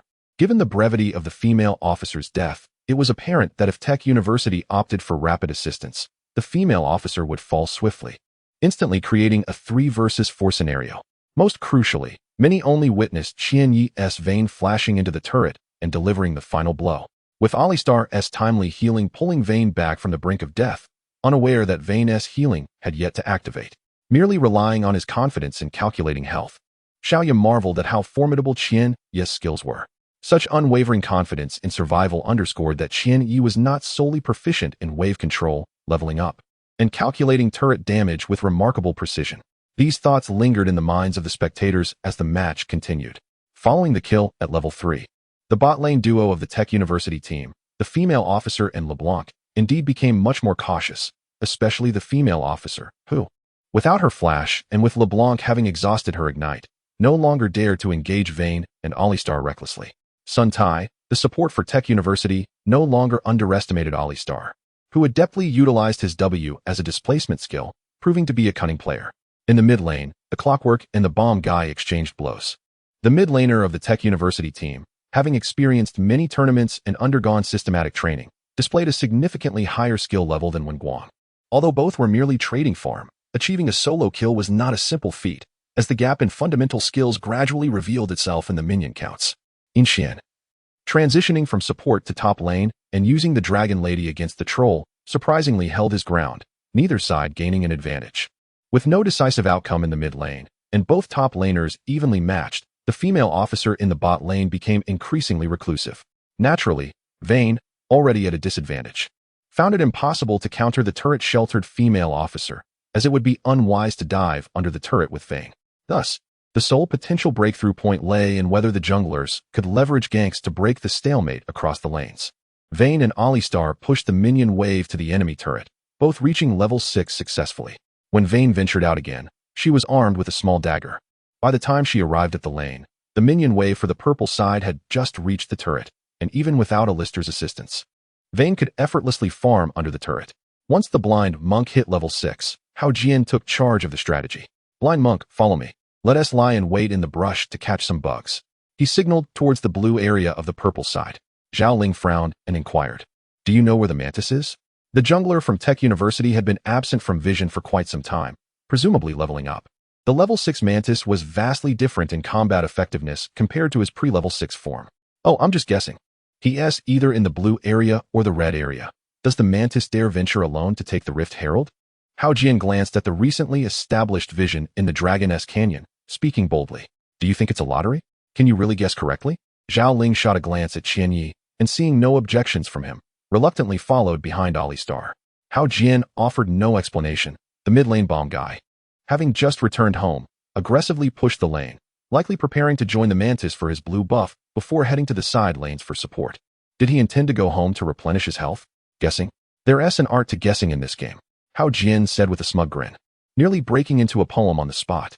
Chapter 60. The fierce battle in the bot lane as anticipated. The Bombardier pushed the minion wave to the blue side's mid-lane turret before vanishing from sight.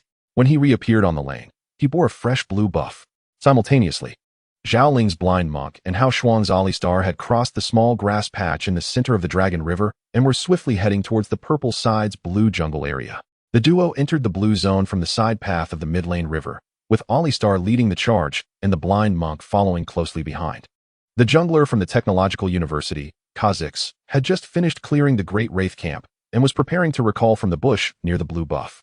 Kha'Zix was not in optimal condition, and under Zhuang Mu's direction, he planned to return home to replenish his health before targeting the well-fed Vayne in the bot lane.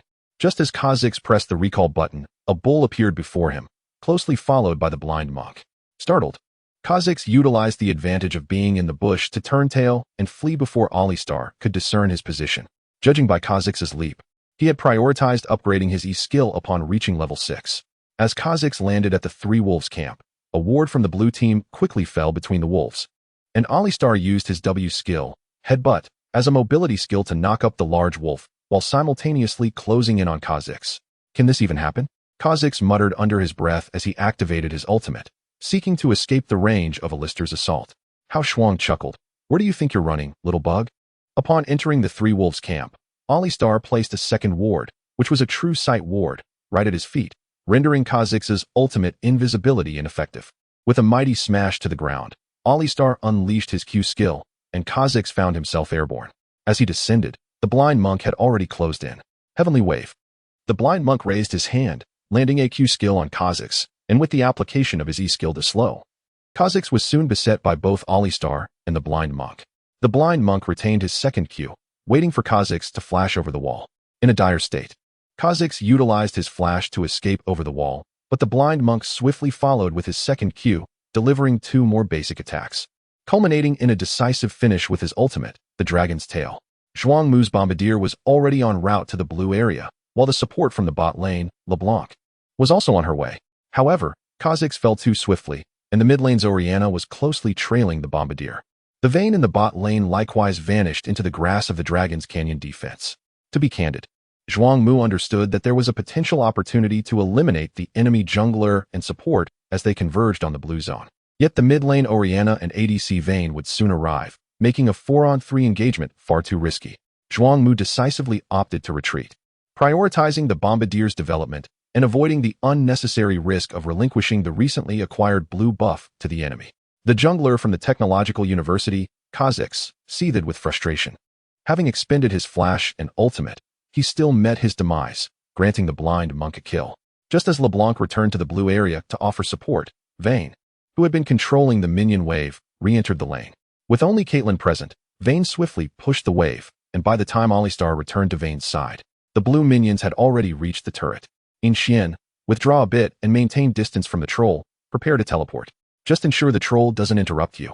Qian Yi instructed. Understood. In Xian nodded, and not long after Kha'Zix's demise, Qian Yi directed In Xian's Dragon Lady to hold onto her ultimate, ready to teleport for assistance in the bot lane. Wen Guangyuan, your task is to keep the Bombardier occupied, preventing him from providing support. Qian Yi added. Wen Guangyuan nodded. I know what to do. As Vayne and Ali Star executed their push with an obvious ulterior motive, Han Guang and Sun Tai, both seasoned players, quickly grasped the situation. Sun Tai remarked, it seems they are preparing for a dive under the tower. I know. Hurry and clear the minion wave. Han Guang gritted his teeth as Caitlyn set up traps beneath the tower. The unfolding situation in the bot lane had not gone unnoticed by Zhuang Mu and the top lane troll. All were acutely aware of the ambitions of the Dragon team. Undoubtedly, the Dragon team held a significant advantage in the bot lane, and with the blind monk having secured Kha'Zix's head, the first dragon also fell into their hands. From a broader perspective, the Technological University team found themselves in a precarious position, with Caitlyn's early game strength failing to materialize. At this juncture, the only way to reverse the tide was to await a critical error from the Dragon team, with a tower dive presenting the best opportunity. Even though it was evident that the blind monk was lurking in the bush beside the bot lane turret, the numerical advantage was clear. However, in the early to mid-game, the damage from a turret far outweighed that of a single champion. Utilizing the turret as a defensive stronghold for a counterattack offered a glimmer of hope for victory. As the saying goes, fortune favors the bold. Facing the enemy's tower dive, a calculated risk could yield unexpected success. It was not unheard of for 3 champions to fall to a turret while attempting to kill a weakened support. Upon hearing Hongguang's words, Sun Tai's support, LeBlanc, promptly used her W to assist Caitlyn in swiftly clearing the wave. After LeBlanc executed her WR combo, Qian Yi spoke in a low voice. Now's the time. Understood. Hao Shuang scratched his nose, and Alistar charged in. At that very moment, the blind monk, who had been lying in wait, emerged from the triangular bush. Snap! Hao Shuang's Alistar struck Caitlyn with his Q, but in the next instant, Alistar raised his head and unleashed a primal roar, activating his ultimate, which dispelled all control effects upon him. Previously, Sun Tai had assumed Alistar would not follow up with a WQ combo, witnessing his LeBlanc being launched by Alistar's WQ combo. Their turret's damage barely registered against the rampaging Alistar. Vayne darted in, resetting her basic attack on LeBlanc, followed by a colossal bolt that pinned LeBlanc firmly to the base of the turret. The arrow flew like the wind, tearing through LeBlanc's form. Simultaneously, the blind monk's Q struck Caitlyn, closing the distance and sticking to her. Near the turret, 2 powerful beams of light suddenly erupted. One red beam appeared on the purple team's turret, while a blue beam illuminated the advancing blue minions. Dragon Lady and Troll landed on the intense battlefield, with the top lane Troll adhering to the principle of attacking whoever tanked the turret while obstructing Vayne's damage with his mighty club, simultaneously launching an assault on Alistar. However, Dragon Lady's focus was more precise, as she and the blind monk relentlessly pursued Caitlyn. As Vayne and Alistar engaged in a fierce confrontation with LeBlanc, the blind monk and Dragon Lady were equally fixated on Caitlyn. Each of the 4 champions had clear objectives, with LeBlanc having exhausted her skills while clearing the minion wave. She found herself vulnerable to the combined might of Alistar and Vayne. The frail form of LeBlanc could only succumb to their assault, and her passive clone was immediately summoned. The real and illusory LeBlanc appeared on the screen, while Vayne's delayed attack triggered her evasive maneuver, producing a 3-ring effect that sent the real LeBlanc crashing to the ground. How did Qian Yi discern the real LeBlanc? Jinwei pondered, somewhat bewildered by the chaotic battle in the bot lane, as Vayne's lethal strike compelled him to inquire. Quiet. Keep your eyes on the match. It's not over yet, and only one LeBlanc has fallen. Ma Jun replied. The enemy bombardier has already arrived for support. Chapter 61. Assault on the young friend Zhuang Mu found himself somewhat preoccupied, due to the extensive range of the bomber's ultimate ability. He was unable to provide support while positioned in the middle lane. As the bomber attempted to approach the bottom lane for assistance, he was ensnared by the frenzied clockwork, whose movement speed far surpassed that of the bomber. Meanwhile, the fierce battle in the bottom lane reached a boiling point. The support from the Science University team, LeBlanc, had fallen, and after enduring 2 hits from the turret, Alistar decisively retreated to the tri-brush, simultaneously knocking away the troll who aimed to ensnare Vayne. Caitlyn maneuvered under the tower, attempting to target the blinded Lee Sin, but as she sought to escape with a backward E, the Dragon Knight unleashed her ultimate from a concealed position, pushing Caitlyn back. It was then that Qian Yi's Vayne activated her ultimate, benefiting from the alternating turret tanking provided by Alistar and Lee Sin. The troll was momentarily knocked away, allowing Vayne to unleash her fury upon Caitlyn unhindered. Observing Lee Sin tanking the turret, the troll flashed in an attempt to eliminate him, but unexpectedly, Lee Sin used his W to escape the turret's attack range. At that moment, Caitlyn, besieged by both the Dragon Knight and Vayne, despite applying her healing, ultimately succumbed. The troll's hope of returning to the safety of the turret was dashed. He could only activate Frozen Domain to hasten his retreat toward his second tower. Qian Yi's brow furrowed slightly as he activated the effect of his small dagger, causing the troll to falter, and with Vayne's passive aiding her, she relentlessly pursued, her bolts raining down upon him. While Vayne may not have been the most formidable ADC in team fights, her prowess in chase scenarios was unequivocally unmatched. The troll, with his second tower in sight, could not escape Vayne's relentless 3-hit combo. The third bolt struck, and he fell beside his mighty club. As the resurrected Kha'Zix beheld Vayne, nearly at full health, and Lee Sin barely hanging on, he noted the crafty Alistar nearby, protected by the Dragon Knight. Taking down Lee Sin seemed nearly impossible, and Kha'Zix merely glanced at Vayne, who had just claimed a triple kill, before silently choosing to retreat. In that moment, the bomber managed to obstruct Clockwork's advance into the blue zone using AEW skill amidst a field of mines beside the mid-lane turret. The scientific Hellfire Cannon, a massive circle adorned with the bomber's emblem, enveloped both Alistar and Lee Sin. Given Alistar's health, survival appeared feasible, but for Lee Sin, the situation was precarious. After all, he lacked the defensive capabilities of Alistar, who had already endured 2 turret hits, and with Caitlyn's bullets and the troll's swift approach, Lee Sin's health could scarcely withstand the bomber's ultimate damage. Moreover, having expended all his skills, Lee Sin seemed resigned to his fate. Zhao Ling grinned, contemplating that losing a single Lee Sin, especially after previously eliminating Kha'Zix, amounted to a favorable exchange of 4 for 1. What a profitable engagement. He mused. What are you waiting for? Prepare to take the dragon. Qian Ye's voice rang out suddenly. Zhao Ling focused, catching sight of Vayne swiftly approaching Lee Sin, both marked by a green glow. The bomber's scientific Hellfire Cannon finally struck, igniting a vast expanse of flames around Lee Sin. As the smoke cleared, to everyone's astonishment, Lee Sin was still standing, following closely behind Alistar and the Dragon Knight. Another 2 instances of healing? Zhuangmu nearly spat blood onto the screen. He had expected Lee Sin's demise to be certain, hoping the bomber could at least secure a kill with his long-range ultimate. Unexpectedly, Vayne's healing, combined with Alistar's final bit of mana for his E-skill, granted Lee Sin a reprieve. Thus, the fierce battle in the bottom lane culminated in Alistar and Lee Sin executing a perfect rotational turret tanking strategy, successfully eliminating 2 opponents, while Vayne pursued the teleporting troll, ultimately claiming 3 kills in total.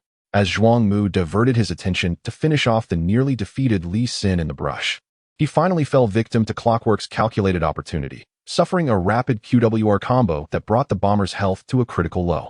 Cursing himself for his carelessness, Zhuangmu activated the bomber's flash to escape.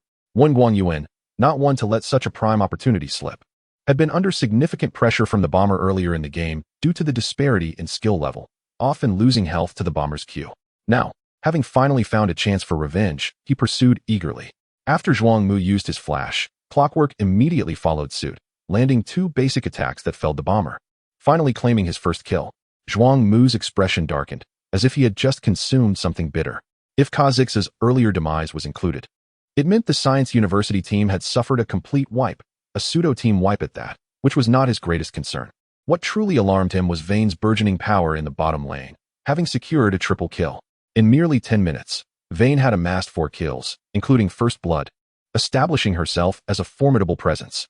The reason Vayne is often dubbed a late-game ADC is primarily due to her reliance on substantial equipment support, particularly after acquiring the Blade of the Ruined King, the item most synergistic with her. Following level 6, Vayne typically gains formidable combat capabilities. With 4 kills in hand, it was evident that upon returning home, Vayne's first major purchase would be the Blade of the Ruined King. What does it signify for Vayne to possess the Blade of the Ruined King within 10 minutes? This was the fundamental reason for Zhuangmu's deep concern. Once Vayne gained momentum early on, she became a cataclysmic force, capable of slicing through enemies at an unparalleled speed in the late game, especially when most players' items were still underdeveloped. Once Vayne's bolts began to fly, would it not be akin to slicing through vegetables? The second dragon was effortlessly claimed by the Longting team, while the Science University team, despite having a natural geographic advantage as the purple side, showed no desire even to glimpse the dragon. At this juncture, most of their hopes rested upon the bomber's capabilities. Watching from the sidelines, Zhuang Xing had been captivated since Vayne secured First Blood. Particularly after her triple kill, he refrained from cheering, fearing the likes of Ma Jun and Jin Wei might overhear. Alas, fate had other plans. As Zhuang Xing lifted his gaze, he noticed Ma Jun, Jin Wei, and Big Head pushing through the crowd, attempting to retreat. He realized there were even more people behind, making it nearly impossible to escape. Big Head feigned a glance at the ceiling, sighed, and remarked, before the match began, "I heard someone boast about how formidable his brother is. Just moments ago, he was taken down." Ma Jun chimed in, matching the tone, "Indeed. Qian, you didn't flee the battlefield like a coward. Oh, didn't I hear someone say that this Caitlyn is the top marksman from Bandle City, capable of piercing through any bottom lane duo? Yet, she couldn't even hold her ground at level 1, and by level 3, she was utterly overwhelmed. One would at least expect her to shine at level 6. Instead, she was annihilated, taken down beneath her own turret, costing several teammates their lives. By the way, Your brother plays the bomber, right? Didn't you say he was the ace of the science university team? How did he get solo killed and waste a flash? A 0 for 5 trade, complete with tower diving. Those watching must think this is a children's game. Haraha. The trio burst into laughter. Recalling how the bomber had cried out in defeat, Zhuang Xing felt a wave of despair wash over him, his expression more vibrant than a rainbow. Chapter 62. The gathering of forces in a stunning display of skill. Vayne from the Longting team secured a triple kill, followed by Oriana claiming another life, leaving the audience in utter astonishment. They had anticipated that this aggressive tower dive would cost Longting at least one player, yet not a single member fell, while the opposing team was completely wiped out. Even the renowned player Shimin Feiyu was captivated by this brilliant support play, applauding fervently. It was the first time he had witnessed such exquisite coordination outside of the LPL or the global stage, a rarity even within the professional leagues. The flawless execution of taking turns tanking the tower, timely assistance, and relinquishing crucial kills marked this assault by Longting as nothing short of perfection. Meanwhile, Huaxia remained incredulous, covering her mouth in disbelief as she watched Qianya's maneuvers. After the previous day's match, Huaxia had sensed that Qianya was concealing his true abilities, which surely exceeded what he had displayed thus far. At this moment, she seemed to finally catch a glimpse of his genuine prowess. Particularly, Vayne's performance was nothing short of eye-opening for her. Xiaomei, noticing her sister's unusual reaction, teased, "Are you perhaps enamored with this Lin Qianya? He is just a high school student, probably nearing 18, and you'll turn 19 next month. The age difference is negligible. What do you think? Should you make an effort?" As a twin sister, Xiaomei knew Huaxia better than anyone else. With Xiaoya's gentle demeanor, she had always found it difficult to attract male attention, especially since she tended to be rather aloof. Despite encountering suitors, Huaxia often dismissed them, maintaining high standards that had left her with little romantic experience over the years. Xiaomei was puzzled. Although Lin Qianya was indeed handsome, he was not exceptional by any means. There were plenty of attractive guys playing League of Legends at university, yet she had never seen Huaxia react this way.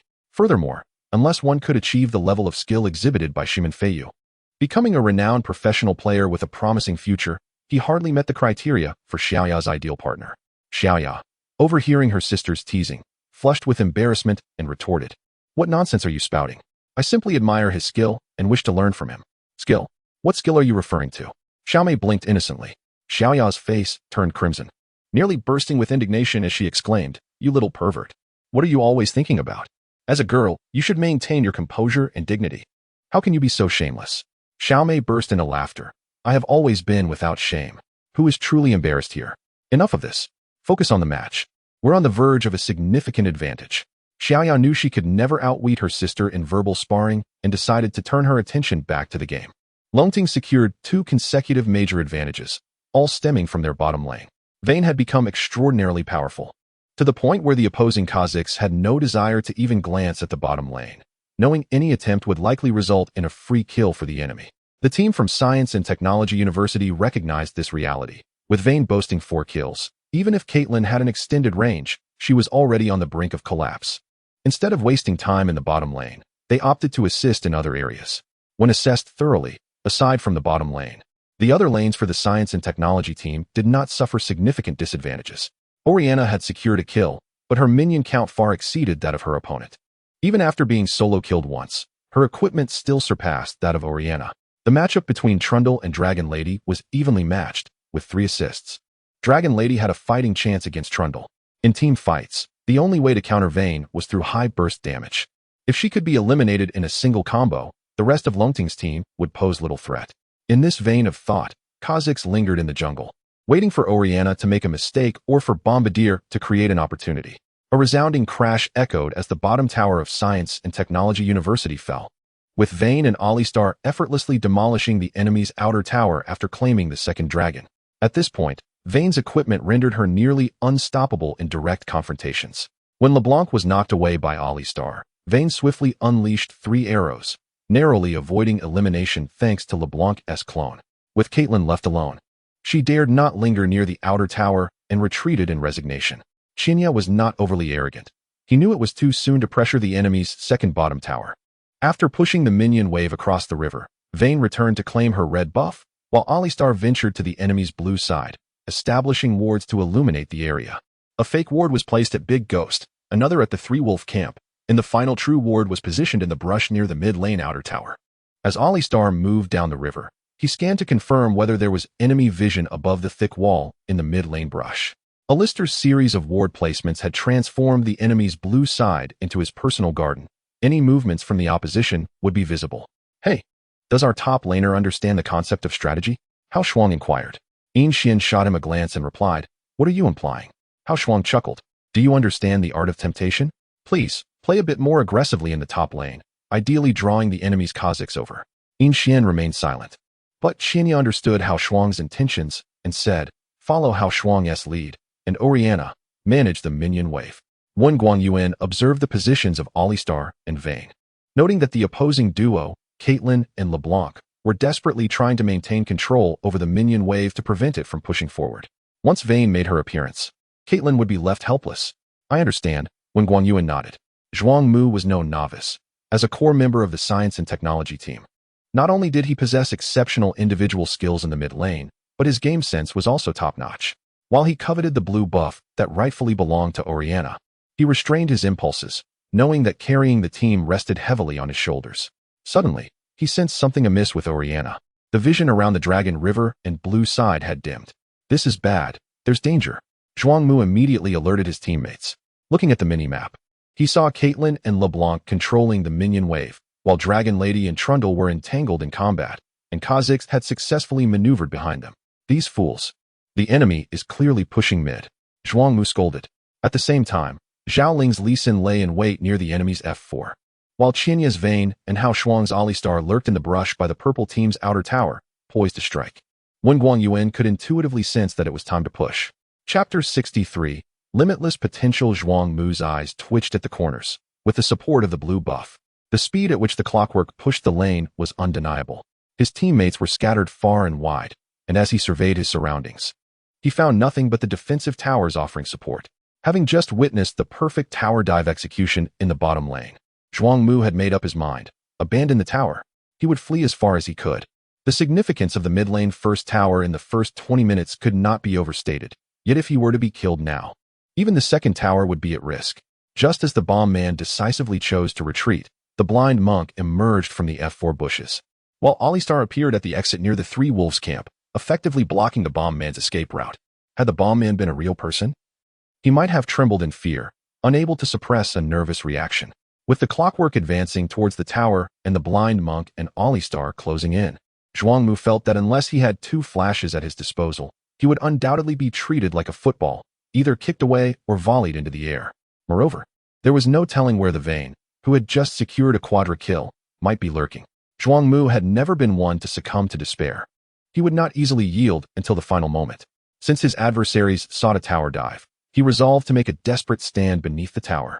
The support from Technology University's team, known as the Cunning Bull by Sun Tai, let out a hearty laugh, suggesting to the blind monk, how about a little football match? Why not? After all, this bomb man is not getting away. Zhao Ling chuckled, relishing the thrill of the game. Their opponents were completely at their mercy, not merely outplayed in terms of mechanics, but thoroughly outmatched in awareness. Having heard of Technology University's overwhelming prowess, a reputed contender in the Urban Elite Championship, they had never regarded Zhao Ling and his teammates with any seriousness. What does it matter? Today, we shall send you all packing. Surrounded on three fronts, the bomb man hastily scattered mines behind him, attempting to delay Alistar's advance. As the Cunning Bull approached the tower's attack range, he remained resolute. The half-beast Alistar let out a primal roar and charged into the tower, executing a WQ combo that sent the bomb man soaring.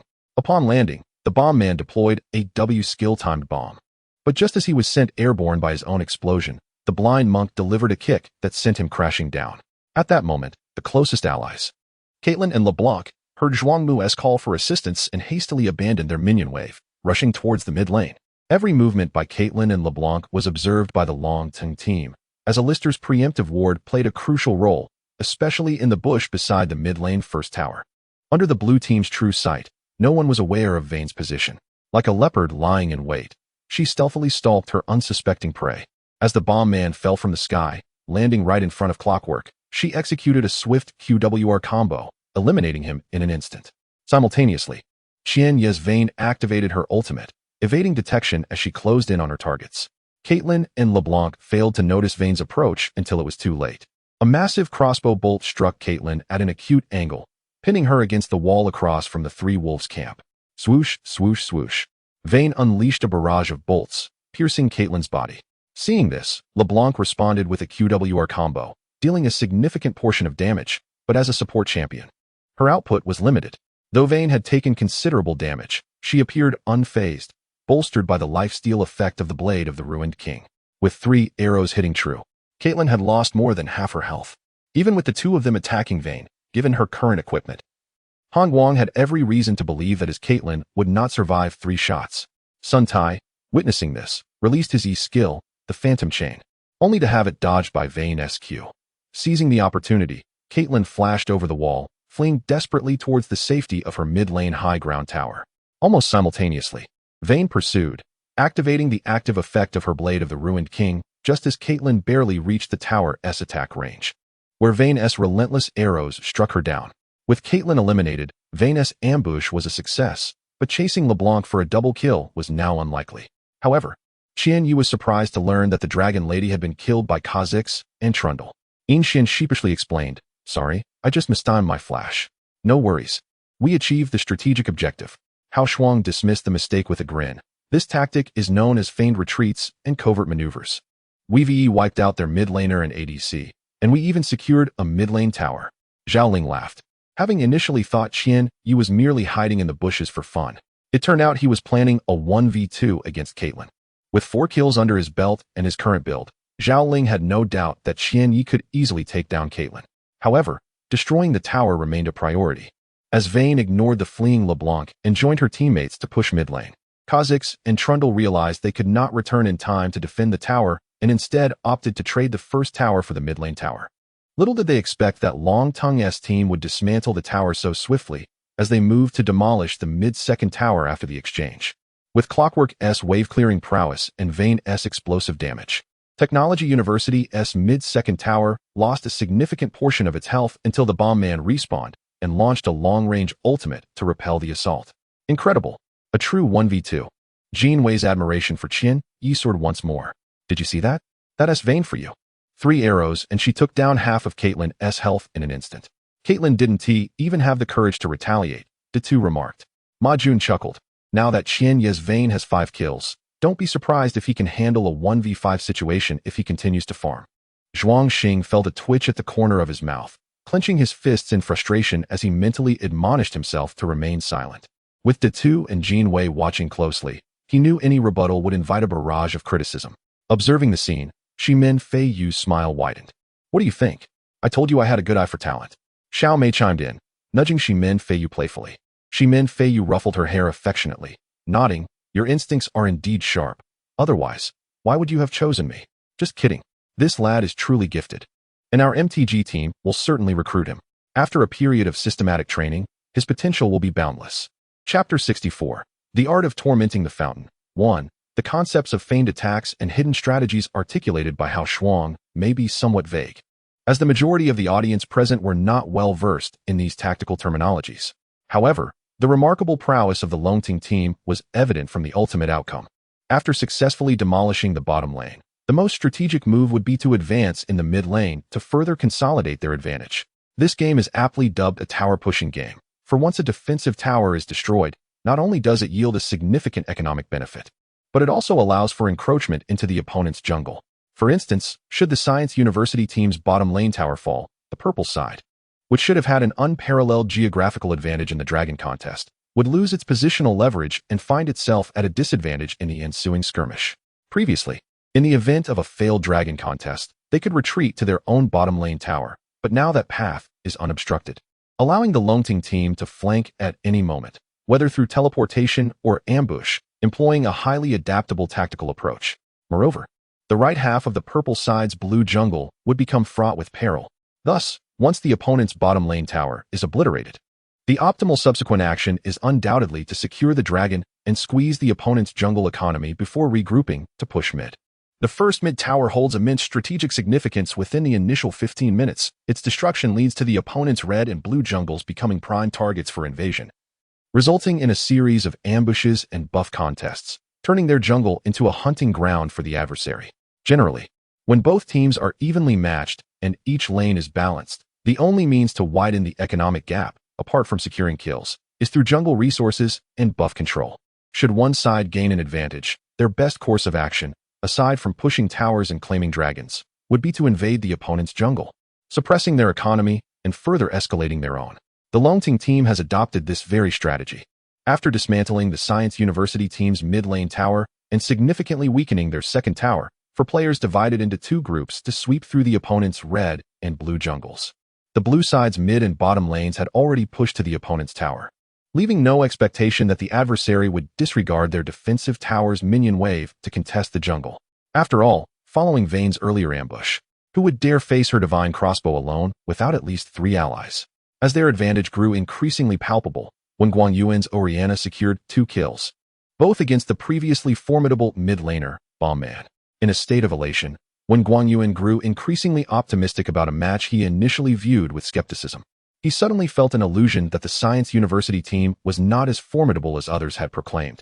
Considering they had lost 2 towers in mere minutes, and seemingly had not even laid eyes on the 2 dragons. However, illusions are ultimately deceptive. Observing that the Bomb Man, despite being killed twice, still outperformed Orianna in terms of minion kills, Wen Guangyuan understood that the current ease of play was largely due to the synergy of their bottom lane duo, besides the unassailable strength of Qianyi, who played Vayne. He was genuinely astonished by how Xuan's performance as the Alistar support, Qianyi's ability to gain such an advantage in the early game, was significantly attributed to Alistar's involvement. In almost every skirmish, Alistar's presence was felt. The 2 kills in the bottom lane were a testament to this, along with the roaming by the blind monk in the jungle, and the earlier 3-man gank in mid, where the Bomb Man was single-handedly eliminated due to the distraction caused by the fierce battle in the bottom lane. Given such a remarkable performance and high participation rate in team fights, Wen Guangyuan was thoroughly impressed. His prior doubts regarding the seemingly ordinary young man clad in a chef's white coat had been dispelled by his exemplary performance. Every command issued by Qian Yi had further solidified their positional advantage. Now, upon hearing Qian Yi's orders once more, Wen Guangyuan would resolutely follow eastward without a hint of doubt. Had it not been for the Dragon Lady's misstep, their tactical execution might have been flawless. Next, the strategy shifted again. Under Qian Yi's guidance, Orianna ventured to the bottom lane to bolster her development, while Vayne farmed in mid. And Alistar along with the blind monk invaded the opponent's red zone, illuminating it with both true and false vision. The Longting team's intentions were clear and could not be concealed from the Science University team.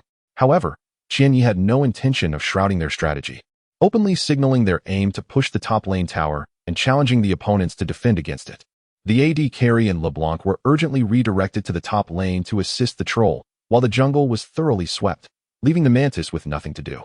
The AD carry and LeBlanc would secure the bottom lane, while the Bomb Man held his ground in mid, striving to maintain his position despite the pressure. However, with the blue buff being stolen, the Bomb Man found his mana dwindling, limiting his mobility to merely providing distant support while focusing on accelerating his development. Orianna's equipment finally surpassed that of the Bomb Man, causing Zhuangmu to grow increasingly agitated. The Longting team positioned themselves assertively as Alistar, the blind monk, and the Dragon Lady charged forward, pushing the minion wave with ferocity, seemingly intent on claiming the Science University team's top lane tower. But where was Vayne? Despite the AD carry's woeful equipment, having succumbed to Vayne's onslaught twice in the bottom lane, she was not entirely defenseless while holding the line. With the assistance of her teammates, she could withstand the relentless push from 3 tanks, yet if Vayne were to join, the outcome would likely be dire. Han Guang glanced mid and realized that Vayne had been absent for some time. Could it be that she was lurking somewhere to ambush? Han Guang had grown increasingly wary of the ferocious Vayne, his anxiety palpable. Sun Tai shared this sentiment, equally apprehensive that Vayne might flank them. The memory of their previous encounter, where he had faced her 2-on-1, lingered vividly in his mind. Just as he placed a ward near the top lane by the double stone golem brush, he heard the Mantis exclaim, "Damn it, the dragon is gone again." It turned out the Mantis had pushed the minion wave and was contemplating checking the dragon when he circled back to the Dragon Canyon.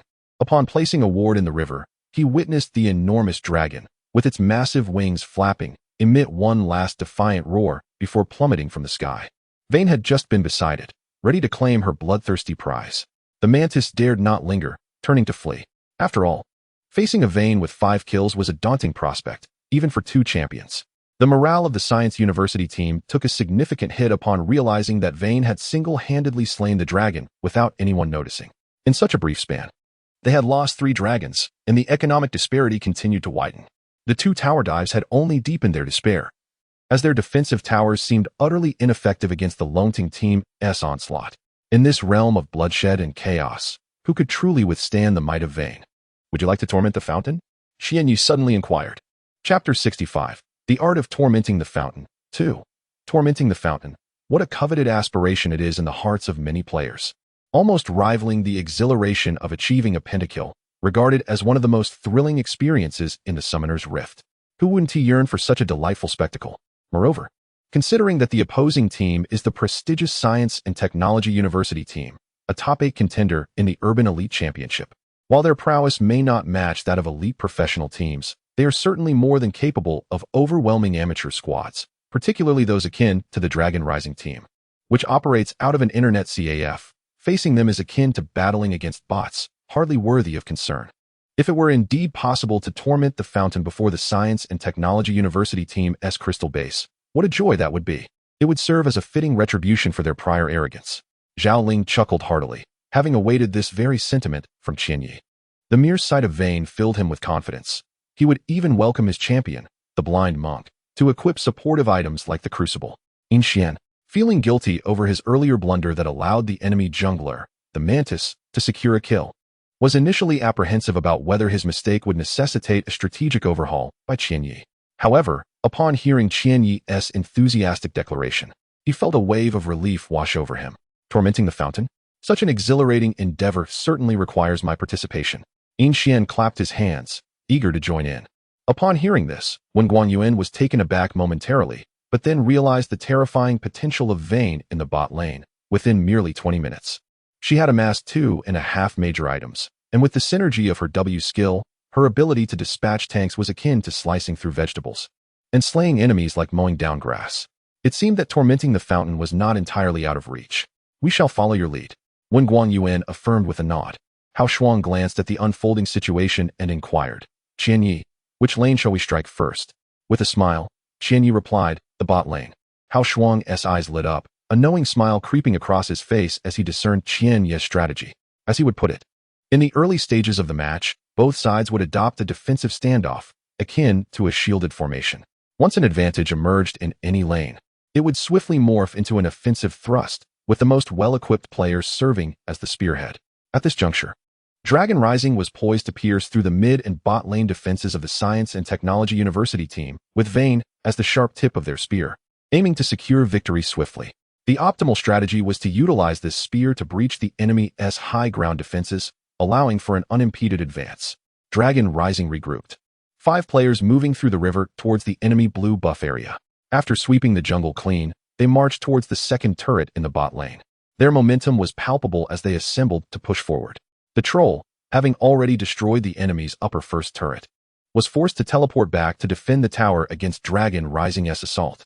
Even with the troll's return, the second turret in the bot lane remained precariously vulnerable until the bombardier arrived, barely holding the line. However, upon failing to secure the bot turret, Dragon Rising swiftly redirected their efforts towards the mid lane. The bull-headed champion stood resolutely at the crossroads of the enemy blue buff area, while the Science and Technology University team could only navigate around from the high ground for support.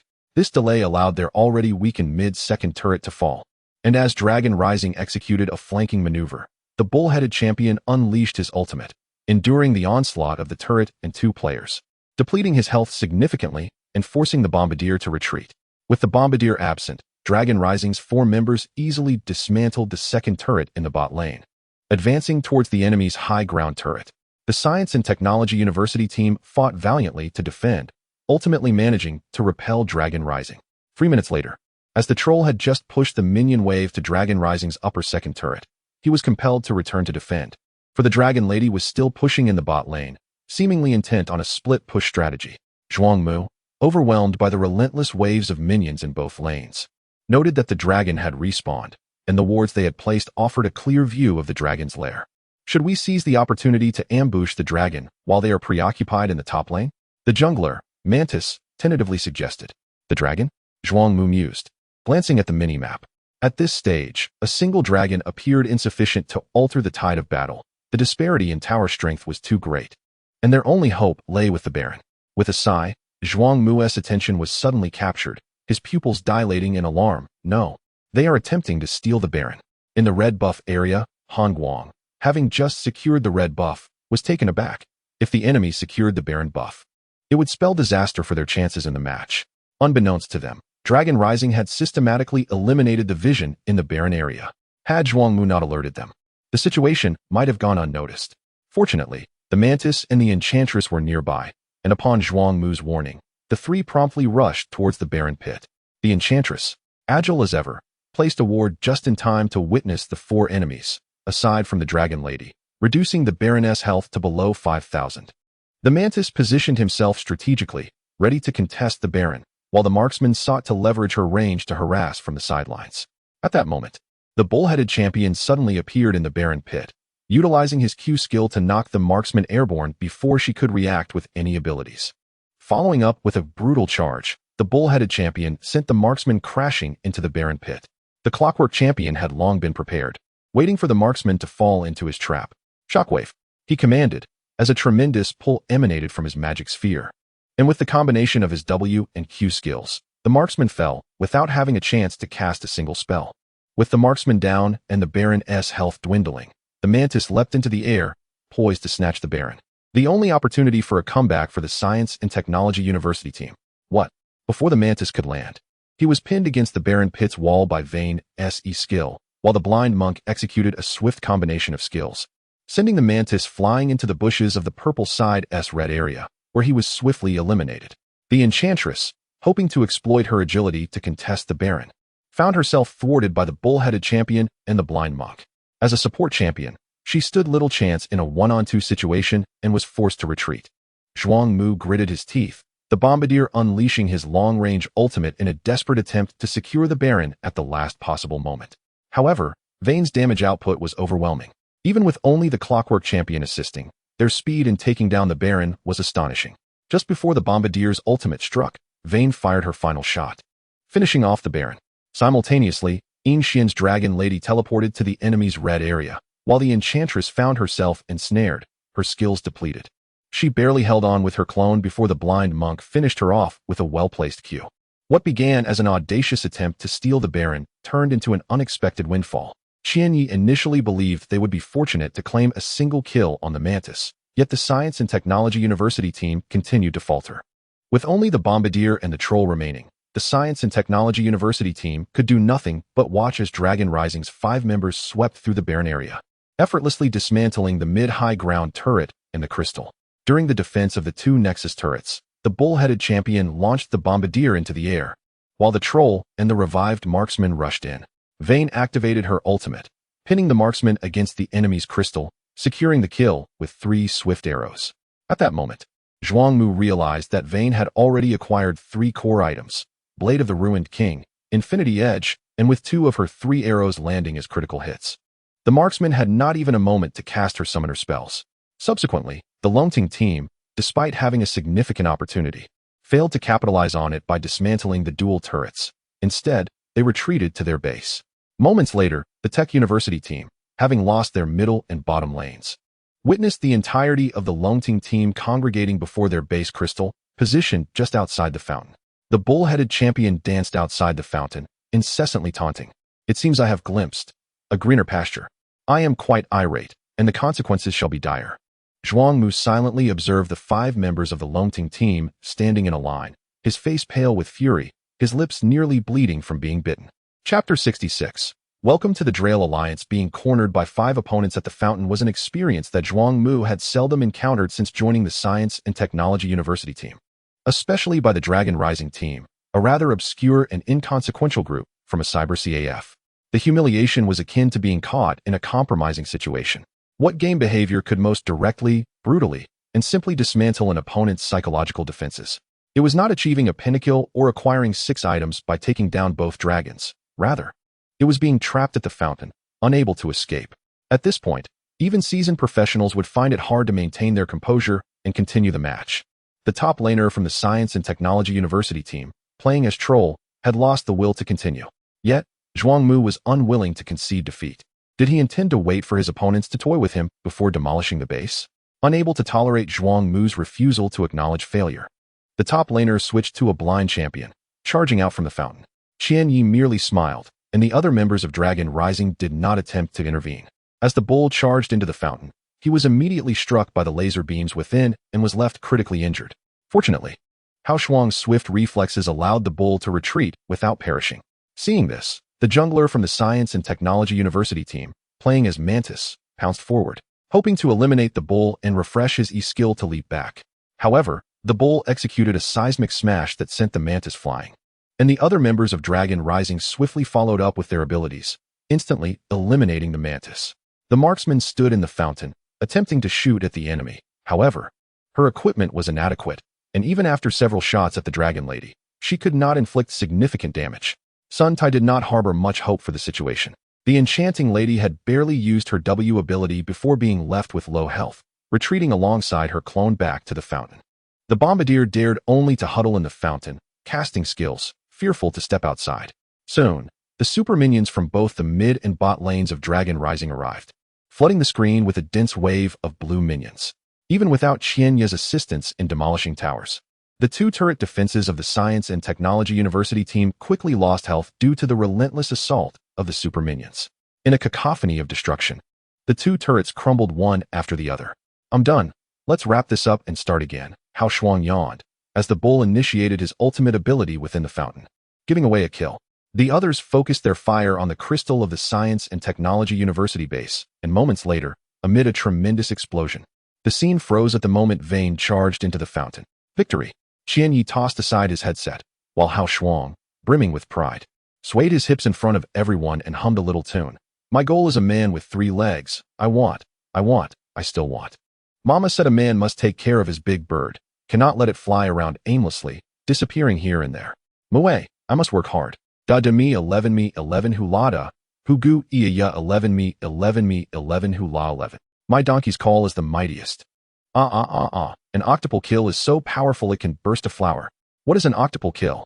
I'm about to launch, Huaxia not only sang, but also danced with exaggerated expressions, instantly silencing the previously raucous Dragon Rising CF, where discussions of their unexpected victory over the Science and Technology University team had just been thriving. Almost everyone stared in astonishment at this carefree barbecue chef lost in song. Zhuang Mu and his companions were equally entertained, their faces alternating shades of red and white, with twitching lips. Shimin Feiyu struggled to suppress his laughter, while Xiaomei giggled behind her hand. Xiaoya, feeling embarrassed, wished to slap Huaxia for his reckless behavior in such a public setting. The two wiped away tears of laughter, while Ma Jun and Jin Wei clutched their stomachs, gasping for breath. Biao Ge gave a thumbs up, exclaiming, "You've got personality. I like it."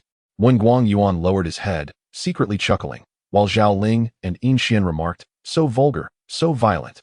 Qian Yi sighed, covering his eyes, wishing he could disassociate from this foolish Huaxia. He offered a sheepish smile of apology to Xiaoya before delivering a playful kick to Huaxia's swaying rear, which earned him a disgruntled retort. Unfazed, this fellow appeared oblivious to the concept of embarrassment, dusting himself off as he stood. "Xiaoyi, what do you think of this song?" he asked with a grin. Qian Yi could only nod helplessly, replying, "Still retains your flair." Huaxia's singing, regardless of the jeers or praise from others, brought him more joy than any other compliment, especially from Qian Yi. During the break, team members stepped away from their computers for water or personal matters.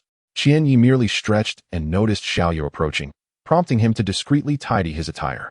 "What champion will you play next?" "Huh." Xiaoyu smiled, saying, "Don't worry, I'm not here to scout your lineup or tactics. I'm just curious to see what hero you might use to impress us." "Which hero do you like?" Qian Yi grinned. Xiaoyu rolled her eyes in response. "If I say I like Poppy, would you then play Poppy as ADC?" Qian Yi nodded earnestly. "It's possible." Xiaoyu pouted, "Don't tease me. Play well in the next match. There are experts watching, after all. It could be an opportunity for you." Qian Yi glanced at Shimin Feiyu, who, sensing the look, offered a friendly smile. Qian Yi scoffed, ignoring him. Shimin Feiyu, slightly puzzled, furrowed his brow, wondering if he had inadvertently offended Lin Qianyi. "Hadn't they just met today? I rather like Draven. Can you play him? He's quite challenging to master," Xiaoyu remarked slowly. "I once saw a streamer named Xiao Yi play Draven exceptionally well. I admired him." "Xiao Yi." Qian Yi rubbed his nose, remaining silent.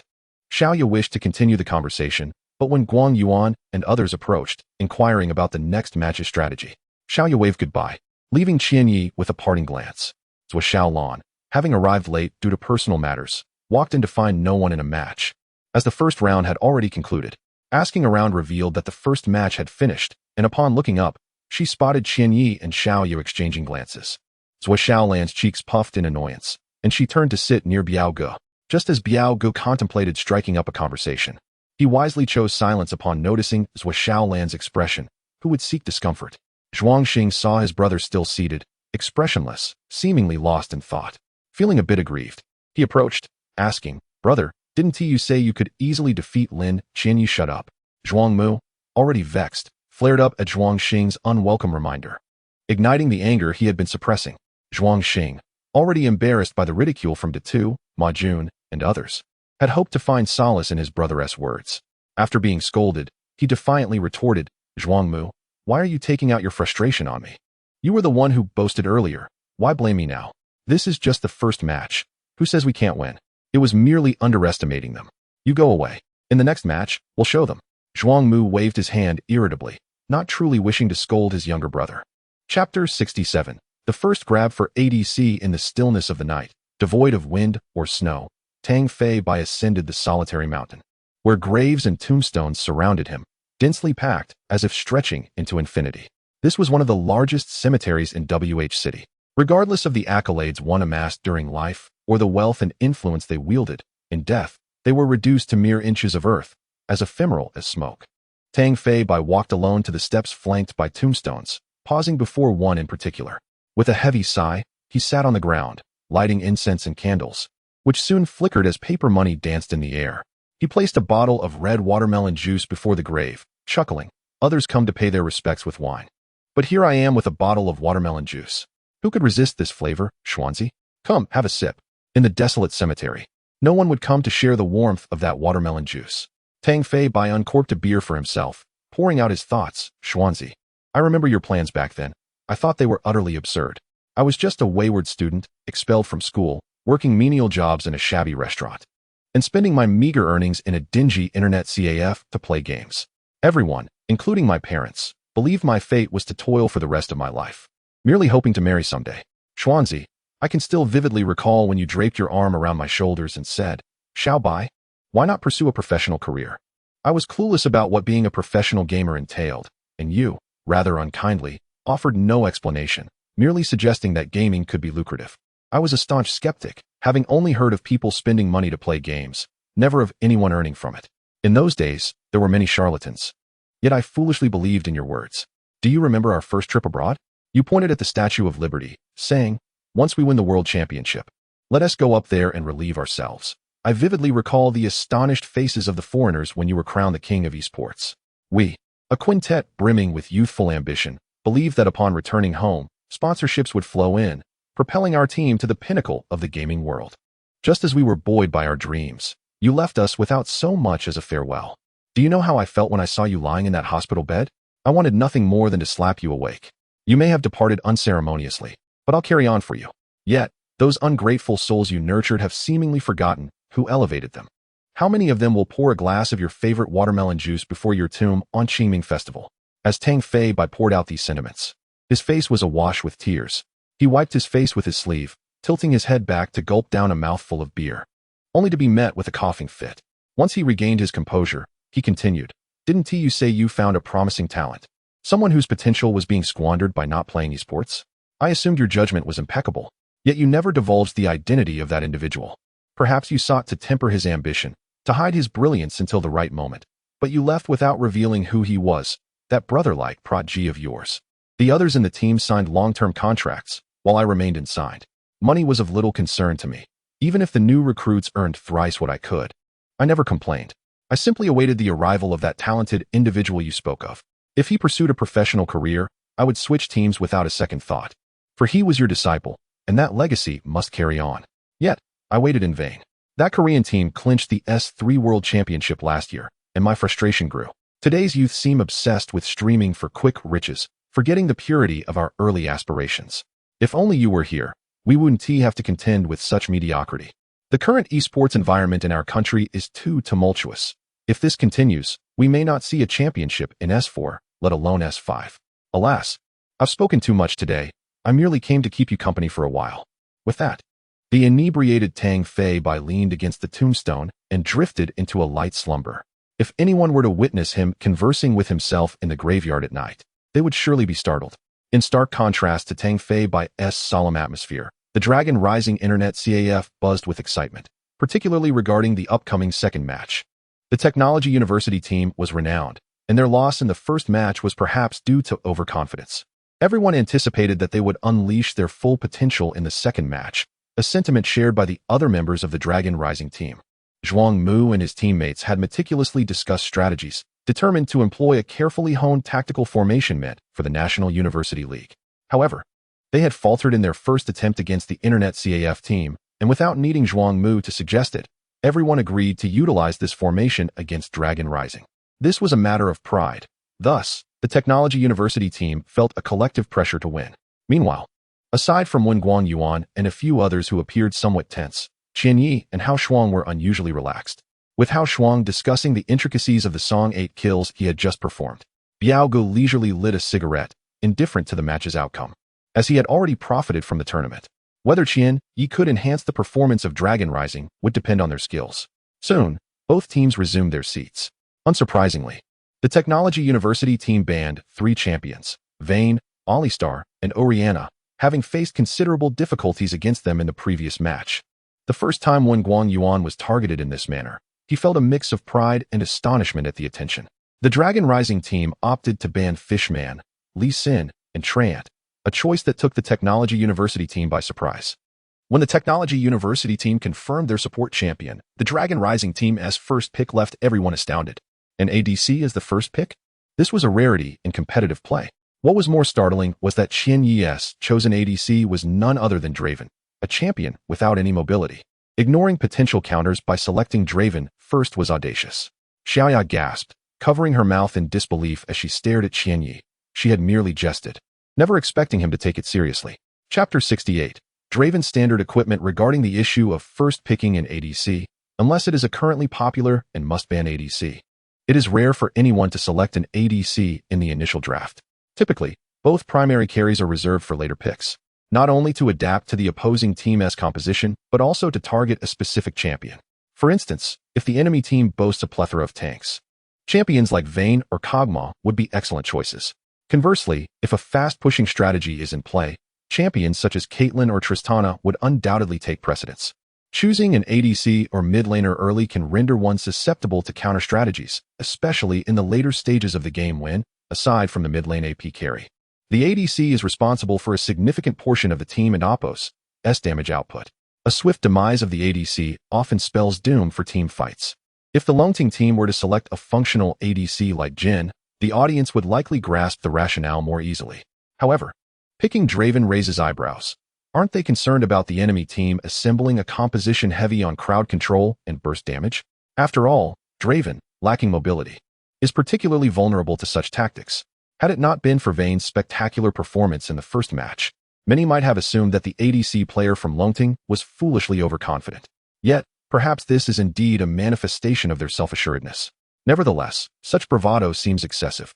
Upon witnessing the opponent's early selection of Draven, Han Guang and Sun Tai exchanged amused glances. Given Longting's audacity, it would be remiss not to target this choice. Zhuang Mu felt a surge of confidence. Did that brat truly think he was invincible after a single victory? Or did he perceive them as mere pushovers? Xiaomei shot a knowing glance at Xiaoya, who, flustered, explained, "I merely jested. I never anticipated he would take it seriously." Xiaomei, relishing her sister's embarrassment, quipped, "Why not suggest using Poppy as ADC?" Xiaoya muttered, "I was joking too. Perhaps he had already intended to use Draven, and my comment merely coincided with his thoughts." Xiaomei, skeptical, turned to inquire with Shimin Feiyu, who, too, found the selection puzzling. Was this Draven a surprise tactic or merely a miscalculation? As someone who had long battled in the domestic server, Shimin Feiyu had encountered myriad unconventional compositions. The domestic scene was rife with talent. He had seen an Udyr jungle rise to diamond rank and a top lane Aatrox dominate professional players. Unusual picks like Crab and Poppy in the top lane were commonplace. He had witnessed Draven in both top and mid lanes, though the results were often underwhelming. This Draven appeared to be intended for the ADC role. One could only describe the player as audacious and self-assured, openly declaring, "I will annihilate you with this champion." For the first time, Shimin Feiyu found himself admiring the courage of this high school player. However, admiration for bravery alone would not determine whether Draven could replicate Vayne's previous rampage. In summary, after securing a first pick on a robot, the Technology University team confirmed their subsequent selections: top lane Renekton, jungle Vi, mid lane Lissandra, and ADC Jhin. Each of these champions possessed exceptional engage potential and crowd control, signaling a clear intent. Since the opposing player had the audacity to select Draven, they would target him relentlessly. Jhin, with his stellar wave-clearing capabilities and functional ultimate, synergized perfectly with their aggressive composition, ensuring flexibility in team fights. Conversely, the Longting team opted for a more conventional lineup, featuring top lane Jarvan 4, jungle Nunu, mid lane Kassadin, and support Thresh. This composition seemed rather pedestrian, especially when compared to Vi's ganking prowess. Nunu excelled primarily in buff control and dragon contests, with average team fight capabilities. The likely rationale for selecting Nunu was to provide Draven with enhanced mobility and attack speed through his buffs. Nonetheless, the combination of Jarvan's and Nunu's ultimates was promising. While Kassadin, an assassin mage reliant on farm, was unlikely to match Lissandra's team fight potential pre-level 11 without adequate items. In comparison to the Technology University team, Longting's composition appeared somewhat inferior, even lacking in crowd control. As the champions were locked in, the atmosphere shifted. Zhuang Mu's previously somber demeanor brightened. From his perspective, the Technology University team's lineup far surpassed Longting's. In terms of team fight capability, the three engaged champions combined with crowd control meant that any enemy AP or ADC caught in their abilities would likely perish without a chance of survival. Though Jhin lacked mobility, his shield and ultimate offered speed boosts, making him difficult to bring down. Furthermore, Longting's lack of crowd control was glaring. Analyzing their landing capabilities, top lane Renekton posed a significant threat to Jarvan 4. Even if Jarvan showcased strong dueling abilities in the early levels, avoiding his EQ combo would render him ineffective. Zhuang Mu was confident in his top lane champion, especially since it was his signature pick. In jungle encounters, Nunu would be at a disadvantage against Vi. As for mid lane, once Kassadin hit level 6, his mobility would increase significantly, but he would struggle against Lissandra's crowd control and skirmishes. In the bot lane, if Technology University's top, mid, and jungle were designed to counter Draven in team fights, then selecting the robot support was clearly aimed at countering Draven in lane. It is well known that a Draven who fails to catch axes is no true Draven. When he does catch them, a clear marker appears on the ground, visible to both allies and foes. Thus, selecting a robot support like Thresh or Nami allows for preemptive predictions of where Draven's axes will land, enabling the use of crowd control skills to secure a kill, a common and effective strategy in ranked play. As for Jhin, he naturally counters supports like Thresh or Nami, as his shield can negate skills while restoring mana, a delightful advantage. Upon thorough analysis, it seemed nearly impossible for the Longting team to lose this match unless a grave error occurred. Zhuang Mu chuckled inwardly, realizing that a full 3 matches were likely on the horizon. Contrary to the expectations of the Technology University team, Longting displayed no signs of disappointment upon seeing the opposing lineup. In fact, Hao Shuang was visibly elated. Had it not been for the match, he might have burst into song. After such a long time, I finally get to see your Draven again. I thought you had abandoned him. Hao Shuang exclaimed. I haven't played Thresh in ages. I wonder if I can still hook anyone? Qianyi could not deny it. Indeed, it had been a while since he last played Draven. He recalled when he first delved into League of Legends. He, like many novices, was enamored with champions like Garen and Ashe. It was Xia Yuxuan who recommended Draven to him. Initially dismissive, Qianyi abandoned the champion after just 1 match. Xia Yuxuan, with a knowing smile, demonstrated Draven's prowess in a high-level match with an average rank score of around 2,000, where Draven's axes flew, leaving opponents in disarray. Xia Yuxuan asserted that Draven was the strongest ADC in the league, capable of outdueling any ADC, or indeed, any champion, provided one possessed skill and confidence. Without confidence, one could never master Draven. Since then, Qianyi has indeed devoted himself to mastering Draven. Not long after, he began to dominate the bot lane, facing opponents of equal rank solely with Draven, achieving resounding victories in every match. He became enamored with the exhilarating sensation of dealing immense damage with a single Q and swiftly eliminating squishy targets with 3 axes. Hey, are you going to build that item soon? Hao Shuang inquired. Coming back to reality, Qianyi replied, Of course, why wouldn't I? That is an essential item for Draven. Chapter 69. The encirclement. As the match commenced, both junglers initiated with their respective blue buffs, opting against an early skirmish or lane swaps. leading to a conventional wave push across all 3 lanes. How audacious, to dare confront us head-on. How Shuang chuckled softly. Clearly dismissive of the duo comprising Wheel Mom and the robot from the Science and Technology University team, Qianyi remained silent. With Hao Shuang's confidence and his prowess as Draven, he certainly possessed the grounds to speak. In truth, Qianyi relished the notion of a head-to-head matchup. If he were to wield Draven, he would not merely content himself with overwhelming the opposing duo, but would derive satisfaction from dismantling their top laner who had swapped lanes. At level 1, Draven activated his Q ability, his axe spinning effortlessly as he last-hit minions with ease. However, Wheel Mom commenced a vigorous push the moment she entered the lane. Draven and Thresh refrained from pressing the issue. If their opponents sought to level up first, so be it. Qianyi focused solely on ensuring no minion was missed, for Draven's passive stacked his adoration, and each stack translated into additional gold. Avoiding death in the early game was paramount, as every minion secured meant an extra 2 coins. The robotic claw, concealed in the brush. The robot unleashed his Q ability just before leveling up, precisely predicting the trajectory of Draven's axe. Sun Tai, the support from Science and Technology University, recognized that if this strike landed, their ADC, Wheel Mom, would claim a minion, thus reaching level 2 instantly. Following that, an empowered punch would send Draven flying. In conjunction with Wheel Mom's damage, they could at least force Draven to expend his summoner spells, or, at the very least, diminish his health. For the ensuing minutes, Draven would find himself under constant duress at his turret. Alas, aspirations are often shattered by reality. Draven had no intention of retrieving that axe, allowing it to fall to the ground. The robot's meticulously planned Q attack landed squarely in the void, achieving nothing. Blast it, Sun Tai muttered under his breath. Recalling how Draven had been diligently catching axes earlier, why, then, had he chosen to ignore this one? Han Guang, who had anticipated the robot's cunning maneuver, was utterly disheartened. Exclaiming, "Damn, what a useless hook." Sun Tai's confidence began to waver, and he mumbled, "Don't worry, I'll land the next one." Draven missed this axe, but he won't be so fortunate next time. Had Qianyi and Hao Jian overheard their exchange, they might have laughed aloud. This was not a mere oversight on Draven's part. Rather, Qianyi was astutely aware of the robot's potential for a hook and had decisively opted to abandon the axe. It is notoriously challenging for perfectionists to excel as Draven. While a skilled Draven adeptly catches his axes, it is not imperative to retrieve every single one. When faced with enemy crowd control, prioritizing survival over catching an axe is far more critical. Many novice players struggle with Draven because they become overly fixated on catching axes, neglecting last hitting and, consequently, their positioning suffers, rendering them vulnerable to enemy abilities.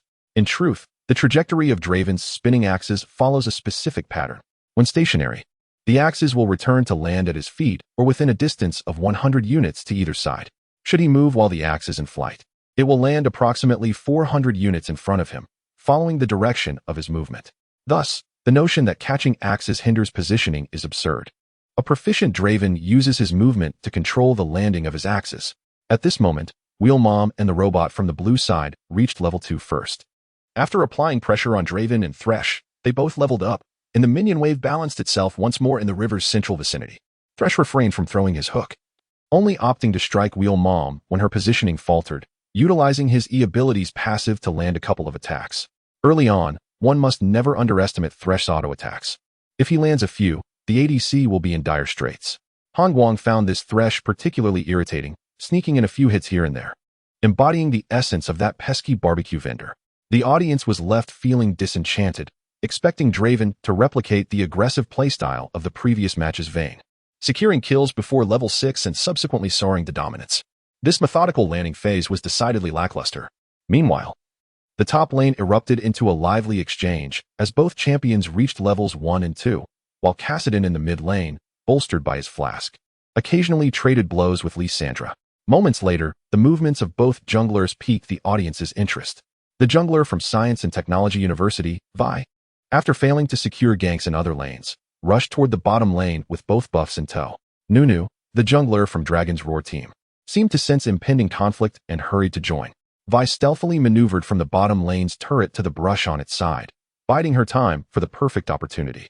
Soon enough, the minion wave from the purple side crossed the river, and Draven, alongside Thresh, advanced. Vi burst forth from the brush, charging directly at Draven after charging her Q ability, only to be repelled by Draven's E skill. The robot attempted a hook, but only managed to ensnare a minion. Undeterred, Vi pressed forward but was met with Thresh's ability, which knocked her back and slowed her down. With an axe still in hand, Draven unleashed a flurry of spinning axes, both striking Vi. At that moment, Nunu appeared behind Draven and Thresh. Without the robot's hook as a deterrent, his only option was to launch Nunu away, who quickly fell to Wheelmom's onslaught. However, Vi's health plummeted rapidly, and with Nunu's slow effect, she was forced to flash away. Draven's Q ability, at maximum level, grants an additional 80 bonus damage, and even at level 1, it provides a 45 bonus. A fully leveled Q strike from Draven equates to the damage of 2 basic attacks, and a critical hit could represent the equivalent of 4. It is evident how formidable his output can be, and having evaded Wheelmom's Q, Draven relentlessly pursued Vi, compelling her to use her flash. The disappointment of failing to secure a gank while losing her flash left Vi in a foul mood. Kassadin soon found himself out of mana and in a precarious state. I'll roam down to the bottom lane shortly. Keep an eye out, Zhuangmu announced. The Science and Technology University team, having suffered an initial setback, could only swallow their frustration. At 6.5 minutes, Zhuangmu's Lysandra took advantage of Kassadin's forced recall to head straight for the bottom lane. Simultaneously, the crocodile glanced at the ward his support robot had placed in the bottom lane's brush, a smile creeping onto his lips. Zhuangmu mirrored the expression, knowing that Lysandra's advantages in small skirmishes were about to shine. Kassadin would not arrive in time, and Vi was currently preoccupied with Nunu in the purple side's blue area. This forthcoming gank in the bottom lane was destined to be a three-pronged assault from the Science and Technology University team, where they aimed to outnumber their opponents. If they couldn't secure a victory under such circumstances, they might as well crash into a wall and defeat. No vision. After returning home, the robot placed a control ward in the brush of the bottom lane river, ensuring Sun Tai confirmed Lysandra's presence remained undetected. Whoever we can kill, let us do it. A double kill would be ideal, Zhuangmu declared with a huff, as Lysandra lay in wait within the brush by the river. Chapter 70. Disadvantage. As Han Guang and Sun Tai consciously controlled the minion waves, the purple minions inadvertently crossed the river's midpoint. Something felt amiss. Hao Shuang glanced at the mini-map. Neither mid-laner was positioned on the central lane. Compared to Kassadin, Lysandra could more easily sustain herself in lane with her passive ability. While Kassadin returned to the fountain to replenish his mana, Lysandra was not afforded the same luxury. Qianyi squinted and nodded, stating, "Once we finish this wave of minions, retreat under the tower and wait for the enemy mid-laner to appear in our vision before re-emerging." No sooner had he spoken than the robot suddenly flashed into position.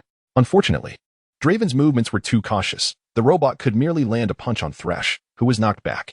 Confident in his positioning, Hao Shuang believed he could evade the robot's grasp, but ultimately had to endure a full barrage of skills.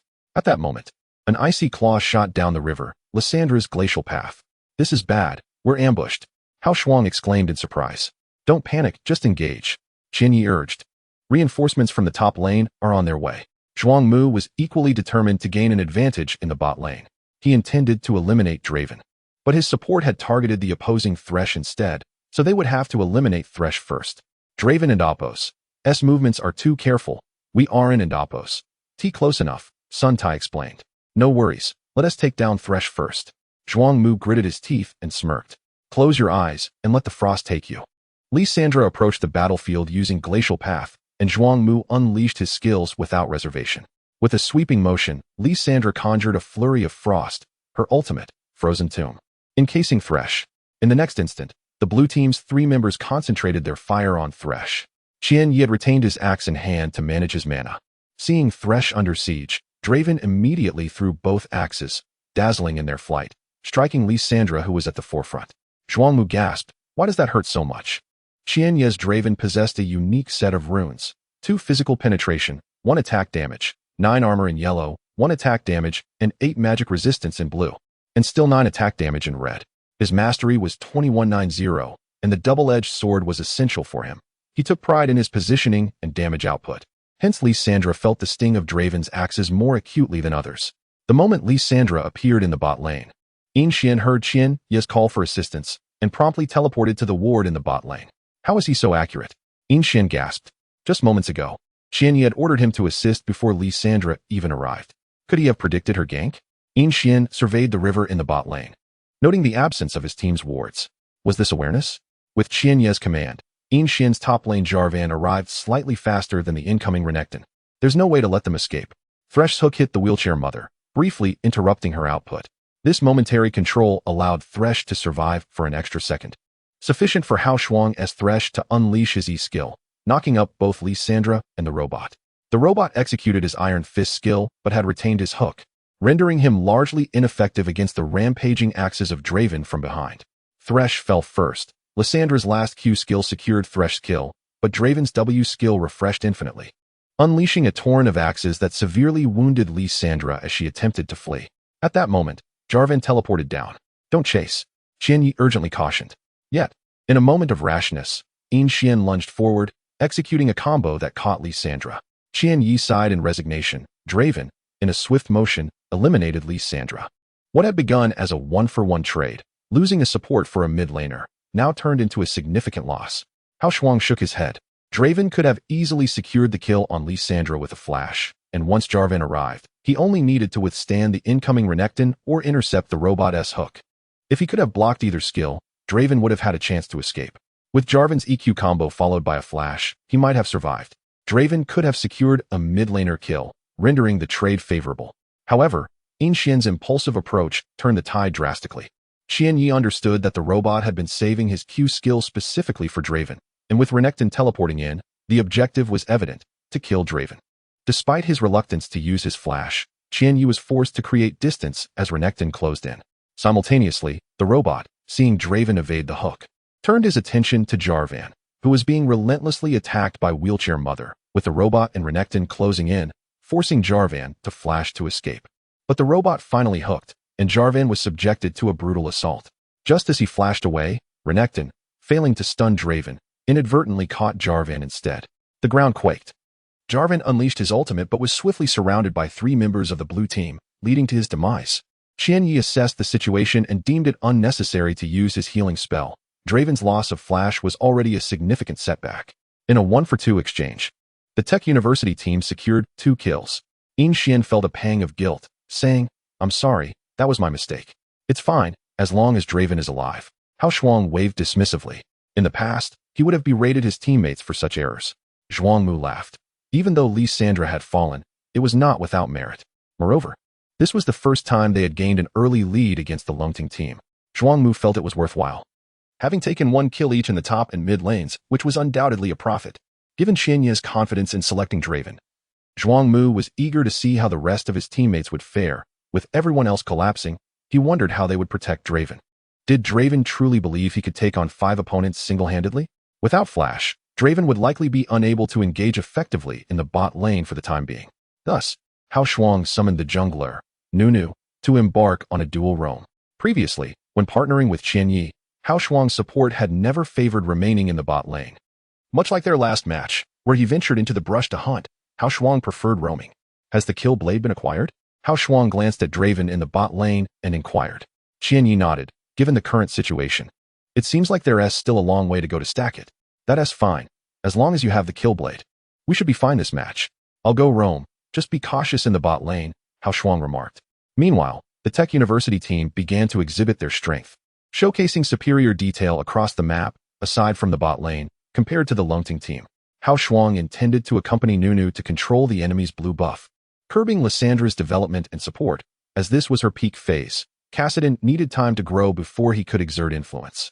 By the 10th minute, as Thresh and Nunu invaded the enemy's blue zone, a blue ward in the river caught sight of their movements.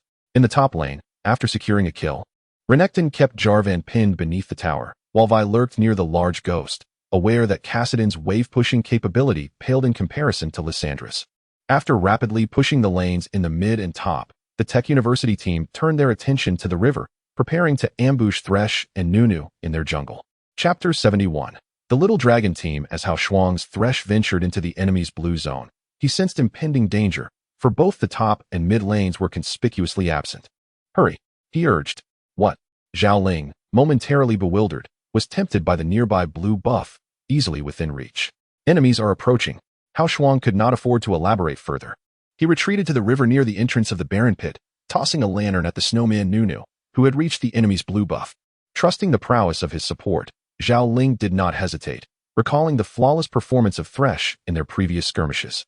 However, just as Nunu prepared to grasp the lantern, an empowered punch from Vi surged forth, sending Nunu flying. As Nunu turned back to retrieve the lantern, Vi's deceptive vision fell upon it. Unbelievable. Zhaoling cursed inwardly. Realizing that Nunu was unable to grasp the lantern, while Vi had established firm control over it, denying Nunu any chance of escape. Simultaneously, Renekton and Lysandra arrived from either side, blocking Thresh retreat. The Dragon Rising Team's support was not merely hated by Zhuangmu. This encirclement found Lysandra equally eager to unleash her skills. She slowed Thresh, and as Renekton closed in, icy shards erupted from the ground, entombing Thresh in a frozen prison, leaving him immobile. Everyone must perish. Renekton roared, brandishing his crescent-shaped serrated scythe, mercilessly striking Thresh, who was once again stunned. In a single Q skill, the furious Renekton drained a third of Thresh's health. Hao Shuang could only smile wryly, feeling utterly betrayed by his teammates. Even a simple lantern retrieval seemed agonizingly slow, costing him another death. Resigned to his fate, Thresh ceased to resist, succumbing to the onslaught of Renekton and Lysandra. Ironically, Thresh's high aggro inadvertently allowed Nunu to escape unscathed. As Thresh faced brutal punishment, Vi turned her aggression towards Nunu, swiftly breaking through the snowman's defenses. Nunu, taking a moment to consume some blue buff, applied a slow-on Vi before fleeing towards the top lane's Tribrush.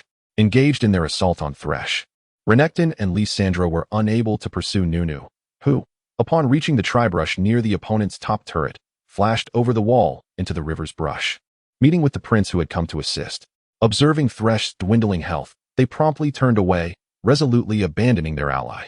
2 minutes later, Nunu redeemed himself, joining forces with Draven and Thresh to secure the first dragon. Yet, the Technology University team maintained a 3-1 kill lead and a gold advantage of 1,000.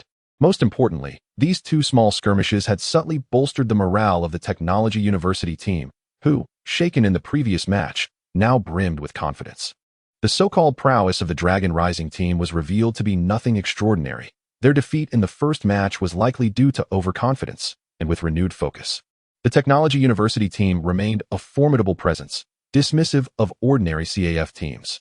With the momentum from their early victories, the Technology University team surged forward, their coordination becoming increasingly harmonious. At the 13th minute, Vi arrived mid-lane, teaming up with Lysandra to eliminate Kassadin. 2 minutes later, Vi successfully flanked the top lane, overpowering the Dragon Rising team's top laner, the Prince, beneath the turret. After suffering 2 consecutive defeats, the Dragon Rising team retaliated swiftly, as Draven and Thresh collaborated to dismantle the Technology University team's bottom turret.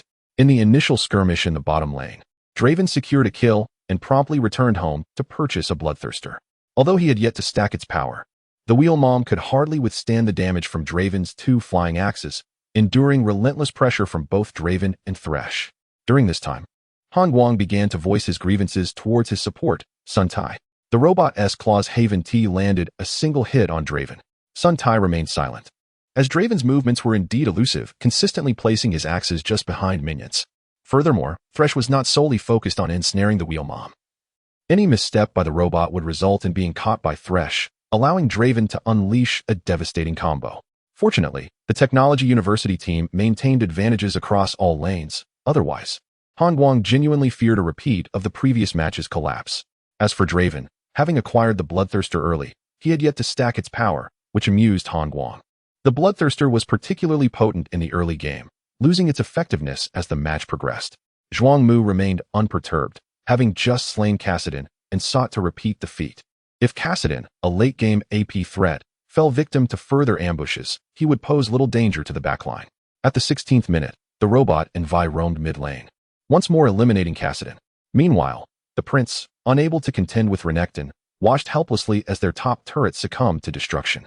Yet, Draven still bore only the solitary kill earned 6.5 minutes prior. Choosing Draven, early acquisition of the Bloodthirster, and nearing 20 minutes without stacking? It feels futile, a spectator remarked. Another chimed in, huh? I thought he was incredibly confident when he locked in Draven, but it appears that's not the case. If only he could perform as Vincent does, stacking layers in mere minutes. Now that would be impressive. Draven thrives in favorable conditions. When the tide turns against him, he falters. Who doesn't he know that? Listening to the ongoing discussions, Huaxia felt a pang of guilt. Had her playful comment about loving the champion Draven not influenced Qianye's choice? Now, the situation appeared dire, with the Bloodthirster resembling a mere ornament, lacking substantial impact. Had he opted for a different item, Perhaps during the push against the Technology University Team's bottom turret, he could have secured another kill. This cumbersome item had failed to play a pivotal role, squandering the advantage afforded by Draven's early kill. The circumstances were indeed unfavorable for the Dragon Rising team. Noticing her sister's furrowed brow, Xiaomei consoled her, "Even if we lose this match, there's still a third game. Don't fret, next time. Just don't let him choose Draven. Allow him to pick something he excels at. I doubt Xianyu would hold it against you. I understand men well. They always want to impress women. Any misstep is often for your sake," she added. Xiaoyu felt a mix of embarrassment and delight, but remained deeply troubled. If they lost this match, she would bear the blame. Shimin Feiyu casually asked, "Have you counted how many stacks of passive this Draven has accumulated?" Xiaoyu, filled with surprise, inquired, "Feiyu, are you suggesting?" Shimin Feiyu nodded. From the way this Draven skillfully positions himself to catch axes, he is undoubtedly a seasoned player. The absence of stacks is indeed heavily influenced by his teammates. However, this is not the late game yet. As soon as Draven secures a kill, he is likely to soar. Look, both teams are gearing up for a skirmish over the dragon. Whether Draven can turn the tide depends on this encounter. Remember, he is yet to die. Chapter 72. 0 for 5. Hao Shuang cast a glance at the minimap. Having memorized the spawn time of the dragon, he had already positioned numerous wards around the river near the Dragon Canyon. The snowman Nunu was fully embodying the role of a functional jungler, collaborating with Thresh to secure vision control over the entire Dragon River. Zhao Ling felt a deep sense of guilt from the previous miscalculation in jungle invasion. Hao Shuang was not one to offer comforting words. Instead, he issued a series of commands to Zhao Ling, who dared not protest and complied without question. Similarly, when Guan Yuan had been severely targeted in this match, with his Kassadin repeatedly ganked by the opposing jungler, the situation could only be described as dire. Now, both Wen Guan Yuan and the top laner Yin Xian had placed all their hopes for victory on Qian Yi's Draven. Aside from Draven in the bot lane, the other lanes had crumbled under pressure. Hao Shuang remarked that the outcome of the upcoming dragon fight hinged upon protecting Draven. The others remained silent. Well aware of the gravity of the situation, yet faced with so many aggressive rushes and strong crowd control from the opponents, how could Draven possibly survive the impending onslaught? Observing through the wards, both teams began to draw closer to the Dragon Canyon. Hao Jin sighed and cursed, "Damn it. I'm the one taking all the hits while you reap the rewards." Qian Yi chuckled, "Stop complaining. Why don't you play ADC while I take support?" "Don't be ridiculous. Playing support requires charm and skill. Do you possess even one of those?" Hao Shuang scoffed. "Such temptations are better left to me. Just focus on your performance. Remember, there's a lady watching your Draven." Hao Shuang's Thresh led the charge, his skills undeniably top-notch. He feigned warding in the brush while fully aware of Lysandra lurking in the mid-river. Behind Lysandra, Vi and the robot were concealed near the blue side's red zone entrance, close to the Dragon Canyon. Suddenly, Thresh twisted his body, and by some twist of fate, the robot's iron claw narrowly missed him. How foolish to keep jumping after being caught several times, Zhuang Mu snorted. Lysandra appeared in their vision, prompting Thresh to retreat. As Lysandra unleashed her frost path, she swiftly closed in on Thresh, freezing him with her ultimate. However, before her teammates could arrive for support, the hidden Jarvan unleashed his EQ combo, launching Lysandra into the air. Demacia, Jarvan soared into the air, and as Lysandra was encased in a ring of jagged stones, he descended with a heavy crash upon her. Simultaneously, Thresh, freed from his immobilization, cast his hook, striking Lysandra with precision. Kassadin then leaped over the wall, diving toward Lysandra. And in the next instant, two enormous spinning axes carved deep grooves into the ground, crushing Lysandra beneath them. Qian Yi pressed the R key once more, his icy dual axes returning to claim Lysandra's remaining health. All of this transpired in the blink of an eye. By the time the Science University team reacted, Lysandra was already dead. Han Guang's wheel mom let out a furious roar as her ultimate activated. The remaining players rushed down the slope from the red zone, charging into the river. Though Lysandra had fallen, she had dealt considerable damage before her demise. Thresh was left with low health, and Jarvan was down to half. The jungler Vi targeted the weakened Thresh, launching her energy punch straight at him. Thresh countered with a Fate's Call, sending Vi crashing to the ground midair, before activating his ultimate and fleeing toward his blue zone. Vi flashed to follow, locking on to Thresh with her ultimate, but Thresh cleverly flashed into his own blue buff camp, inadvertently dragging Vi along with him. As Vi prepared to finish off Thresh, his health suddenly surged. It was Draven, who had just activated his heal. Thresh applied a weakness debuff to Vi, while Draven's axes flew relentlessly, striking her repeatedly. As the debuff expired, Draven hurled two axes, pushing Vi back and slowing her down. Vi could only watch helplessly as Thresh, with barely a sliver of health, successfully escaped to the safety of the second tower in the bot lane. On the other side of the battlefield, following Lissandra's death, the remaining members of the Science University team entered the fray. The crocodile activated his ultimate, surrounded by dark energy, lunging at Kassadin, while Wheelmom and the robot teamed up to assault Jarvan. Nunu the snowman advanced, initiating his ultimate from the small bush in the center of the river, a bush atomic bomb. Feeling the sudden deceleration beneath her feet, Wheelmom retreated. While the crocodile found himself cornered, the battlefield was effectively divided. The robot attempted to interrupt Nunu's bush atomic bomb, but was met with a premature detonation. In that moment, Kassadin again utilized his Void Walk to evade the crocodile's attack. The two tanks from the Dragon Rising team engaged the crocodile and the robot, while Wheelmom, seeking to return to the fray, found herself confronted by Draven, who had just slain Vi. The robot was the first target, and the immediate damage from Draven, who had stacked 4 kills on his axe, was unimaginable, especially against a robot lacking substantial defensive items. Even as the robot activated his ultimate, he could not withstand the barrage of Draven's flying axes. To be precise, in addition to the 2 axes in Draven's hands, a third one was spinning in the air, creating a terrifying spectacle. Nunu played a crucial role in this moment. After splitting the battlefield, he granted Draven an additional buff to attack speed and movement speed, combined with Draven's own W skill buff. The sight of 3 axes flying simultaneously was truly awe-inspiring. Realizing the tide had turned dramatically, Hongguang cursed under his breath. Wheelmom retreated from the battlefield, sprinting toward her red zone, while the Science University team's top laner, the crocodile, also fled toward their mid-tier tower. The robot had resolved to sacrifice himself to facilitate his teammates' escape. Split into 3 directions, Qianyi commanded.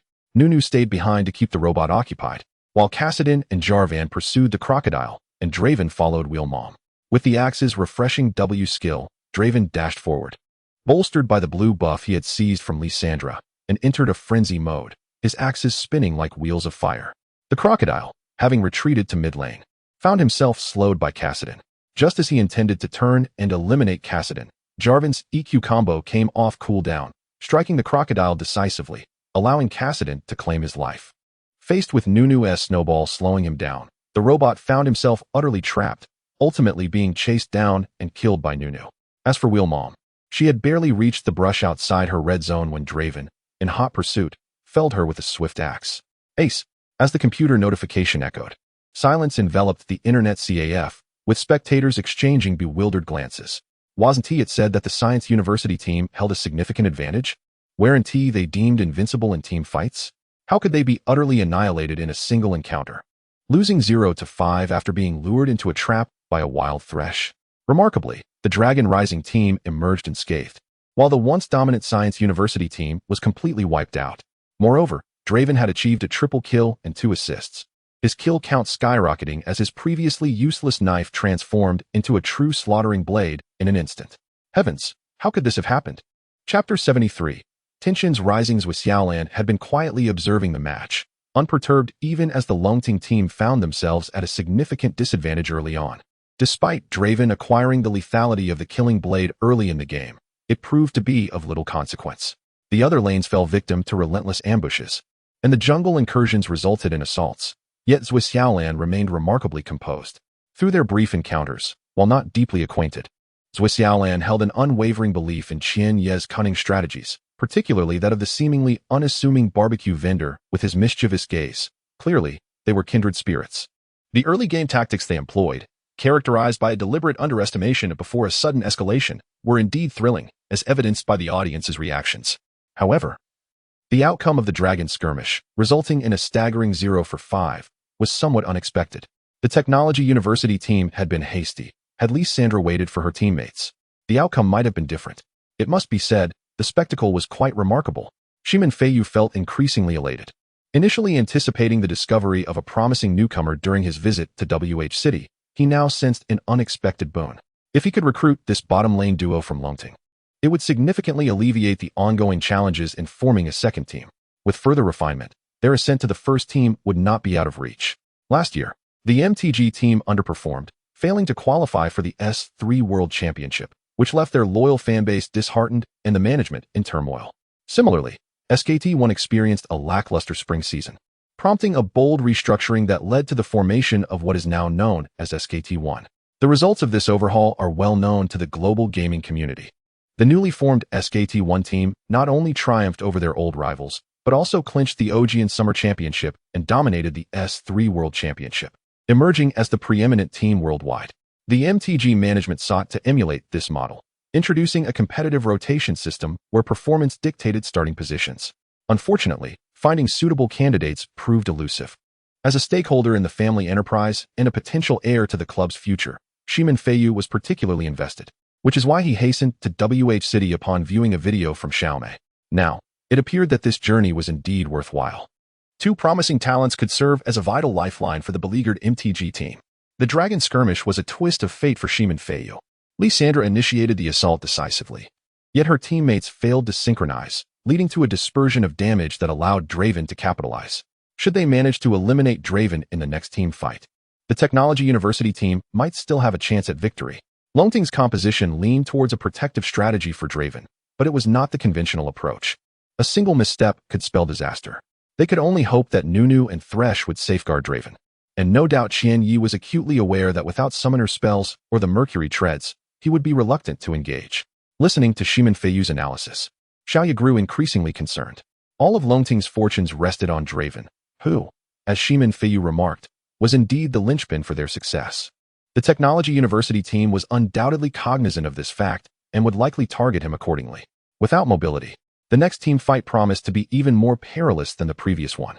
Xiaoya's gaze returned to Qian Yi, who appeared unfazed, sharing light-hearted banter with Hao Shuang. The Dragon Skirmish ended in a tie, with both teams securing 6 kills each. However, Longting had managed to turn the economic tide in their favor, leading by 2,000 gold. By the 21st minute, the Technology University team successfully took down Longting's mid-tier tower, somewhat mitigating the economic disparity. In the following minute, the Technology University team set an ambush in the bot lane. Hao Shuang's Thresh sacrificed himself to grant his teammates time to retreat. In the ensuing 5 minutes, both teams decided to focus on farming, avoiding engagements while waiting for summoner spells to cool down and preparing critical items. Zhuangmu's Lysandra worked diligently to amass gold for her Zhonya's hourglass, while Kassadin labored to acquire a vital defensive item for the mid lane. Meanwhile, Draven quietly accumulated wealth, finally acquiring his Mercury treads. As the third dragon approached, the focus of contention returned to the dragon pit. Once I secure Draven, you must follow my lead. Han Guang, do not hesitate to use your ultimate like last time.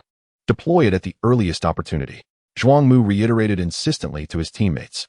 Having learned from past mistakes, he was determined not to repeat them. With Draven's killing blade still at a manageable level, a victory in this skirmish could turn the tide, rendering Draven's potential a mere shadow of its former self. In the subsequent Baron fight, Draven from Longting would pose little threat. This time, we must prioritize eliminating Draven. Han Guang nodded.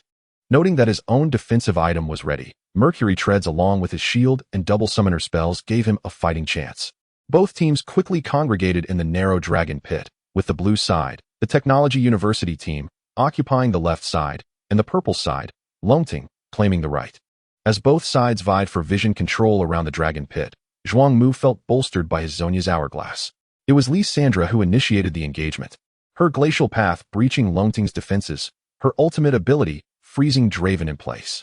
Draven momentarily halted, only to use his Mercury treads to cleanse the crowd control. The rest of Longting's team turned to focus fire on Lysandra, while at that very moment, Vi surged forward with her Vault Breaker, closing the distance. With a thunderous crash, Draven was sent flying. The Wheel Mom unleashed her ultimate, transforming into a fearsome crocodile, imbued with dark magic, charging straight into Longting's formation, her sights set firmly on Draven. The Technology University team shared a singular purpose, to eliminate Draven at all costs. With Lysandra's decisive initiation, coupled with the Wheel Mom's speed boost and the support from the robot's auxiliary equipment, the assault from the Technology University team was a terrifying spectacle. The crocodile closed in on the grounded Draven, flanked by Vi from either side.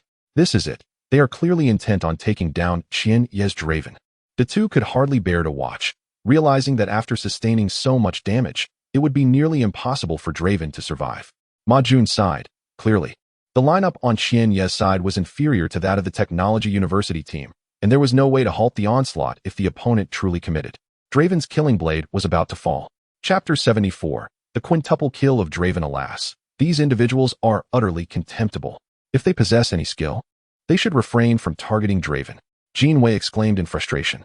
Ma Jun slapped Jin Wei, admonishing, "Are you out of your mind? Qian Ye's Draven is an ADC. Would you rather eliminate a top laner instead?" Xiaomei glanced at her sister, observing Xiaoya biting her lip anxiously, her focus unwavering. Even more intense than during her own matches. Shimin Feiyu folded his arms, his fingers drumming nervously against his bicep. Having known Shimin Feiyu for so long, Xiaomei had never witnessed him so agitated and discomposed. Little did she know that Shimin Feiyu's thoughts were consumed by the impending dragon team fight. If Draven unleashed his axes once more and achieved a massacre, he would spare no expense to recruit Lin Qianyi into his ranks. Many admire Draven, yet they remain oblivious to the intricate connection between his skill set and his backstory. Upon the towering black stone walls of Noxus, scars from sword and axe, along with traces of smoke and fire, bear testament to the ironclad history of one of the mightiest human city-states in Valoran. One of Draven's greatest pleasures is standing atop the battlements, observing his brother Darius astride a fierce warhorse, wielding a massive axe, leading the countless Noxian vulture legions into battle against the armies of Demacia, commanded by the illustrious Lightshield family. Each time Darius returned from the fray, bloodied yet triumphant, a bitter smile would grace Draven's lips. He could not heft that colossal axe nor charge into battle, confined instead to deftly manipulating his twin axes. When General Du Kakao of the Noxian High Command vanished without a trace, and Talon frantically searched the dark corners for his whereabouts, Draven merely observed, under the fading sunset, the solitary figure of Katarina heading towards the Conqueror's Sea, then lowered his gaze to lick the still wet blood from the tips of his axes. After his brother Darius ascended to become the most formidable Iron Emperor of Noxus, Draven voluntarily ventured into the cold, damp prison to instill a profound terror in those who had once been his brother's enemies, but were now mere prisoners. He possessed two axes. One was cold-blooded, the other a harbinger of death. In the arena, as prisoners scattered in panic, countless heads fell beneath the whirling axes, blood spraying amidst the cheers of the audience. During these moments, Draven would strike a pose reminiscent of Bolt celebrating his victory. Draven made his entrance. On the screen, the match had reached a critical juncture.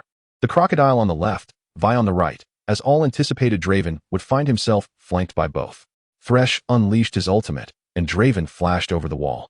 Escaping to the nearby brush by the bottom lane's first tower, his axes spinning with relentless precision, striking the nearest crocodile.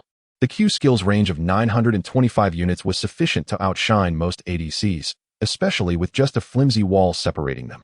On the opposite side of the battlefield, the snowman initiated his ultimate, Absolute Zero, cleaving the arena in two, while Jarvan and Kassadin turned their attention to the now vulnerable Lysandra.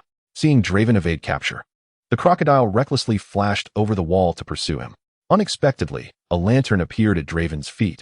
As the crocodile prepared to pounce, Draven deftly returned to the river, redirecting his axes towards Lysandra. Zhuang Mu gritted his teeth, intending to secure the kill on the reappearing Draven with Lysandra and Vi's combined output. However, Jarvan and Kassadin's joint assault had already reduced Lysandra to critical health. Two axes, howling through the air, struck Lysandra's form, and Zhuang Mu's frustration mounted as Thresh's ultimate, the death sentence, hindered Lysandra and Vi's offensive. With her health dwindling, Lysandra flashed into the brush near her bottom lane tower, yet Draven's axes pursued her relentlessly. She merely executed a desperate flash to escape. One kill. With Lysandra's demise, Kassadin and Jarvan united their efforts against the remaining Vi, and after dispatching Lysandra, Draven shifted his focus to her. At that moment, the crocodile descended from the sloped path of the blue buff, joining forces with Wheel Mom and the robot to eliminate the isolated snowman, Nunu. After they succeeded, as they sought to assist Vi, they discovered her already on the brink of death, being kited by Draven's relentless W skill. Jarvan, witnessing the dire situation, turned to block Wheel Mom's advance while shouting for Demacia. He ensnared Wheel Mom, the robot, and the crocodile within the confines of his ultimate. An axe landed atop Vi's head, and with a cry of anguish, she fell. Double kill. As Jarvan faced impending demise from the three attackers, AQ skill targeted the flag he had left in the river, nimble as he evaded damage. Wheel Mom attempted to follow, but Jarvan flashed to safety beside the brush where Draven had first landed. The robot aimed to ensnare Draven with his iron hook, but in the chaos, he inadvertently struck Kassadin, who activated his stasis to evade the barrage. At that moment, Thresh, having executed a brilliant maneuver with his lantern, accurately hooked Wheel Mom, She had already used her Mercury treads during the earlier skirmish against Nunu, and her shield absorbed Jarvan's ultimate damage, leaving her with no means of escape. At this juncture, nearly everyone present witnessed 3 axes materializing around Draven, 2 in hand, 1 aloft, soaring towards Wheelmom, ensnared by Thresh. Thresh's second Q and Draven's W skill collided almost simultaneously before Draven unleashed a devastating barrage of damage, culminating in a critical strike that felled Wheelmom, who had just claimed Nunu's life. Triple kill. With axes flying, he struck down 3 foes. The situation clear. The robot and crocodile fled in opposite directions, while Thresh and Kassadin pursued the retreating robot, and Draven relentlessly chased after the fleeing crocodile. The crocodile stood no chance against Draven, who continuously refreshed his W skill, compounded by the dual buffs he possessed. As the crocodile attempted to turn back, it was already too late. In a direct confrontation, Draven would decisively slay him. As the crocodile turned, 2 critical strikes rang true, securing Draven the kill. Quadruple kill. The robot fled in panic, unable to evade Thresh. But Kassadin was a predator of short-distance pursuits, utilizing his Void Walk and Flash to close in on the robot, whose health dwindled with each strike. Huaxia called out, "Enough, cease the chase." Wen Guang nodded in agreement, disregarding the robot, who was barely clinging to life. Cold-blooded and relentless, the 2 massive axes carved deep gashes in the river as they caught up to the robot's back. Without the need for a second hour's damage, the robot crumbled into a cascade of parts. Pentacle. Chapter 75, Brotherhood 5 Kills. The audience erupted in excitement as they witnessed Draven achieve a triple kill, eagerly counting down to the anticipated quadra-kill. When the moment of the pinnacle arrived, the entire Longting Internet CAF simmered with exhilaration. Goodness, he truly secured a pentakill. This Draven is extraordinary. The earlier disadvantage and the minute details of not stacking the killing blade in the first 10 minutes were forgotten. All eyes were on Draven in the Dragoness Canyon, where he deftly eliminated control with astonishing speed, cleverly maneuvering with Thresh to evade all advances using the terrain to his advantage. With the assistance of his teammates, he wreaked havoc, leaving a trail of blood in his wake with each swing of his axe. Shiman Feiyu led the applause, and the cheers crescendoed around him. Huaxia, flushed with excitement, clapped her hands until they turned red, oblivious to her surroundings. It wasn't until Xiaomei casually glanced at Xiaoya's exuberant display that she gasped and hurriedly stepped aside. Zhuomu's face was ashen, rendered speechless, while Han Guang and Sun Tai exchanged glances, pondering the sheer absurdity of Draven's prowess. Zhao Ling chuckled foolishly, his laughter unabated. This pinnacle had seemingly sealed the victory for their team. Provided that the Longting team played cautiously, they would easily secure the Baron and push for victory with their overwhelming equipment advantage. Wen Guangyuan found himself genuinely admiring Lin Qinya, a high school student he had often looked down upon, reflecting on the changing tides of talent in the gaming world, where the younger generation now surpassed seasoned players like himself. Yin Xian clung tightly to Hao Shuang's leg, inquiring how they should proceed, while others might have been unaware. The true commander behind the successful skirmish in the Dragoness fight was Hao Shuang. Even Qinya followed his lead, otherwise Thresh's recent maneuver would not have been executed so flawlessly, leaving the enemy champions, Renekton and Echo, utterly bewildered. Hao Shuang proposed with a grin. "How about we add a bit of thrill? Let Draven give away a kill." "No." Wen Guangyuan, Yin Xian, and Zhao Ling exclaimed in unison, their expressions shifting dramatically. Qinya shook his head, saying, "Yes, just joking. Let us finish this." After the Longting team swiftly annihilated their opponents once more, they secured the dragon. Their economic advantage had swelled to over 4,000 gold, significant, yet not overwhelming. However, Chinya's Draven had amassed 18 stacks on his killing blade, wielding a Mercury's treads, while Thresh had crafted a locket of the Iron Solari. Zhao Ling had fully embraced his role as a support with Nunu, building pure tank items alongside the locket. As long as Chinya's Draven maintained competent positioning and refrained from feeding, the combination of a Mercury's treads and 2 lockets would render them nearly invulnerable. The following events unfolded seamlessly. The Longting team initiated a Baron fight, compelling the top lane Renekton, who had intended to split push, to teleport in. With their equipment advantage and Draven's explosive damage, Longting took the initiative to engage. Thresh hooked the landing Renekton, and with Draven's current damage output, he struck down the enemy like he was slicing through paper, combining efforts with Kassadin for optimal execution. Aside from Thresh being traded for a kill by the opposing team, Longting achieved a magnificent 1-4-5 exchange, with Draven securing yet another triple kill, his killing blade fully stacked. The remaining 4 members of Longting easily dispatched Baron Nashor, As the game reached the 33-minute mark, the Baron buff in hand, the 20-stack Draven led his 4 companions, akin to a tiger unleashed, to secure the dragon once more. Boasting a gold lead of 7,000. They systematically pushed lanes, dismantling all outer turrets of the Technology University team. At the 38-minute mark, Longting advanced toward the mid-lane inhibitor turrets. Thresh activated his support equipment for a speed boost, while Jarvan IV's ultimate trapped 4 opponents. Draven, positioned under the inhibitor, unleashed a flurry of axes, unfettered in his assault. The spectators were treated to the spectacle of 3 axes flying simultaneously, followed by the astounding display of 4 axes, enhanced by Nunu's W skill's attack speed and movement speed buffs. Draven, utilizing his ever-refreshing W skill, executed a breathtaking performance. The crowd watched in disbelief. It was the first time many had witnessed the technique of Draven's 4 axes in real life, previously only seen in commentary videos.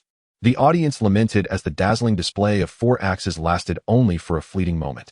In this tower dive, Draven felled Echo with just 2 axes, while Renekton succumbed after merely 4. Meanwhile, Will Mother was dispatched with a single blow, dealing an astonishing 1,200 damage due to critical hits. With a thunderous crash, the inhibitor turret of the Technology University team was obliterated.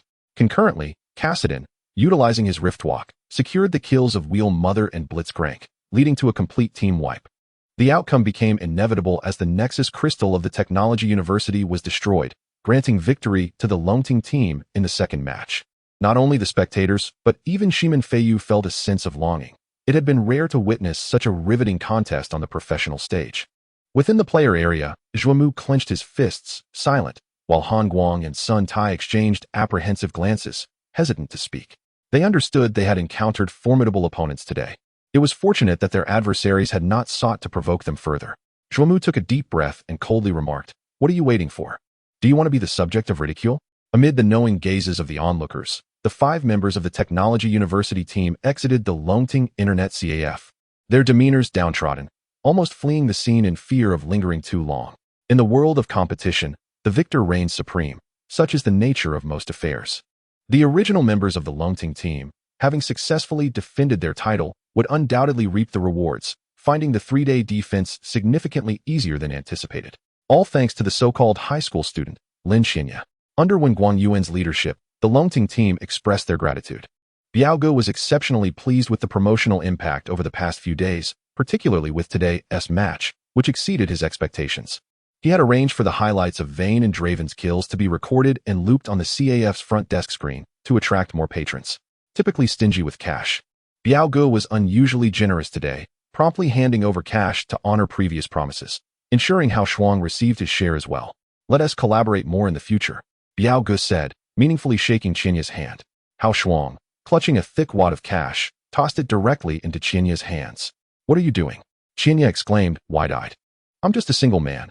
I can get by at my uncle's place. I don't need this little sum. Knowing your family's situation, don't be polite with me. Otherwise, I might just use this money for something else," Hao Shuang said, stroking his chin, then pulled out his outdated blue-screen phone. "I'll call my uncle to let him know I'll be home late, and we're definitely going for skewers tonight. But you're treating. Also, I need to remind him not to visit those sketchy websites. My old computer keeps getting infected, and even playing a simple game gets laggy." Ugh. Chapter 76. My refusal. Qianyi, devoid of pretense, stuffed his bonus entirely into his pocket, harboring no doubts regarding Hao Shuang's words. This lad had always lived for the moment, indulging in carousal without regard for the future, and his claim of spending it on pleasures was not mere jest. Zhuo Xiaolan chuckled softly and remarked, "Your friend is indeed quite the eyesore to society, though he is not entirely unlikable." Hao Shuang seemed unfazed by Zhuo Xiaolan's critique of his appearance, boldly stepping forward with a grin. "This flat-chested sister, while your development may not be remarkable, your visage is indeed charming. I assure you, aside from my looks, I possess a commendable character and skills beyond compare, trustworthy and beyond reproach." Zhuo Xiaolan underestimated the depths of Hao Shuang's shamelessness. His bravado was infuriating enough that she nearly resolved to retaliate physically. "Do not engage with this fool. He has never lost a battle of wits, so it is best to avoid self-deprecation," Qianyi interjected hastily. Hao Shuang cast a sidelong glance at Qianyi and sighed. "So this is the girlfriend you found? I once had faith in your judgment, but at such a young age, how could you be so blind?" His words ignited Zhuo Xiaolan's fury, and had Qianyi not intervened, she would have erupted right then and there. Biaoge, perceptive and keen to avoid Zhuo Xiaolan's wrath, reminded Qianyi about the celebratory banquet that evening before hastily excusing himself. Zhou Xiaolan, however, was not inclined to let Biao go off easily. Hao Shuang's unparalleled audacity left her at a loss for a proper retort, akin to striking a punch into cotton. She waved her hand dismissively, intent on seeking revenge against Biao Gu, who had dared to lay eyes on her previously. Hao Shuang laughed heartily, hands on his hips, exuding an air of self-proclaimed superiority. After finally finishing signing autographs for his surrounding fans, Shimin Feiyu approached Qianyi, accompanied by a pair of enviable twin sisters.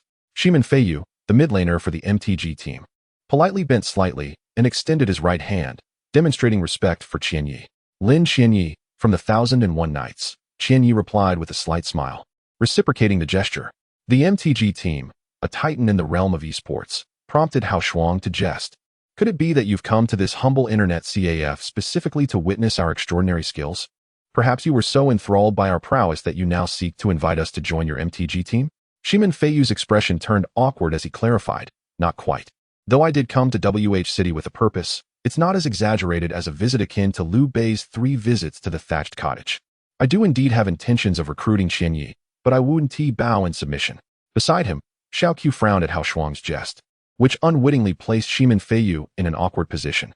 Xiao Mei, already unimpressed by Hao Shuang's crude humor, narrowed her eyes at his unkind remarks and prepared to retaliate. Xiaoya, oblivious, exclaimed, "How did you know?" Xiao Mei tugged at her naive sister, shooting her a glare to silence her. Shimin Feiyu remained quiet, silently acknowledging Hao Shuang's implications while waiting for Qianyi's reply. However, when Qianyi delayed his response, Shimin Feiyu, unable to contain his impatience, urged, "Our MTG team is indeed considering forming a second team, having already recruited several promising newcomers, yet we still lack suitable players for the bottom lane." In truth, Shimin Feiyu's visit was fueled by a desire to discover grassroots talent, his determination stronger than anyone could have anticipated, especially after the Korean teams dominated globally. His ambition to champion the anti-Korean cause intensified. While the original LPL professional scene brimmed with talent, it had become stagnant, lacking vibrancy. Shimin Feiyu's eagerness to assemble a second team stemmed from a wish to inject new energy, proving to the world that Chinese players could also ascend to the pinnacle of the global stage, claiming glory for their teams. The club's management sought experienced professional players, believing that seasoned competitors were far more practical than amateurs.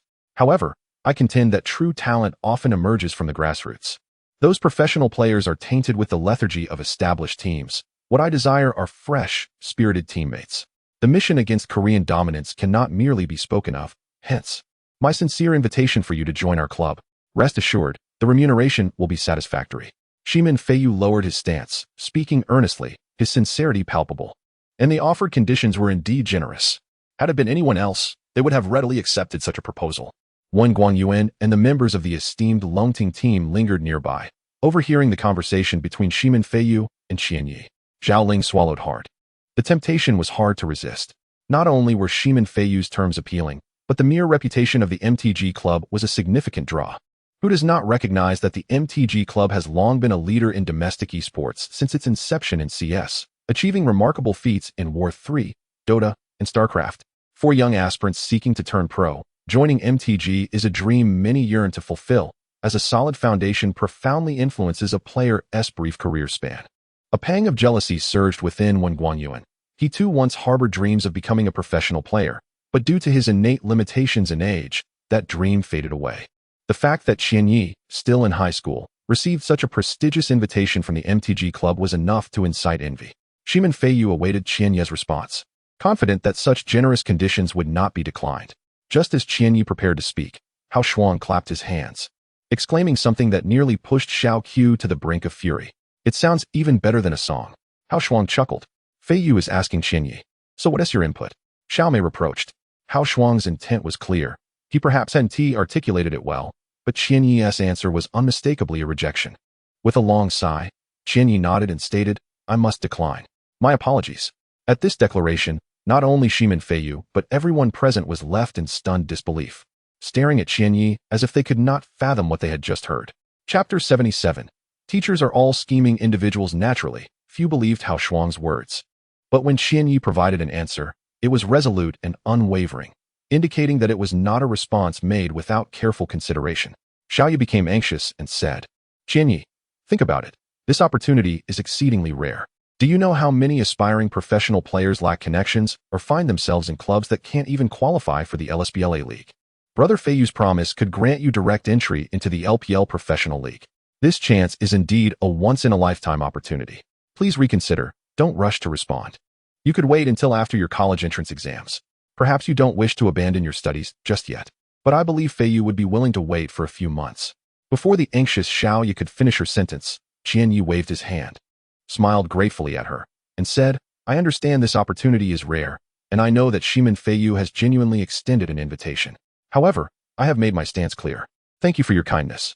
Wen Guanyuan, who was still pondering how such a splendid opportunity had fallen into this young man's lap, was momentarily taken aback by the rejection, nearly losing his balance.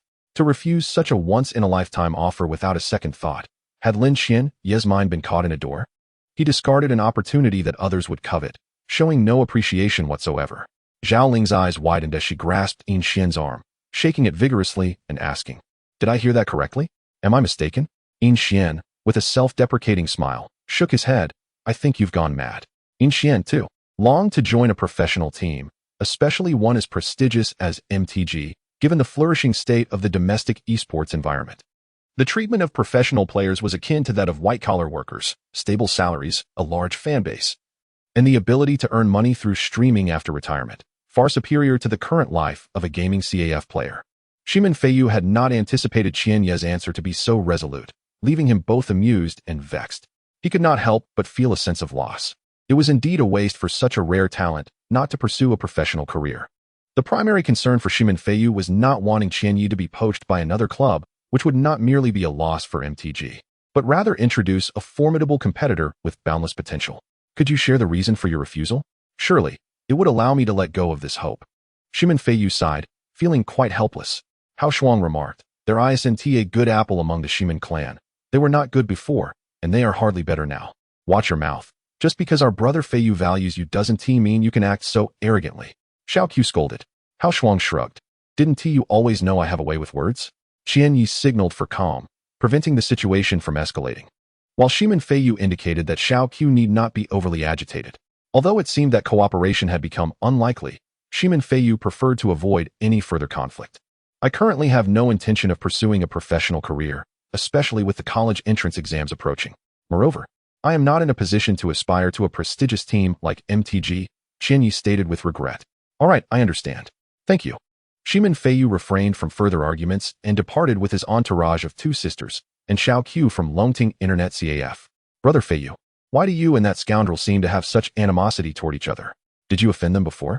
Xiao Mei inquired.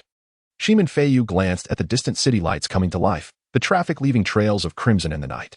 After a moment of contemplation, he frowned and replied, I'm puzzled as well. I've thought about it for a long time.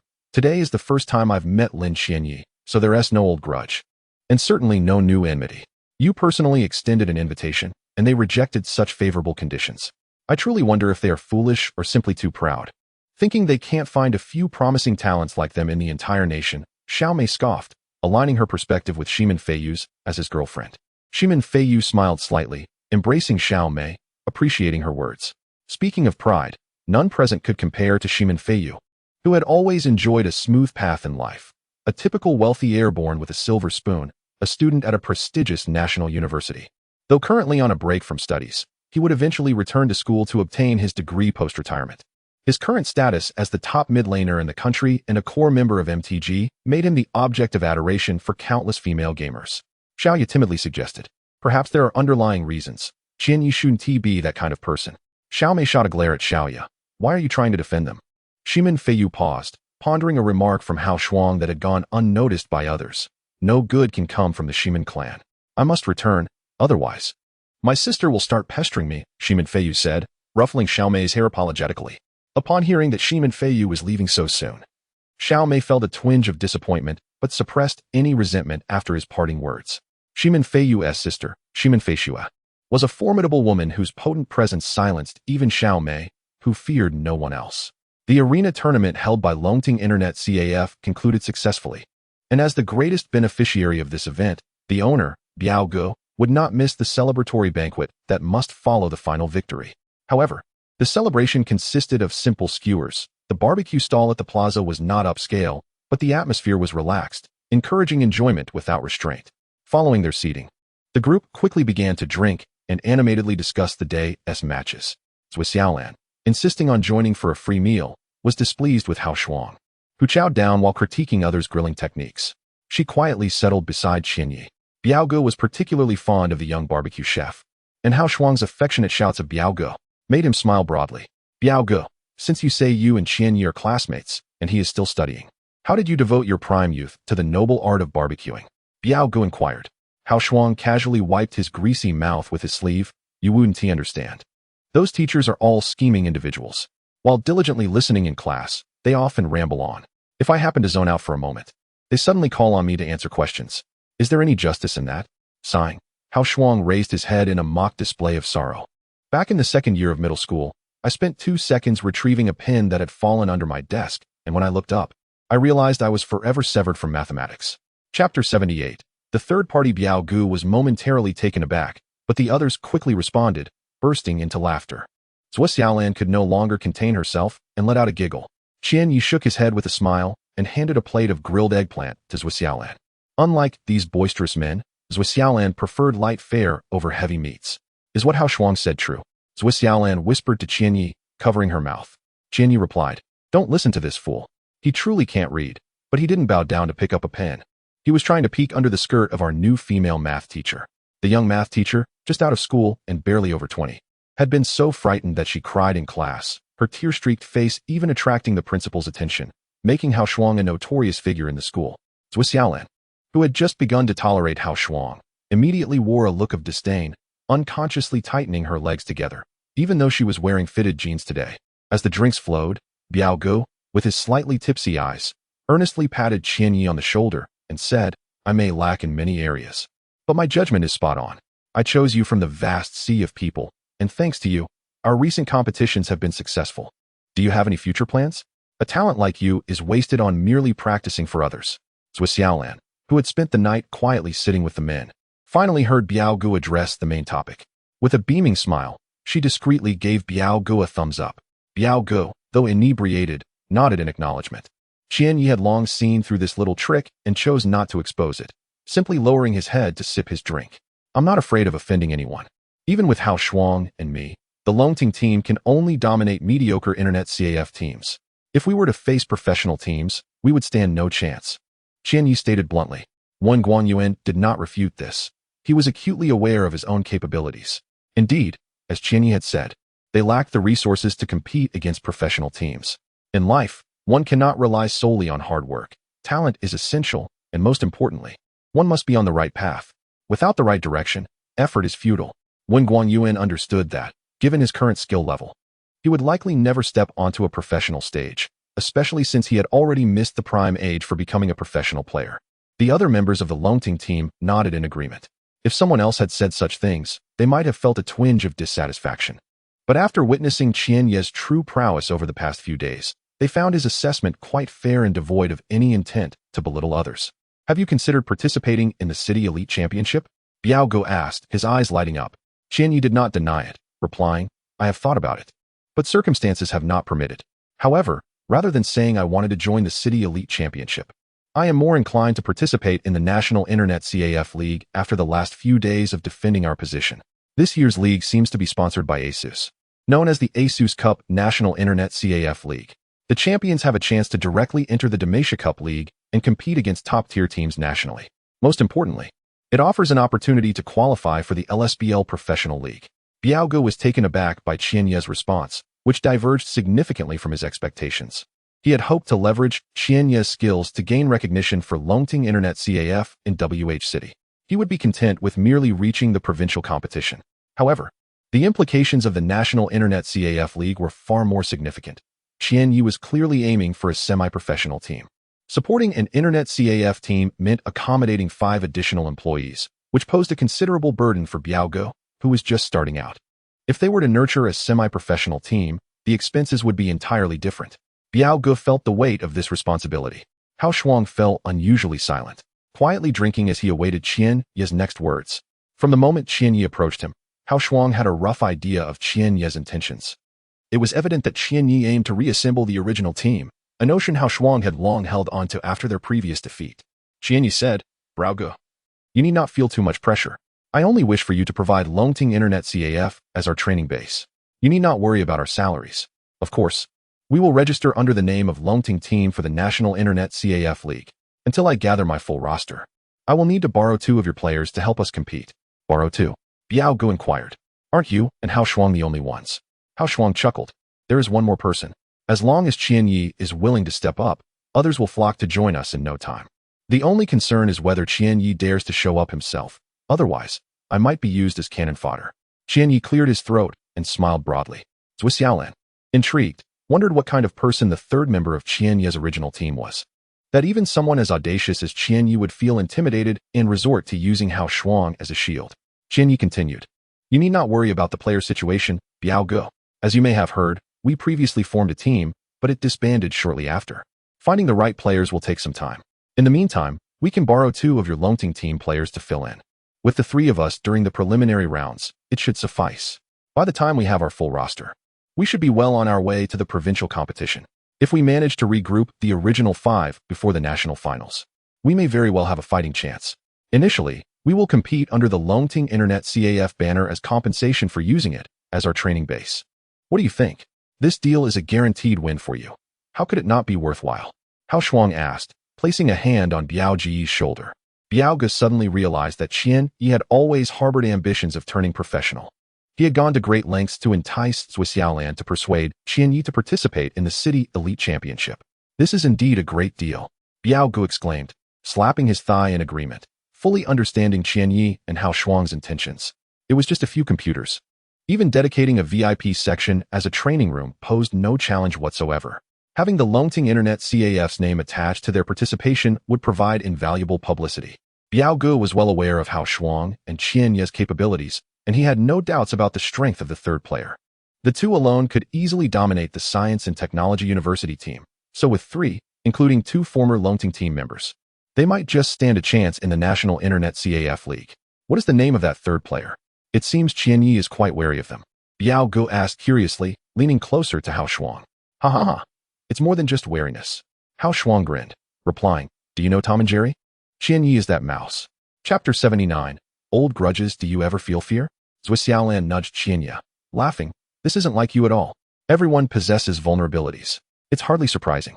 Qian Yi twisted a piece of crab leg, saying this out loud, yet he was fraught with anxiety about tomorrow's search for people. The last time the team disbanded, he had nearly lost a limb. This time, he couldn't help but wonder if he would be forced to kneel and sing conquer instead. This was not an exaggeration.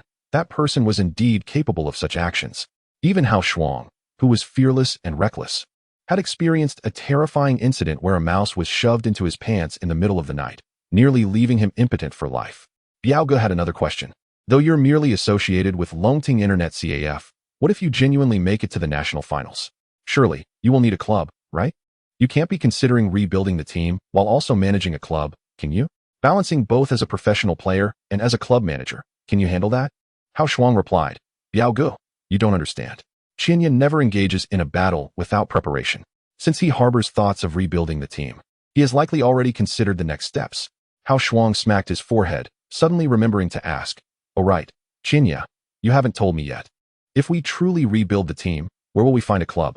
Just so you know, I have no intention of seeking refuge with any eSports giants after my previous experience." "Well, this person beside us."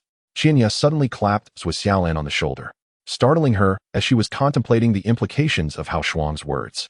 She is a top student from Beijing University and has long expressed her desire to establish a club, even inviting me to join. Qian Yi looked at Zhuo Xiaolan and said, "Soon we will have 5 members. You mentioned forming a club. Can you accommodate all 5 of us?"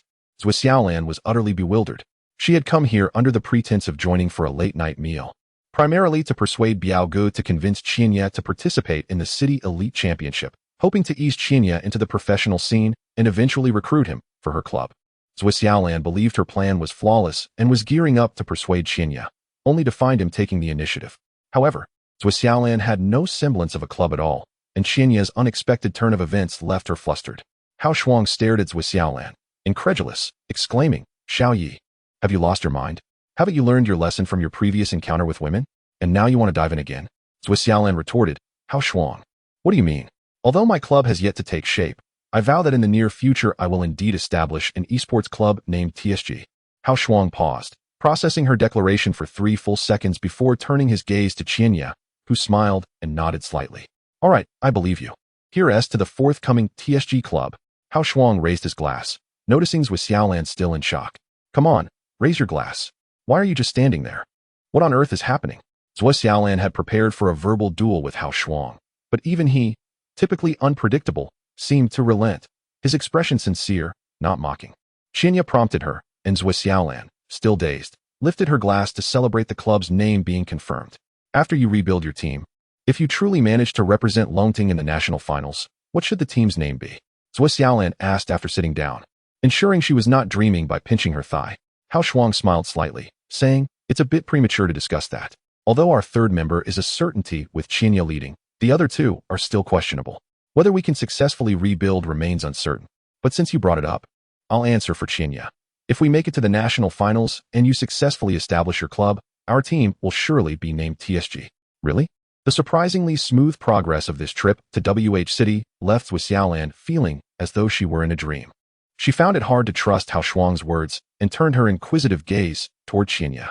Qianya affirmed, what Hao Shuang said reflects my thoughts. That's wonderful. Zhuo Xiaolan had never felt such joy as she did today, even finding Hao Shuang more agreeable, and she proactively toasted with the others. After the celebratory feast concluded and the group dispersed, watching Zhuo Xiaolan stagger into a taxi, her face bright with smiles, Hao Shuang lit a cigarette. Shedding his earlier drunken demeanor, his expression turning grave. What exactly is Zhuo Xiaolan's background? The sister of Xiangu, his biological sister, Qianya replied, gazing at the moonlight. Hao Shuang nodded. No wonder she wishes to rebuild the TSG club. Xiangu suffered a failure that cost him his life. We also faced defeat, losing our brotherhood. Now, his sister aims to try again. Will she succeed? She will undoubtedly succeed. Qianya responded with conviction. Hao Shuang clasped his hands behind his head, staring at the starry sky, murmuring, our TSG team is finally making a return. As for the loss at Longting Internet CAF, Shimin Feiyu would be lying if he claimed not to feel regret. In the taxi to the high-speed rail station, he sighed repeatedly. Xiao Qiu frowned, saying, Brother Yu. It's those people who failed to recognize a golden opportunity right before their eyes. What is there to lament? Shimin Feiyu smiled bitterly. Of course, there is regret. What troubles me now is how many adversaries my sister has made over the years. Why does everything seem to go awry because of her? This. Xiao Qiu dared not comment on the assessment of chairwoman Shimin Feiyu. Shimin Feiyu continued, I certainly wouldn't dare say this in front of her, or she would surely tear me apart. As they spoke, they encountered a familiar figure, Tang Feibai, upon exiting the vehicle. Last time in the passenger terminal, they had not crossed paths due to distance. Now, however, an encounter was unavoidable. Tang Feibai, Shimin Feiyu greeted as he approached. Tang Feibai nodded slightly in acknowledgement. Xiao Qiu grimaced, displeased by Tang Feibai's aloof demeanor. Just as Tang Feibai turned to leave, Shimin Feiyu hesitated, wanting to speak, but faltering. If it's about that matter, I advise you not to bring it up again. The answer remains unchanged, Tang Feibai stated bluntly. Currently in the off-season, it was also the transfer period for major clubs. At the conclusion of last spring's tournament, Shimin Feiyu had previously extended an invitation to Tang Feibai. MTG team was financially robust and never hesitated to recruit talent. Particularly experienced and scarce jungle players like Tang Feibai, who were precisely what MTG needed. Tang Feibai's response was as resolute as before, a firm refusal. Could you provide a reason? Asked that woman, Shimin Feiyu. Tang Feibai replied with a blank expression, grabbing his suitcase and turning to leave. Shimin Feiyu sighed skyward, Sister, have you offended everyone in the world? Chapter 80, Rock, Paper, Scissors before the vast floor-to-ceiling windows on the 19th floor of an office building in SH City. A young woman with cascading long hair casually draped over her shoulders gently parted her lips. Her alabaster fingers lifted a cup of mocha, sourced from Africa, to her mouth, exuding an air of elegance.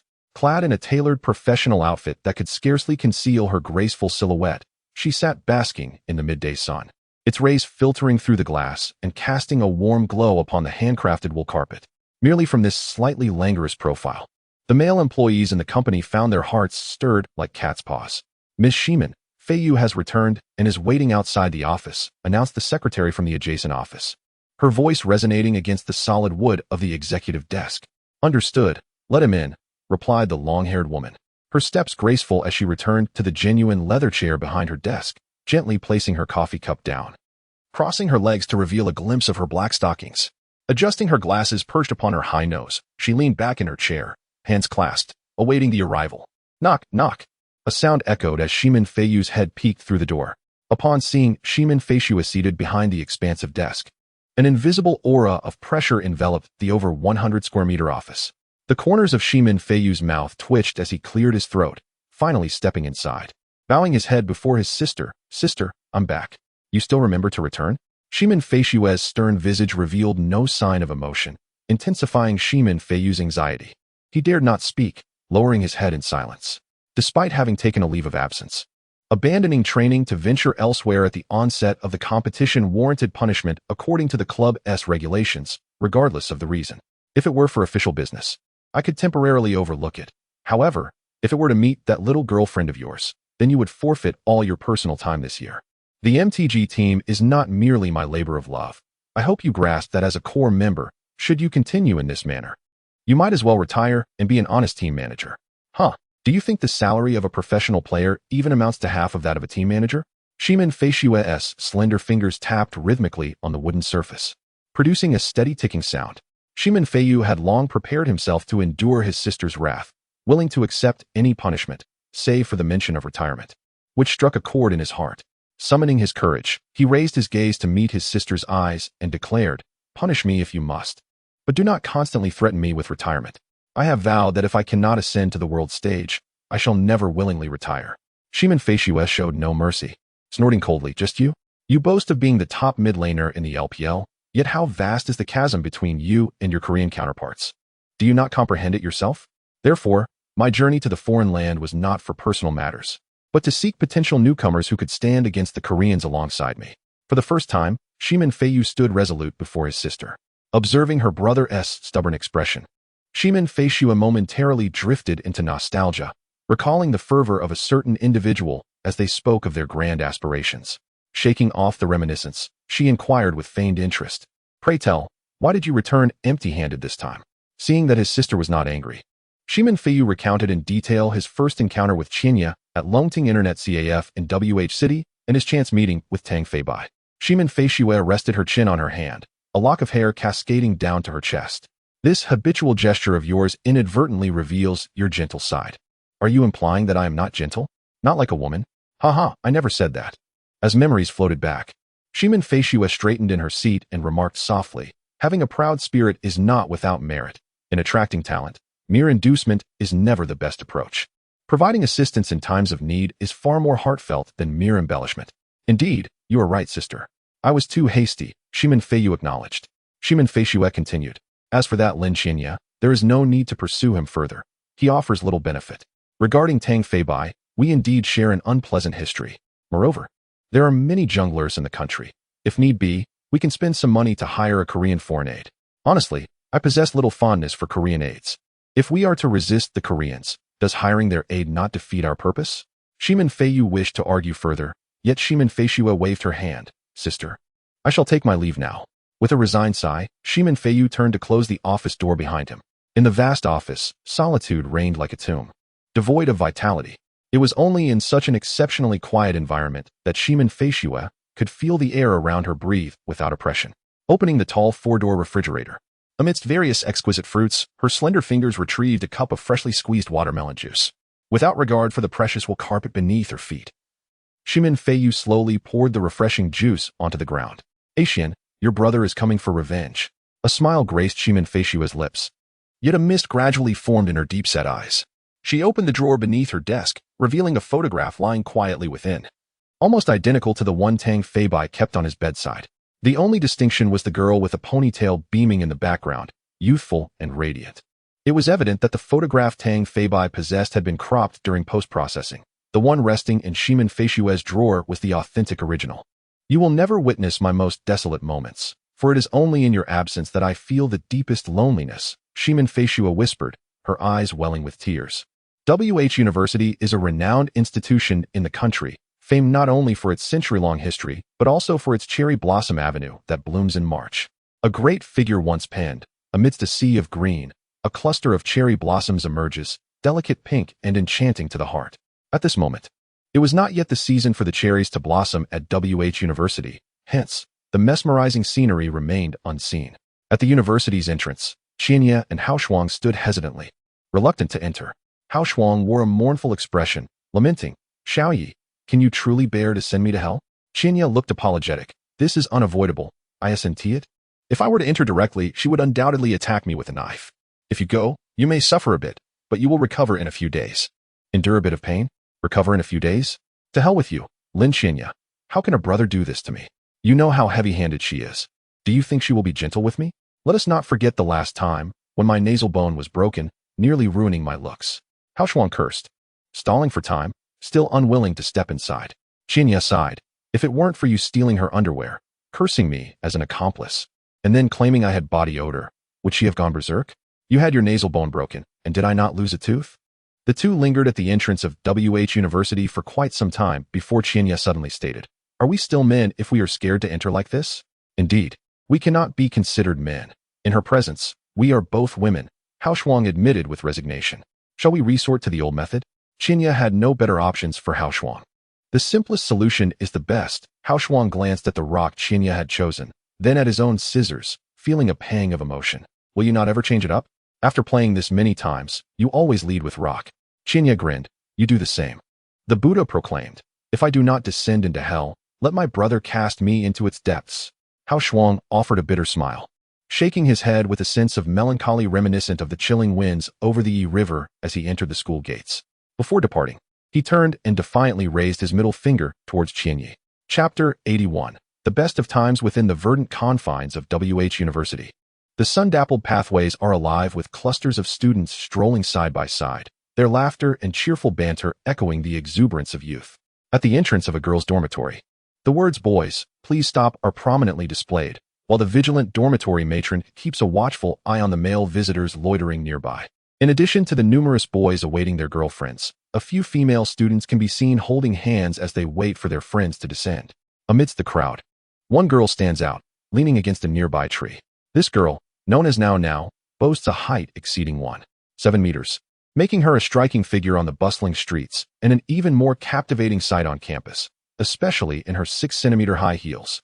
The hem of her short skirt reveals the graceful curvature of her thighs and calves, while her ample bosom adds to her allure. With playful short hair and a flirtatious fringe that barely grazes her eyebrows, she adorns her slender neck with a simple yet elegant pendant. From a distance, she exudes a delightful blend of sensuality and charm, truly a rare beauty. Even the boys who originally came to meet their girlfriends find themselves unable to divert their gaze from her. Now is well known in the nightlife surrounding WH University, affectionately referred to as Little Now. However, any man who foolishly attempts to engage her in conversation is likely to be met with a scathing retort. She has little interest in rough-and-tumble men, preferring the company of those who appreciate her femininity, and has formed several close friendships with fellow women at the university. Today, armed with a bouquet of roses, she has come to pursue a girl she glimpsed at the Guanggu pedestrian street the previous day. After some investigation, she has discovered the girl's dormitory and is resolutely waiting for her. Taking out her phone as a makeshift mirror, Now delicately adjusts her fringe, ensuring she presents herself as an innocent and charming young woman. Satisfied with her reflection, she smiles sweetly, lightly kisses her own image in the mirror, and is pleased with her appearance. Countless naive girls have confided in her, unaware that her true identity has led to many intimate encounters. They perceive her as a confidant, oblivious to the hidden desires that lie beneath their innocent exchanges. Ultimately, when her true nature is revealed, many leave in a huff. As Now admires her elegant hands, she muses that if she were a man, countless girls would likely fall for her. Just as she is lamenting her unfortunate gender, she catches sight of a lecherous figure approaching from the reflection of her phone screen. Unbeknownst to her, after Huaxia entered the campus, Qianye had been discreetly trailing him, maintaining a considerable distance. After some back and forth, they finally spot the ominous silhouette beneath the girls' dormitory. Huaxia, desperate to approach Now safely, thinks he can find a secure spot to greet her. He knows that, given Now's long legs, he could never outrun her, but at least this allows him to comfort himself in his thoughts. However, as Huaxia nears Now, she suddenly turns to face him, a playful smile gracing her lips. Startled, he feigns interest in the scenery, attempting to blend in as a mere passerby, but unfortunately, he is alone in the vicinity. Now, amused by his clumsy charade, clears her throat, causing him to freeze and flee. Stop right there. If you dare to run again, I will break 3 of your legs. If you stay, only 2 will be broken. Now chides. Hao Shuang, having taken just a couple of steps, halts at her words, turning back to her with a foolish grin resembling a simpleton. Come here, she commands, glaring at him. If it weren't for her discomfort in high heels, she would have already rushed over. Now knows Hao Shuang well. Even if given 10 times the courage, he would never dare approach her alone. As she scans her surroundings, not seeing the person she most wishes to find, she retorts, if you have the guts, try running again. Hey, I wouldn't dare. He replies, submissively like a timid child. Now tosses the carefully prepared bouquet onto the ground, saying, you surely aren't here to ask me to help you get a girl's phone number. Your audacity rivals mine. Don't even think about it. Speak up. What do you want? If it's unimportant, spare me the details. I have girls to pursue. Not at all. My courage pales in comparison to yours, he chuckles, adding, I actually came to discuss the reconstruction of our TSG team. Before Hao Shuang can finish his sentence, Now delivers a swift kick, hitting him squarely. He lets out a yelp, his face flushing as he bends down, clutching himself. Now, having restrained her strength, knows that had she applied more force with her heels, he might have collapsed on the spot. How dare you bring that up? You tricked me into joining that ridiculous team, wasting my youthful days, and then disbanded it without a second thought. Am I merely a plaything to be summoned at will and discarded? Now stands with her hands on her hips, glaring at Hao Shuang, whose forehead is now beaded with sweat. You got off lightly. If Lin Qianyi shows up, I will chop him into pieces. Now declares fiercely. Just as she finishes her statement, Lin Qianyi appears in her line of sight, a sheepish smile adorning his face. Now's bravado falters, and she finds herself at a loss for words. Don't take it out on Hao Shuang. I owe you an apology. Feel free to vent your frustrations as you wish. Lin Qianyi sighs. With that, Now bursts into tears, discarding her high heels without a care for the cold ground. She leaps onto Lin Qianyi, wrapping her arms around his neck and her legs around his waist, clinging to him like an octopus. Oh heavens! What is this world coming to? Where is the fundamental equality between people? Hao Shuang laments, feeling utterly helpless. Could you get off me? I'm struggling to breathe. Lin Qianyi grumbles. At this moment, Now realizes that their position is rather provocative, explaining Hao Shuang's intense frustration. The disparity between the two scenarios is striking. Weren't you going to chop Lin Qianyi into pieces? Hao Shuang snaps indignantly. Lin Qianyi, you scheming brat. I can't let you off that easily. Once Now finally releases Lin Qianyi, she feels a twinge of guilt for letting him go without a proper punishment. With a huff, she delivers a second, less forceful kick, having learned from her previous experience. However, forewarned, Lin Qianyi easily blocks the blow, acknowledging Hao Shuang's accusation with an apologetic smile. Later, in a small restaurant behind WH University, the 3 of them sit around a table. Now perches on the edge of her chair, devouring a lamb hot pot with unrestrained enthusiasm, her demeanor starkly contrasting with her otherwise charming appearance. Now, you're a girl. At least try to sit properly. Lin Qianyi gently advises. Moreover, you're wearing a short skirt. Aren't you worried about being exposed? Who dares to look? She retorts defiantly. Now slammed the chopsticks onto the table, casting a glance at the side where Hao Shuang sat. In the solitary private room, Hao Shuang had been staring at the ceiling, hastily waving his hand, exclaiming, I did not see anything. I wouldn't dare. Now set down his long legs, appearing satiated, and, unusually, dabbed his mouth with a napkin, inquiring, Huaxia, are you truly contemplating the reconstruction of the TSG team? Previously, the timing was not opportune, but I believe the moment has arrived for our return. Qianyi remarked. Before the S3 World Championship, our domestic teams still possessed the strength to contend on the world stage. However, at present, it seems we shall endure a prolonged period dominated by the Koreans. Brother Xian had once foretold that we must never underestimate the Koreans, as their capacity to assimilate external influences is astonishingly rapid. A moment's negligence could result in being surpassed. Brother Xian asserted that in the realm of League of Legends, China must attain a world championship. This is his aspiration and was our former dream, which will also become our future objective. On another note, Brother Xian's sister has emerged, wishing to inherit his legacy and fulfill the dreams he could not realize. I believe I can no longer remain in despair. The current landscape of Chinese esports is both the best and worst of times. Whether we can become the vanguards of this era hinges on our ability to embrace Brother Xian's will and strive for the glory that rightfully belongs to the Chinese people. And indeed, to Brother Xian as well. Qianyi's words were not solely directed at Now, but were also meant for himself and Hao Shuang. Now and Hao Shuang bowed their heads in silence. The prophecy of Brother Xian had indeed come to pass. After SKT1's meteoric rise and their sweeping victory at the S3 World Championship, the Koreans have subtly begun to manifest a trend of global dominance. The Korean Ojian League is teeming with talent. Last year saw the emergence of SKT1, but who will rise this year and next? In stark contrast, the two Chinese teams that participated in the S3 World Championship last year were, predictably, defeated 3-0 by Korean teams in the best-of-5 matches. Will the other two return? Now inquired. Qinya shook his head, replying, I cannot be certain. I have yet to locate them. I can only hope they have not forgotten their original intentions and will join me once more on the battlefield. Chapter 82, One Night. 800. The ease with which Now rejoined the team today was not unexpected for Qianyi.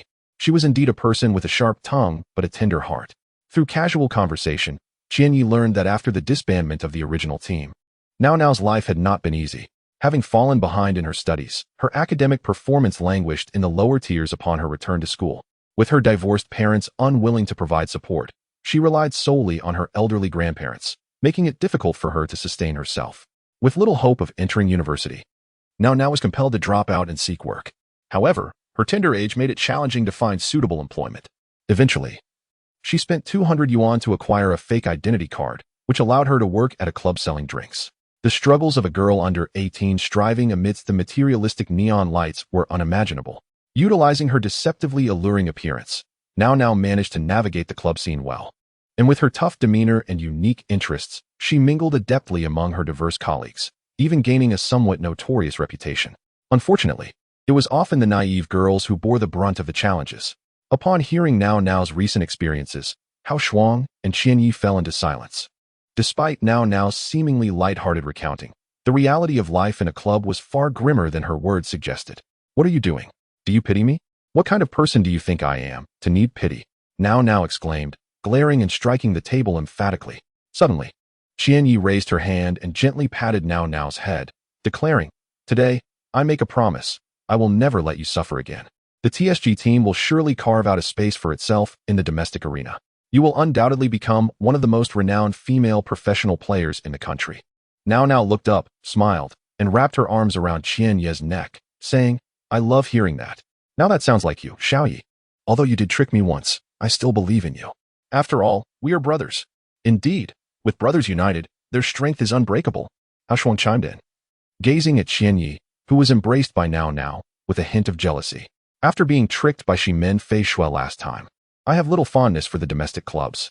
Therefore, until we achieve results, we will have no sponsorship, meaning no income ahead. I've saved some money from training these past 2 years, which should last us a while, Qianyi explained. Now chuckled. You make it sound like we depend on you for support.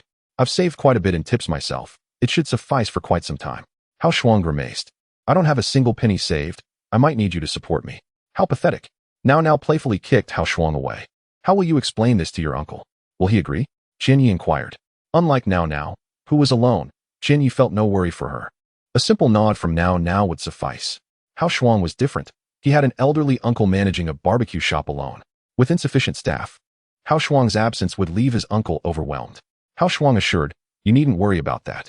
I know my uncle has been secretly saving for a rainy day. He won't starve. Besides, he has been supporting me all these years. Without my mouth to feed, he might even find it easier, with less burden. I hope so. Qianyi nodded knowingly, aware that it wouldn't be so simple. Now cast a sidelong glance at Hao Shuang, saying, if you encounter difficulties, just speak up. Don't be coy like a woman. If you're polite, I might just break your third leg. After all, you are my little brother. I am more than willing to look after you. Thank you, big sister, for your generosity. Hao Shuang replied with a grin, surprised that Now had not scolded him. Merely nodding lightly. The barbecue shop's business had been consistently poor, not due to Hao Shuang and his uncle's incompetence, but because the small food street was overcrowded with eateries. Even though there was a high foot traffic, the average patronage was scarce. That day, with Hao Shuang absent, his uncle had to manage the shop alone, grilling fish and chicken wings for a couple of regular university students. Hao Shuang had just returned from a hot pot meal with Qianyi and Now and noticed his uncle with just a glance. Hao Shuang changed into his work attire and naturally took over his uncle's duties. His uncle retreated to an old chair and opened a vintage computer, only to be met with a blue screen and a fan that sounded as if it might explode. With a slightly lame right leg, he kicked the computer, and it miraculously quieted down and booted up. As usual, he opened a chess game, and soon, the familiar sound of checkmate echoed in the shop. After delivering the grilled food to the young couple, Huaxia noticed that his uncle had nothing to do. So he fetched a bucket of water to begin cleaning the stubborn grease from the tables and the walls' accumulated grime. At the very least, this was within his ability to do before leaving. Until closing time, neither Huaxia nor his uncle uttered a single word. Their bedroom was located in a cramped storage room of the barbecue shop, separated by wooden boards, with the sounds of their snoring providing the night soundtrack. As the night deepened, the absence of his uncle's snoring from the adjacent room and the lack of Huaxia's curses while playing League of Legends indicated that neither had fallen asleep. Yet, it was Huaxia who broke the silence first. Knocking gently on the wooden board, he said, "Uncle, I want to talk to you about something." His uncle responded. "I want to pursue a professional career again," Huaxia announced. Before his uncle could respond, Huaxia continued, "Now that you're older, don't think you can intimidate me with your kitchen knife. I know you wouldn't dare to cut it. I don't want to spend my life in this small barbecue shop. I wish to see the world outside and fulfill my initial dream. Don't be too hasty. I know you're probably thinking that my dream is nonsense. But I must tell you, this time I'm serious. Of course, I wasn't joking last time. I was just misled by a woman. So even if you really break my legs, I want to stay here. This barbecue shop is barely surviving. Losing one person 1T caused it to close down. You've secretly saved quite a bit. Don't think I don't know. Sigh, you're getting old anyway. Luda Ma from the next street lost her husband years ago, and I see her chatting with you every morning when she goes shopping. If she had no interest in you, would she talk to you every day? True, Luda Ma is a bit hefty, probably around 150 pounds, but she would be a good match for you. Don't be picky. At least you'd have a companion in your old age. By the way, if I really manage to make it to SH City, you can take my computer, the folders in the D drive with Japanese listening, the primal instincts of animals, and that one. Right.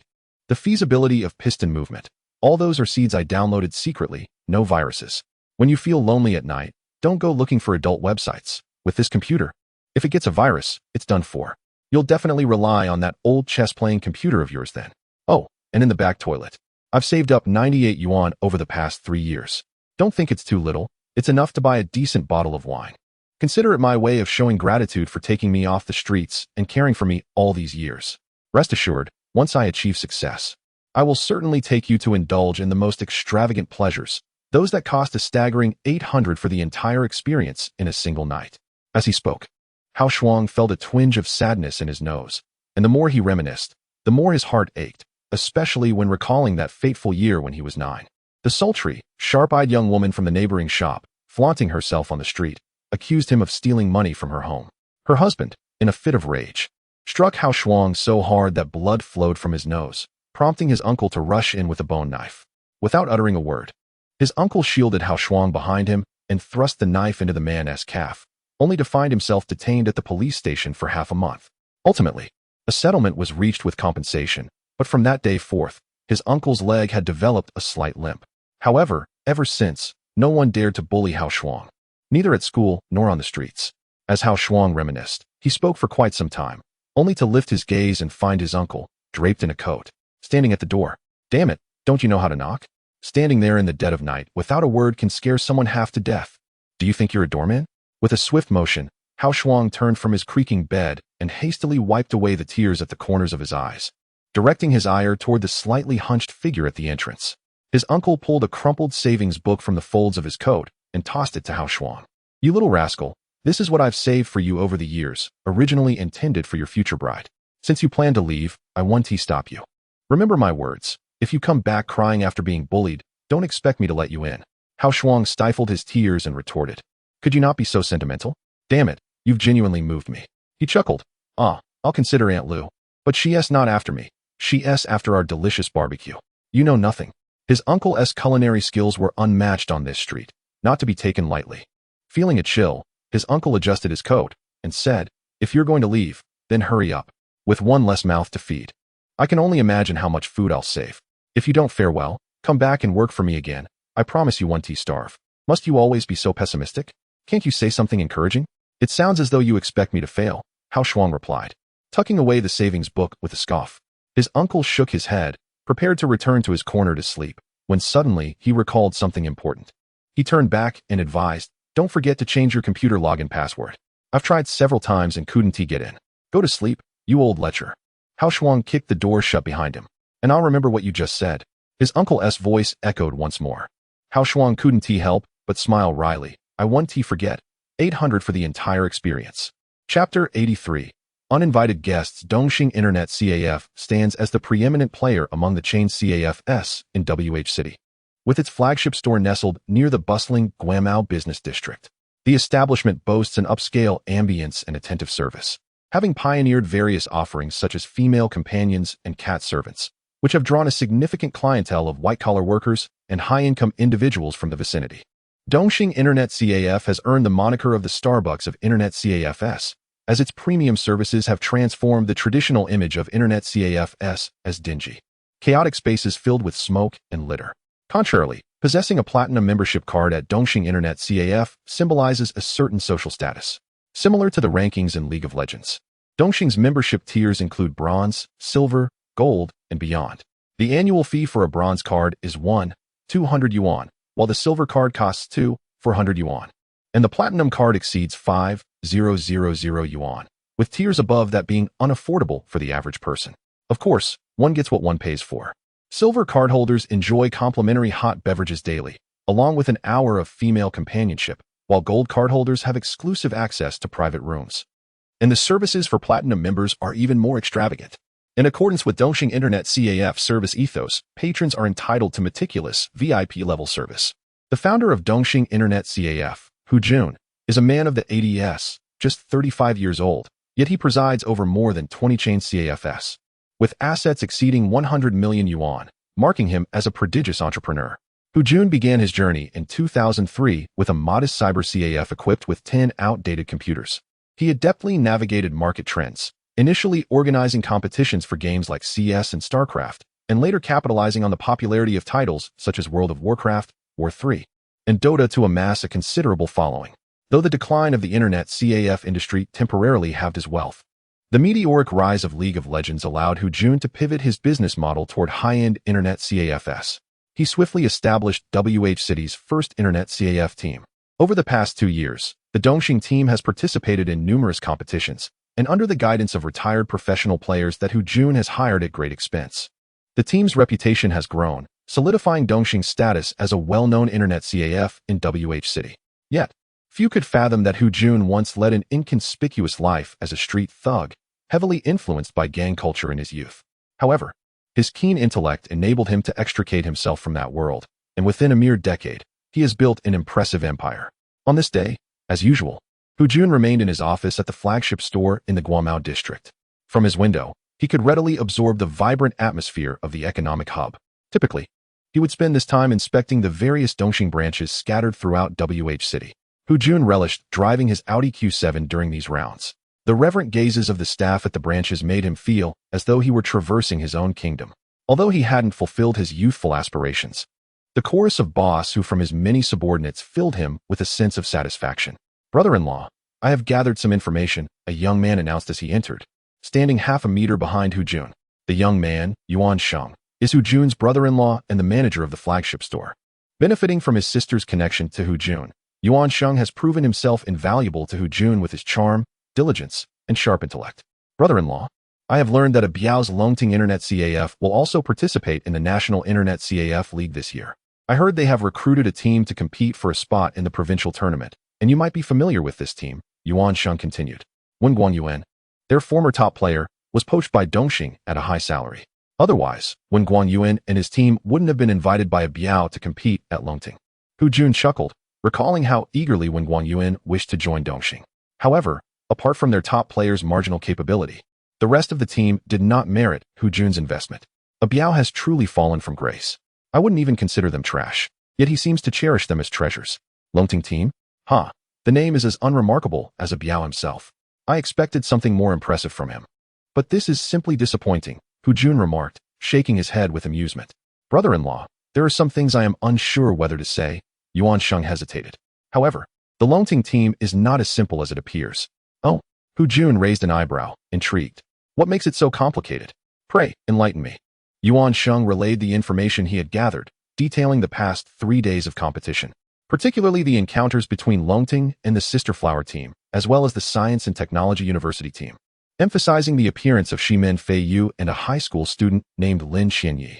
I know a Biao quite well. This competition is nothing more than a rehash of the tired promotional tactics I have long abandoned. Hu Jun scoffed. Perhaps the Sister Flower team and the Science and Technology University team have already been bribed by a Biao, merely seeking to create a spectacle together. However, that high school student, Lin Xianyi, is quite surprising, having caught the attention of Shimen Feiyu. Yet, a team competition cannot rely solely on one individual. As long as Wen Guanyuan and his crew remain, Longting poses no threat. By the way, we should investigate this Lin Xianyi closely. If we can recruit him, a Biao's team will be rendered utterly useless. Yuan Sheng diligently noted Hu Jun's words, but was taken aback when Hu Jun suddenly changed his mind. Actually, it is wiser to observe with my own eyes. I want to see just how far a Biao's first venture into legitimacy can go.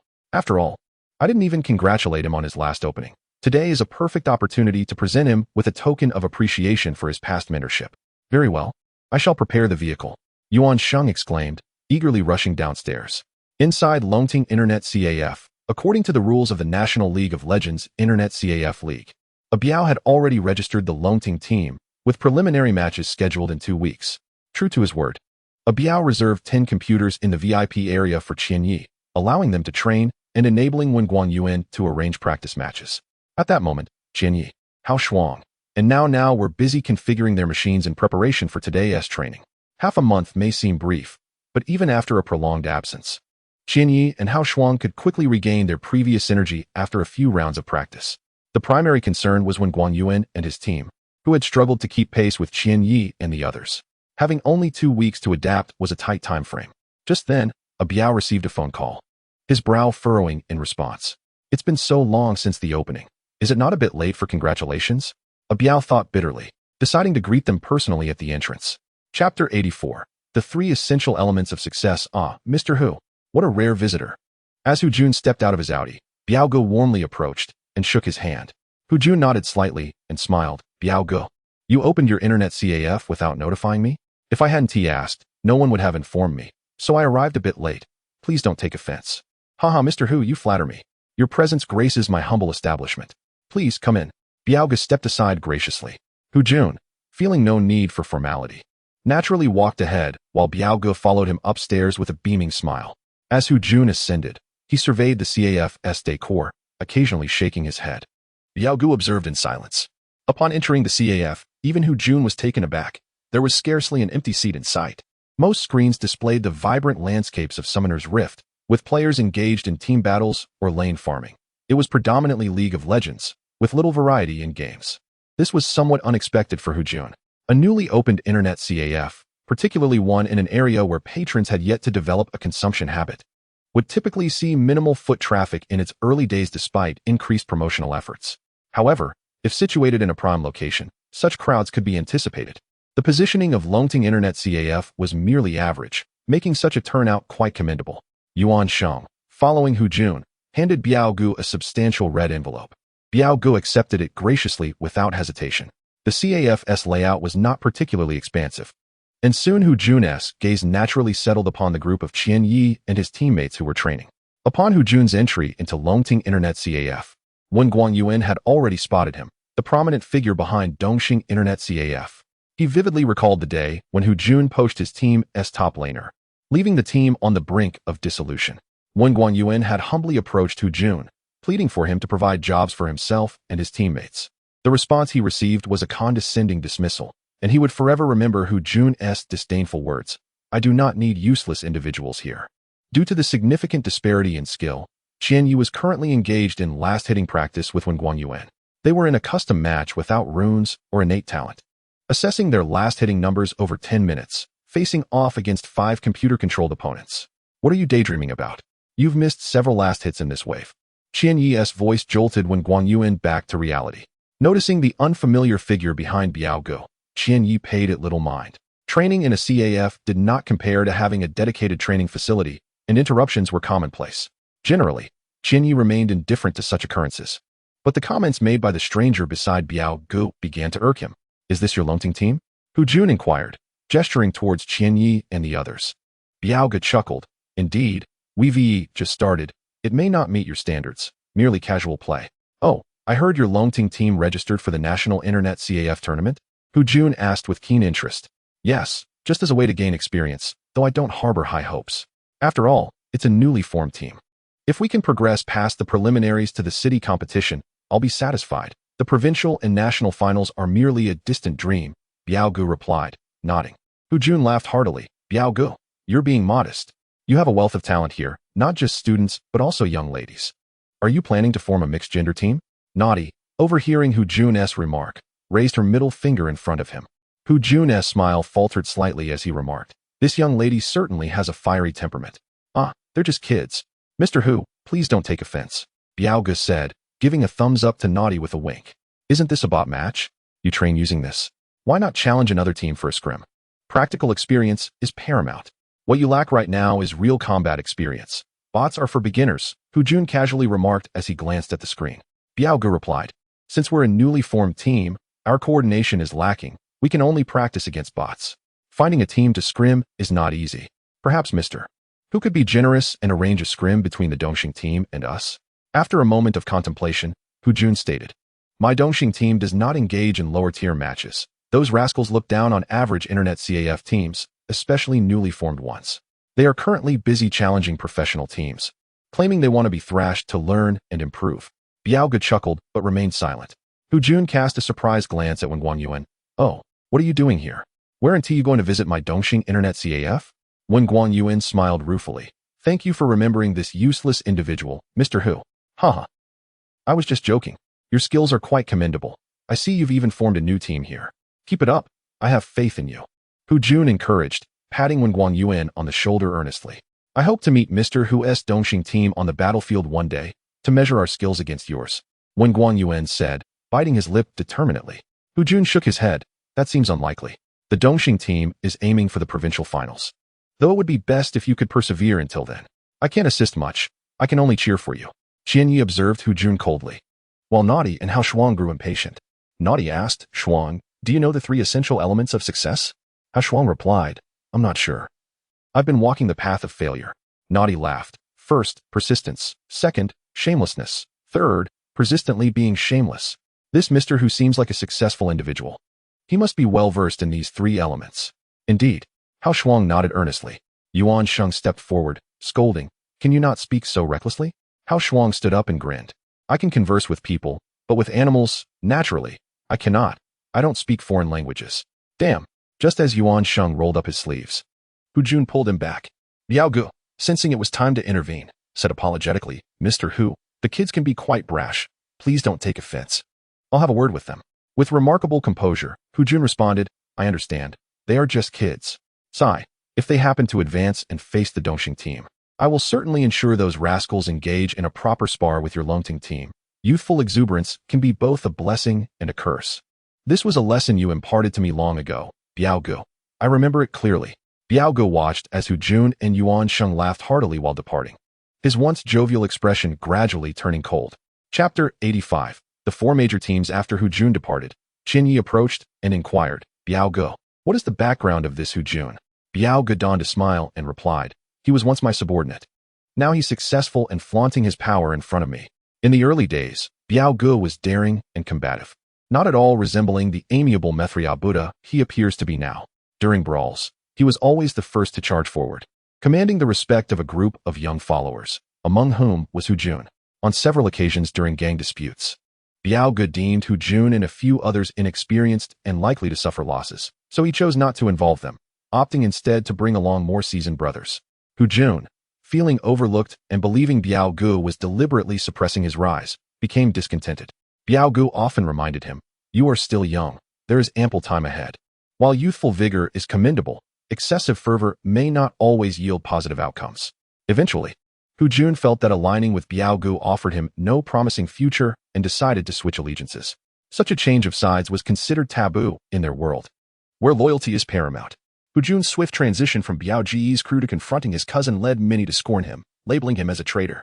Consequently, even after his betrayal, Hu Jun faced exclusion and found his circumstances far less favorable than those of Biaogu. Believing Biaogu had sabotaged his efforts, Hu Jun disparaged him in various circles. After struggling to make a living through illicit means, he turned to business. To his surprise, the astute Hu Jun thrived in the commercial realm, amassing considerable wealth within just a few years, while Biaogu remained largely unchanged. Occasionally, Jun would flaunt his Audi Q7 before Biao Gu. With age, Biao Gu had mellowed, often responding with a mere smile. He sought no recognition for his past efforts, only wished for Jun to refrain from undermining him. If such provocations had occurred in the past, Biao Gu might have drawn his blade. But after years in the game, he understood that a common man's fury often leads to nothing more than a brief skirmish. He had learned the value of restraint. In this society, wealth commands respect. Without it, even the bold and ruthless can be outmaneuvered by those with financial clout. Biao Gu recognized that he could not match Jun's financial power. Thus, he chose to endure. The era of open confrontations had long since passed. And despite years of rivalry, they had never publicly clashed, primarily engaging in covert competition. Today, Jun approached Biao Gu, but this time, the contest was not over territory or power. It was a matter of which team was stronger. In this regard, Jun cannot rival you, Biao Gu, Qian Yi pointedly remarked. Biao Gu waved his hand dismissively, stating, "Do not elevate me too high. I am merely trying to make a living." Hao Shuang was intrigued by the entanglement between Wen Guanyuan and Jun. After much persistence, Wen Guanyuan recounted everything without omission. Hao Shuang scoffed. This Jun is indeed a small-minded person who has found success. Regardless, I believe you can advance to the city competition, where you will surely encounter the Dongxing team. Just ensure you reclaim our honor, Biao Gu urged. That is a certainty. When we face the Dongxing team, we must deliver a thorough thrashing to see the expression on Jun's face, Now asserted. Biao Gu nodded. I eagerly anticipate it. Hao Shuang patted his chest. Absolutely. Biao Gu smiled. I won't disturb your training further. If you need anything, feel free to ask. My ability to stand tall depends on your success. While he had found Now and Hao Shuang, Qian Yi remained humble, aware that hidden talents abound in the world, and it was prudent to learn about his opponents. With his current standing in the Longting team unassailable, he turned to Wen Guanyuan to inquire about the formidable teams within WH City. Wen Guanyuan, eager to defeat the Dongxing team, appreciated Qian Ye's inquiries and detailed the strongest teams in WH City. Leading the list was, of course, the Dongxing team, which boasted 2 retired professional players who had previously competed in the Demacia Cup and faced notable domestic players like Ximin Feiyu. Jun had recruited them at high salaries to bolster the Dongxing team for smaller competitions, yielding numerous championship prizes. Recently, they had also acquired 2 promising newcomers, strengthening their roster. Next was the Songlong team, the archrival of Dongxing. For the past 2 years, these 2 teams had consistently dominated WH City's competitions, often vying for first and second place. Their mid laner, merely 15 years old, was a true prodigy, arrogant and disdainful, yet his skill justified his confidence. As no team had managed to outclass him in matches, the TT team, shrouded in mystery, had only recently emerged. Known for their exceptional teamwork and claimed to be invincible in team fights, they had made remarkable comebacks, overcoming a staggering deficit of 15,000 gold to secure victory in several matches. Another team Qian Yi had heard of was the Jinying team, primarily because he often spent nights at the Jinying Internet CAF. This team was characterized by an aggressive playstyle, encapsulated in the phrase, "Never back down, just go for it." Their bold approach often left their strategies unpredictable. They had suffered losses to both the Dongxing and Songlong teams, yet had also stumbled against lesser-known squads. In summary, this peculiar team thrived on momentum. When in good form, they were unbeatable, swiftly dismantling their opponents. However, when their performance faltered, they often made grave errors. Thus, those in the circle often remarked that the Jinying team could defeat seasoned veterans through sheer chaos, and if one were to compete against them, it was wise to consult the calendar to avoid their peak performance days. After Wen Guanyuan's thorough introduction, he concluded, these are the most formidable teams in WH City. If we navigate the initial round successfully, we are likely to encounter these 4 teams. Only by defeating them can we qualify for the provincial competition. Qian Yi pondered, asking, could we obtain the rosters of these 4 teams, preferably with some footage of their previous matches?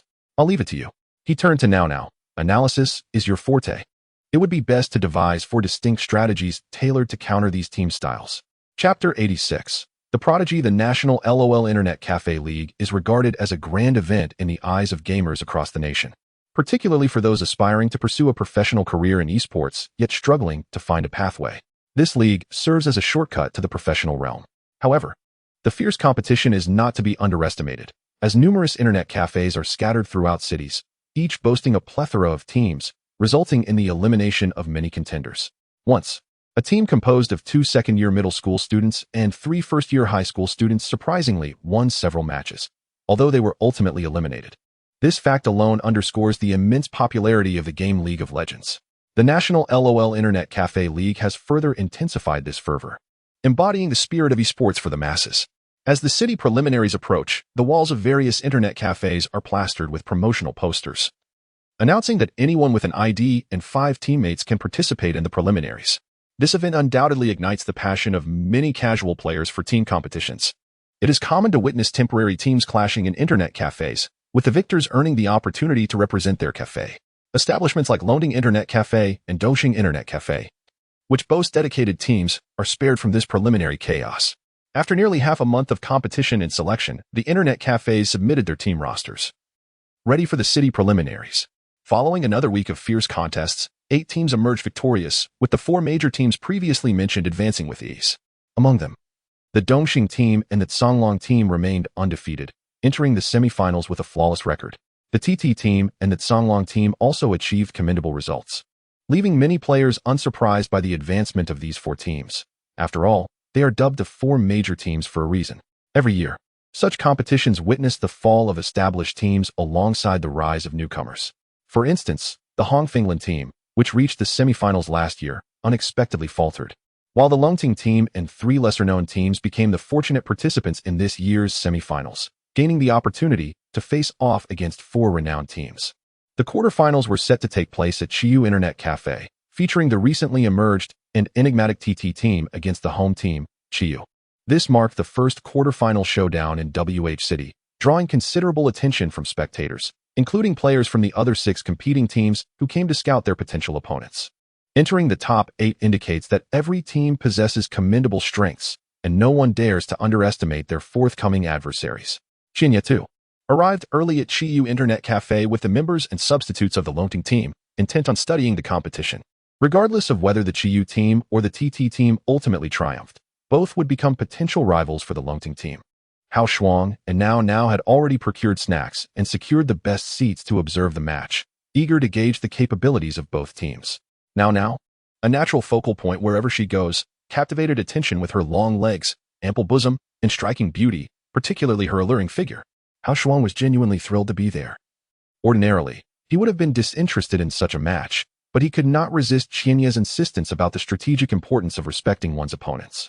At that moment, he felt utterly exhilarated, believing the outing was worth it, primarily due to the attention Now attracted, which led to countless unwanted advances. Overwhelmed, she resorted to the nearest option, wrapping her arm around Hao Shuang's, signaling her unavailability without further explanation. Their affectionate display dissuaded many would-be suitors, who left in disappointment, lamenting the misfortune of a good catch being taken. Experiencing Now's arm around him for the first time, Hao Shuang felt an exhilarating rush, momentarily enjoying the attention that came with it. Now playfully pinched his side, whispering fiercely, "Act more convincingly." With a sharp intake of breath, Hao Shuang suppressed his pain and retorted, "Good heavens, I thought we were friends. Why are you holding me so tightly?" Eventually, a swift kick from Now silenced him, leaving him to endure the discomfort in silence. Xianya observed this amusing exchange from a distance, smiling at the antics of the duo. Meanwhile, Wen Guangyuan began introducing the names of the players from both teams seated in the designated player area, detailing their common strategies. Soon, the match commenced, with the TT team exhibiting an aggressive strategy from the outset, switching lanes, invading the jungle, and executing coordinated attacks in the mid lane to secure objectives with remarkable speed. The Chiyu team initially managed to withstand the pressure, but following a flawless tower dive by the TT team, they swiftly fell behind, unable to recover from the ensuing collapse. As the match progressed to the 25-minute mark, the TT team, boasting 3 dragons and 1 baron, demolished 2 of Chiyu's high towers, ultimately winning the first game. Following their initial defeat, the Chiyu team mounted a vigorous counterattack in the second match, focusing on exploiting the opponent's weaknesses in the bottom lane, thus seizing control of the game. The back-and-forth action led to an intense standoff, thrilling the audience with cheers and applause. At this moment, a slender, pale-faced boy resembling a malnourished middle schooler entered the premises. He found a quiet spot, exuding an air of superiority despite his diminutive stature, coldly critiquing the match. Trash. Utterly pathetic. Such skills are hardly worthy of the term and oppos. Trash and oppos, he muttered, drawing the attention and disdain of nearby spectators with his unabashed comments. For the average gamer, the players on these internet cafe teams are exceptionally skilled, and while the matches may not rival the grandeur of the LPL Professional League, They offer a delightful spectacle of intricate teamwork and individual prowess. Even with occasional blunders, the performance hardly warranted such scorn. Unperturbed by the glares directed his way, the boy continued his harsh assessments, as if in a soliloquy. Qianyi noticed the commotion and inquired, "Who is that?" Wen Guanyuan sighed, responding, "That is Sha Zmo, known as the Prodigy. At just 15 years of age, he is the ace mid laner of the Songlong team, often referred to as the best mid laner in WH City. I have faced him before. Within 10 minutes, he had killed me 3 times in lane, and by 15 minutes, I was pushed to my mid lane second tower. He is exceptionally aggressive, and to date, no one has managed to suppress him in lane, which is why he exudes such arrogance." Chapter 87. A bunch of trash. Is this the premier mid laner of WH City? Qianyi squinted at the withered-haired youth, whose small eyes and thin lips occasionally sparkled with a glint of brilliance, exuding an arrogance that seemed unbefitting for his age. In this Sandiamo, Qianyi glimpsed a reflection of his former self, perhaps even more conceited. Fortunately, with the arrival of Xian Ge, Qianyi felt he had been spared from straying too far down the wrong path. Sandiamo seemed to sense Qian Ye's gaze and glanced in his direction. Though it was merely a fleeting moment, he lingered on Wen Guanyuan's face for a couple of seconds longer. Sandiamo held little interest for unfamiliar faces, but he had some recollection of Wen Guanyuan. After all, he had defeated him with minimal effort during their last encounter, not even exerting 8/10 of his strength. Had the match continued until the 20th minute, Sandiamo was confident he could have single-handedly vanquished Wen Guanyuan.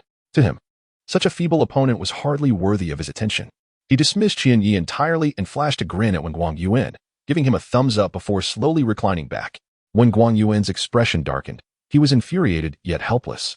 He had heard that Sandiamo was a madman, notorious for biting off chunks of flesh from his opponents during schoolyard brawls. With such a lunatic, Wen Guanyuan preferred to keep his distance. However, Sandiamo had no intention of doing the same.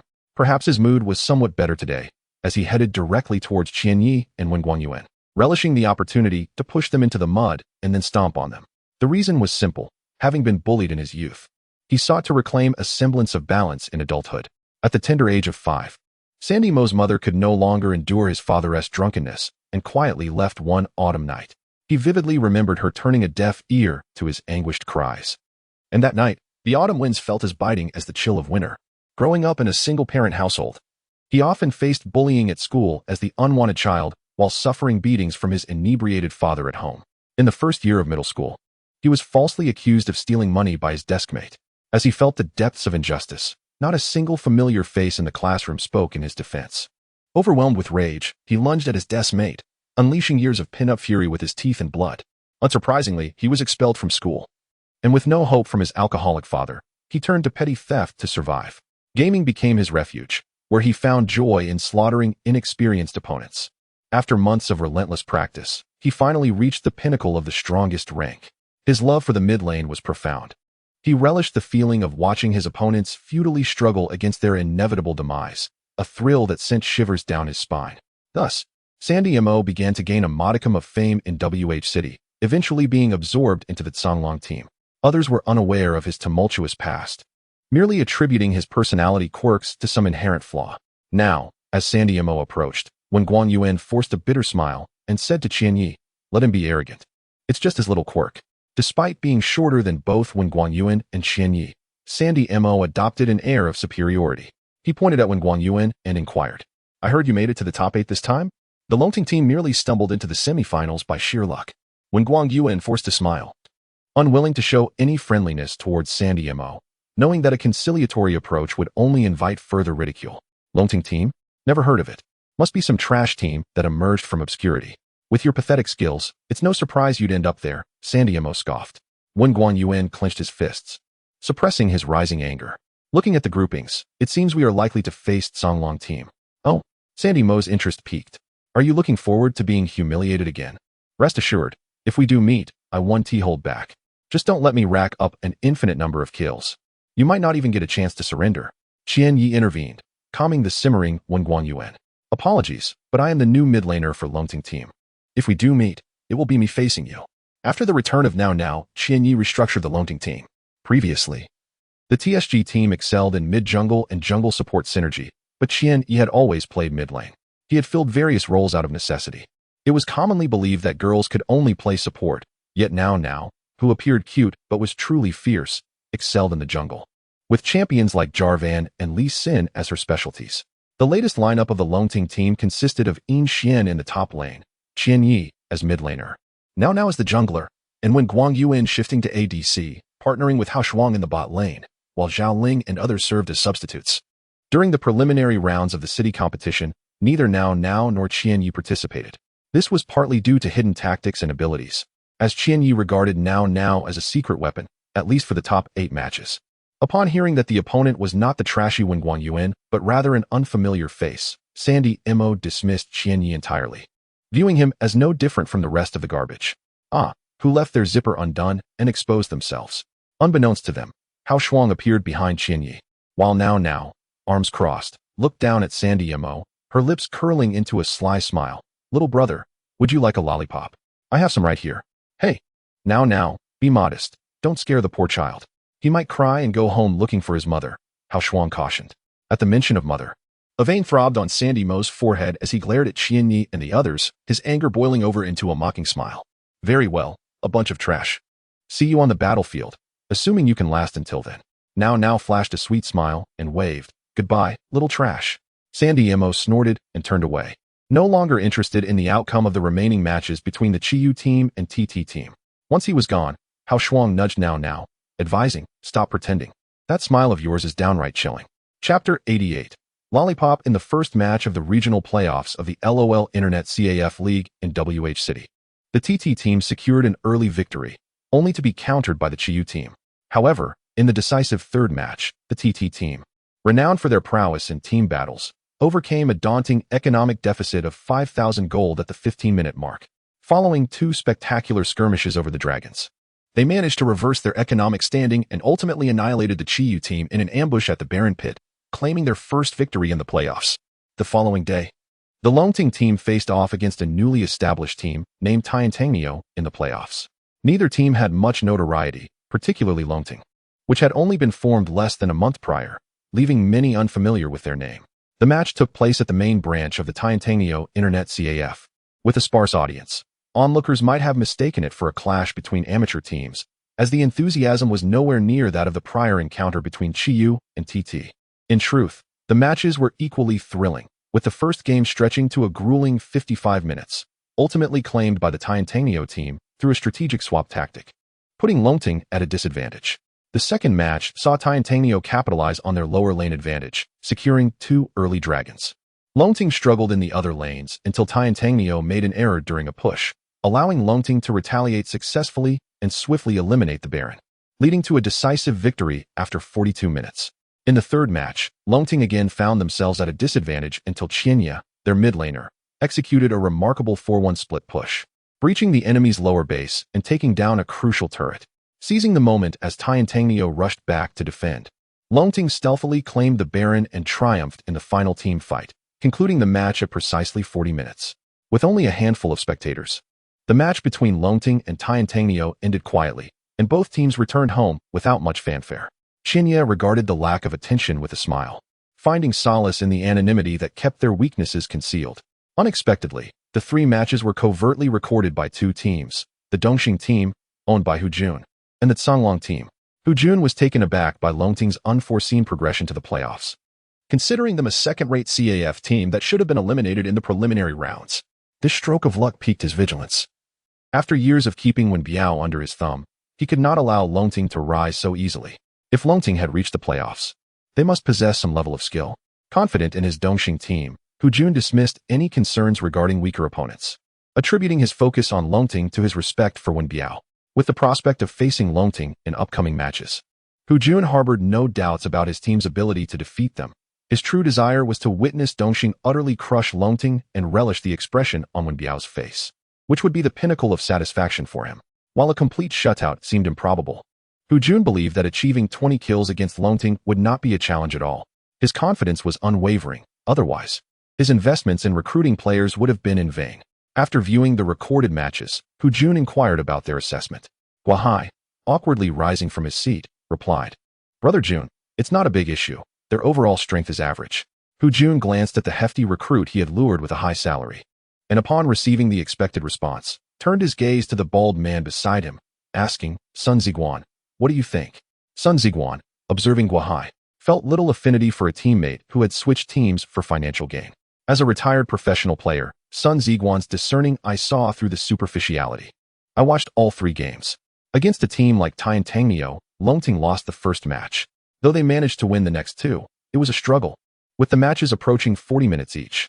If we face Longting, it won't just be manageable. Winning will be exceedingly simple. They may not even get a chance to achieve 20 kills if they make the slightest mistake, he remarked with a habitual touch of his bald head, chuckling. That's exactly what I wanted to hear. Haha, eagerly awaiting your good news. Don't let me down, Hujun replied. His spirits lifted as he patted both their shoulders in encouragement. After Hujun left, Sun Ziguan turned to Guahai and asked, What's the matter? Can't you bear to go against your former teammates? Guahai stammered, and no. Not at all. Sun Ziguan, irritated by Guahai's timidity, thought it peculiar that this chubby fellow, despite his meek demeanor, was a fierce top laner worthy of the investment made for him. It's for the best.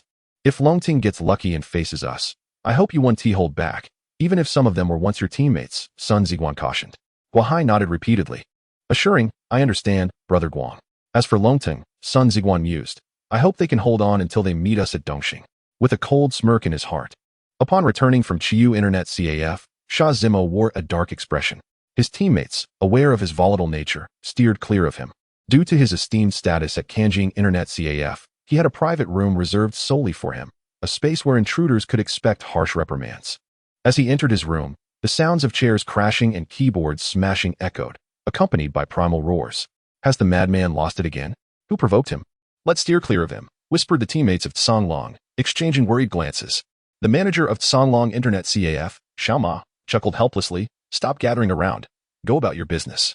Yet, intrigued, he leaned in, eager to uncover the cause of Sha Zimo's fury. Garbage, all of it. To hell with it. I don't even like eating lollipops.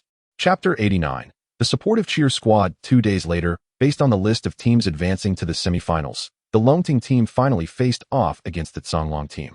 Many spectators who had previously underestimated Longting were suddenly filled with enthusiasm. The reason for this excitement was none other than Songlong's ace mid laner, the notorious Huaxia Mo, who had boldly declared that if he did not dominate the Longting team in today's match, he would withdraw from the eSports scene in WH City. The audience, known for their love of drama, was especially eager for this pre-match rivalry, which had already piqued everyone's interest. While no one truly believed that Songlong would lose, the mere possibility of an upset ignited imaginations, promising an exhilarating spectacle, albeit a slim chance. Many had witnessed Huaxia Mo's prowess firsthand. A seemingly underdeveloped youth whose skills were exceptionally high, he had defeated countless opponents. Huaxia Mo relished one-on-one duels, accepting challenges from all comers in mid-lane solo matches, where he would secure first blood and destroy towers with ease. Those who dared to challenge him often left humiliated, forced to acknowledge their inferiority while shouting, I am trash 10 times, as Huaxia Mo reveled in his victories. For those unfamiliar with Huaxia Mo, his character was often deemed disgraceful, but those who had seen him in action marveled at his technical skill and gameplay. Setting aside his personality, Huaxia Mo undoubtedly deserved the title of WH City's premier mid laner, a fact acknowledged by most players due to his extraordinary talent. The proclamation that WH City's top mid laner would retire if he failed to dominate Longting provided ample intrigue, drawing a crowd to the Longting Internet CAF to witness this highly anticipated rematch. In this home arena for Longting, Huaxia Mo's bold declarations were not lost on the astute observers who understood his intentions, to attract more spectators and to thoroughly humiliate Longting on their own turf. Inside the CAF, Biao Gu sat at the front desk, a jovial figure observing the bustling crowd. The popularity of the event surpassed that of previous matches. He felt that Qian Yi was a harbinger of good fortune. Ever since their acquaintance, luck had been on his side. While Biao Gu was eagerly anticipating this match, he also harbored concerns, as Songlong's strength had been confirmed through numerous competitions. However, during the previous defending match, few had expected Longting to succeed. Yet they triumphed over the Sister Flower team and the Science and Technology University team, teams that had once loomed large over the newly formed Longting. Songlong's esteemed reputation was undeniable, but Longting had transformed, especially with the addition of 2 new players brought in by Qian Yi. Hao Shuang, a formidable presence with his national hero champion, and a remarkable support player, had already demonstrated extraordinary abilities. Though now, a seemingly sweet girl who was actually quite the tomboy, had yet to officially appear in matches. She had only participated in practice games thus far. Nevertheless, Biao Gu trusted Qian Yi, believing in his ability to create miracles. He chuckled to himself, thinking that the Songlong team must not underestimate Longting. He had entrusted the entire team to Qianyi, allowing him the freedom to shape it as he wished, while Biao Ge sat back to enjoy the fruits of their labor. Now should be featured this time, he mused, recalling the anxiety he felt during the match against the Paradise Bird team, fearing it would jeopardize Longting's chances. Zhao Ling still felt trepidation about that match. Although the Paradise Bird team was not as renowned as Songlong or Dongxing, they were still a formidable opponent. In the past, the chances of victory for Wen Guangyuan and his teammates had been slim, particularly after their top laner, Huaxia, had been poached. Who would have thought that Qianyi would opt to conceal their strength, allowing Zhao Ling, the substitute jungler, to play in order to refine the synergy between Wen Guangyuan and Hao Shuang, as well as to test Yin Xian's resilience and support capabilities in the top lane? The outcome of the match against Paradise Bird would determine whether they could advance further. A victory meant progression, while a loss meant elimination. Thus, this was one of the most crucial matches for Longting since the preliminary rounds. Yet Qianyi merely stated, "It's fine, just play casually." Casually, Zhao Ling was immediately resistant, his mind racing with doubts, while Wen Guangyuan and Yin Xian were equally reluctant for Qianyi to take such risks. However, Qianyi remained steadfast in his approach. The result was a loss in the first match due to coordination errors, while the second and third matches were nerve-wracking, nearly leading to disaster. Though they ultimately turned the tide, Zhao Ling and Wen Guangyuan felt utterly drained. Such perilous play was not something they could endure a second time. Fortunately, they managed to secure a win against Paradise Bird, but the fierce words of Huaxia Mo lingered, casting a shadow over their victory. Zhao Ling pondered whether Now would finally make her appearance, for Songlong was a formidable adversary, and Huaxia Mo's abilities were not to be underestimated. Qianyi merely smiled, saying there was no rush, that they would see how things unfolded. No rush, Zhao Ling thought, feeling the urgency as the opposing team openly challenged them with threats. Despite the looming threat, Qianyi remained unfazed. With a smile, Qianyi turned to greet his classmates who had come to offer encouragement. Leading the way were Ma Jun, De Tu, and Jin Wei, who were ecstatic upon hearing that Qianyi had guided Longting to the semi-finals of the National LOL Internet CAF League in WH City, preparing to face Songlong and its formidable mid-laner, Huaxia Mo. Though Ma Jun and De Tu recognized the disparity between Longting and Songlong, they did not believe victory was guaranteed, especially with Huaxia Mo's formidable skills. Nevertheless, Ma Jun took the initiative to organize a cheer squad to bolster Qian Ye's morale. Of course, as Qian Ye's deskmate. Husini also volunteered to bring along friends to form a supportive entourage. Qianyi, go for it. A slightly familiar voice rang out. Turning around, Qianyi saw Xiaoya from the Sister Flower team and greeted her with a smile. Chapter 90. The Femme Fatale takes the stage. The unexpected appearance of Xiaoya brought a flicker of delight to Qianyi. During that occasion, when Shimin Feiyu had sincerely extended an olive branch, Qianyi had decisively chosen to decline. Shimin Feiyu, possessing remarkable composure, did not retaliate publicly. However, Qianyi understood that he had irreparably offended Shimin Feiyu, and consequently, he had also incurred the wrath of the formidable sisterhood behind him. To be candid, Qianyi harbored little animosity towards the 5 members of the sisterhood. On the contrary, their distinct personalities and unique charms provided a refreshing aesthetic. It was impossible for Qianyi, being human, not to feel a flicker of unexpected fondness for Xiaoya. Xiaoya, slightly taken aback, did not reveal her identity, yet it seemed that Qianyi recognized her at once. It was common for others, including Xiaomei's boyfriend, Shimin Feiyu, and his close companions from the sisterhood, to confuse the two. Yet Qianyi's ability to discern Xiaoya instantly filled her heart with a sweet sensation. If one did not pay special attention, how could they observe so keenly? Unbeknownst to Xiaoya, the eyes are the windows to the soul.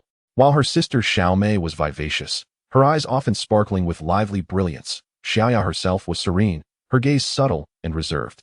If one disregarded appearances, with Qianyi's meticulous nature, discerning their identities through their eyes alone would not prove difficult.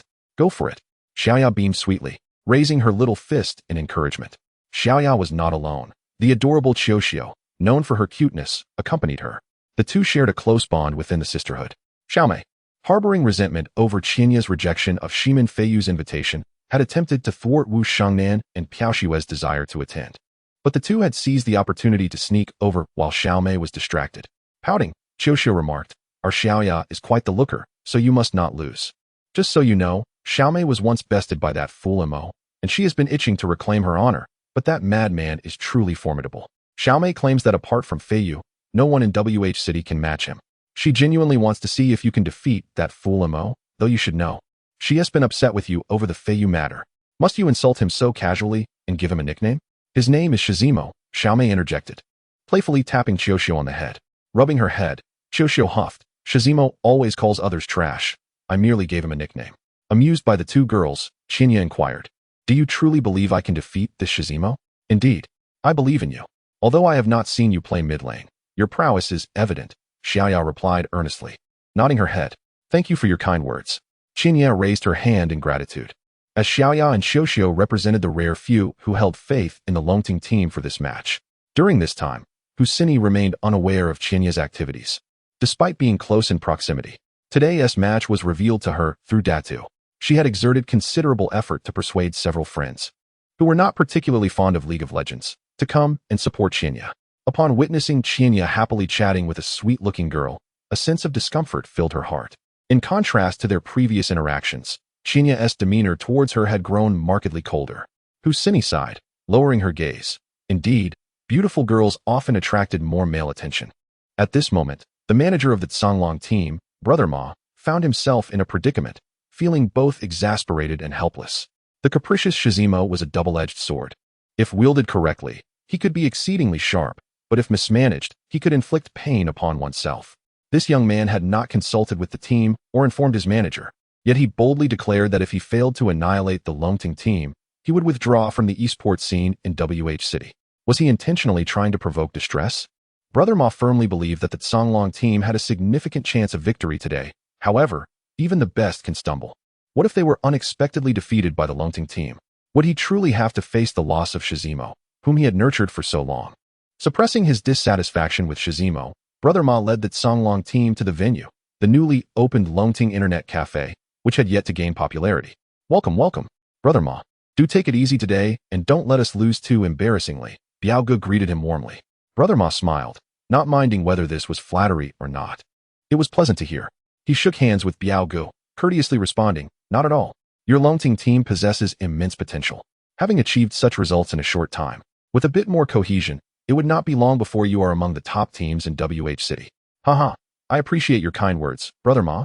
Biaoge chuckled, and the two quickly warmed to each other like old friends. Shizimo, however, abhorred such insincere pleasantries. The palpable tension in the air made their cordiality seem ludicrous, causing him to shudder with discomfort. Ignoring the budding camaraderie between Brother Ma and Biaoge, he strode directly into the player area and took his seat. Upon the arrival of the main event, the previously raucous discussions within the Longting Internet Cafe diminished significantly, as many turned their attention to the elusive Shizimo. The first glimpse of Shizimo left several spectators feeling disheartened, as he appeared more like an adolescent than the feared mid-lane demon of legend. Unfazed by the gazes and whispers around him, Shizimo busied himself with adjusting his equipment. Isn't that Shizimo? Is he ready to crush us? Hao Shuang's mocking laughter echoed, as someone audaciously made grandiose claims before the match, leaving him feeling rather melancholic. After all, boasting was supposed to be his forte, and now he had little to show for it. Feeling dejected, Hao Shuang sighed. Is that femme fatale about to take the stage? Shizimo chose to ignore Hao Shuang, tilting his head to squint at Qinya. Qinya smiled slightly and replied, since you hold us in such high regard, it would be remiss of us not to fulfill your expectations.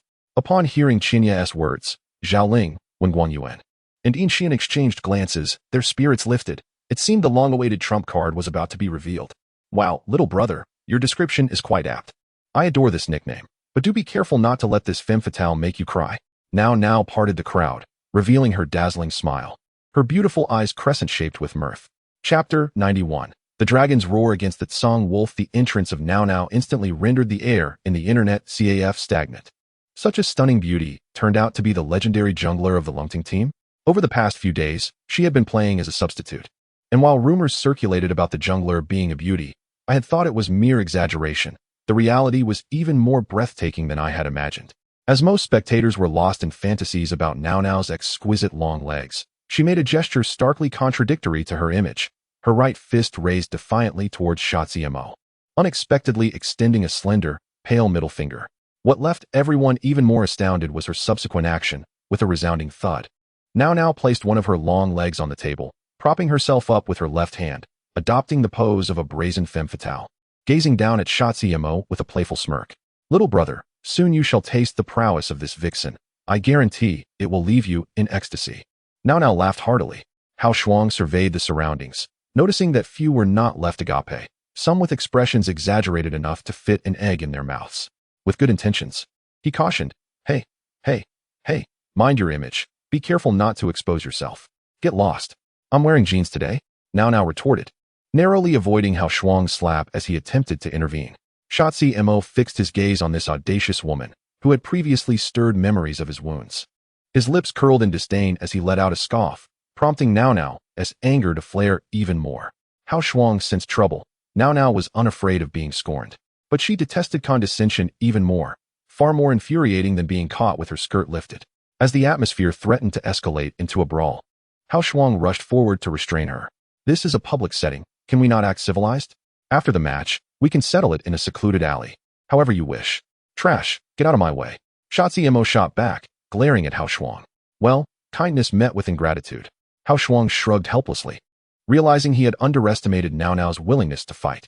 Humph, I'm waiting. Huaxia Mo gritted his teeth, grinning maniacally at Now.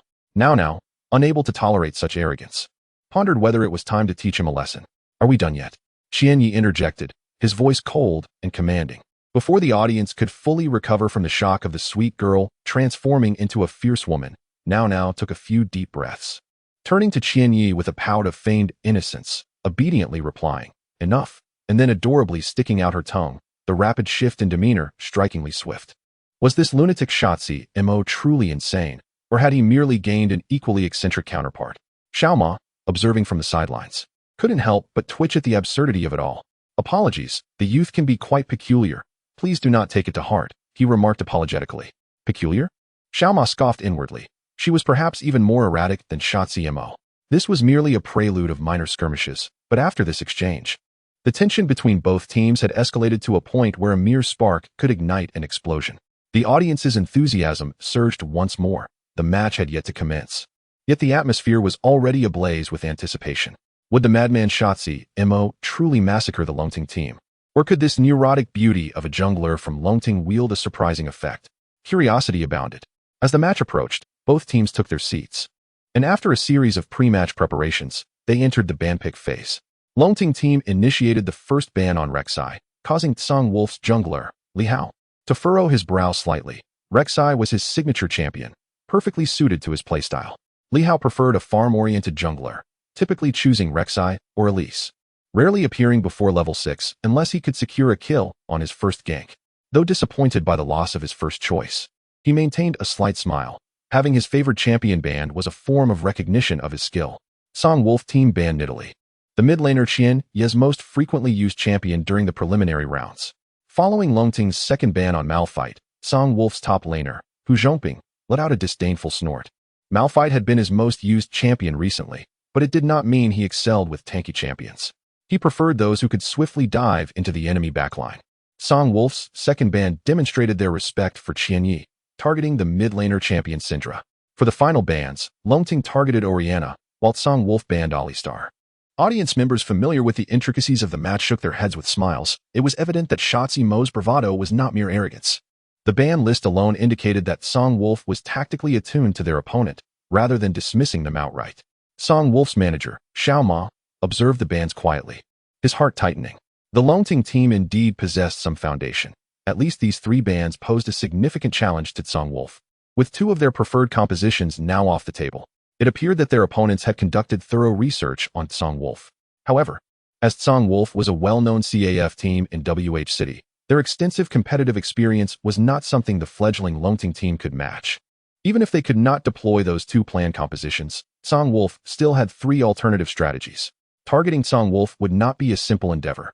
Soon, the open battle of bans concluded, and both teams re-engaged in the selection phase. Longting secured Jace first, then picked Talia, followed by Braum, and lastly Pantheon. With such selections, it was difficult to discern who would occupy the mid and top lanes. Tsang Wolf responded sequentially with Thresh, Akali, Kha'Zix, and Jhin, leaving 1 mid lane pick to counter Longting's strategy. Once Longting confirmed their ADC as Obama, Tsang Wolf decided on the mid laner champion Zed. Moments later, the team's compositions crystallized with clarity for the first time. Longting had banned Rek'Sai, Orianna, and Malphite, opting for Talia in the top lane, Pantheon in the jungle, Jace mid, and the formidable duo of Obama and Braum in the bot lane. Song Wolf banned Nidalee, Alistar, and Syndra, selecting Akali for the top lane, Kha'Zix in the jungle, Zed mid, and the agile combination of Jhin and Thresh for the bot lane. When Huaxia Mo finally confirmed Zed as his mid laner, the crowd erupted in gasps. Did Longting not realize that Huaxia Mo specialized in assassin-type mid laners, particularly Zed, his signature champion? Legend spoke of a peculiar curse surrounding Huaxia Mo's Zed, a guaranteed kill on any mid laner by level 6. Chapter 92, Choosing to be a Turtle in WH City. The renowned hero of Huaxia Mo was none other than Zed, the Fishman, and the Fox, assassin-type mid laners, whose relentless pursuit was to obliterate adversaries in the lane. Indeed, this has been his modus operandi, well known among those familiar with the Songlong team. Thus, the ban and pick strategy of the Longting team was rather unexpected. While it was evidently targeted, it overlooked the most crucial threat, Songlong's mid laner, Huaxia Mo. One might ponder whether the Longting team was misguided to allow Huaxia Mo's Zed to be picked. With Jace in the lane against Zed, the latter would easily annihilate him after reaching level 6 due to his high burst damage.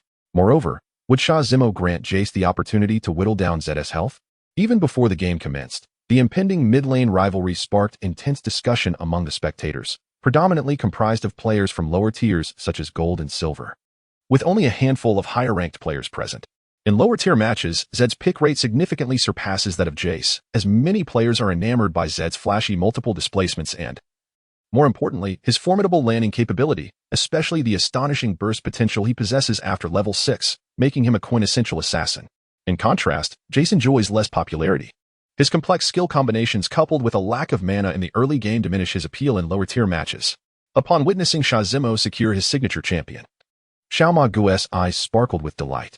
If Huaxia Mo's pre-match bravado seemed audacious, the acquisition of his beloved hero practically assured victory, as Xiao Ma Guo had yet to witness Huaxia Mo lose a match with Zed, as both teams formally entered the game.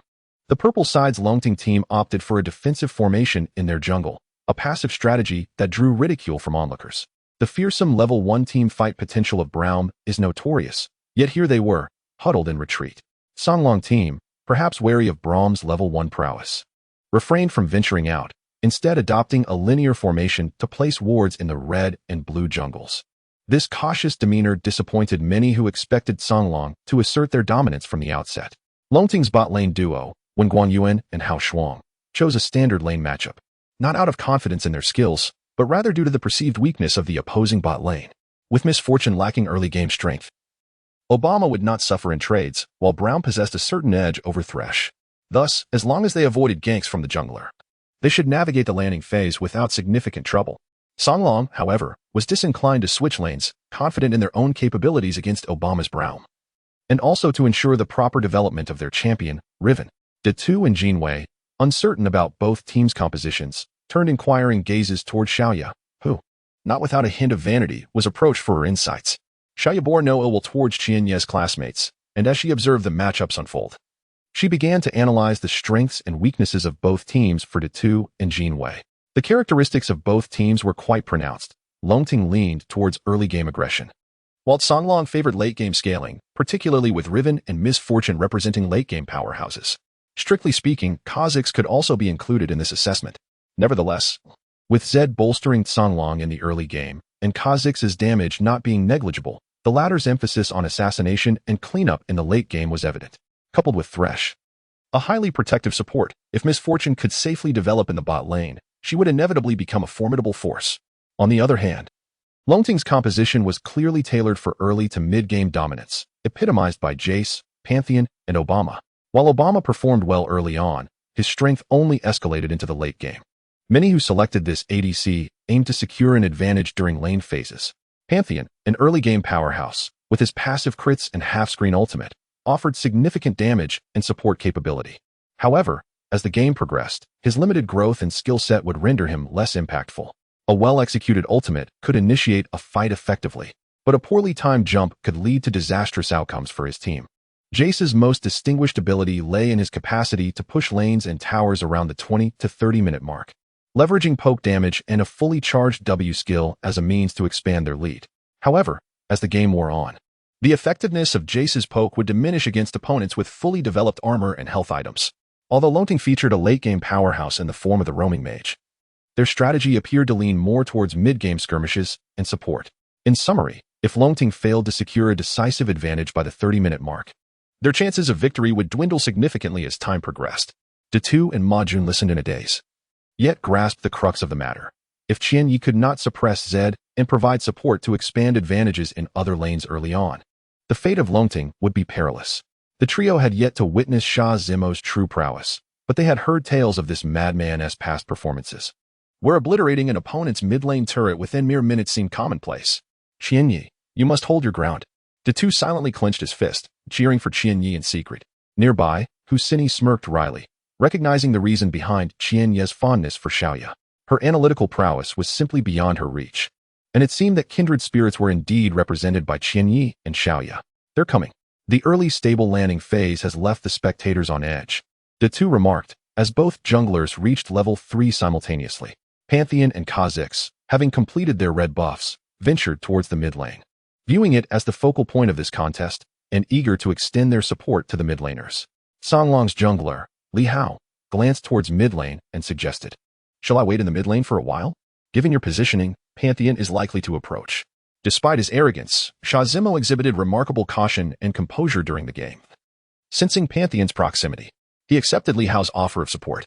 With the jungler's assistance, Zed pushed the minion wave across the river, aiming to bait Pantheon into revealing himself. "It seems they regard you as bait," Qian Yi quipped, glancing at Now, who lay in wait in a nearby bush.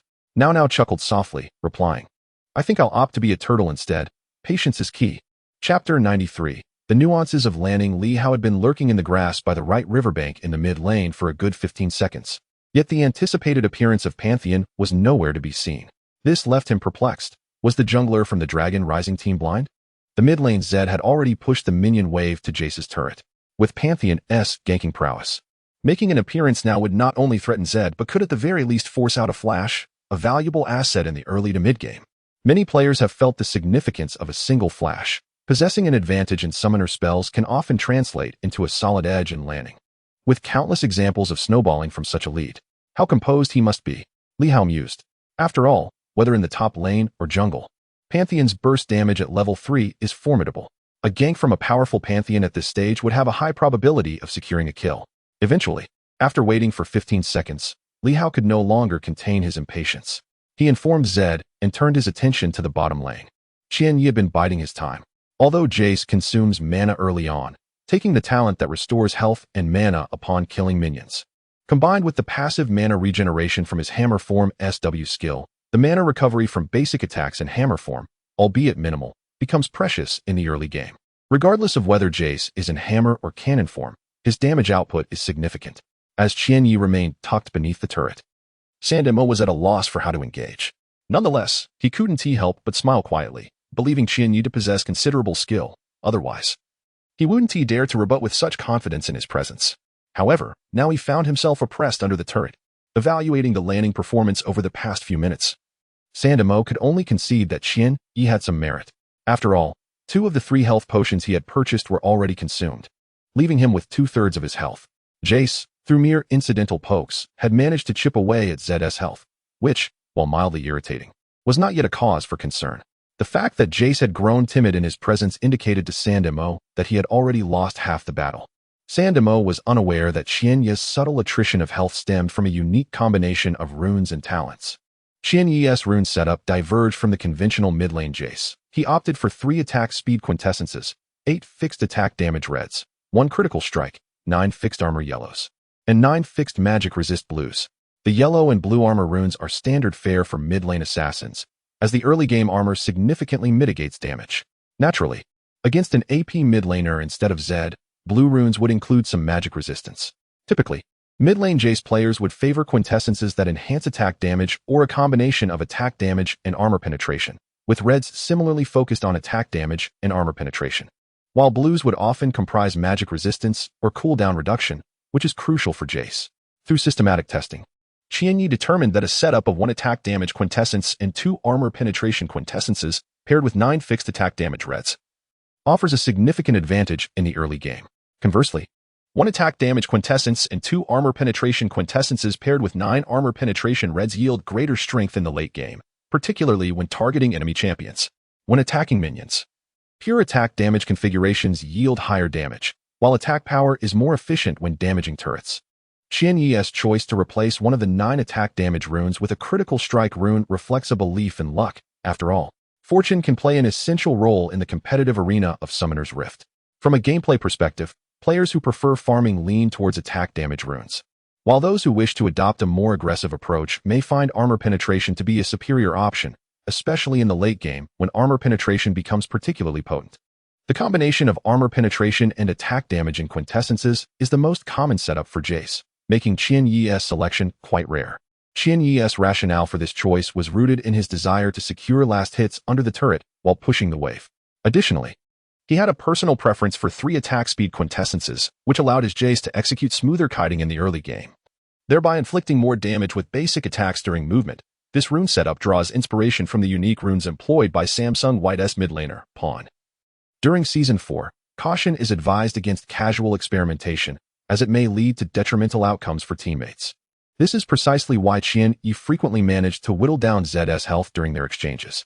When Qian Yi attacked Zed with cannon form, the increased attack speed from his setup allowed him to land additional hits, gaining a noteworthy advantage. Whenever Zed attempted to retaliate, Jace would swiftly switch to hammer form, utilizing the 1.25 seconds of collision immunity to dodge incoming skills, simultaneously bolstering his defenses. Should Zed's abilities inadvertently connect, this transformation would mitigate the received damage to the greatest extent possible, while also allowing Jace to regain a small amount of mana through basic attacks. Moreover, switching to hammer form not only enhances his defenses, but also provides an additional armor penetration effect on his next attack. As soon as Zed advanced, Jace would unleash a counterattack, sending him flying before retreating, thereby reducing the number of basic attacks Zed could deliver. Through this exchange, Zed had lost 2 health potions, while Jace maintained a healthy pool of health, having not consumed any potions. In the landing phase, success hinges on meticulous attention to detail. When one excels in the subtleties of landing, the cumulative effect naturally translates into an advantage. While Zed continuously pressured Jace under the turret, Jace's last hitting remained unaffected, especially with the assistance of the 3 attack speed quintessences. As Zed pushed the wave with his skills, he inevitably missed some minions. Thus, while it appeared that Zed was dominating Jace, the latter actually maintained control of the exchange, an insight that had yet to dawn on the onlookers. From Qian Yi's perspective, choosing Jace was inconsequential to whom he faced. He could contend with physical assassins like Zed and Master Yi, as well as burst mages such as Syndra, or more sustain-oriented mages like Orianna. Overall, Jace is a character who is relatively safe in lane while adept at wearing down opponents. Jace's dueling capabilities are formidable at level 3, but upon reaching level 6, he lacks the explosive damage output characteristic of champions like Syndra or Zed, unless he has already established a significant lead. Therefore, even when facing Zed, who had pushed the minion wave to his turret, Qian Yi was unfazed. The outcome of a skirmish was uncertain, especially with Now Now's Pantheon lurking in the brush for quite some time. Are we ready yet? I've been lying here for far too long. Now Now couldn't believe the enemy's Kha'Zix was still waiting in ambush.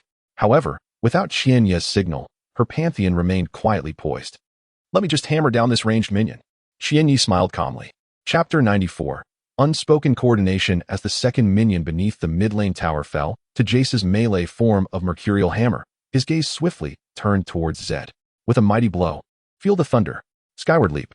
Jace's form was enveloped in radiant energies infused with Hextech technology, as he brandished the Mercurial Hammer and leapt into the air, descending like a bullet. Following a resounding crash, the ground around Zed erupted in splinters, and as Zed was momentarily slowed, Jace had already surged past him by half a body length. Thunderous strike. The Mercurial Hammer swept through the air, repelling Zed, who had just executed his E-skill, Shadow Slash, and attempted to retaliate with a basic attack. Simultaneously, Jace transformed into cannon form, delivering a basic attack enhanced by his passive, diminishing Zed's defenses. As the 3 hits from his W skill rained down in rapid succession, Sandy Mo, observing Qian Yi's maneuvers, felt a chill run down his spine. He released his W skill clone behind Jace, utilizing the Shadow's instantaneous repositioning to launch 2 shurikens that struck Jace squarely, before dashing back towards his tower without a second glance. That rogue, she had been lurking for so long? Sandy Mo cursed inwardly, realizing that Jace's sudden aggression was surely due to the presence of an ally nearby. The next moment, Pantheon appeared within his line of sight, having circled around to exploit the enemy's blind spot, anticipating Zed's retreat to the tower, a serendipitous encounter. Pantheon advanced with a shield bash, stunning Zed in place. Electric energy surged. An energy projectile shot through the acceleration gate, allowing Jace to execute a seamless QE combo. The colossal energy blast struck the incapacitated Zed, draining a significant portion of his health. The coordinated assault from Pantheon and Jace left Zed severely wounded. Such proficient synergy naturally drew applause from the audience. Yet the subsequent scene incited gasps of astonishment. Zed's figure vanished, retreating while consuming his last health potion, scrambling back to his tower. Pantheon pursued him relentlessly, utilizing the slowing effect of the red buff to keep Zed in his sights, while Jace, having passed through the acceleration gate, flashed forward, closing the distance to Zed. Zed found himself ensnared by Pantheon's red buff, and as their distances diminished, the tension escalated. 3 flashes. Almost simultaneously, as Zed pressed his flash, Pantheon and Jace followed suit, as if predicting Zed's summoner spell usage. If one were to scrutinize closely, the 3 flashes appeared to be activated in unison. The jungler from the Lonting team exhibited her ferocity, selecting the muscular Pantheon, and with her first gank, she held nothing back, leaping into action with fervor. It seemed she was preparing to tower dive at levels 3 or 4, as Zed narrowly escaped to the safety of his mid-lane tower. He found himself afflicted by the weakness debuff, courtesy of Jace's second summoner spell. When facing an opposing mid-lane assassin, weakness serves as a formidable counter against sudden burst damage. Now free from the red buff's grip, Zed found himself at a standstill once more. Are they truly going to tower dive? This mid-lane confrontation is indeed thrilling. Will Zed retaliate? The Lonting jungler was certainly formidable, her tactics proving ruthlessly aggressive. Amidst the audience's astonished murmurs, Pantheon entered the tower's attack range, and with a resounding thud, the first strike from the blue side mid-lane tower landed on Pantheon, merely breaking his shield. Jace followed closely behind, the attack speed bonus from his essence gleaming in this pivotal moment, as he unleashed a barrage of silvery energy projectiles from his cannon, steadily chipping away at Zed's health. Pantheon threw his final spear before swiftly retreating from the tower's attack range, while Jace, with expert precision, executed his last basic attack nearly simultaneously with Pantheon's departing spear, striking Zed, who was bereft of any defensive skills. First blood. As Zed let out a final cry, he collapsed, transforming into a shadowy specter that quietly sank beneath the earth. Simultaneously, Jace absorbed the last hit from the tower, and he and Pantheon retreated in unison. Noticing the enemy jungler, Kha'Zix, appearing in the lower lane, Huaxia and Now exchanged no words, demonstrating perfect synergy as they relentlessly pushed the minion wave. Both retreating to their base. Go Lonting team, go Huaxia, shouted Datu, prompting Ma Jun to signal to a group of classmates from the 5th class, who had been called over to serve as cheerleaders. However, after receiving bemused glances from other spectators, they awkwardly ceased their exuberant encouragement, the sudden cheers leaving them feeling rather sheepish. Qiuqiu nudged Xiaoya, saying, "This rhythm deserves a 10 from me." Xiaoya nodded with a smile. Indeed, Huaxia and Now exhibit remarkable synergy. It seems they've been competing together for quite some time. Even someone like Sandy Mo was bested for first blood. I can only imagine how flustered he must be right now. Qiuqiu let out a chuckle, squinting mischievously, with such camaraderie between Huaxia and Now. Don't you feel a twinge of jealousy? Xiaoya shot her a disapproving glance. Did you not notice Now's tomboyish demeanor? Perhaps Huaxia regards her as a brother. Oh, you're aware of that? Qiuqiu smirked, clearly pleased with her small victory. Xiaoya's face flushed crimson as she retorted, "Qiuqiu, you've gone rogue." At this moment, Sandy Mo's expression was indeed far from favorable. He was accustomed to claiming first blood from others, yet today, he found himself on the receiving end. As he ground his teeth, he felt an unsettling caution arise within him. Truth be told, he had not anticipated Pantheon lying in wait for so long in that brush, sacrificing his own development to grant Jace an advantage in the mid lane. Sandy Mo was less concerned about the disgrace of conceding first blood and more troubled by the repercussions it would entail. This death had cost him at least 2.5 waves of minions due to the combined relentless push of Pantheon and Jace. The forced return to base and the subsequent return to lane with updated equipment were worlds apart. After being ganked once, his early rhythm and plans lay in tatters. He had initially intended to return home before reaching level 6, then return to the lane, hoping to capitalize on his level 6 burst to eliminate Jace. Now, not only had he lost a summoner spell, but his minion count had also plummeted, and in terms of equipment and level, Jace, having claimed first blood, was now firmly in the lead.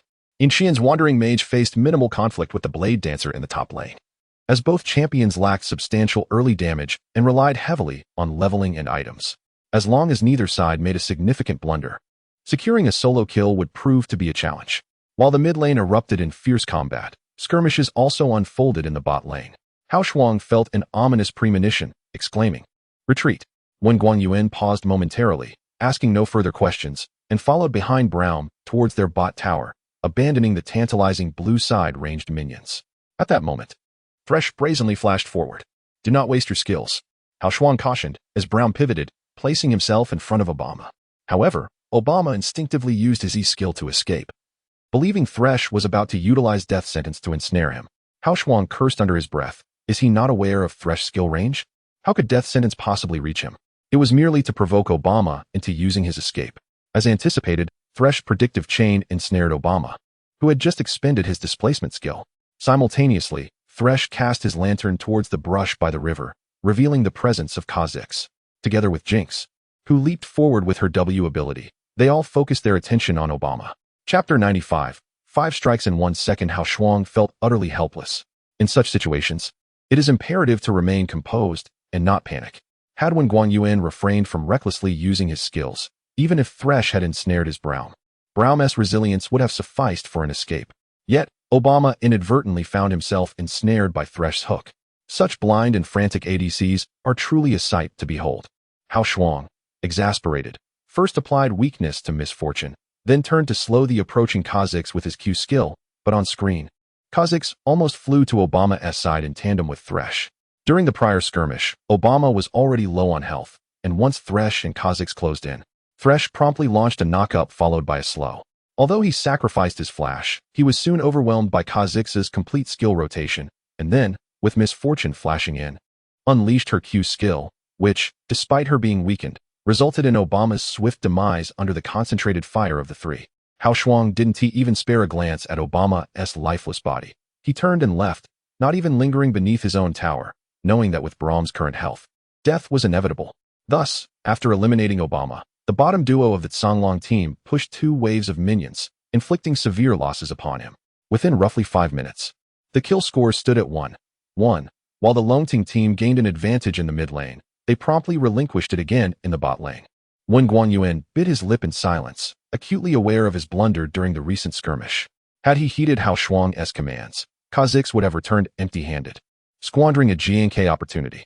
When Guan Yuan understood that deep down, Huaxia did not wish to assist him, though lacking disdain, there was a palpable distance. It was only after encountering Qianyi that when Guan Yuan grasped the chasm separating him from true experts. This disparity was not something that could be bridged by a mere handful of joint battles.